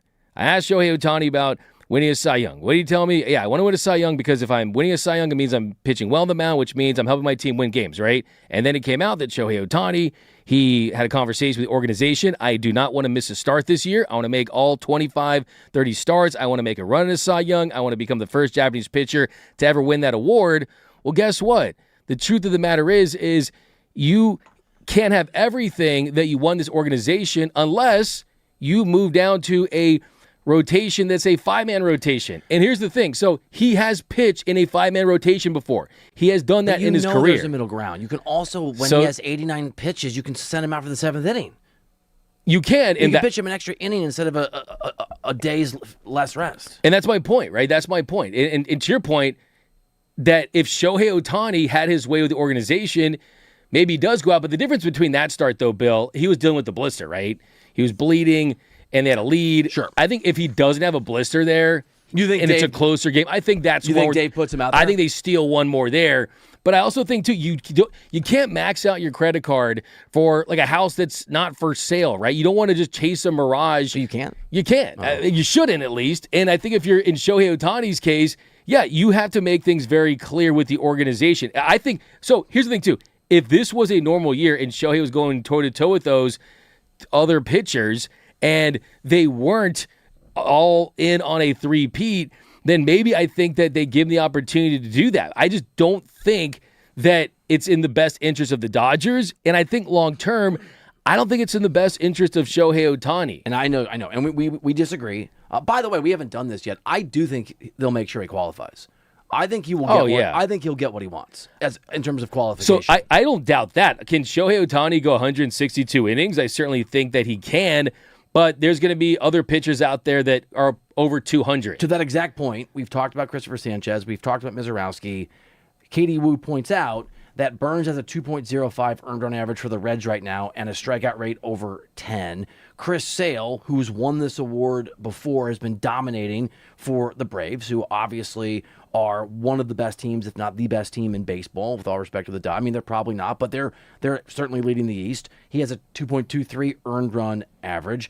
Only a handful of relievers, 9, have ever won the Cy Young Award. The last was Eric Gagne, but Mason Miller, who we've seen, has 17 saves, has only allowed 2 earned runs in 24 appearances, has nearly twice as many strikeouts, 49, as innings pitched at 25. And that Paul Skeens guy, I think she does listen to the show, which is fine. Get your inspiration wherever you want. She's great, but because she's writing things that I've heard you say a lot. Reigning winner, Mr. Paul Skeens, hasn't been as dominant, but is still at a 3.09 ERA with the lowest walk rate in the circuit. And there's, 100 games left? There's a lot of baseball to go. So to your exact point, there are 3 or 4 or 5 guys out there who either are in the lead, in that sort of top tier with Shohei, probably a little above him, or just below Shohei and Sanchez and Mizorowski, who could make a push too, depending on what they do. Yeah, it's a big field. Like I was saying, it's the 1994 Academy Awards, right? You got Shawshank Redemption and Pulp Fiction and Forrest Gump. It's just a very, very competitive field. But let me ask you this. Movies? What are they? That's a great reference. So it's Pulp Fiction? So I think it was Pulp Fiction. It was Forrest Gump. Yeah. Shawshank Redemption. Oh, my God. What's the other one? What's the best of those 3 movies? Pulp Fiction? Pulp Fiction, Shawshank 2. I would say. You would put Shawshank ahead over Forrest Gump? Yeah, I'm not the biggest Forrest Gump guy. Oh, really? Life's like a box of chocolates, but I mean, that was more like a Bill Clinton. Your sports now, your knowledge is like a box of chocolates. Hey, but you're like dropping gems on everything left and right. But let me ask you a question, though. So this is kind of what I want to throw out there. Okay.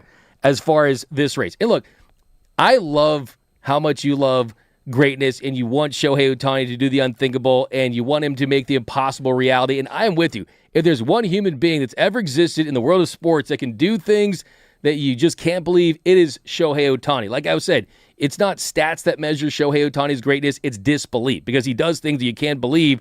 But since May 11th, he was batting .233. From May 11th until now, he raised that batting average 70 points. He's hitting .438 in 19 games since as the designated hitter. That's crazy. He's raised his average to .301. I think that this is kind of going to be one of those things where he chases Cy Young. The offense is so high. Maybe he doesn't get the Cy Young, but he does something that's even more unthinkable, and that is he is a pitcher that does pitch at a Cy Young level, but wins a batting title. So if we can't win the Cy Young this year, we'll add another Infinity Stone to the Ohtani Awards Infinity Stone Gauntlet and give him a batting title, win it this year, and then maybe go for a Cy Young next year after hopefully they've won 3 titles, and maybe you can find a way to just be all gas, no brakes on the mound. All right, that is my love language. That is pretty amazing. That is incredible. And I will also give you credit that your perspective on Shohei Ohtani is rooted, like mine, just you come to a different conclusion, and you want what's best for him and for the Dodgers. I will just say this. You brought up I didn't even thought of this. You brought up the fact that he could win a batting crown this year, that he could have the best batting average in baseball in crosstalk. And what I thought is, what if he does both? Exactly. What if he wins the batting crown You're and never he wins full, the Cy baby. Young Award? Yeah. I mean, what if you... You're gluttonous. So you're gonna. They talked about it's the greatest season in the history of all sports if he does that. Forget baseball. I mean, like Messi scored 80 goals or something. It's the greatest. It's better than Ted Williams when he hit 406, which is a passion project of mine. Dude. Bill, don't you want that? Bill, they talked about this kind of greed in the Bible. The greed that you have. You wanted a batting title. You won a Cy Young. And you won a World Series. You want it all, right? And I love that about you. I just think that if the Dodgers let Shohei Ohtani pursue individual awards and not think of the big picture, then guess what? He's not wearing a Dodgers uniform. He's wearing an Angels uniform, right? And when he was with the Angels, it was, what is Shohei Ohtani doing in June, July, August, September? And then I will push back on that. Go for it. The only reason he wore an Angels uniform is because they were one of the only teams where he wanted to be that they probably didn't even believe it. They let him hit and pitch because they probably thought they'd prove him wrong, but at least they'd have him, and he proved them wrong. He wasn't a Dodger because the Dodgers doubted him then the way that I think they're doubting him now. Well, you didn't have the designated hitter in the National League, right? So if you had the DH in the NL... But dude, that guy could play. I mean, that guy was good at that too. Certainly, right? He was. I mean, yeah, no, he could play the outfield. He really. I mean, that was the last night's he game. He could be a Gold Glover. He was. Oh, absolutely. Did you see some of his highlights when he was with the Ham Fighters? Yeah. The Nippon Ham Fighters, the MPB. He was incredible. But I also think too that one thing I heard about Shohei Ohtani and when he made that decision, the Dodgers made an incredible push, right? I mean, there was a video presentation where Kobe Bryant pitched to Shohei Ohtani saying, "Hey, there's no better city in the world to win a championship than LA," and it really resonated with him. But he felt more comfortable with the Angels. He felt more comfortable hitting and pitching. Yeah, but there was a little more to it than that. That was certainly a case, but he did like the idea of a West Coast franchise that he could really... Because remember those first couple years, I remember Shohei Ohtani's first spring training game. I remember watching it for the Angels, like way back in the day, and people had their doubts. I went to Angels games constantly until a couple years ago. Nice. We all did. Yeah, absolutely. Look, I mean, that was the draw, right? Nice.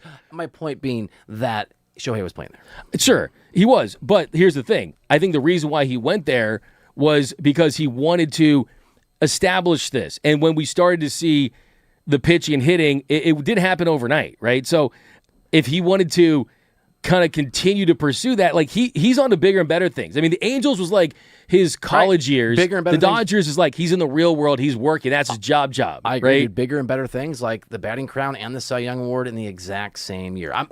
But the cool thing about the batting title is for it. he's not going to have an issue to qualify. He's going to be able to be out there. And the pitching thing is, hey, unless That's not the cool thing. The cool thing is getting both. I mean, in a perfect world, he's not an almost player. He's a are you kidding me player. To me, the coolest thing would be if he wins World Series MVP and they win a third straight title. How about all three? It's possible. A triple. What would we call it? A triple crown. I mean, it's not a triple crown. It'd be a triple. That would be ultimate, man. Yeah, a triple unicorn. A three-peat. Yeah, that'd be the unicorn trifecta. Yeah, there we go. There But it yeah, is. hey, Unicorn I'm here for it, trifecta. but you got to think like the Dodgers. Are you The here for it? Dodgers are who they are. I don't have to think like the because Dodgers. they No, I don't. I are can think like- process-oriented, right? I can think like Shohei. They don't want to put something in a microwave, right? They're thinking of that 3-star Michelin chef meal that takes a little longer to cook. That's what Shohei Ohtani in the World Series to me is. D-Mac and Reiter, 90. We're never going to agree. 97-1, The Fan. I love it, too. 855-97-LA Fan. If you want to weigh in, we are going to nominate. We're going to come up with our 4 nominees or more for the Rooter Hero of the Day next year on D-Mac and Reiter.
Back into the show, D-Mac and Reiter, 97.1 The Fan, 855-97-LA Fan. If you want to give us a call, happy Friday, happy weekend. You got any big weekend plans? Gonna go to the game. Nice. My daughter has a ballet recital. Oh, that's cool. Wait, is that cool? Is that good? I mean, cost me money, but she's happy. Wait, it cost you money? Yeah, ballet. Oh, for the lessons and stuff. Yeah, the But not lessons, the recital. outfit, the recital. There's a whole shebang with Do it. you have to pay to get Yeah. into your own kid's recital? I'm pretty sure I might have to. Yeah. Oh my God, I might that's going to hook you terrible. with tickets. Yeah. Yeah. What time is it at? Oh, I can't make it. Sorry. Okay, don't flake on me. Such a bummer. My kids did piano for a while. You know, it was a great moment in my life when they stopped doing taking piano Oh, I lessons. can imagine. Yeah, those recitals are. You did soccer lessons though for. I did. Yeah. We still do a few of those. Yeah, those are helpful. The guy that did it, Manu, was a hero of mine because he really helped Henry. And speaking of hero, it's time for the Rooter Hero of the Day nominees. Hero of the Day from Rooter Hero. Everybody needs a hero. RooterHero.com. I think we were going to nominate Walrus for his call yesterday, weren't we? Because we aren't doing call of the week yet. We aren't doing comment of the week yet. We will do that maybe starting next week. So Walrus, was he in Encino? I don't remember. Oh, that's a yeah. He's nominated because his call was just passionate and awesome and amazing. I love that one. First one I'm going with Myles Garrett. The Myles Garrett high has not worn off. The excitement's still there. And tonight he's throwing out the first pitch. Dodgers Angels. Myles Garrett. I wonder who catches it. You took that one for me. That's a great one. Wait, who do you think? I'd ask for Shohei. I'd ask for Aaron Yeah. Donald. Aaron Donald, yeah, that'd be great. That would be a great surprise. That'd be like a WWE moment. Wouldn't that be amazing? Aaron Donald just runs out of the center field wall like, AD's back. We did it. Yeah, AD, baby. I'm here because of 97 won the fan. The terrible twosome. Do you know what my favorite thing on this show is so far? What's up? I'm Doug. Fire take. I don't know. Can I nominate Bill Plaschke? Yeah. Outstanding LA Times columnist, one of the voices of LA, great guy, so good at his job. He wrote a column a week or two ago, but I think it's applicable today. It was basically saying that the owner of the Angels, the Voldemort of Los Angeles sports, him who shall not be named, needs to sell the team. And it was really well done. And Bill tends to hold his fire on things like that until he really, really, really means it. I thought it was a great piece, and I'm going to nominate him. And he was bringing it. I like it. That's a really, really good one. Bill Plaschke's the man. He owes me a favor, so... He owes you a favor? He owes me a favor. I want to know why. I want to know why. Really? Yeah. So I told you that my best friend's son was that kid who went crazy on the Lakers Jumbotron. Yeah. And everyone was trying to... I tweeted something about that. I knew him, and I had tons and tons of reporters ask me about his name, and the family did not want to do a story. They wanted to keep it private. They were very scared about it. Oh. And then Plaschke hit me up and was like, hey, come on. I was like, Bill, I don't know. They don't want to do it. I talked him into it, and Bill Plaschke got the exclusive story. It blew up for him. So he's like, if you need a favor, hit me up. That's a big favor. Yeah. Have you called in the favor yet? I'm going to call it in. We're going to have him on the show, hopefully. What about an in-studio hour favor? Oh, Bill Plaschke's the man, dude. I love Plaschke. I see him at Dodger Stadium doing like Around the Horns live and stuff, trying to go in the back, but like doing the pre-production meetings and things like that. So yeah, Bill Plaschke, an LA icon when it comes to sports. If we nominate him, we should tag him on the X. Let's to let tag know him, that man. We love him, and we're thinking. Plaschke's he's such a great guy. He is. All right, next, New York Knicks fans. New York Knicks fans, go New York, go New York, go. The passion that they show, I would say some of the things they say after games, but basically Birch's finger will be tired from using the dump button that much because they say so many inappropriate things after the game. Like what kind of things? What are you saying? What are you talking All about? kinds of insane things Give you me just one. can't repeat. Oh, got it. But I do want Lakers fans to get inspired by those Knicks fans and show some of that passion emotion too with this offseason and getting this team right. The GM change, maybe get some passion about maybe getting Rob Pelinka replaced. I don't know what it is. It was whatever it is. The Knicks fans, they're bringing it. They're 1-0 in the series. They could win a finals. And anytime New York does something good, hopefully it's time for LA to wake up because we know there's that LA New York thing. So Knicks fans, let's get Lakers fans hyped. I love the gems you're dropping, D-Mac, on the new 97.1 The Fan, the voice of LA sports here on D-Mac and Reiter. We can nominate people who have gone on to a better place, right? Or as Alex Kerr would say, who could be spirits. Or as I would say, who could be ghosts. Is that correct? We have done that? I'm going to nominate Cy Young. Nice. Yeah, that's just, You going to go with that? I'm going to nominate Cy Young. Great pitcher back in the day, really defined excellence. I think I'd have to look. I think had a lot of innings pitched, namesake of a pretty cool award. There we go. I love that. Hey, you look like you love it. I do. Hey, man, it threw me off. I'm just 22 years. I'm looking up 5 different teams. By the way, Cleveland Spiders, that's what the Guardians should have been named. I'm going to take that one to my grave. They had a chance to be the Cleveland Spiders. They could have been the Spider-Man. They could have been the Spider-Man. There you go. Perfect. Amazing. Cardinals, Red Sox, Cleveland Navs, and the Boston Rustlers. You know what? Why don't I go with another pitcher? I'll go with Roki Sasaki, who's on the mound tonight. Roki just steadily getting better. Tonight, another big opportunity to take a step in the right direction. I think Roki is in a position where he's quietly taking to the coaching. He's seeing better results out there. A big, strong start tonight from my guy, Roki Sasaki. I love that, dude. I could Roki with that for sure, dude. Like, for real. I really do have to give you my Roki of the Year shirts because everyone's like, D-Mac, make those 75% off.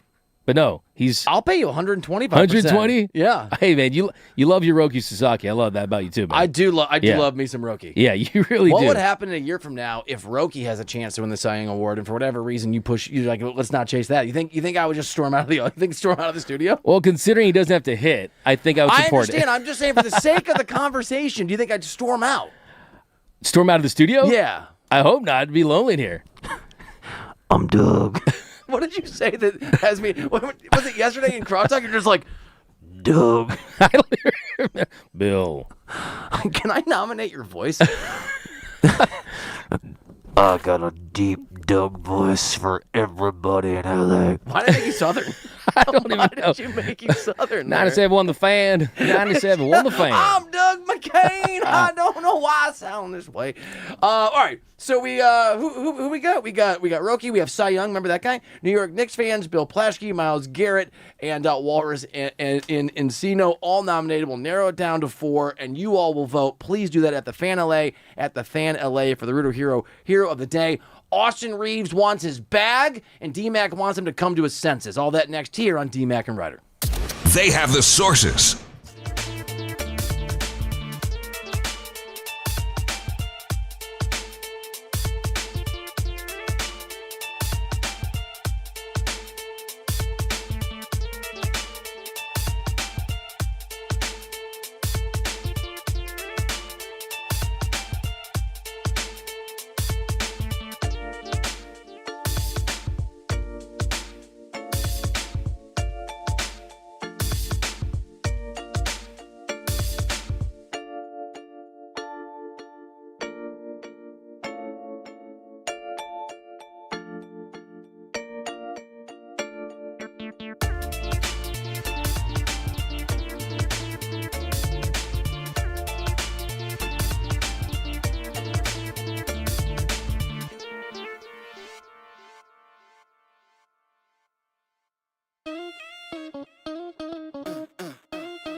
What is up, Los Angeles? Happy Friday, D-Mac and Reiter, 97.1 The Fan. You can stream us on YouTube or on X and comment on there at The Fan LA, at The Fan LA. You can call D-Mac and I, 855-97-LA Fan, 855-97-LA Fan. We got a bunch of stuff we're going to get to. We're going to let you listen to the sounds of the magic of Myles Garrett being a Ram in about, what, we want to do that like 30 minutes? Sit that in 30. Little 3:30? Little 3:30 Myles Garrett. Is he? It doesn't matter. It's fine. He's great. What's your confidence level that he's going to throw a first pitch that is not, for lack of a better term, embarrassing looking? I think it depends. If he's going to try to unleash a fastball, sometimes just buffer dudes, it's tough. He's probably some giant hands, too. He might bounce it. I think he kind of might bounce it. He does. Do you think he can't do everything right? Can't be great at everything, is he? Let's see if he played baseball. He did not play baseball. No. He might he's going to lob it over the plate. A lot of them just lob it. But if he was really, I want to see him go for it. By the way, toe the slab. Here is my arrogant comment of the day. You ready? Mm-hmm. Well, here's two. You're awesome on your behalf. But number two. Facts. Total facts. I think I'm left-handed. I think I would throw a great first pitch. I think I'm not sure it'd be a strike, but it would. People be like, okay, that guy. I would be very comfortable with 100,000 people watching my first pitch. So we talking like 2 or 3 feet? No, I'm doing it from behind home plate, or I'm doing it from the mound. From the mound. Yeah. But I'm practicing for a month. Like I'm gonna go out and start playing catch again. I would probably ABS challengers. It'd probably be a ball. Would you? Yeah, I'd probably challengers. Would you like? Would you be booing me? I'm about to go. I would be behind. I would be behind with the gun, and I would be like, "I'm Doug." First pitch. That's so but good. yeah, absolutely. I'm with you. But I've seen people say that too, and then when they get up there, it's they like get nervous. The crowd and the person you're seeing a star Dodger in front of you, just stare at the target, man. Like Sandy Koufax said, don't throw through the catchers, don't throw to the glove, throw through the glove. I'm not gonna lie. That's Sandy Koufax's I'm gonna advice. aim like 3 feet above the catcher because I'd rather Wild Thing Ricky Vaughn it than bounce it. So. For me, you know what I would do? I would pull that thing in the most embarrassing way possible because those are the ones that go viral, right? So you intentionally viral it? Yeah, I'm not going George Bush, Yankees, World Series. I mean, yeah, if you do that, that's interesting because you're a president, you're a little older. For me, I'm doing something, maybe slipping off the mound and throwing it into the opposing team's dugout, something wild. Could you wear like shoes that have a metal tip in them and try to bounce it off your shoe and throw it in, so bounce in your face? I don't want to hurt myself. That'd be the viral. This is the moneymaker. We'll see if we can do it. Is that what your wife calls it? We really should. It's the moneymaker right here. Well, that's what you call me during the break. I do. The Dodgers, that would be the dream one. But I'm going to reach out to the Tower Buzzers. The Tower Buzzers, that's the Dodgers minor league affiliate in Rancho. And they've been doing a lot of first pitches. I think they should allow us to throw out the first pitch. Do you think they'd let us do it? I think there's a pretty decent chance. I just got excited. Okay, let me promise you that we will get a first pitch. It's going to have to be on the weekend. I think we can get it though. I mean, you say when and where? Here, shake. I'm going to pull it off. First pitch, minor league. I guarantee it. We can do it. We can do it. As we noted the other day, we're not going to do this catch garbage, but I'm going to start playing catch. Oh yeah, for sure. I got to get out there. My first time that I ever hung out with my wife outside of we met in college. I mean, we worked together, but we went and played catch together. Oh, you did? The park across the street. Really? Yeah. Wow. Yeah. One time I was playing catch with my grandma. You really like that story, huh? I did. Wow. So where did this? So is that where you fell in love? No. Forget loving basketball, loving baseball. 4 weeks ago when I met you, pal. Did she have her own mitt? She did. She did. Yeah. Well, I think we planned we were going to do it, but she had it at her apartment. She brought it over. So did you go full bore, unleash it, Randy Johnson style into the bird? I did. Yeah. No, I was just chill. Just playing a little catch. I'm jealous. I never played catch with my wife. Well, with football, but not with baseball. Why don't you guys do it like this weekend and report back? We'll see how it goes. We'll try it. You had a grandma story? Oh yeah, one time I was playing catch with my grandma and up in Sacramento, and it totally passed by her glove. It hit her chest and she went down and collapsed and passed out for a second. I thought I killed her. What? That's a terrible story. I know. And the funny thing is my granddad was watching from a chair inside in a glass because he was struggling at the time. And he's like, "What'd you do?" And I'm like, "I don't know. I threw way too hard, but sorry, Grandma. She just turned 97 a couple of weeks ago." Can I quote you back to you again? Yeah. Wow. I know. That is... That's why I lost myself because I was thinking of that traumatic moment. Yeah, I get it. Yeah, it was a strike. She's got catch the ball. By the way, catch the ball. What is she doing? Oh my! I have no comment on this whatsoever. Step your game up, Grandma. Speaking of a traumatic moment, Catch this. Austin Reeves wants all the money. He wants all the... All right, so I hadn't heard this, and I'm not doing NBA insider work anymore, but I've been told by people out there, he ain't taking a major discount. I mean, I think we talked about this a little bit, and I let folks know here on DMAC and Reiter 97.1 The Fan, I cannot get that grandma story out of my head, that he wants to get paid. Right? People want to make the money they can make. Here is Brad Turner, very legitimate reporter from Bleacher Report. I'm just going to read you this. Quote, he, Austin Reeves, he stands to make, we know this, 5 years, $241 million if they offer him that deal, or if he goes to a team like the Chicago Bulls or a team like Brooklyn, he can get 4 years, $178 million. Those teams will kind of lurk around. But based on what I understand, what I keep hearing, Austin wants the max. Is he willing to give the Lakers a hometown deal? I'm not so sure about that. Maybe he does, but maybe his reps don't want that, end quote. Austin wants the max. I think that is probably much closer to the reality, if not the absolute reality, DMAC, than he'll take $30 million. And this is part of the LeBron conundrum and quandary.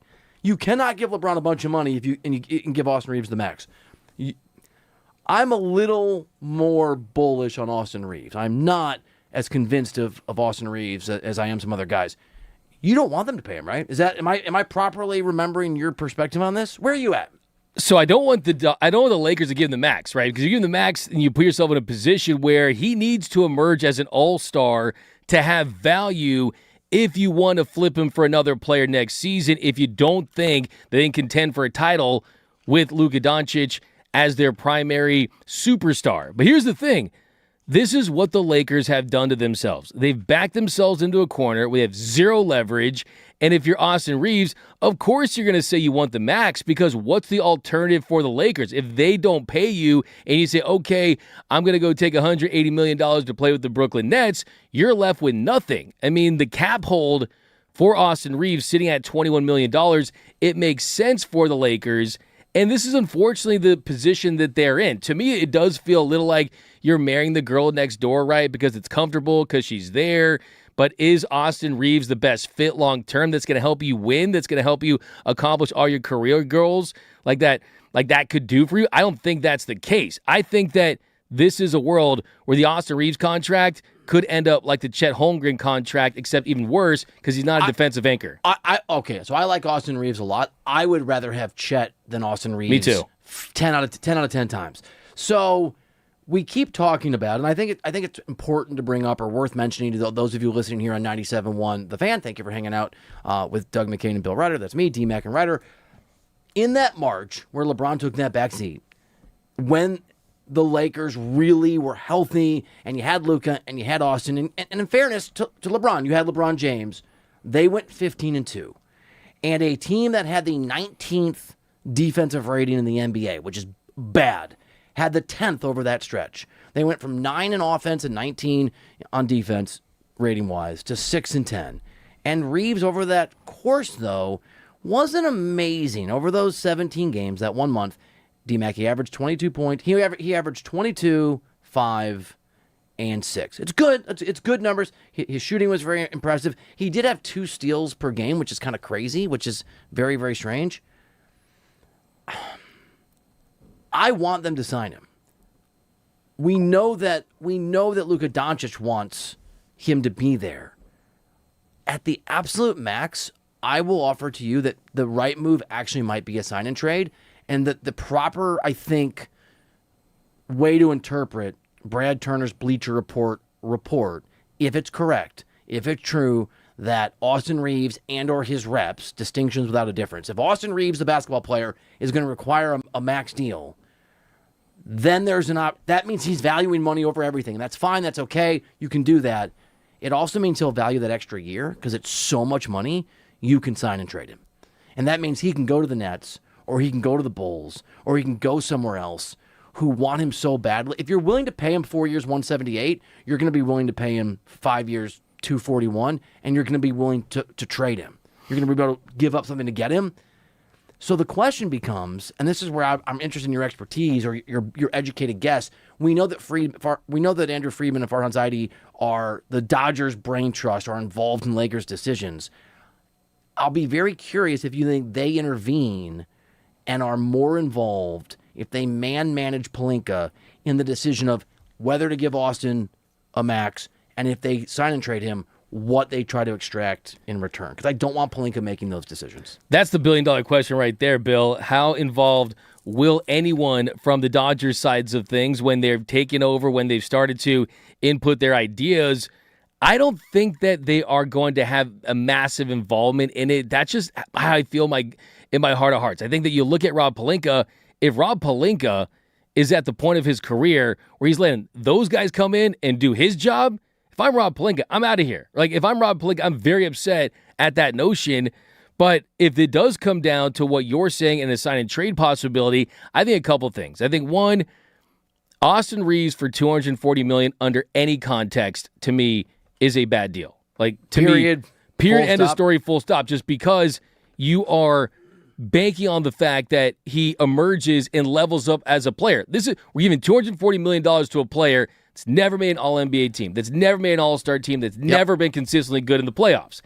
I think he can score. He can score. And look, Luka needs that. 23, 24 points a game. He's a defensive liability. But I will ask you this. The interesting thing about all of this is Luka Doncic. I think that a lot of people are missing the big pain point in all of this, and that is that if Luka Doncic doesn't get the guy that he's already said he wants back, if they let Reeves walk or they trade Reeves, Luka could fall him out of the door a couple years later. I agree. I will say this, though. This is true about any NBA player, but especially Luka Doncic, who did not want to come to the Lakers. And I'm not criticizing Luka. He wanted to be a Maverick for his entire career, and he felt like he was betrayed by the Mavs. Now, he doesn't blame the Lakers for that, but he didn't want to be here initially. And I'm going to play a little armchair psychologist, and I don't like bringing up people's personal lives, but I think it's germane, and I feel awful for the guy. And everybody, we all have marriages, or not all of us, but we all have people we know marriages go south, and life can be hard. He's obviously in a breakup with the mother of his kids, and he has a children's situation. Sometimes when that happens, people want fresh starts, or at least it can stain the way you view the place that you're at, as I understand it, when those things go down. I have loved ones who've gone through this and decided to move. All of which is to say about your point, I agree, but I also think that if you don't build a winner, he is going to probably leave, even if you don't build a winner because you give him what you want. Again, I'm third time to quote you. We don't agree on Shohei, but you've made the point, it's a really good one, that the Dodgers have to protect Shohei from himself. The Lakers have to protect Luka Doncic from himself, and the best example of that is LeBron James. LeBron has spent a career insisting on basketball operations moves that were really ill-advised, and that he was able to somewhat overcome because of his greatness. And with all respect to Luka, he ain't LeBron in LeBron's prime. There isn't a LeBron in LeBron's prime outside of Kareem and outside of Jordan. Like, those are the guys. And so I hear you, and I agree, but you also can't sign Austin Reeves if it's not going to work. The catch-22 for the Lakers is you got to build a winner on a 2-year timeline, like you just said for Luka Doncic. Or I'm guessing like you're guessing on. I think he leaves if you don't. And so this Austin Reeves decision becomes, in many ways, the most important decision about whether or not Luka is here 5 years from now. And that's where I just worry about Pelinka being the guy making the decision. I don't trust him to make a decision that has that critical of a domino effect potentially down the line. And I think that should be used against him on the highest level. The fact that the Lakers' biggest decision, the biggest move that they could potentially make this offseason is for an undrafted player that miraculously, because it feels like it's some Disney movie, right? Because he defied the odds. It almost never happens in this league. You're undrafted and emerge to becoming a player that could sign a contract near the max. There's a world where Austin Reeves doesn't even exist, and we're in this Laker ecosystem where what do you even have around Luka Doncic? So if you're Rob Pelinka and I'm evaluating his job, I'm saying, wow, this is where we are in Q2, Q3 of the big 2026. We're in the Austin Reeves period of this all. I think what it's going to come down to is I fully expect 100% Austin Reeves is going to be wearing a Lakers jersey next year. I do too. And I also fully expect the Lakers are going to regret it in 2 years too. So if you have the foresight, and this is the thing, I don't know if Austin Reeves is worth the money. I have an opinion. I don't think he's worth the max, but I'm not sure. And these decisions are the decisions that change franchises. We talked about this yesterday. Jalen Brunson was widely believed to have been massively overpaid by the Knicks when he got that deal. And I'm not saying Austin Reeves is going to be Jalen Brunson, but I am saying that most of the NBA Illuminati, the smart people, the intelligentsia of the National Basketball Association mocked Jalen Brunson going to the Knicks. I know this because I listened to those sources, and I mocked Jalen Brunson, and that was not a good take by me back in the day. My point is you have to be smarter than everyone else to build winners. Sam Presti did it. Notwithstanding the fact they're not in the finals, they're still going to be good for a long time. Andrew Friedman did it, notwithstanding the fact he has a bunch of money. We talk about that all the time here on DMAC and Reiter, how smart they are. The Lakers have to be incredibly well run in order to properly navigate this dilemma. And the issue is I do think they will be incredibly well run in 2 or 3 years. It's just the timing is brutal that the Dodgers ownership group just took over.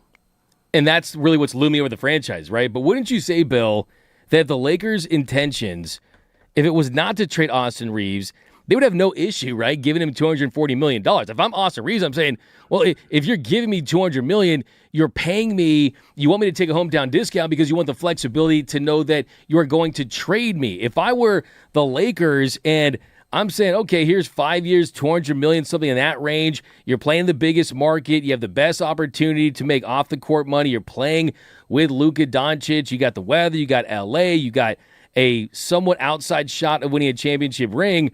I sell them on that. And then if you don't want that, okay, go have fun tanking with the Brooklyn Nets. Yeah, but $241 million is a lot of money. And it would cripple the franchise. And here's the other thing about basketball players, right, is that human beings value themselves often based on what they're paid. And we are conditioned to do that whether we make $30,000 a year, $80,000 a year, $500,000 a year. What is the math for him here? $46 million a year, whatever the number I'm supposed to give for Austin Reeves. And so I understand and it's also life-changing money for, as you noted, a guy that wasn't drafted. And so I'm not going to fault somebody for taking all the cash. I just, to your exact point, I'm not sure he's good enough. And can I give you some stats that I think somewhat back up your concern? Your sort of worry he's not the guy? Usually, not always, but usually NBA players peak in their third year. Not peak. Year 3 is the year that you see the developmental sort of arc and curve. If you go and you look at guys that aren't LeBron James and aren't Victor Wembanyama, players like Giannis Antetokounmpo or Steph Curry, year 3 is where they really start to showcase what they are and what they can be. And then the ones that can make it, they continue on that trajectory or they increase a little bit. We are way past year 3 for him. Since year 3, his three-point shooting percentage has gone down. His efficiencies have gone down. As you noted, he has not improved defensively. Now, his scoring has gone up, but that's because his minutes have gone up. His per 36-minute numbers are pretty similar. If you're going to pay Austin Reeves that kind of money, you need him to shoot 39, 38, I'd be nice 40% from the three-point line, especially on a Luka Doncic team. That's what he does. He's not just a scorer. He's got to be a guy, because he can't physically impose himself, create space, right? The physics of basketball by his shooting prowess. He did shoot he basically shot 40% from the three-point line his second year in the league. He was at 36% this past year. He regressed so severely that he went from being almost an elite three-point shooter to fine. That's my other worry. I'm okay taking a risk on the athleticism. I'm okay taking a risk on the defense. I'm okay taking a risk on the overpayment of Austin Reeves because Luka wants him and because you don't really have a solution. If I'm like, yeah, this guy is going to be a 39% or better three-point shooter for the next 5 years into this deal, my worry is he's regressed as a shooter. And if that's happening, it's a big problem. I love it. I agree with everything you're saying. You know how I feel about Austin Reeves. To me, the way I look at it is this way. To give a one-way player like Austin Reeves, a guy that's averaging 17.3 points per game, 4-4 on 44% shooting, 35% shooting from beyond the arc in the playoffs, to give that guy $250 million, to give that guy $250 million to be the second option with Luka Doncic, to me, I'm not going to pay you filet mignon prices to get a fast food burger, right? I'm not paying you first-class tickets to sit and coach. I mean, that to me what it feels like. I don't think that Austin Reeves is a championship caliber second option to pair alongside Luka Doncic. And as long as that's the case, this Lakers team is not going to sniff a finals, in my opinion. I can't believe we're aligned because I thought you loved Austin Reeves. He's your son's best friend. He was so kind to Henry. He was so sweet to my son. I've told this. Was that on the air or was that a practice show? It was on the air, right? They're all blur. I don't know either. They're all the best moments of my life. I'm not even sure what the day of the week is, and I forgot your last name earlier, and I don't even know who I am right now. Just call me Martin. Out of love. D-Mac. It's D-Mart, first of all. Okay. D-Mart. Get it right. D-Mart. D-Mac and Reiter. I did take my son Henry to a Lakers game. Full disclosure, was somebody very close to Jeannie Buss, so we had like very, very good seats. And he went and said hi to Jeannie, and that was fine because I know Jeannie, and Jeannie's cool. And Jeannie was also very kind to my son. She's amazing. But I said Henry wanted to walk onto the floor and meet LeBron. I said, you can't. But I did have to go to the bathroom. So I ran to the bathroom, and I'm like, don't talk to any players. And I came back, and he was chilling with Austin Reeves. And had a photo. So like in that case, give him the max. Give him the money, if that's the case. Quick. Totally kidding. Let him go to Brooklyn. Quick Dodgers lineup here for you. Ohtani. I can't believe they're playing Ohtani. I want to put him in wool, dude. Like I don't understand why they're playing Ohtani. You know what I'm saying? Like I'm with you. I've come around on your thing. They should play him twice a week. Okay. Ohtani at leadoff. Okay. Andy Paz at the 2 spot. Freeman at 3. Betts back to cleanup. Tucker, who doesn't know how to hit a baseball. That's not fair. 5, Will Smith at 6, Alex Call in the 7th spot. Rojas, our guy, your guy, and Espinal, who had that nice little moment yesterday at third base. And as you noted, Roki Sasaki, the guy taking the bump like we're going to do when we throw out first pitch in a minor league game. I'm working on that. Trust me, I might even finalize that today. Who knows? You're the man, dude. Hey, when I put my mind on something, but that's a good lineup. And like I said, we're going to focus on the Mookies and the Kyle Tuckers, but seeing Shohei Ohtani go for that batting title tonight. Yeah. You want home runs, you want doubles, you want triples. I just want singles, baby. I want him to get the batting title. I want him to play 3 games a week. 3. I've come around to your perspective, We're going to do just 3 games a week. Let's You want to do like double headers and have him I want him benched. You know what? Where's this thing you sent me? I'm going to quote Flying Sky again from the Fan LA. Shohei playing GOAT level right now? D-Mac, nah, we need him to be ass. I agree. Cosign. That made me laugh. That was very funny. And you know the funny thing is it's the most liked comment on that video too. Oh, is so it? Wait, it is. It's the most liked one. So I don't even know it's on there. You did but not include that to me. It's a lot of people thumbed up that, including myself. I want to say that too. You did? Yeah, I did. I'm going Good for the algo. I'm going to rush to the stream and like it like 6 times if I can find 6 different accounts, and we are going to hear what it sounded like this week as LA came to the realization, and it's a beautiful one, that Myles Garrett is obviously a Ram. The sounds of Rams' rising dominance next here on D-Mac and Reiter.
The Fan, the new 97.1 The Fan, the voice of LA sports, and one of those voices is Doug. Doug McCain, D-Mac, I'm Bill Reiter. We get in there, yeah, do it. Doug, Bill. Doug's better. I'm excited about this. D-Mac and Reiter 97.1 The Fan. By the way, we have our nominees out for the Rooter Hero of the Day. You can vote. We hope you will. Many of you are watching on YouTube and on X at The Fan LA. So you can vote for Walrus and Encino, Myles Garrett, Bill Plaschke, or Cy Young. You ever heard of Cy Young? Yeah, Cy Young. 22 years. Do you know who Cy Young is? See, I do. Just check it. They need a special Cy Young MVP. They need a special Shohei Ohtani award. They should just name the MVP after him. By the way, I came a little earlier today and I saw Derek Fisher, but I didn't know he was in the room. And this LeBron thing we did yesterday, LeBron is not kind of went a little viral, I guess. And the one where all my friends are DMing or texting me about. Are they? Yeah. I've had some texts. Are they mad? They love it. They don't love it. They do. That's fine. I'm used to people in media being angry about the things that I say because it's the thing that they think but don't have the courage to actually say. So that's cool. I'm down with that. That's the thing. I've known you for 2 months now. Right. Well, so I would say you don't just make, there's a lot of takes, and we'll talk about it later in our top 5. I don't know if people actually believe. You say it from your heart. I do from your believe chest, and you believe it. I do believe and that's it. the number one thing. And I'm the same way. I also believe that Derek Fisher, when someone goes, "Oh, it's LeBron's best friend," I go, that guy. It's fine. I like him. Derek Fisher looked at me like, "You're a liar, man." They're like, "Stop it." It's not. I'll go, "Hey, D Fish," and my voice got real high. Hey, D Fish. Hey, Fish. Myles Garrett is a Ram, and we have been spending a lot of time here in LA reacting to that, loving it, enjoying it. 97.1 The Fan put a billboard out trying to hopefully encourage Aaron Donald to join Myles Garrett. The reaction in LA has been amazing. It's a little different in other places, including in the conference outside of Los Angeles. Trey McBride was talking with NFL Network, and this was his reaction to Myles Garrett joining the force that was already the Rams. I was really shocked. I was really trying to figure out how they were going to get this done, how they were going to, the cap, the salary, all the above. But honestly, guy's a tremendous player. Jared Verse is also a tremendous player. So it's kind of like one out, one in. And, Myles Garrett's been doing it at a high level for a long time. So, I'm excited to go against one of the best in the league, twice a year, every year. I was listening to Brock and Alex midday in LA today, and Brock was breaking down the different ways that the Rams basically added players and how they tactically were solutions for the various teams in the conference. It was really smart and really good radio and really interesting. And it just made me realize in a very sort of specific way, listen to Brock do his thing, the ways in which, as good as the news was for all of us right in LA when we got the Myles Garrett news, it was like cheers and celebration. It was a nightmare for other coaches and a tactical nightmare for other coaches. And Mike McDonald obviously is the toast of the NFL, and they are the reigning champions. And he reacted to with a Seattle perspective, with Seattle sports, to the big news across the country on Myles Garrett. Myles is a great player. He was in Cleveland when I was when I was coaching for the Ravens, and Jared Verse is a great player. We've gone against him, and now he's going to be playing for the Browns, so we'll adjust accordingly. I mean, it's like we have so much we have to figure out in our room, and it's exciting. Like the NFL, there's people moving around, and it's kind of the way of the off season. It's built that way for a reason, and I think it's great for our game that people are excited about it. Mike McDonald and Sean McVay could be the best coach rivalry for the next, I don't know, if he sticks around, if Sean does for 5 years, 10 years. Yeah, and it was supposed to be Kyle Shanahan versus McVay, and now you've got another really great coach coming out with a Super Bowl win. It's kind of like the NFC West circle of life, right? It's always the 49ers beat the Rams, the Rams beat the Seahawks, and we all beat the Cardinals, right? Now it's changed. Now things have changed, and now you got the Seahawks winning Super Bowls. That really is going to be the marquee matchup of the NFL next season.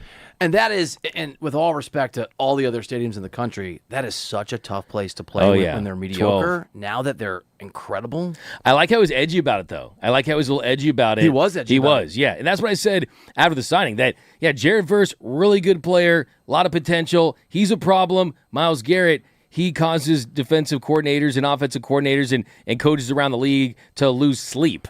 And that's kind of the edge, I think, that he gave to McDonald wasn't acting that way about Jared Verse, tell you that much. Speaking of Kyle Shanahan, or as I call him, Shyle Kyle Canahan can. If you mix it with That love, one. makes it taste Change good. subject, Reiter. Doug. Okay, that was a bad one. Banger. One of his players, Trent Williams, at a press conference from the Niners' perspective, talked about this obviously incredible addition for the Rams. Everybody's not in Rams country, but yeah, I mean, it sucks. At the end of the day, you got to go out there and play. Miles is the scary part is he's still a young player, so he's still going to get better. And I know it's scary after seeing what he did last year, so I'm never expecting to run into the same player. I know that we seen week 1 in Australia, he probably will be a little bit better than he was last time I seen him, and just got to buckle up, man. It's going to be tough. I ain't the only one got to block him here. It's 31 other teams got that same news, so it is what it is. I mean, this is it's gonna be tricky for opposing offensive coordinators and offensive-minded coaches like Kyle. What can he plan? There we go. Got there.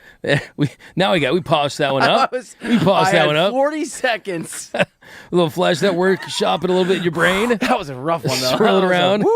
That was not good. I gotta Kyle Shanahan it to you on that one. Okay. Okay. But I would say, look, I think Trent Williams is speaking for everyone, right? I think Trent Williams is really the offensive line for anyone that's going to face the Rams. And I think if you're going to do a winners and losers of the Myles Garrett to the Rams move, one of the losers would be Trent Williams because he's going to be matched up with him. He's fantastic in his own right, but Myles Garrett in his absolute prime on another level, and he's got his work cut out for him. I mean, it is going to be really interesting to when people start to do their predictions, right? Like actual NFL insiders and reporters who aren't Rams fans, who aren't in LA, because in every market, in every city, we sort of see our city in sort of the best possible light.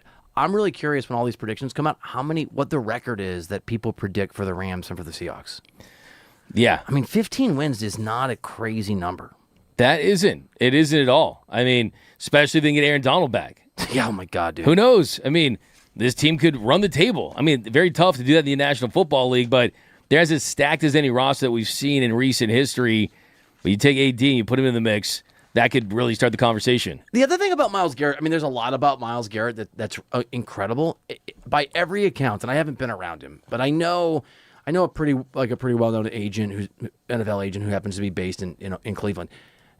Myles Garrett is apparently just a great human. Like on top of the football and what he does for this team and what he adds, and if you ever have to say with all due respect that you're basically going to insult somebody, but Jared Verse is a very good player, but the upgrade, it's just he's also just a great guy, and it's nice for this city to keep getting these stars who aren't Shohei. I think it's all front, easy to man. root for. I think it's all front. You don't think Myles Garrett's a good guy? I think he's a good guy. You think he's a bad guy? I think he's a bad guy on the field, right? I agree. But I'm sure he's nice. Well, you've got to be. He's a friendly guy, but I think his demeanor, I think it covers up the true Myles Garrett. Did you see the monster? The monster. Did you see the Halloween Dr. costume? Jekyll and Mr. Sack. It's funny you say that. You know why? Because his Halloween costume he was the Sack Reaper. And that's good. He went to the stadium and he had weapons and he had this orange mask, and on the cape on the back he had the list of every single quarterback he had ever sacked in this league, their last name on his cape. That is what I learned. The Sack Reaper? He's the Sack Reaper. Do you want to use reap as a verb? You think he'll reap some sacks here? How many sacks do you think he'll reap?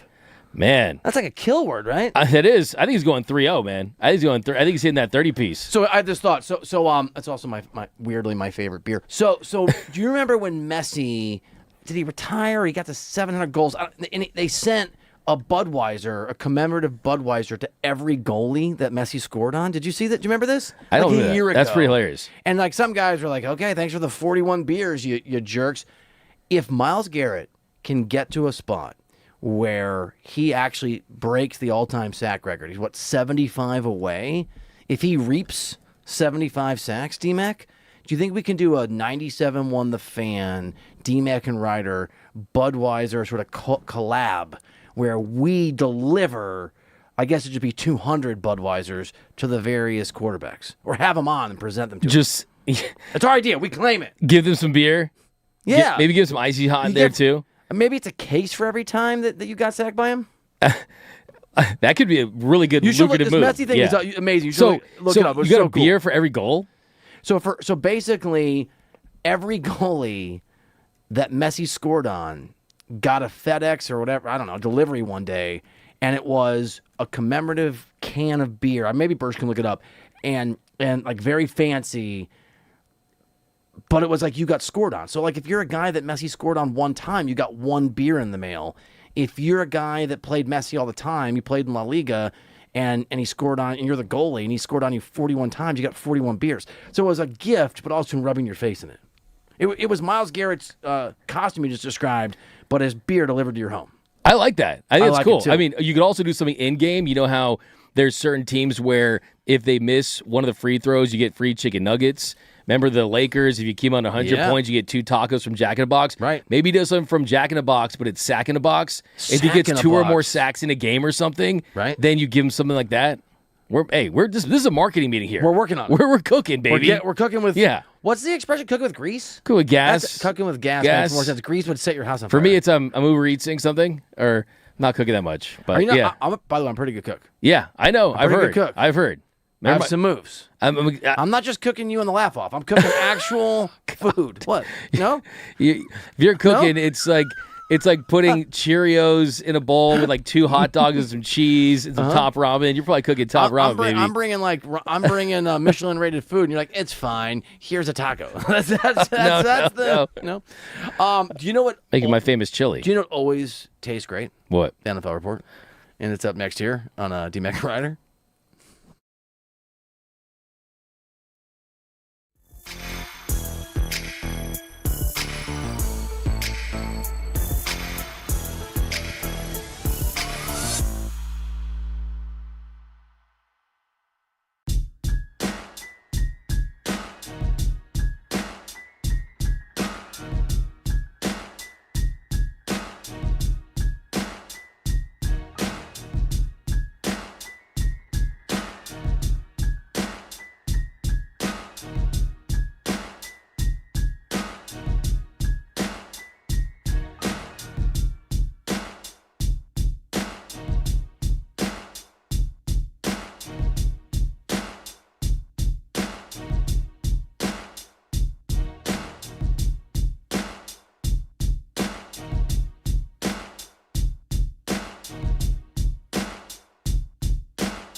Oh, let it breathe here on D-Mac and Reiter.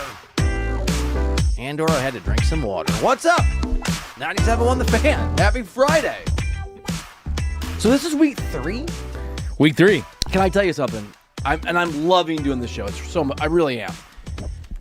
The 3 weeks feel like 4 years and 30 seconds simultaneously. Yeah, exactly. I always say that, I spend 2 weeks here one day every time I go home, right? It's just like, it feels like an eternity. But it's so much fun, though. It is It's beyond. This is the dream. I don't think our bosses are listening because it's Friday. Maybe they're. It is the best culture in terms of like what the vibe is like in the building of any place I've ever worked.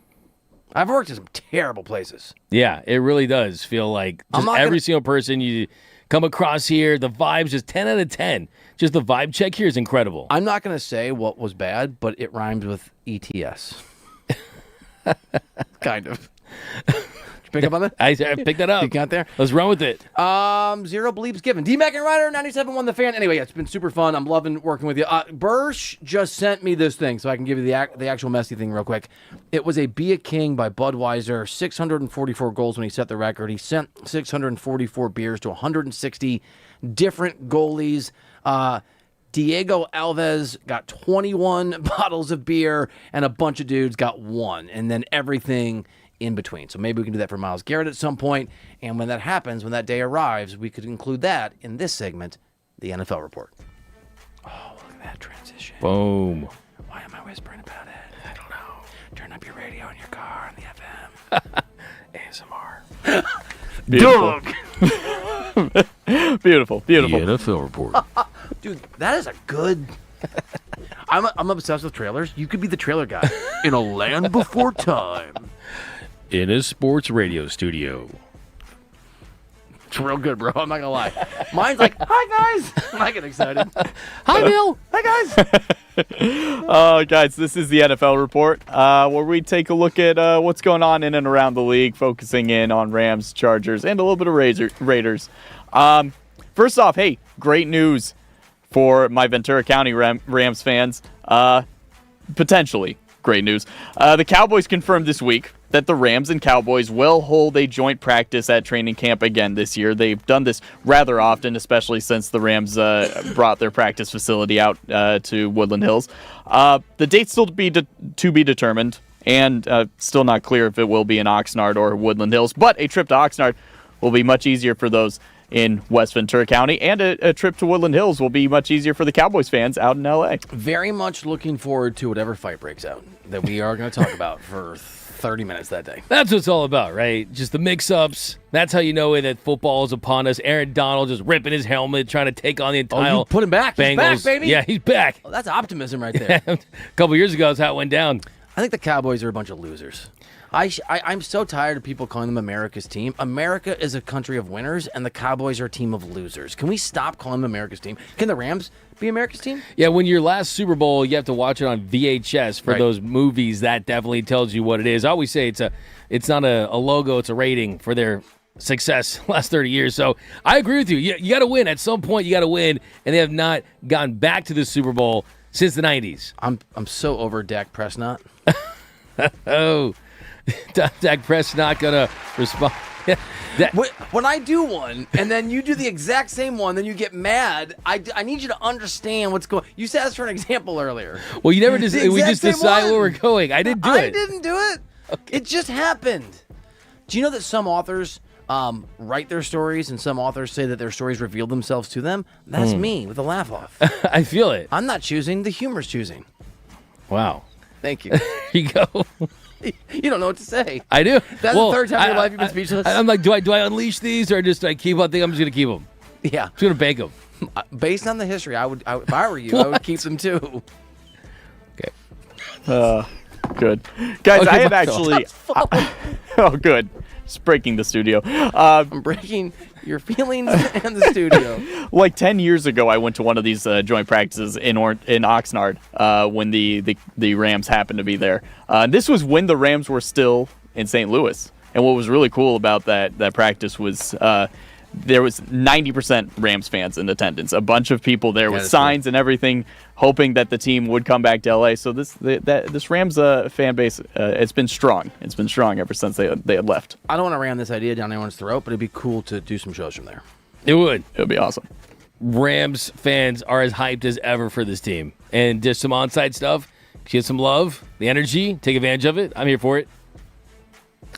I hurt your feelings today. Well, guys, in the next hour, you guys are going to be diving more into how Myles Garrett became a member of the Los Angeles Rams. Albert Breer wrote a great article for Sports Illustrated earlier today. You guys are going to dive into that deep. Something that's mentioned in that article that you guys will also talk about is the fact that the Rams came really close to trading for Max Crosby in 2022. Max Crosby was also technically traded this offseason, but then that trade fell apart. He was traded to the Ravens, and then, of course, he got rescinded. And Max is still very happy to still be in the silver and black. When asked about the canceled trade, Crosby said this week, quote, "I don't really want to talk about that, to be honest. It's water under the bridge." This is per Michael David Smith of Pro Football Talk.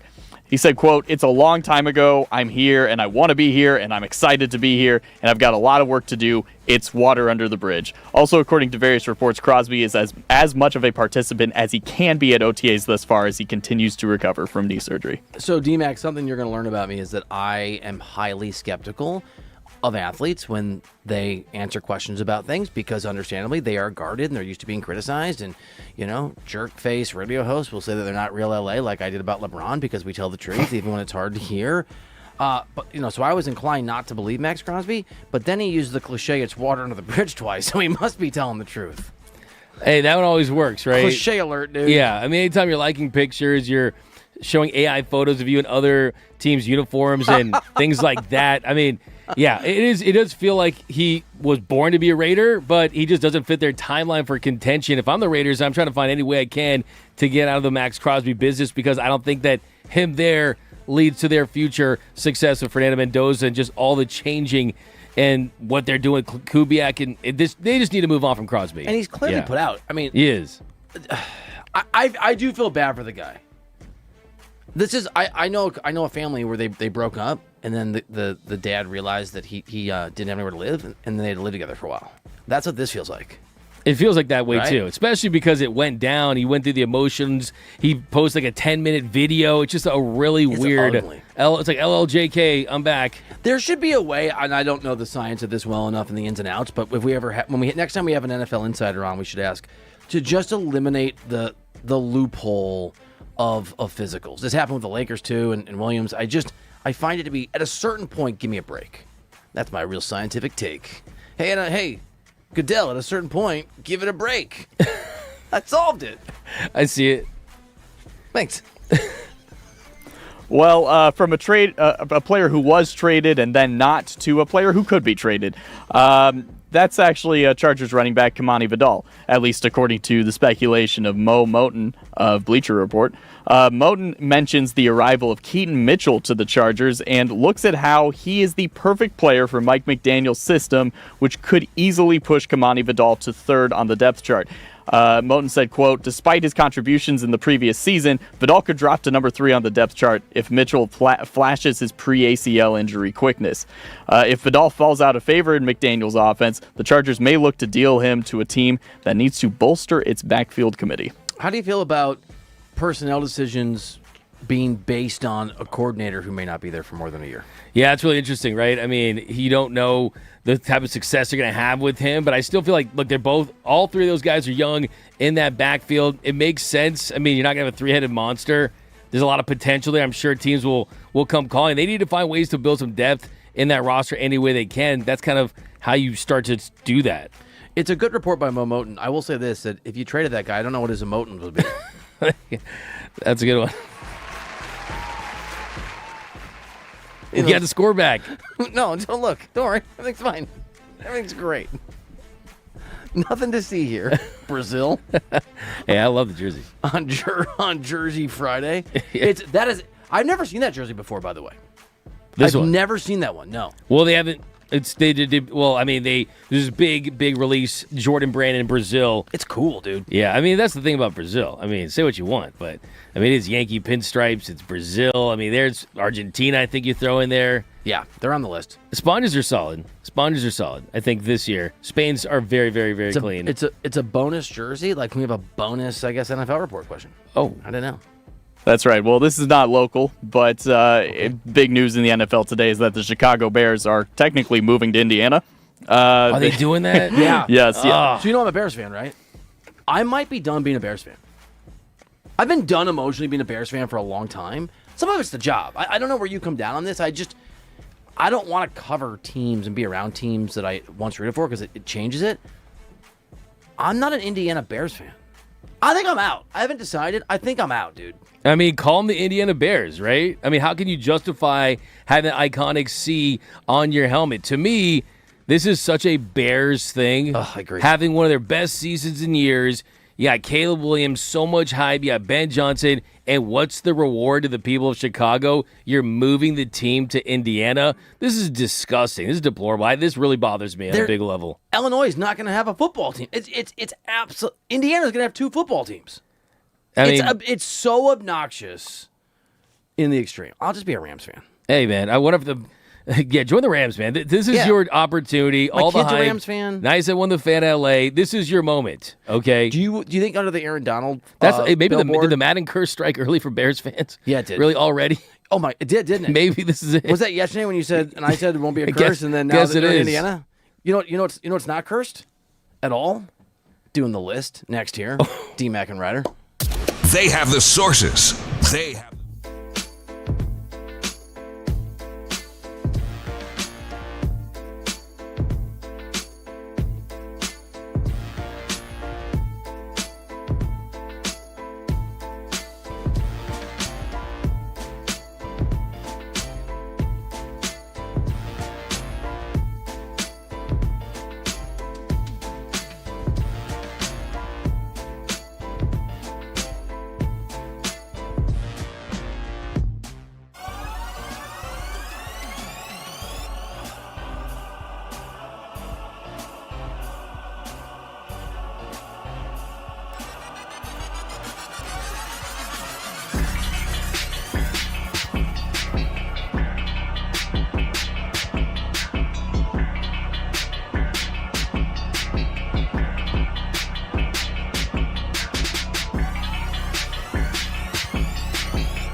It's D-Mac and Reiter on 97.1 The Fan. What up, LA? Welcome into the show. He's Doug McCain, because that's his name. I'm Bill Reiter. That's mine. D-Mac and Reiter. Happy Friday. Thanks for hanging. So we've got the segment. I guess it's a recurring segment where we do a list. The list. What are we calling this thing? We're still working on something. Good The and bad best, stuff. the worst. Because it's not hate it or love it, right? It's not an either-or situation. Yeah, no. We pick 5 things we love about something and 5 things we essentially hate, like and dislike. I got to tell you, and I told this to you the other day, when you could say anything in like your voice and it sounds cool. I say like, the list is cool, and it's like, and you like, the list is cool, and it works really well. And no, my favorite thing about, so I've noticed on some other shows or whatever, I'm talking to people, if I'm a guest or something, I almost like channel my inner writer sometime. You start, you get funny? You start, there's that. I gotta stop doing that. My name's literally Doug Funny, Nickelodeon shout out. But no, you start really big, it's like, welcome back, D-Mac, you're right, nice with the fan, and then you get to a point, it's like, and Austin Reeves is a player. You pointed for that the out. Lakers. Do I do that? You pointed that out to me. I didn't realize. No, it's awesome. So It's I go great. fast, then I go slow. And you go slow. Because life is beautiful. Coming up next on Nice and with the Fan, D-Mac and Reiter. I see you working on your imitation of me. Do you want? I have an imitation of you. Okay. But I have to have a drop of crickets, and I tell a joke, and then you play the crickets. Oh God, dude. You can't. The streets say differently, but I'll just trust them. D-Mac and Reiter, 97.1 The Fan. Whether you're on the streets hanging out on the FM or on the stream at The Fan LA, thank you for chilling. We got a little music for this today. Do we? Do you want to intro it as whatever we're calling it? So, 5 things we love, 5 things we hate. I hate that. You hate that? Well, this is a name. Oh, I know. That's a very workshop, tentative, not real. Look at this. It's very 70s vibe. I'm feeling it. I guess we'll start with the best. You go best? Yeah. You want me to go? All right. My best for 5. I've always These are best liked sports this takes one. and worst The sports best takes of all sports time. takes. I got to go Joel Klatt at 5. Joel Klatt at 5, and his take that the Rose Bowl should be the championship game in college football every single year. Okay, that's a good. You know I have Joel Klatt on my list, one of my lists. But for a other thing, right? Yeah, that's a good one. Dude. I mean, it's the perfect setting. It might be the best setting in all of sports. You got the San Gabriel Mountains, and look, you don't have to worry about anything else. That should be the case. I like that one because I've been saying it for years too. So he stole it from you. I would say stole it. Maybe like mentally, I've been He saying stole it from you. He stole it. Yeah. Wow. Yeah, he really did. Okay, next one, and number 4. I had to get a Jim Rome take in there at some point, and this one has always made me laugh, and that is what he calls the great equalizer, which is diarrhea. Where he has diarrhea being the great equalizer. It does not care who you are, doesn't care who you are, what your job is, how important you think you are. There's no battling through it. It'll eventually kick your arse, right? That's extremely funny, dude. Got to give some love to Jim Rome. You put an R in there on that one. Yeah. You went a little Australian. I did. I thought you just, spiced it up a little bit. Okay. You spiced it up a lot. Love to get that spice in there. Okay. Then coming up, number 3. Number 3 is from Bill Simmons, and it is his theory, the Ewing theory, which he actually credited to his father. And do you know the Ewing theory, Bill? No. So the Ewing theory is that your team plays better when your star is out.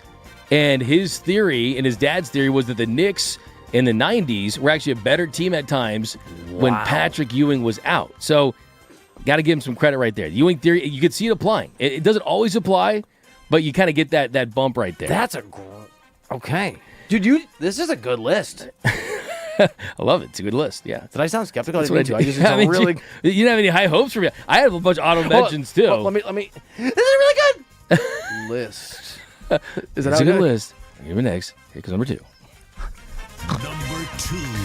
Okay, number 2, I've got, and this seems like a super basic one. It seems like it's not that meaningful, but clearly I'm a Bill Simmons fan because another one from Bill Simmons I've always liked is Bad ownership equals bad team, and you can't outrun bad ownership very long, right? So at some point, if you have a good team, that the bad ownership is going to bleed into that. We've seen this with the Los Angeles Lakers through certain stretches, right? So that too, it sounds simple. It sounds simple, but I think it's so meaningful that your franchise, to have sustainable winning, needs great ownership. Everyone gives credit to the coaches and the players, but who puts those coaches and players in the place to succeed? It is great ownership. Dude, I'm in awe. This is a great list. I'm a little worried mine's not going to hold up. All right, now we're ready for the number one. Number 1. So some of you might not know this name right off the bat, but I'm giving all the love to Brian Dameris, an analyst for the Dallas Mavericks, who was the man behind the James Harden take, where he said, "You're not the beard, you're not the system, you're the problem." He said that there was a bad roommate situation where he compared Harden to someone who constantly blames all their failed living situations on bad roommates, but fails to realize that the common denominator in all those situations is them. So big shout out to him. It blew up. And every time that James Harden recognizes it's time to be James Harden again, which is not show up in the postseason, we play this clip. So big love to him. He's getting numero uno. You have an amazing list. I'm excited to hear You're your about list. to hear why. Okay. Bursch knows why your list is so good. Well, it's because it's amazing. All right, are you ready? Is it my turn for the best? These are the best and worst sports takes, according to DMAC and me, DMAC and Reiter, on 97.1 The Fan, in the history of sports takes.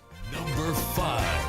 DMAC predicting that Tarek Skubal will be a Dodger. I am pre-cogging this. Wow. I am minority That's a lot of pressure, Bill. reporting this.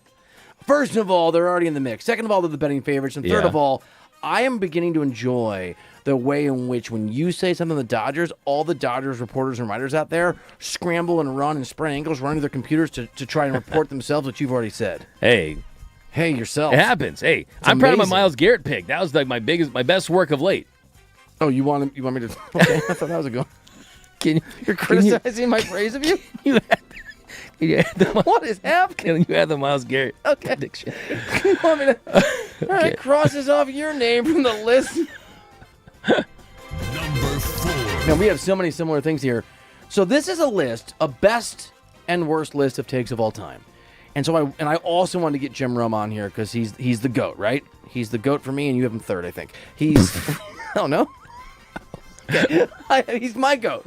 Okay. Did you like that? Yeah, I did. I got a. What is that? I don't know what that was. That was a part of your soul just left your body. Get it back in there. T-Mac, get it back in your body. That's like you telling me. That's like me telling you that Messi's not your GOAT. Okay. That's like me telling you that Messi, you have him third. If Alex Curry were here, as she just explained it to us, she would have seen part of your soul as it left your body. Yeah. What number am I on? Number 4. Okay. He has the best take in the history about takes. Have a take and don't suck. Is the best advice in the history of radio. And it's also the best advice for just dudes standing around the water cooler, drinking a beer, giving each other a hard time. Number 3. So this is going to sound familiar. And by sound, I mean this is going to sound familiar. You ready for a little radio one-upsmanship? You had Brian Damaris. I had Brian Damaris. Oh. You quoted him. I will let him speak for himself. I get on my knees every night and pray for someone to believe in me like Daryl Morey believed in you. You wanted a certain coach, they brought in Mike D'Antoni. You want to play a certain style, they played it. You wanted Dwight Howard, they brought him in and got rid of him when you were tired of him. You wanted Chris Paul, they brought him in and got rid of him when you were tired of him. They brought in your old friend Russell Westbrook. You want to go to Vegas on off days? They looked away. You wanted the team to stay over so you could go out at night. I They mean, changed. that is crazy how many similarities we have. You have a Rome one, I have a Rome one. We both.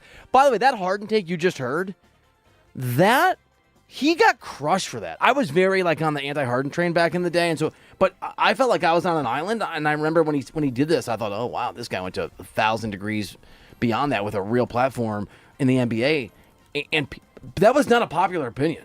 The people were put out with him. Anyway, amazing. All right, what are we on? Number 2, I think. I'm good at counting. It's not because he has the same last name, or because I get his emails all the time. The Ben Reiter SI cover whatever you think of the Astros, in 2014, when the Astros were 51-111, he wrote a story that the cover that was your 2017 World Series champs. You want to tell me we're not in a simulation? Cool. I'm just going to point to that as like how maybe if we are, they're messing with us. That was crazy. How do you know they were cheating, though? That's my question. How did I know they were cheating? Yeah, no, but seriously, that's an all-timer. That really is. That's him. Yeah. 3 years in advance, he called it. That's some like Simpsons level prediction right there. The Simpsons thing is it actually bothers me. It's like endless. Yeah. It's endless. My son watches Simpsons on a loop, and I'll just walk through the room and I'll hear something. But what year is that from? I mean, 2004. Like that happened yesterday. Yeah, it's wild. Number 1. It's funny. Did you look at my list? No. My number 1 is Messi as the GOAT. But by who, though? By everybody, by the universe. Oh, come on. Yeah, what? That's what? I like it. It's become universally accepted by the universe, by everyone. It's how many? So we had so many overlaps. We had some. I feel like when you did your Jim Rome one, I was like, man, I could have just. I think I went too deep cut. I wish I'd picked that one as my point. Have a take, but don't suck. But yours is great too. Yeah, it's the truth too, right? Yeah. I was gonna pick. Have you seen the Jim Rome take on softball guy? No. How softball guy, he's 36, 37, takes it too seriously. Oh, yeah. Softball guy was up there, but then I'm like, I kind of would like to play some softball every now and then. I might be softball guy. Or another one, Jim one of, there's the you want to go guy, the you want to go guy, you're at the gym. Yeah. Yeah. Dude, by the way, speaking of softball, this is a total non sequitur. I want to get Cody Decker. I want to join a softball league and then get Cody Decker just to show up. Just absolute ringer. Yeah. Yeah. Homer. All right. Well, we're not done, right? We got to do the worst. We're back. We're hitting the worst. So I will kick this off. Number 5. So number 5, I've got Skip Bayless on Johnny Manziel. Skip Bayless notoriously claimed on First Take that former Texas A&M quarterback Johnny Manziel would eventually become a bigger person and athlete in Cleveland than LeBron James. And that was not the case. LeBron James, he ended up winning a championship, and Manziel ended up in rehab, right? And it Poor just never Johnny. was the case. I will say this. I never, ever begrudge somebody their success. And when people used to treat Stephen A. Smith with contempt, I would point out that the guy, I think, is amazing at his job. But I will always skip Bayless. There it is. That's clutch. Yeah. Skip Baseless. I'm using his last name. I'm literally going to his last Your name. joke is baseless. Come on. Go to his last name. Okay. So let's go to 4. So number 4, I also love Colin Cowherd, but he has his fair share of misses. Of course, there's his take where he says, "Hey LeBron, we're good. We got Ben Simmons here. You can go now. We're good." And of course, at the time, Ben Simmons was emerging, and LeBron James would go on to win another title. So that was a bad one. We know that 7 years later, you still see LeBron James compete at a high level. Ben Simmons is over here winning like fish competitions, whatever the heck he's doing with his life. So, yeah, Ben Simmons did not become the player that Colin Cowherd thought he was going to be. Totally agree. Love it. I will say Colin's a very nice man. Yeah, no, he is. But, I mean, it's like, hey, Shaq, Kwame's here. You can go now. We're good. I mean, can you imagine? It's just like, hey, Steph, Lonzo Ball's here. You can go now. We're good. Right? I mean, you can go on for days, right? So it's just fun. The only thing that would make that funnier is if Ben Simmons were to retire before LeBron James. Can you imagine that? That would be awesome. I want to see that. So that is number 4 for me. Number 3. Number 3, I gotta go with Max Kellerman. Lots to pick from here. Max Kellerman, when he said that Tom Brady was going to fall off a cliff, that's what I'm going with, though. Tom Brady said he was going to fall off a cliff, and Tom Brady would go on to have 2 more Super Bowl MVPs. He would go to 3 more Super Bowls, another league MVP, and he would still continue to have success. And Max Kellerman just would not relent on that. I mean, Max Kellerman, it just made no sense to me. Tom Brady still had some prime years left, and it felt like he just wanted to be the first guy to say that Tom Brady was going to fall off. but he never fall off. He's like that guy who tries to predict the stock market's going to crash every year, and then eventually when it does, he's like, see, I called it, right? So he kept calling every year that Tom Brady's going to fall off, and TB12 really never fell off until he left in the divisional round, losing to the Rams. Max, very talented, but in that case, he fell her, man. See, I give you like 2 minutes to go. Yeah, there we go. I feel like I'm in the cellar, man. All right. Number two, I'm going with Doug Gottlieb's terrible tweet saying that Steph Curry isn't a true point guard. You have Doug Gottlieb. Yeah, Just Doug kidding, Gottlieb. I like so we can just end on that one, and then I'll go to number one. Oh, actually, wait, no, I'm sorry. Which one was it? No, so that what was the Gottlieb one. The Gottlieb one was he said that Steph Curry, he wasn't a true point guard. Oh, that's right. Yeah, and then That's a bad one. Now I'll go to number one. I did have an honorable mention here where Stephen A. Smith, he said that Shohei Ohtani could not be the face of Major League Baseball because he wasn't fluent in English, right? And that he needed an interpreter. That's the worst take in history. But I did want to go at Rob Parker. Rob Parker has some of the worst takes I've ever heard in the history of sports in his takes on Shohei Ohtani. Every time Shohei Ohtani does something great, Rob Parker says it's the opposite. Recently, he said that he was unimpressed with Shohei Ohtani. Basically, everything that comes out of Rob Parker's mouth, I'm unimpressed, especially when it comes to Shohei Ohtani. How could you not be impressed with Shohei Ohtani? So, for me, I think Rob Parker is basically Angel Hernandez of sports broadcasters at this point. Everything he does, especially when it comes to Shohei, it feels like he doesn't believe it. He's just that childish kid that's trying to just say the opposite of what you say to get a rise out of you. So, yeah, Rob Parker, just do better, man. No ball. Shohei Ohtani is the most impressive athlete in our lifetime. I completely agree. I don't know Rob. I've heard he's a nice guy. I knew Chris a little bit. He was not a nice guy. And all I can tell you about that show, and Broussard's not on anymore, I thought it was odd anyone would listen to that couple. That was a wow. There you go. Show. There you go. Yeah, it's just insane. I mean, it's really, really insane how diabolical of a hater that he is. I mean, he just achieved S tier. That's the thing, too. He's just saying stuff. Yeah, it's crazy. I mean, to think that Shohei Ohtani is the most impressive athlete, to say it's unimpressive, maybe ever, dude. To say that he wasn't impressed, I mean, it's incredible. I mean, I get it if you're trying to come at it with some real thing, but I mean, what impresses him? Is he like, oh wow, Michelangelo's the Sistine Chapel painting? Oh, that's not impressive, right? I mean, what impresses Rob Parker? That's what I want to know. What impresses Rob Parker? Completely agree, dude. I couldn't agree more. D-Mac and Reiter 97 on The Fan. We're doing our top 5 best and worst takes in the history of sports takes. Now we're at my worst. Number 5. So this is a deep cut.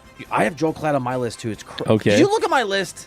Definitely not. Joel Klatt on Marcus Mariota in 2015 was adamant that Mariota would be a star. Now people get stuff wrong, and I like opinions, but I was around Joel then. The level of arrogance, the level of contempt he had for people who didn't agree with him. The notion and idea that someone would have the audacity when Joel Klatt spoke to not fall to their knees and thank him for the sunlight that they brought as his gift to the masses, for sharing as a deity his brilliance on football, on Marcus Mariota's surety of excellence, was so off-putting that I actually like Marcus Mariota a lot. I've met him a few times. I want him to fail just so that Joel Klatt, for the first time in his life, might look in the mirror and see what I saw. Someone who needs to chill a little bit on their sense of self-worth. A little bit. Yeah, was that a little strong? That was not strong enough. Too strong. I love it. Hardcore. Number 4. All right, so this one's hard. This one's a rough one. I'm just going to make an excuse in advance. When you're doing TV for 15 years and you have to go on all the time and you have to give grades, things go badly. But I will cell phone. This is me.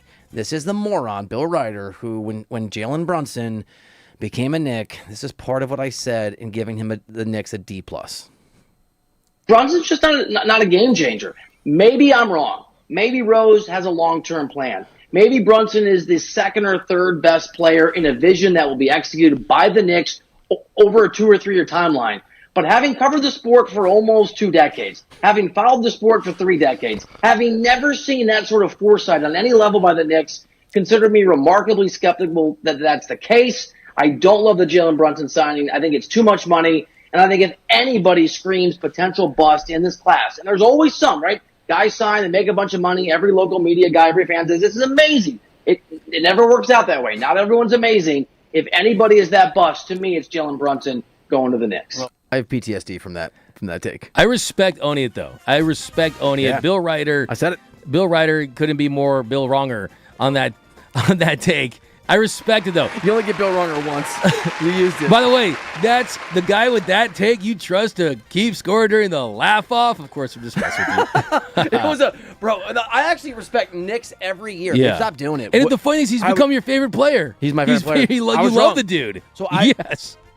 I always know when I wake up, if I haven't really been tweeting, if I have like the X mentions 20 plus, where it says 20 plus, either I got aggregated on LeBron, or I said something on LeBron that I didn't realize was going to go viral, or Jalen Brunson had a good game. It's always one of the two.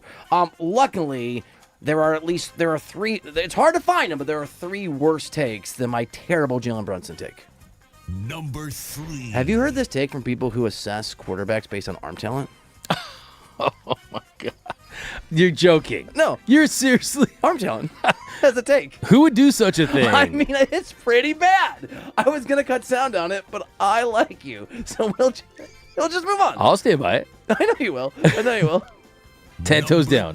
Really? You actually did that? I'm so offended. Are you? Yes. Good. That was part of the bit. Number 2. Okay. You're going to love this one, too. This actually, I mean this one. The take out there, the overwhelming take and the self-confidence of people who spout to me that Shohei Ohtani should be shielded from himself, from history, from greatness, from a shot at a Cy Young Award. It actually offends the hell out of me, and I do think it is one of the worst takes in the history of sports media. You are entitled to your wrong opinion. I feel absolutely attacked over here beyond belief. I thought you were going to come at me. When you didn't put me on there, I felt bad. But then I thought, oh, well. Look, hey, I will say, you might feel right now. I'm going to feel right in October. Here's what I'll say. It's possible you're right. It's 100% that I'm wrong on Jalen Brunson. So, like I'm used to saying I was wrong. It happens occasionally. Number 1. Okay, I'm gonna try not to freak out. I don't know why this pisses me off so much. It actually I'm actually pissed off thinking about it. And this is a 1941 sports take that was universally believed and pushed. And I know I brought it up the other day, but I want that Ted Williams hit 406.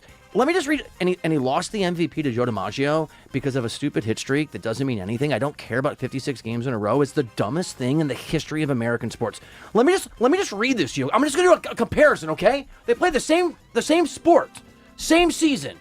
Ted Williams hits 406. DiMaggio hits 357. Ted Williams' on-base percentage was .553. This guy got on base more than every other time he went to the plate. DiMaggio's was .440. I'm not good at math, and I know that's more than 100 points. Oh my God, I'm so pissed off. His OPS, 1.287 to 1.083. So you're like, okay, but DiMaggio must have had some power stats. They cared about home runs back then. 37 home runs for Ted Williams, the most in baseball. 135 runs, the most in baseball. 135 runs scored for Ted Williams, 122 for DiMaggio. The only category that DiMaggio beat Ted Williams in is he had 5 more ribbies, 125. This dude hit 406 the year that he led baseball in runs scored and home runs, and he didn't win the MVP and he didn't come close. It is the dumbest thing in the history of American sports. That's what I absolutely love that take. And the other thing about that too is he had a higher on-base percentage for the entire year than Joe DiMaggio had during that streak alone. Oh my God, that's what a great insane. Stat. I didn't know that. I'm the biggest Ted Williams. Pissed off. I love the splendid splinter, man. I mean, he's absolutely ridiculous. And that's the problem with being a Yankee too. I mean, it was the Yankee thing. 100%. Right? I think Ted wasn't nice. Yeah, well, to media. By the way, Chris Paul and I loathe each other. I mentioned that to D-Fish today too, and he looked at me. I think maybe they're friends. I don't know. I voted for Chris Paul for 3rd or 4th in the MVP ballot the year that Chris Paul screamed at me for 30 minutes in front of 100 people. Wow. Yeah, it wasn't fun. And I didn't do anything either, but I did a lot of stuff to Chris Paul after that by telling those stories. But my point is, you just can't. By the way, Ted Williams also, I know we have to go, Ted Williams also the next year, 1942, hit for the Triple Crown, and did not win the MVP. Yeah, like, there's what that are too. we doing here? Like, what are we talking about? Yeah, That's almost as bad as the Shohei thing that I just mentioned as number 2. Well, hey, there you go. So this is what I talked about a couple days ago, by the way, which is that sometimes the best actor that wins the award isn't the best actor. And you could make a case that Ted Williams season is in the category, is in the class with Shohei Ohtani this year is the best of all time. So, incredible stuff. If Shohei wins the Cy Young Award, or if he pitches at a level like that's commensurate with an award and doesn't get it for whatever reason, and he wins, and he wins the batting crown or whatever it is, he supplants that season I just read you from Ted Williams, I think the best season in the history of baseball, and Ted Williams didn't get an MVP. It's the dumbest thing of all time. What's not dumb is Les Snead. And we're going to walk you through compliments of Albert Breer, credit where it's due from Sports Illustrated, the ins and outs of how the Rams GM landed the best player in football next here on DMAC and Reiter.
D-Mac and Reiter, 97.1 The Fan.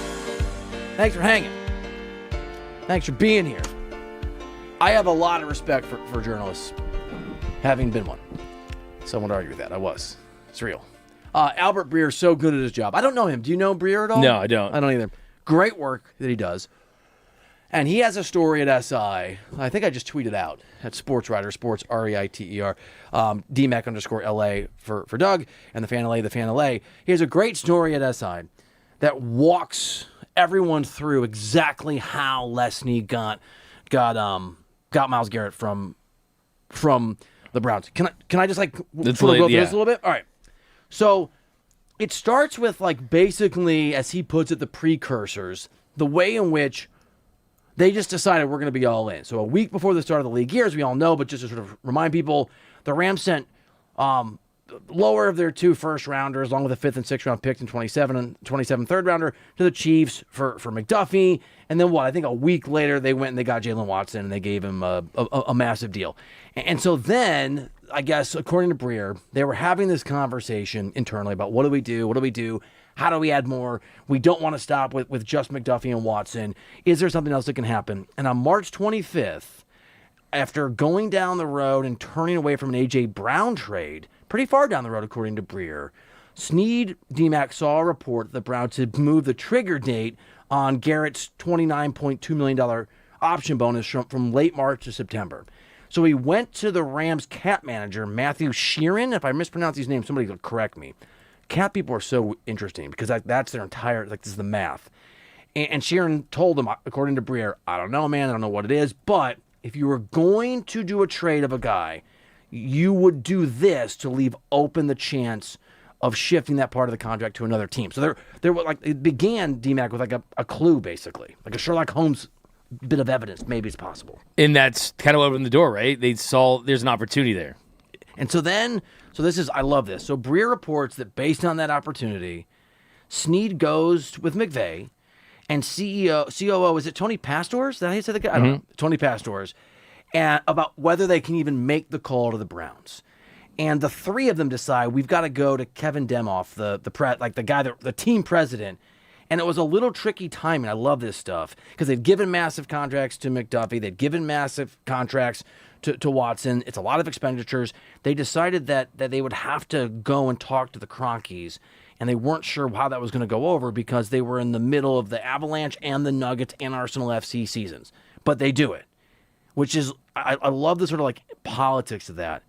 And I guess it turns out that you have to run this up by the owners, I guess. So they don't even have, Snead doesn't have full, I guess it makes sense. It's not his money. They trust him, though. They really trust him. I remember when they pulled off the Matthew Stafford trade, they were about to go on a plane. They called Kroenke and said, hey, we get Matthew Stafford. It was real quick, go get him. So he definitely trusts him. Kroenke gets a bad kind of rap of some of the teams that he owns. I don't think we've ever said this here. He's a great owner here in L.A. He is, because he's the owner that you want, the guy that's going to supply the funds, that's going to give you all the resources, but he's not going to meddle as much. He'd rather just hire the right guys and get out of the way versus a Jerry Jones that wants to be involved, wants to make the decisions. So I love this sort of dominoes effect of this. I'm not a big Bill Simmons guy, but I don't know, I can't remember if you are, but I did like his, he would do the alternate universe what if sort of trades. There's kind of an alternate universe thing here where apparently, according to Albert Breer, this is DMAC and Reiter, 97.1 The Fan, Albert Breer at Sports Illustrated, with a very in-depth look at how Les Snead and the Rams were able to convince the Browns to make this trade. Previous aggression, previous moves that didn't work laid the foundation for this. So ahead of the 2022 trade deadline, the Rams, as people know, went after Christian McCaffrey before the Niners got him. They also went on after Brian Burns that exact same time for the Panthers, and they made a very similar offer of sort of 2 first-rounders. So they were, and then they made the same offer for Max Crosby. So they were being very aggressive in 2022 to do it. Christian McCaffrey is not the same player as Brian Burns, is not the same player as Max Crosby. Okay, they go 0-3, right? Doesn't work. So they think, to hell with it. They call up the Browns, and they offer a package that topped what they traded for Ramsey, which was 2 firsts and a 4th. And the Browns say no. But it turns out that the way this went down established a level of trust, according to Albert Breer, that created a relationship between Snead and his counterpart over in Cleveland, because at the time, even though Barry had no interest in dealing with Garrett, he knew that this was an organization that would do a couple things. I'm just going to read you Breer's reporting on how Barry suddenly viewed Les Snead and why this would be critical down the road. Quote, if the Rams called, they weren't screwing around or fishing or making sure they weren't missing out on something. Quote, Snead would come with an offer and he could be trusted that the proposal wouldn't go public. So apparently, D-Mac, and you know Snead, I don't, one of the critical components of the trade that just happened was the trust, the level of character, the sort of like, okay, I this guy won't screw me, that Les Snead showed to Barry 4 years ago. And that's where you got to give credit to a stable organization, right? I mean, general managers, their time for a team, it can be less than a coach. So the fact that you can maintain those relationships and you got that in place, that can have the building blocks put together for a deal like as massive as this one was. And I love this from Breer, to your exact point. Quote, it was also uniquely Ramseyan, to your exact point, dude. For all the inquiries the Browns had gotten on Garrett over the years, it was just the fourth hard offer a team had ever made, 2 of which now came from Los Angeles. And as Breer pointed out, it was from a guy they could trust because of and this, as an NBA insider, I can tell you there were organizations I would call that would tell me stuff, and there were places that were revolt. Miserable for me, really good if you're a GM and you don't want your player to know that you're shopping them around. Here's another interesting thing, and maybe you knew this, I didn't. Andrew Berry, who obviously multiple times said, we're not going to trade Myles Garrett, we don't want to trade Myles Garrett, we want Myles Garrett, had actually gone through the process of creating internally with his own group years ago what it would look like if you traded Myles Garrett. 3 things. The Browns had to get something in the short and long term. It had to serve both. 2, it would have to include a young star at a premium position on a cost-controlled contract. That'll become important. And 3, premium draft capital had to be coming with the player. So even Snead didn't know this, but the Browns had a literal framework. They had a written plan for what would happen if they ever moved on from Myles Garrett before Snead called the second time. And it just goes to show that sometimes when you see these deals get announced or revealed, you almost feel like, oh, they probably just called them 48 hours ago and just inquired about Myles Garrett. But the truth of the matter is these deals take months and months, and sometimes years to materialize. And I think a lot of those things that really stand out to me are just how this organization goes about what they do, relationship building, but also finding a way to, look, you have drafted a couple guys in the first round last decade. Both of them you used as trade chips. If Jared Verse is a bust, if Jared Verse isn't developed into a great player, then there's really no conversation to be had because the Browns, they feel good. They feel like they're saving $30 million per season, and they're able to move forward. So it made sense for them because Myles Garrett wasn't a part of their future. So that's what really stands out is the fact that it kind of works for both parties, but you still have to have the assets, and Jared Verse was a major asset that the Rams were able to flip. D-Mac and Reiter, 97.1 The Fan, the voice of LA Sports, talking about the Albert Breer report that walks you through, and we're walking you through it right now, how exactly Les Snead and the Rams landed Myles Garrett. Here's one of the craziest things in the story for me. The person, Sam Presti, who put together the force that could block the Lakers, and the person, Chaim Bloom, who at the time ran the Red Sox and was the reason Mookie Betts was able to become a Dodger, played critical roles in Myles Garrett becoming a Ram. Because this is amazing, according to Albert Breer, Barry, the GM obviously in Cleveland, is part of a think tank buddy group of executives across all sports that includes those 2 guys. And they all get together and they talk as a group and they lean on each other. And so when Barry was thinking about doing this, when Snead called him and made this offer, and there was some trust there, as we've talked about, Presti said to Barry, you absolutely have to stand firm on getting a player and not just taking the picks, pointing to getting Shai Gilgeous-Alexander in the Paul George trade. And Bloom, who's the guy that anchored the trading of Mookie Betts to the Dodgers from the Red Sox, also told him that you had to stand pat on the things that you wanted, and that dealing a player, because he'd experienced this, who was basically Captain America from a character standpoint, Breer writes, means that it's not going to go over one your community, and you have to get a big return. So the guy that traded bets to the Lakers, and the guy that put together a Thunder team that could block Luka and company were critical in convincing Andrew Barry to do business with Les Snead. That to me is absolutely fascinating. I mean, it really absolutely is. Because, I mean, you think that these guys that are able to execute these trades to learn anything from them, and it makes you think, hey, when you acquire a star, there's a lot of similarities in other sports, and you have to know what moves to make and when to make them. I do find it pretty interesting that, yes, the Browns, so if I would give the Rams the A+, like I did the other day, I think you give the Browns an A, but still you are betting on Jared Verse, and you had to get something in return. I mean, he's someone that could be a pillar for that franchise, but it makes sense because a draft pick is a draft pick. It's kind of the mystery box. Jared Verse, more of a proven commodity that they feel like can grow in their organization. So I don't know if you'll like this part or agree with it. I'm just the messenger. Albert Breer also gets into very specifics on how Ty Simpson factored into this. And according to Breer, Ty Simpson actually helped to get Myles Garrett. Here's why. He writes, I'm just going to read it because it's hard to summarize. The Rams started discussing how taking Simpson that high in the first round might affect their pursuit of Garrett or another big fish. And on what might have seemed counterintuitive to some at the time, they agreed that it actually helped them justify taking such a massive swing. With the draft looming and the Browns wanting to wait until June 1st on Garrett, there was no chance of adding a 2026 draft pick to the deal to begin with because of what the Browns their timeline. So by using that capital on Simpson, Albert Breer writes, they'd be freed up to spend picks from the 27, 28, and 29 drafts if necessary to land the Brown superstar, not having to worry about needing that capital they were giving away to find Stafford's eventual successor. So, yeah, like I said a few days ago, Rams playing 4D chess, rest of the league is playing checkers, right? And there's an example there.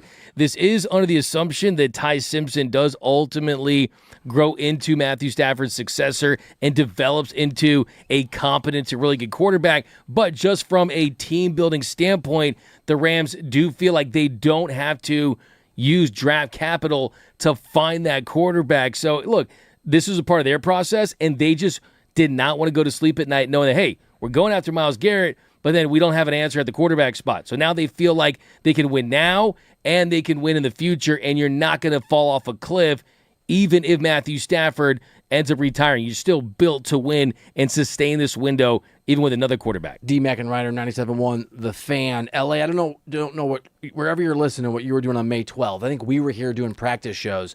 On May 12th, Barry went on vacation. So Les Snead's trying to close this deal, and the Cavs GM's like, yeah, bro, I'm going to go on vacation. We'll talk a week later. So everything just sits for a week. And then he comes back and he goes, look, Jared Verse, non-negotiable, because he's following this plan, right? He's following this plan that he put out years ago internally that he created. After 2 months and 4 days, Les Snead decides, I'm in, sends a Hulk Hogan and The Rock gif of them staring at each other, and writes, this is great reporting from Albert Breer, and writes to Barry, quote, me and you negotiating the kickbacks. Barry responds with a crying, laughing emoji, and Breer reports he literally laughed out loud in his office as LA got prepared to gasp from joy. That last part was mine. I was about to say, man, wow, that last part was mine. That's some colorful language there. Yeah, that's the deal. Flowery. So it just goes to show, I mean, this is what happens in the league. I can tell you how it is in baseball and in the NFL, that guys have their guys when it comes to executing deals, and some teams are natural trade partners, some aren't, right? And this is a good example of both teams want to execute a deal. And if you're the Rams, you're trading away potential. If I'm a pessimistic Browns fan right now, I'm saying, great. You got 4 players, Jared Verse plus the picks. They won't develop Verse, and they'll waste on the picks, right? And if you're the Rams, you're saying, wow, we got Myles Garrett, who's already elite, already Defensive Player of the Year, and we're throwing him into a Rams Sean McVay ecosystem on a Super Bowl winning team, and we're going to get the best out of him. So I think for you're the Rams, you're smiling, you're saying all that stuff, but you know that you are probably getting the best of the deal. The only real scary thing would be just the injury thing, right? I mean, you look at what Micah Parsons did, all the capital that was included in that deal, and he ends up getting injured with the Packers, right? But still, you got to roll the dice. You got to go all in. And I just live for that kind of stuff, man. Get your popcorn ready. When you can see how deals are consummated in this league, it's fascinating. Great work from Albert Breer at the Monday Morning Quarterback. We tweeted out. I tweeted out. I'm sure it's out there at the Fan LA as well. It's certainly at Sports Reiter, Sports REITER, DMAC _LA. Hell of a story from Breer really in depth, really long on how the Rams landed Garrett. And now we will do the shortest hardwood headlines in history next on D-Mac and Reiter.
Welcome back into the show, D-Mac and Reiter, 97.1 The Fan. Happy Friday. Thank you for hanging. We're going to get right into hardwood headlines because we went very long on the last segment. Bursch, what's up, buddy? What do you got today? That's right, guys. This is Hardwood Headlines, where we're reacting to various stories in and around the league. Of course, Game 2 of the NBA Finals tonight, but before we get into that, an update today from ESPN. According to ESPN, NBA investigators have interviewed Kawhi Leonard and his uncle Dennis about their ties to aspiration. Of course, Adam Silver spoke about the investigation earlier this week, saying, quote, "The most important thing is that we get it right. I certainly hear many things all the time about the perception of what really happened or didn't happen here. I wouldn't be doing my job if ultimately I issue his determination based on perception. My job is to follow the facts. The team has to understand what situation they're going to be operating under, and so do the other 29 teams. We can't be investigating forever." Can I rapid fire 2 questions that I have for you based off this story? D-Mac. D-Mac and Reiter. Yep. Do you believe that Adam Silver will actually punish this organization if they catch them? And does it make me a bad Los Angeles person, radio host, that I kind of want them to get punished? I would say the answer to the first one's probably no, because I think Adam Silver is going to find some way out of this. And I think the second question is no, I want to see it too. This is a clown show. It's an absolute clown show. And you just can't let them get away with this. If they're circumventing the salary cap, if there's any truth to that, that should be an absolute death penalty to the Clippers. They absolutely have to. They should be called the Clinickers, because that's where they should go to recover. There you go. I think this is something that it feels like it's conveniently, I don't want to say being swept under the rug, but this is the NBA Finals. You know, that's going to be the big story there. To your exact point, It's an unwritten rule. You don't break news or allow news to leak during the finals, but the NBA league office is leaking news during the finals. Give me a break. And it is Game 2 of the NBA Finals tonight, tipping off in about a half hour here. A couple notes prior to game time. Jalen Brunson said he's all good to go despite limping off the court a bit at the end of Game 1. Mitchell Robinson, a game time decision. It's not a must-win game. I think that's a stupid expression unless it's an elimination game, but there's a lot of pressure on the Spurs to win this thing, dude.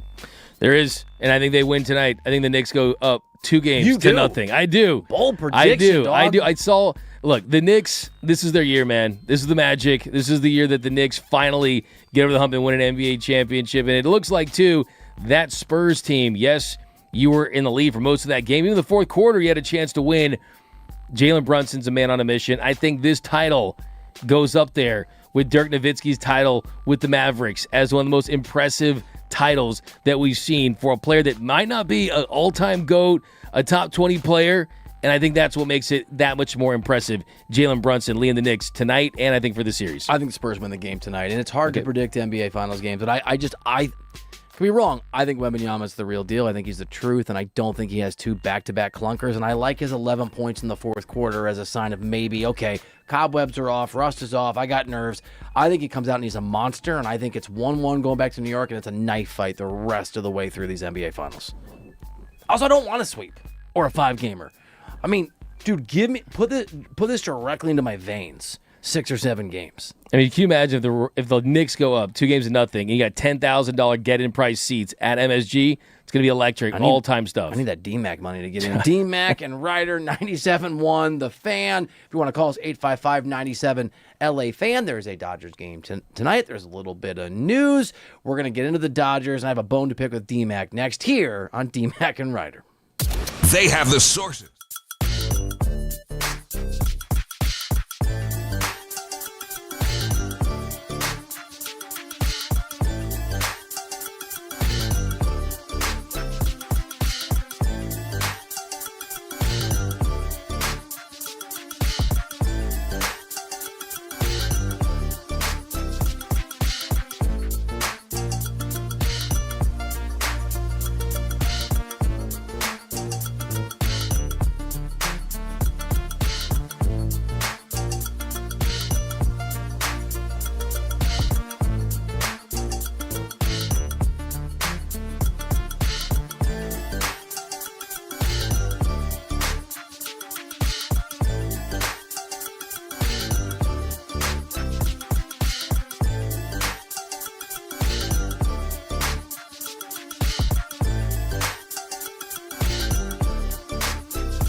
It's D-Mac and Reiter on 97.1 The Fan.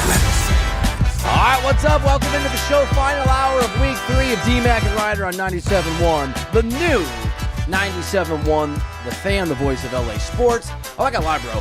Both of these jerseys on Jersey Fridays look good on us. They look good, man. So it's going to look even better when it has a 6-star in a month from now. That's going to be really cool in 2060. See what I did there? Yeah, I did. All right. If you want to comment, if you want to be part of the show, if you want to have your voice be part of the program, you can hit us up on X, which someone did say they like Jersey Friday, which was your idea. Yeah, I saw that. That was your vibe. It's a good vibe, man. I like it a lot. How many jerseys? You don't really have 60. No, I didn't say 60. 20, 30. I mean, I'm in the in that rotation, range. Something like that. Might have to add to my collection. 15 to 22. I will say I didn't get onto the soccer jersey vibe until a couple years ago. Same. And they're like the best. You just throw them on. They're not super in your face. They're comfortable. Imagine if I rolled up in and really got a basketball jersey, didn't wear a shirt underneath. Yeah. I got the guns out, the pale arms. I'm with you, bro. Also, I spill on myself all the time. Yeah. I noticed that. Soccer jerseys constantly are easy to clean. Yeah. I mean, you notice it. We're never not together. That's true. You've showed me up 3 times. I was gonna hit you that you point and you flick up to the nose. You know what's pretty cool? Was it? It's injury report time. I can't wait. Brought to you by Get some updates. Ozer & Law, the injured worker hotline. Here's a few. Per Dave Roberts, obviously we're not that far from first pitch. What time is the game tonight? 6:40? Well, 6:40 action? Is it? I should know this. I don't know. It's all good. Here's what we know. I think it should be 7:10, right? Yeah, that makes sense because they're back here. Dave Roberts, Max Muncy is sore after yesterday's collision, but he otherwise feels fine, D-Mac. Expectation is he'll be back in the lineup tomorrow. Blake Snell started a throwing program today, a good sign, but he still, as you know, has a long build-up ahead, Roberts reminded people. And Edwin Diaz has thrown on back-to-back days a few times.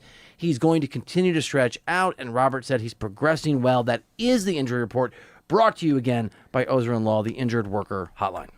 That's good news. I mean, both those guys that had the nano needle surgery to remove those loose bodies, mainly Blake Snell, he had done on May 19th. I mean, that's one of the biggest biggest storylines down the stretch is, can Blake Snell come back and pitch like an elite Cy Young level pitcher? Is he going to have the season that you kind of hope he does have? How quickly does he return? So that's very positive. They always kind of let Blake Snell do his thing because he understands his process. They trust him as a pitcher, but that's good news. Interesting. Yeah, I mean, the vets, they give the vets and guys that have done it in this league, they say, hey, okay, we'll try it your way. If it works, then fine. If it doesn't, we'll try it our way. Last year, I mean, Blake Snell did miss a significant amount of time with his shoulder inflammation, but it still worked out in the postseason. Roki Sasaki goes to the mound tonight, and I was thinking about the Dodgers this morning driving into the show here on 97.1 The Fan, and I wanted to ask you this question. So let me try to not make this long-winded. So there's a world where we don't know what'll happen, but there's obviously a CBA situation that is brewing. There could be time missed, hopefully not next baseball season. Salary cap, salary floor are possible. Doesn't mean it'll happen. But there's a world where some teams will have to spend more money, right? If there's a salary floor. The Dodgers have the six-man rotation we talk about all the time. They also are better at baseball and have more resources. The Dodgers have Glasnow's out, Snell's out. They have the best, and I think we did the stats yesterday. They have the best pitching staff in baseball. Like, bar none, all the metrics. It's just by performance this year. Do you think either out of just the copycat nature of successful organizations, or if teams are forced to spend more money, that we'll start to see the standard of how you run a baseball team shift toward a six-man rotation over a 2, 3, 4, 5-year timeline to imitate what the Dodgers have done? Because it is working really effectively. You could see more of that. I think that it still puts a lot of pressure on teams to acquire that depth and draft well and develop well. I mean, Justin Robleski, the Dodgers make a player like that look easy, right? And a lot of organizations, he's probably pitching further up in the rotation. So the Dodgers, they make it look like it's easy to do for a six-man rotation. But here's the thing, too. I remember talking to Max Scherzer about this a couple years ago. Some pitchers don't like pitching in a six-man rotation. Trevor Bauer, Max Scherzer. That's interesting. They want to pitch don't care on about shorter Trevor Bauer. rest. Sorry to interrupt you. That's fair. That's fair. But there's a lot that they want to be out there. They want to pitch. I mean, you want to get your innings, right? Let's say you're going for arbitration, so you're going for contracts. Yes, you want to stay healthy, but there's not a lot of guys out there that want to go 140, 150. Guys that are pitchers that want to put up numbers, that want to go out there and compete. They think about it. I mean, the bigger gap in between starts, you got to find that feel back quicker. It changes what you do from a progression and a build-up in your day-off bullpen sessions and things like that. I do think, though, it is interesting you point out as far as the money goes, right? The biggest win to me in that initial salvo of the CBA with the players and the owners was the $171 million floor. Because what that told you I agree. is that they know that all the teams below that, 12 teams in that range, they could all spend that. They can all spend that easily. And that's going to be the case. Is they're going to look for something where they're going to try to put some more money into the rosters at that part, but it doesn't guarantee, I don't think, a six-man rotation or anything like that. So I think the thing that most got me thinking about this and most convinced me that maybe it's worth entertaining, and I am not in any way trying to undersell what you just pointed out correctly, that it's easier said than done to find the sort of depth of talent. But Lauer comes in, and he wasn't effective for the Blue Jays. He didn't pitch well. Some host, I don't remember his name, it was me, said he sucked at baseball. And he hasn't been amazing, but even the other outing the other day where he had, 4 1/3 or 4 2/3 and gave up a couple of runs, it just, his ability to just allow the six-man rotation to keep on keeping on, to me, that's evidence that if you're a Major League Baseball team, maybe not the Dodgers, but if you're a well-run team and you've done a pretty good job drafting talent in your system, and or you feel good about your pitching staff and your ability to sort of make adjustments like the Dodgers do, I don't know, it's working for LA. You might try to mimic it. I just think it's an interesting concept. Yeah, look, I mean, I think that a lot of organizations, there are some that have money that spend it. There's some money that don't have money, and they utilize players like that from a development standpoint. Essentially, with the Dodgers, what you get is you get a franchise that has the intelligence and the scouting ability and the player development ability of the Rays and the Brewers, but the money of the Mets. So they're the smart guys and they're the rich guys. I remember Tyler Glasnow said a couple of years ago to me that the Dodgers are the rich Rays, right? That's what he called the Dodgers, where you can do that And of course, literally, they hired away the guy that made the Rays the Rays. Exactly, Andrew Friedman, right? Yeah. So 100% you're going to see copycats out there, but they don't have that eye and that patience and the extra 2 or 3 scouts to kind of get that, oh, it's a release point issue, Eric Lauer, cool. All right, well, change this one thing. You can't clone Mark Pryor, right? You can't clone Connor McGinnis. You can hire people that work for them, but they aren't them. Dude, I love it. I love. Dude, it's so nice talking baseball.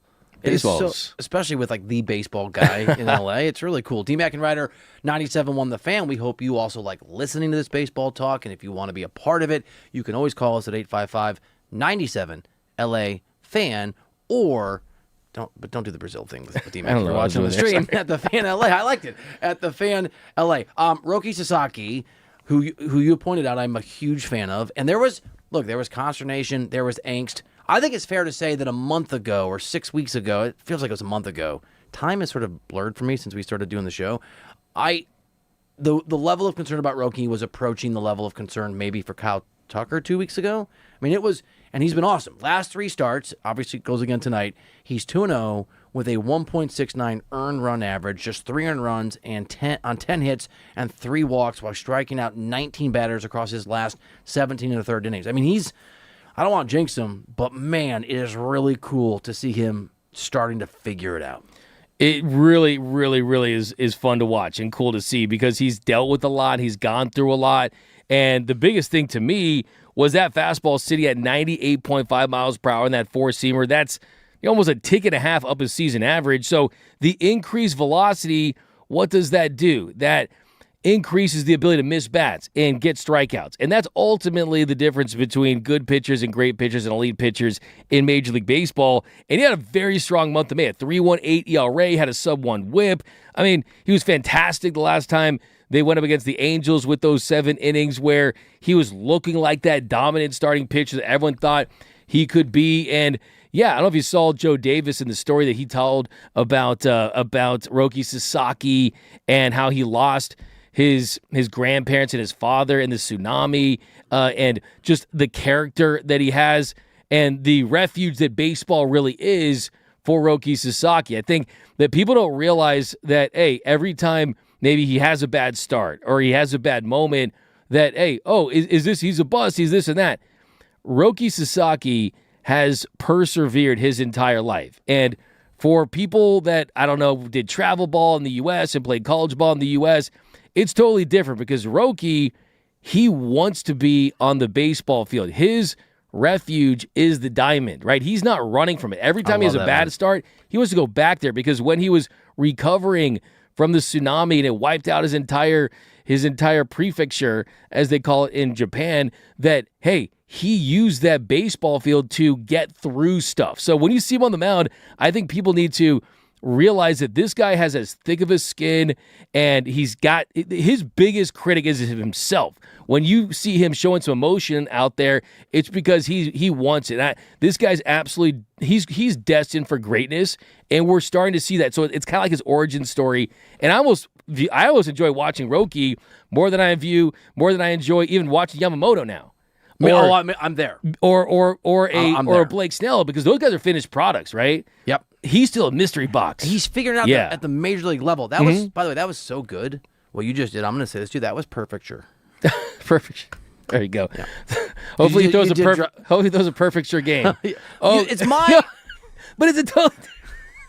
I did that one on purpose just to mess with you and get under your skin. The last outing that you noted against the Angels, not his last outing, but against the Angels. Yeah. 7 innings, 4 hits, 1 run, was not an earned run, didn't walk anybody, struck out 8. He did throw 91 pitches, so I'm surprised they haven't shut him down for the year. Just based on the Ohtani thing that you guys are all pushing for me. Okay, I have a bone to pick with you. Are you ready? Pick it. All right.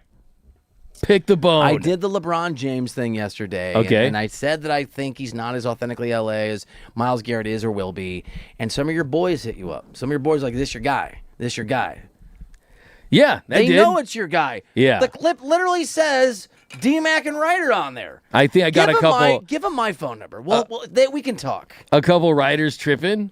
I want to know which ones. Which one of my friends? Oh, I thought it was a couple of writers were tripping. Oh, no. Reiter last name. They were tripping. like, Reiter's tripping. Your boy's tripping. Yeah. What's up with that dude? Look, I mean, here's the thing. Talk to me.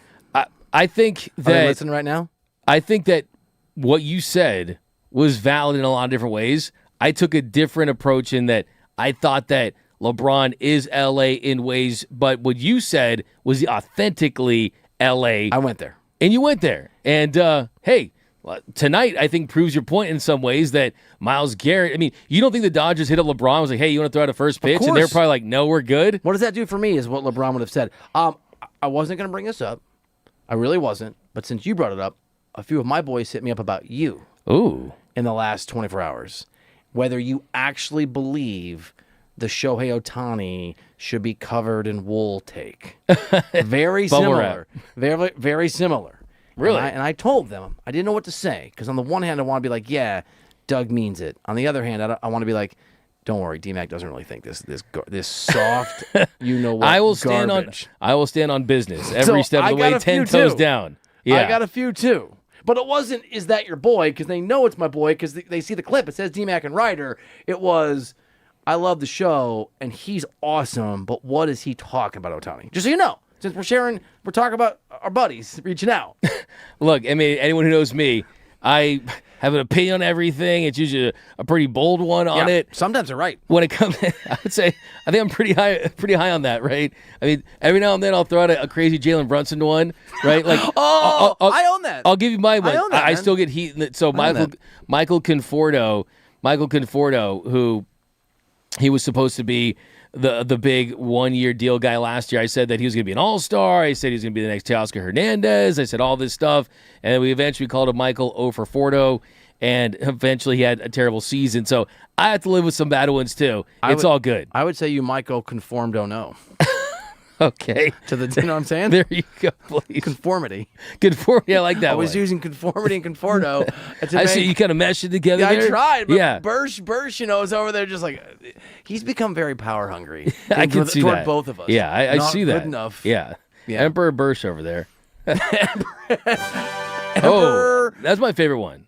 Is that your favorite? Yeah. Can we have it a couple times? Yeah, there we go. Boom, boom.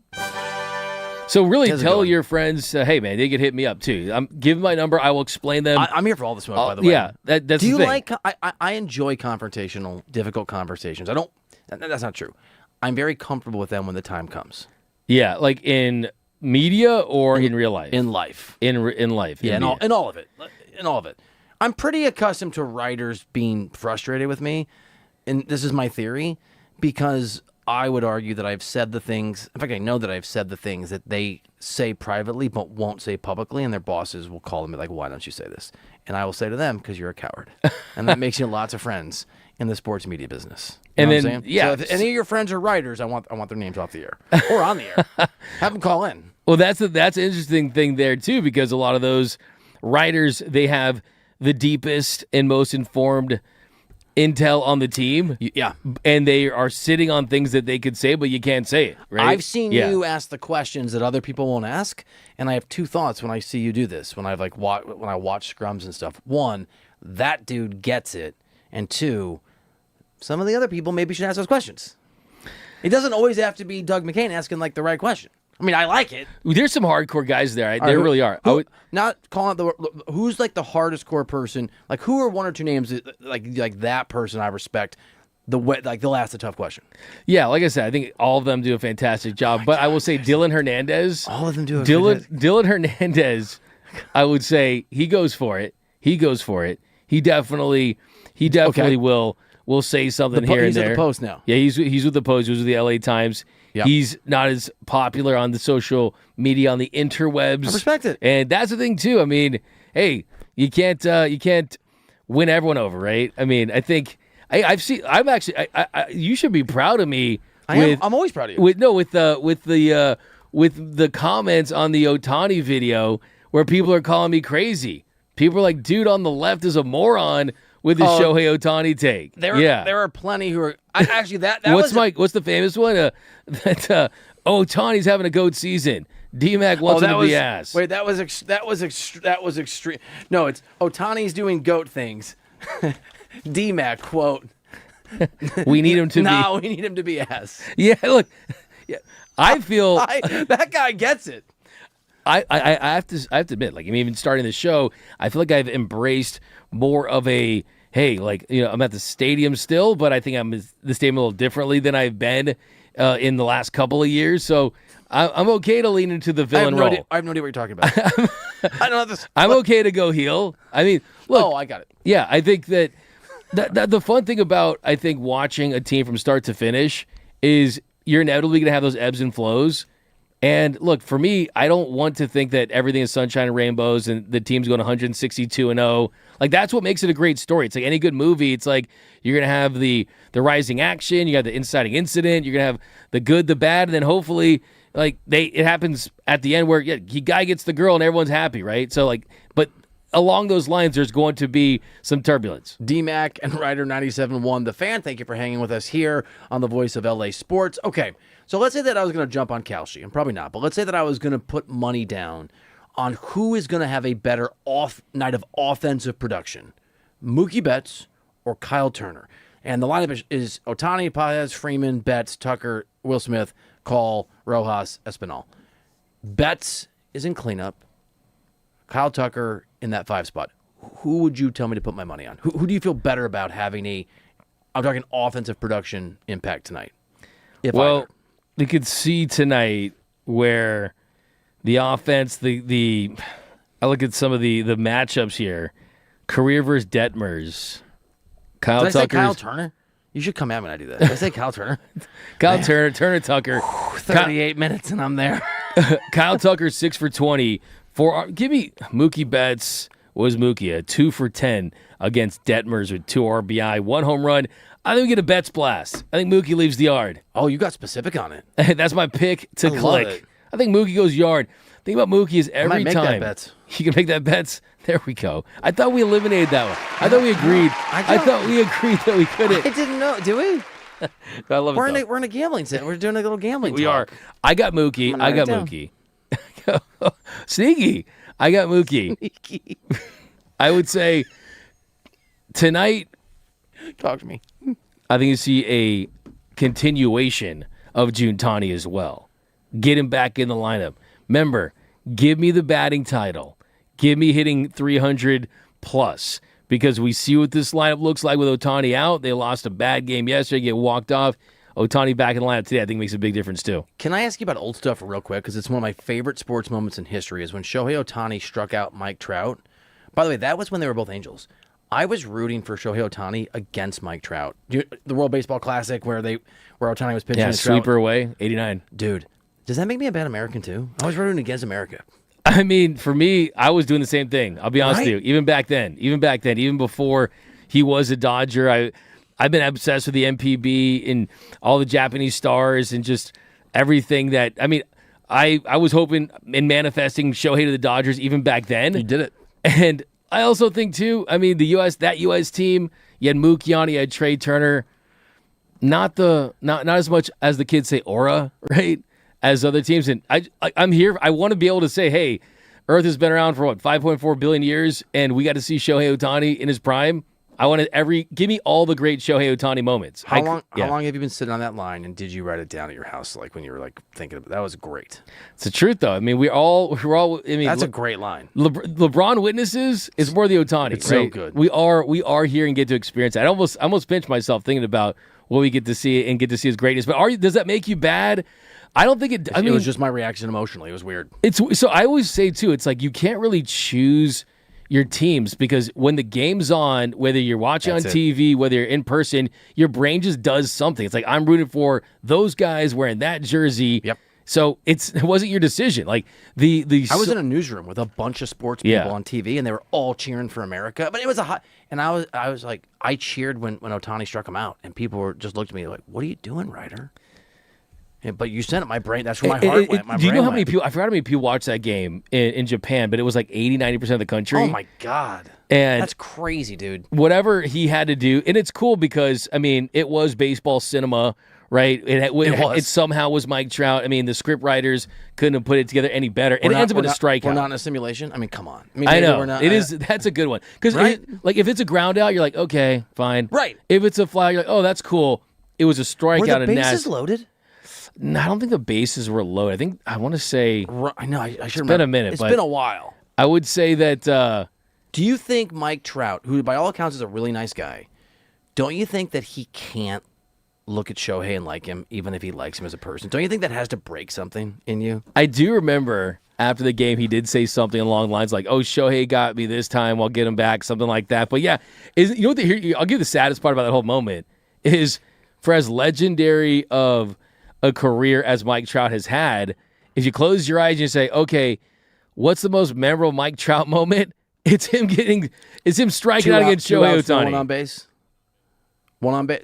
No one on. He got the first 2 outs of the inning already. Ohtani went 3 up, 3 down. 3 up, 3 down, 1-run game. So he represented the tying run. Got it. He represented the tying run. Yeah, but can you just imagine that? Like Mike Trout will never admit it, but that has to absolutely break him sometimes. Just thinking about his most. I mean, that thing has millions and millions of views, and it's his teammate Shohei striking out on the biggest stage. Just that slider was incredible, man. I mean, just one of the best Shohei moments. If we ever do a list of our favorite sports moments ever, Birch, I need you to remind me of that, because whenever I'm thinking of stuff, that one just kind of like I forget about it, but when it comes up, I have goosebumps right now. You know what else gives me goosebumps? The Reuter Hero of the Day, which you can still vote for. Walrus and Encino, Myles Garrett, Bill Plaschke, Cy Young, someone you can vote for on the stream at The Fan LA, on X at The Fan LA. But before that, we're going to do a World Cup preview, and one of the big boys, one of the big dogs is in this group. You don't want to miss it next here on DMAC and Reiter.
Welcome back into the show. T-Mac and Reiter, 97.1 The Fan. Thanks for hanging. Thanks for listening to the program. Ben Stevens back on the show. Ben Stevens, the man. 6 to 9. Syracuse. Yeah. We just were talking, and he said he liked our Ohtani debate yesterday, and I could tell with his eyes that he thought you were wrong. Did you see that? I actually think that he was siding with me. The vibe I got. I'm getting a lot of love, by the way, on the best and worst fives. Oh, really? Yeah. Give it to me. We got Drive this thing, man. SoCal Red 16. Look for it every week for the best and worst 5. You guys killed it. Love the show. Thanks, dude. SoCal Red 16. Can we get a cheer for that guy? I'm asking a lot of Bursch because Bursch got like 19 buttons he's got to put. Yay! A lot of similarities there. I like it. Yeah. Dude, I thought we killed the list. Yeah, I'm not going to lie. I look for that list every single week. You know what we are? We're like France in the World Cup, man. Oh, yeah. Whether we win or not, we bring it. Which brings us to... Do you want to do it? World Cup preview. I'm Doug. Fire take. Doug, maybe next week you will get that the name of the segment is the countdown to the World Cup. It's okay. It's Countdown. I might have gotten that wrong, but I am Doug. This is the countdown to the World Cup. We are 6 days away now. Only 6 days away from the World Cup kicking off right here in Los Angeles. We are, in fact, diving into Group I, which might be the most loaded group of the World Cup. And, of course, France is headlining that group. But before we dive into the group, there's some notes here for the United States men's national team, who are, of course, playing their final friendly as they get ready for the World Cup. They're facing Germany tomorrow. There's a couple notes here from Mauricio Pochettino that we want to dive into. First off, according to reports, Pochettino is still undecided on what to do at goalkeeper between Matt Freese and Matt Turner. And probably more notably, Chris Richards, the first-choice center back for the U.S. men's national team, will not be playing in this friendly as he continues to recover from an injury that he suffered in his match for Crystal Palace back on May 17th. The quote here from Pochettino is interesting because he's pretty unhappy with the state of what's going on with Richards. He said, quote, "When we decided on our final list, we thought that Chris would be able to play in the final of Conference League because we had done the list before that, and we had some information that we thought he would be able to play. After that, we thought he would be able to play against Senegal, and then today, the information we got that his injury would take even more time. I got a little annoyed, and I'm not happy because Chris Richards is an important player, and we all know that." He should be annoyed because, the USA, I don't want to pick on USA. I'm rooting for USA. I know you make fun of me for not rooting for USA. I'm rooting for USA and for Spain. But there's a lot of deficiencies, but there are things that are good about the back line is so worrisome. This guy has to be healthy. I mean, he plays in the Premier League. He is I don't know if he's elite, but he is, for an American player, his pedigree and his experience it's so important he's out there. And two, I mean, basically it puts him in a position where if you get that draw, you're pretty much high on the group, right? So you got to get him to start early. There's no way you could. They're never in a position where you're going to save him for later for the rounds or get to the knockout stage. So yeah, get on the field, man. It's the World Cup. Can I do a little quick? Why do they call it a friendly? It should be called an unfriendly. It's not friendly just because it doesn't count. I've seen guys. Oh. Well, I got another one. Did you bring up the goalie thing? You did, right? After I was getting it. I didn't mean to applaud again, but yes. Still deciding between Matt Freese and Matt Turner. Can I also just Poch, right? Like you're not a Pochettino. I'm not a Pochettino guy. I don't love him. Indifferent. I think he sucks. Okay, I'm a little worried about him. I'm a little worried about him as a coach, but I'm a little worried that he's washed. Here's the American comp. I'm worried that he's Chip Kelly. Chip Kelly's last year as a head coach. That stung right there. Yeah, was really good. I'm worried that the game has passed him by at the level that he operates at. But he's not wrong on the goalies. The reason he hasn't decided between these two goalies is because they're not very good. I don't like either of these guys. I guess I'd go with Matt Turner. I'm going to read you AI because that's why I was. So how bad? What were we talking? Straight trash versus garbage? I would say that they are. Yeah, they are 3.9s on the world stage. Oh, jeez. Even AI doesn't know. AI is trained to give you an answer, not the right answer necessarily, right? AI is trained hey, tell me who's right, me or DMAC? DMAC is totally right, whatever. It's supposed to give you an answer. Here's the answer. I wrote, who's better, Matt Turner or Matt Freese. And it wrote, Matt Turner and Matt Freese are neck and neck in the goalkeeping world, with Turner holding the edge in pure shot stopping and tournament experience, while Freese edges him out in distribution and recent domestic form. Even AI doesn't know because these guys are so bad. Jeez. Yeah, that's not good. That's not good. Bottom of the barrel right there. You know what this became? AY. There you go. AY. You're getting crushed again, man. not even engaging in this. Well, there should be some better keepers in Group I. Do you hate me? I love it. I can tell. The teams here in Group I are France, who is currently ranked second in the FIFA World Rankings, Senegal ranked 14th, Norway ranked 31st, and Iraq ranked 56th. The winner here gets a third place team. The runners-up gets the runners-up of Group E, which is Germany, Ecuador, Ivory Coast, Curacao. Guys, let's start off with France. I'll let you go. I love Dembele. I love Doué. I love Doué. Don't love Mbappe. So that's where I'm at. Yeah. Well, this is kind of like rooting. Who's the most unlikable player? This would be like rooting for the Dodgers from a sports perspective, not a human being perspective. If Trevor Bauer were like back on the team, and I just mean this from a he's rude to people, and I don't like Mbappe. Mbappe's not a bad human being, by the way. I think he's probably a good human. He is a diva, terrible teammate. To me, it'd be like if you're a Cleveland fan rooting for LeBron when he went to the Heat. Okay, that's better. Mine was terrible. Like, can you just give me a boo for my that was? But I would say, Trevor, Mbappe it's interesting. Is not that was terrible. He does have a. I mean, it would be wild to think that if France could win, and Mbappe doesn't have the Champions League titles, but the success in the World Cup. I know if he gets another World Cup. Yeah. Okay, let me just can we go a little deep on soccer here, just really quickly? And I know that you know this, but for people that are listening that don't, Kylian Mbappe was largely considered the best young rising player on the face of the earth and the future face of the sport after Messi and Ronaldo. And he has won a World Cup, but he was at PSG, his club team in Paris. And it was a disaster. And he didn't run, and it didn't work. And he went to Real Madrid that had just won the Champions League. And since then, D-Max PSG has won back-to-back Champions Leagues, which is they never won before, which is incredible and unprecedented for that club. And it's hard to do in general. Real Madrid has gone from winning everything to winning nothing. It's beautiful because I'm a Barca fan and I hate Real Madrid. But as part of the side story, Dembele, who played on the right wing, then moved into the center of the pitch, took basically Mbappe's role, and has become the focal point. And Dembele, who was always hurt and never really ran, runs and presses, and like basically the equivalent of playing defense, right? He's like Mbappe's the NBA player who's an amazing star and won't play D. Not because he can't, because he refuses to try. That's who Mbappe is. Here's my sort of deep in the weeds.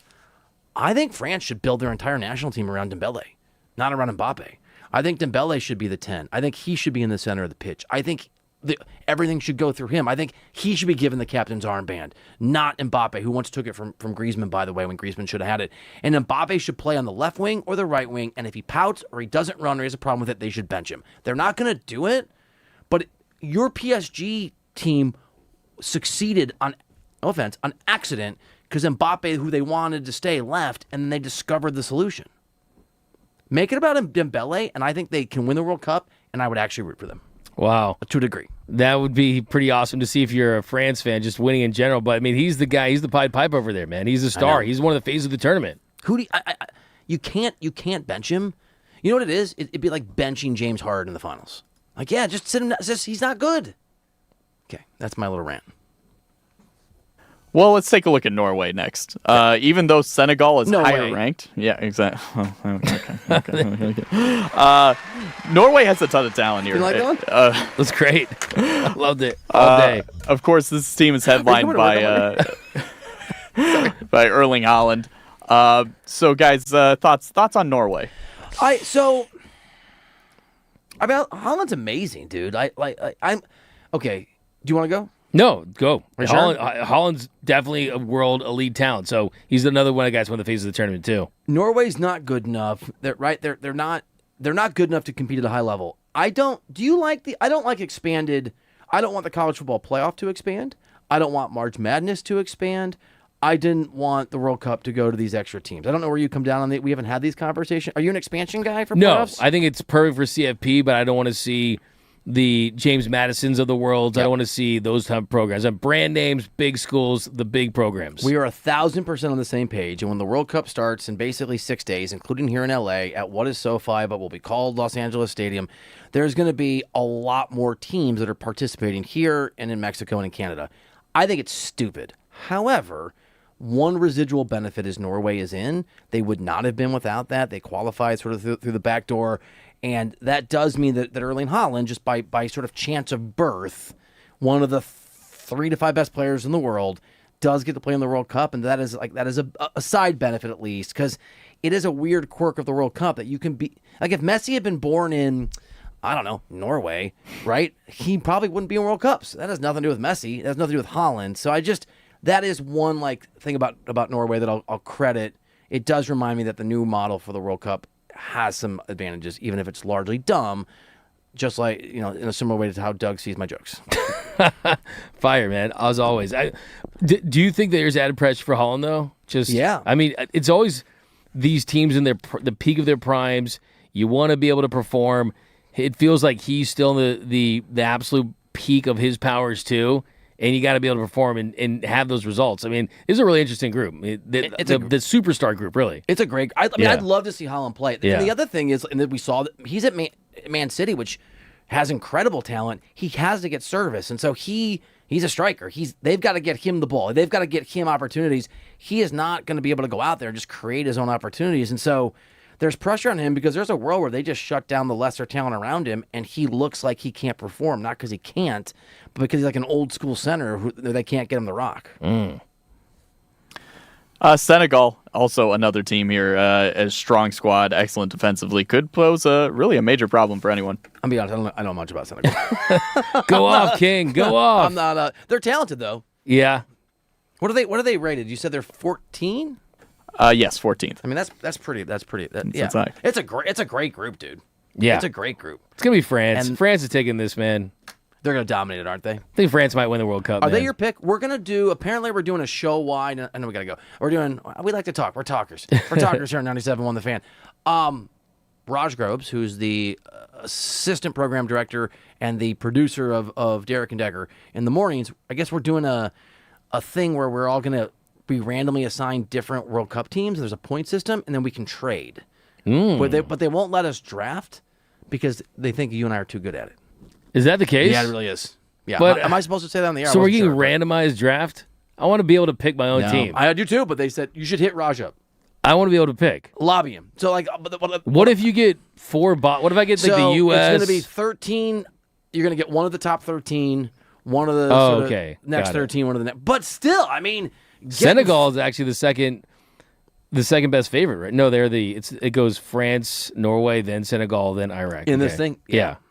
I mean, either way, it'll be good to have something to root for. Give me Brazil, please. The last team in this group, I think, is going to be a wreck in this thing. There you go. There it is. I'm not going to stop. Can't stop, won't stop. Is our boss Andrew listening? And if so, is he laughing? Where's their... Okay. Yeah, wow, Iraq has no chance in this. No, they're... Jeez. It's cool they made it. Smoked. They're going to get destroyed. Yeah. It's happy to be there, man. They're like a 16 seed. Yeah, first 21-0 World Cup score in a while. Could it be that bad? Against France. Yeah. Well, don't worry. Mbappe won't run, so it'll be 21-1. Okay, Mbappe give a goal. It'll be an Mbappe moment. Mbappe's not my hero, but one of 4 people will be for all of us. A Friday hero. It is a Friday, isn't it? Yeah. That's a bigger deal. It is. A Friday rooter hero of the day. Next on D-Mac and Reiter.